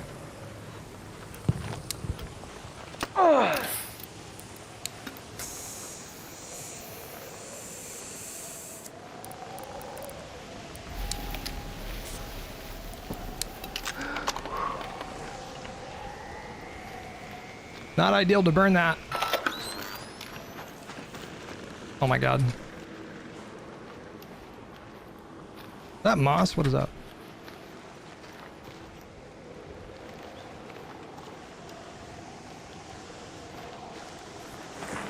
I know not where this man is.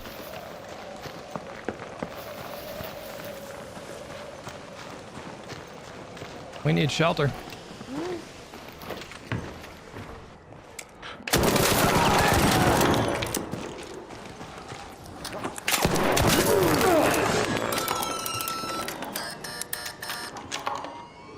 I bopped his ass. Holy moly, I bopped him.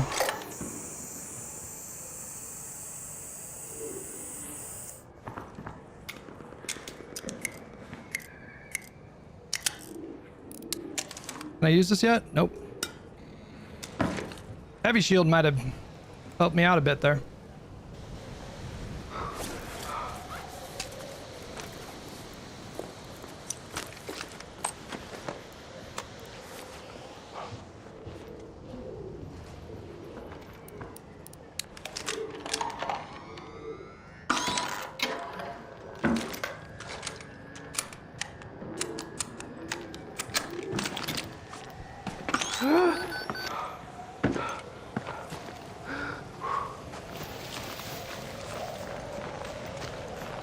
Fucking. It's turning.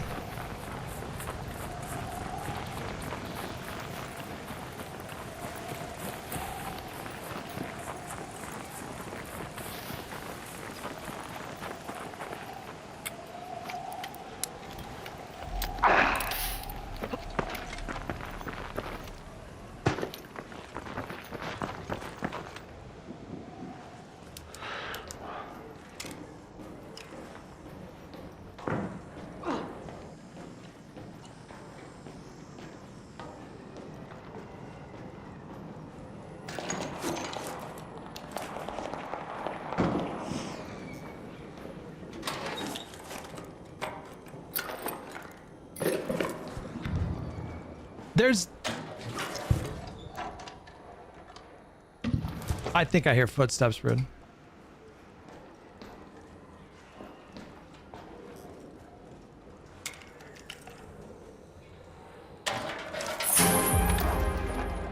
There are trade-offs to the demon lobbies. Like, I mentioned it before, but like, there's just a lot more loot because people die so much faster. So there's just like less people on the map looting stuff. This is a super demon lobby. Like, what the fuck?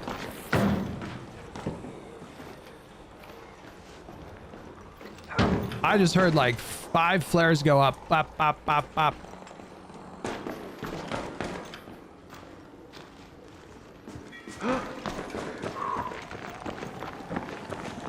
That's another one. I don't know if someone might be shooting up the flares right now.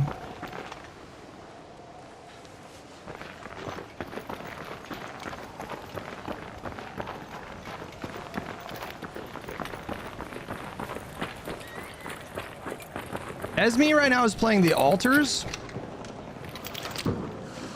That's another one. Dude, it is nutty out there right now. Oh boy. Oh boy. Oh boy. Oh boy.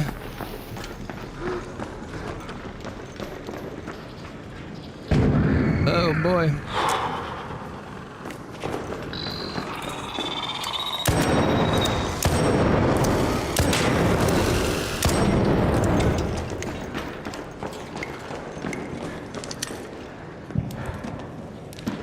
It's fucking pitch black dark in here.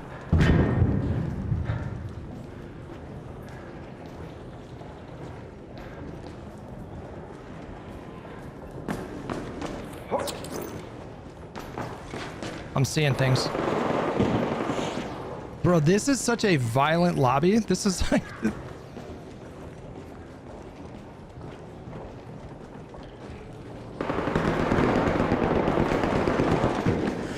What is happening?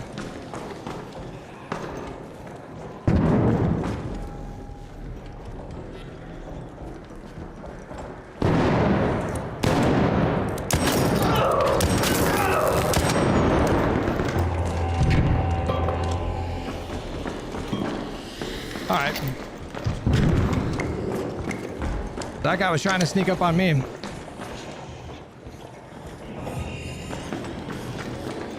It pissed off a Rocketeer. Oh God, it's so compromised here.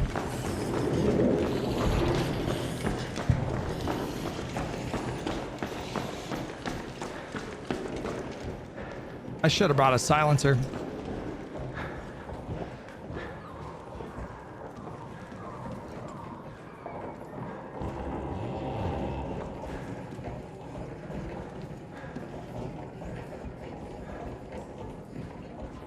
It's actually bananas over there. I don't know what's going on over there.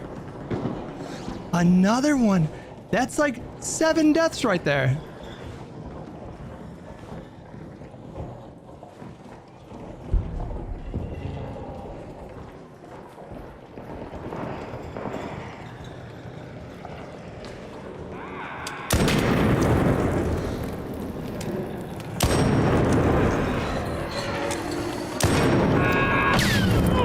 Oh my God.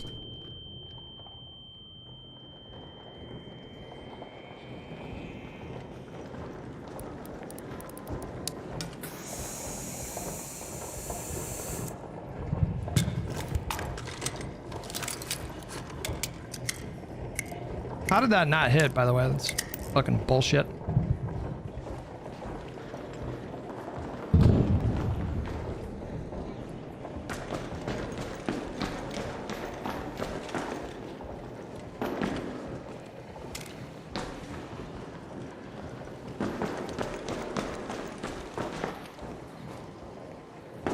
Who knows what's going on over there, man? It's completely fucked over there.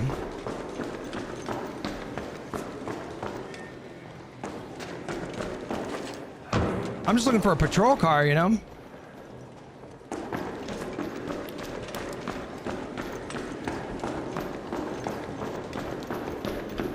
Nope.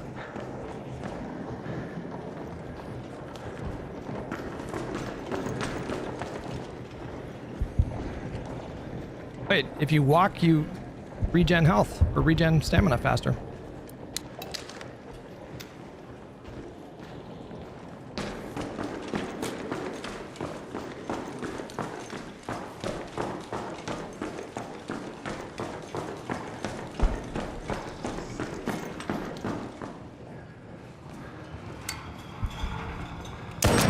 Really?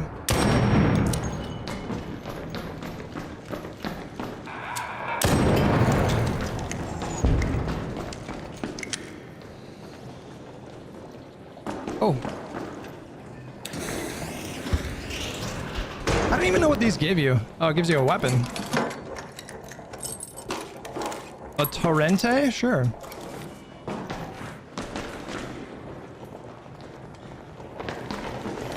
That is a bastion.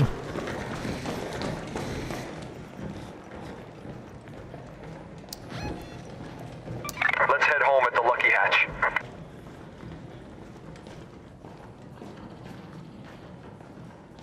We gotta play this nice and safe, boys. Nice and safe.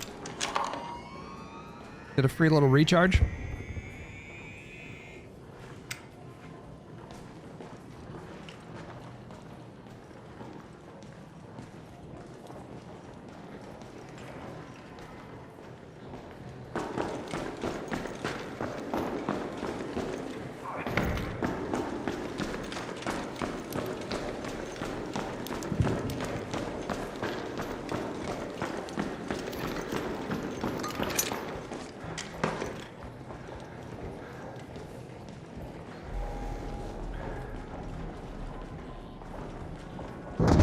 Bro, the lore in this for this game is going to get you milk in 20 years. I don't understand.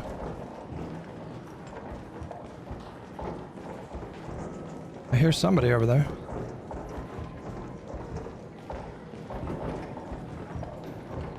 Oh, that's one of the key rooms, I think. That's what's going on. It's a key room.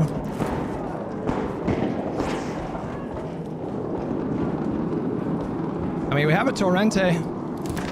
We have the advantage of audio.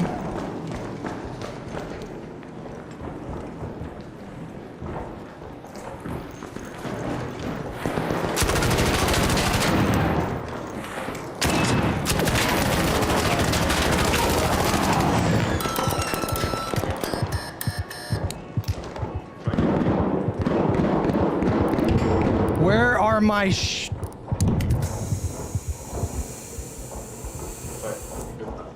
Bro, where are my shields?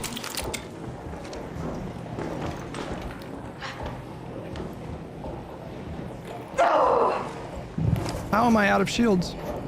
I'm gonna die, I'm gonna die, I'm gonna die, I'm gonna die, I'm gonna die.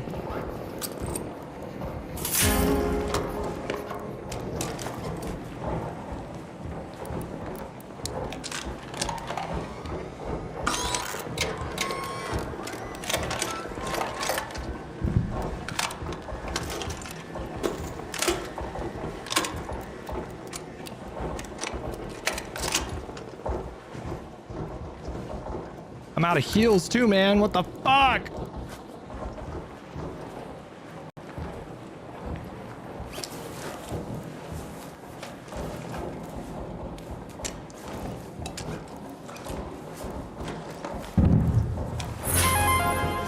Oh my fucking god! I don't know what to do. Oh my god! Oh my god!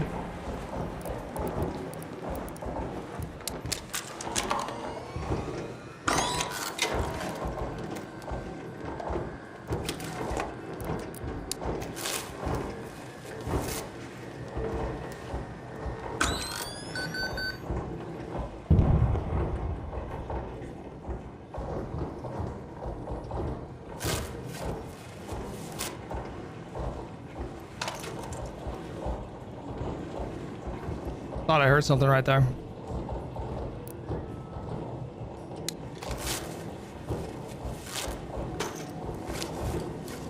Bro, I almost lost that fight. A Torrente v an anvil.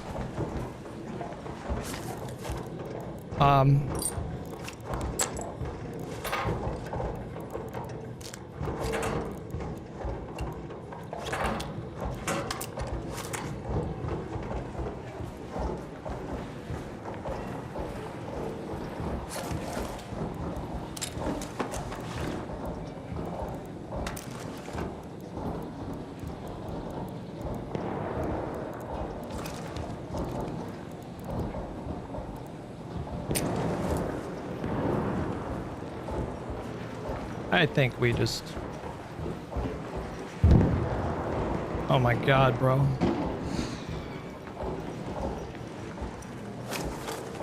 Are you...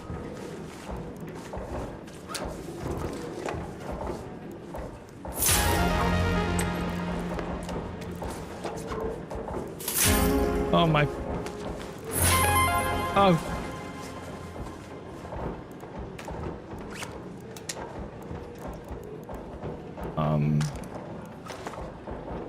Slightly encumbered.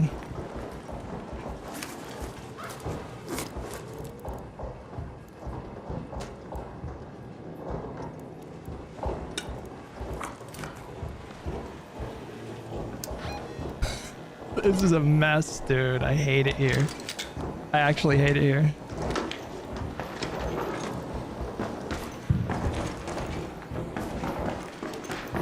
Oh my god. I'm no, let's not. Jesus. Okay. Well, we found where the carnage is.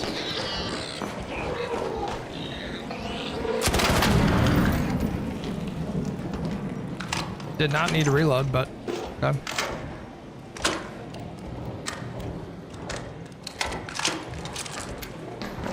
What's the quickest way out of here?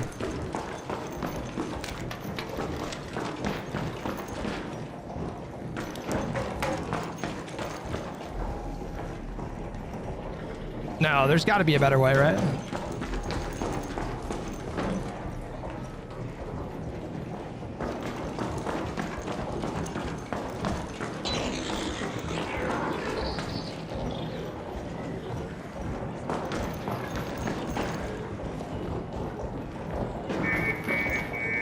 What is the quickest way out of here, you guys?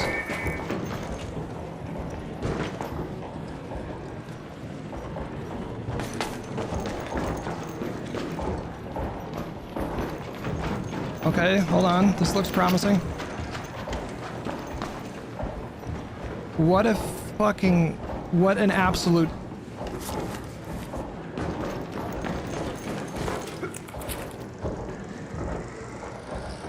That's where I want to go, right? Yeah. I have a hatch key.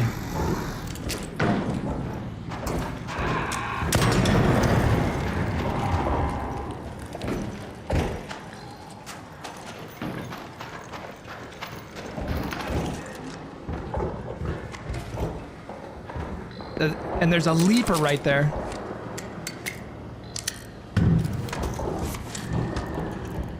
I have smokes.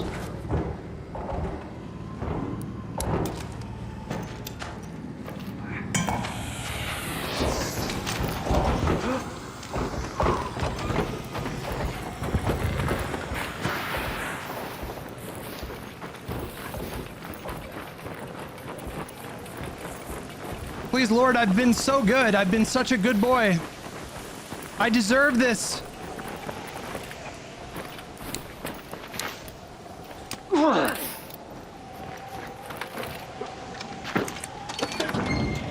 Yeah, let's go.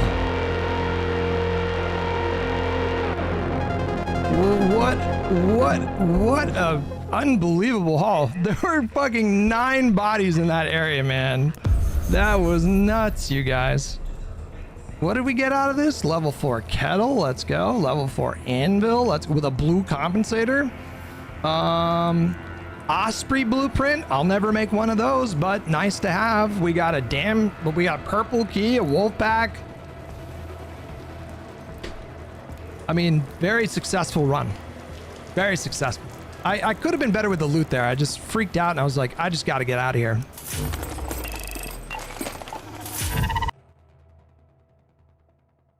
Swanee Bird, we're at 8 hours and 15 minutes.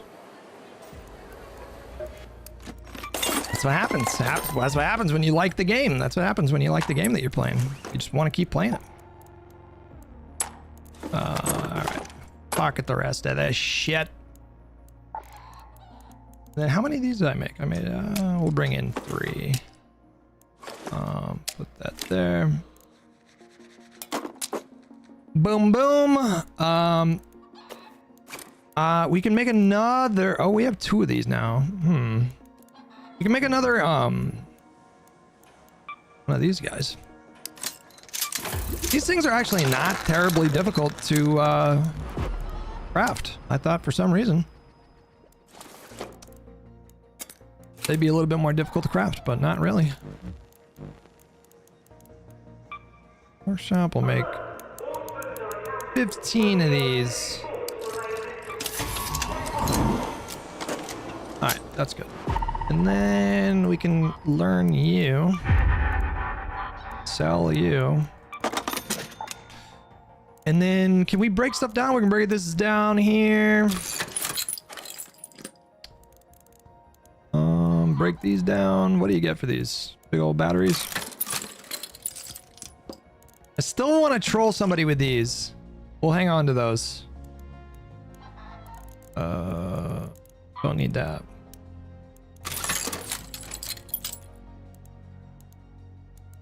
We're still lacking, a little bit lacking in metal. We need springs. We need wires. Let's just buy some from Celeste. Let's buy. Raider, good to see you. Buy There wires you go. as well. Why does it do that? That bug is annoying. Thanks, Raider. Sensors, we need these. Enjoy that. How are we doing on hatch key production here? Advanced electrical components. And didn't we get a hatch key from that guy? Yeah, we did. All right, we'll put that away. All right. And then we can repair this guy. can break these ospreys down.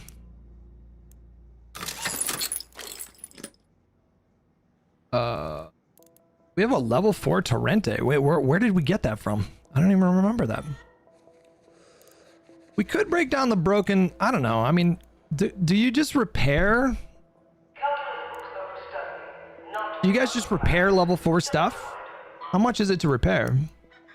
Jeez, 10 mechanical components, my goodness. This is your longest stream this year. True. That is true. We don't have all level 4 guns now. All right, we are gonna call it there, guys. Enjoy your weekends. Happy New Year's, guys. Thank you to everybody who hung out with me today and supported the stream. Appreciate you guys very much. We'll be on Sunday. I said I was gonna watch some of the Jack Smith deposition today. We didn't get to any of that, so we'll be sure to make some time to watch that deposition. And you guys can raid whomever you please, and I'll see you guys on Sunday at the regular time, which is 8:30 a.m. Pacific, 11:30 a.m. East Coast time. See you guys then. Bye. Enjoy your weekends.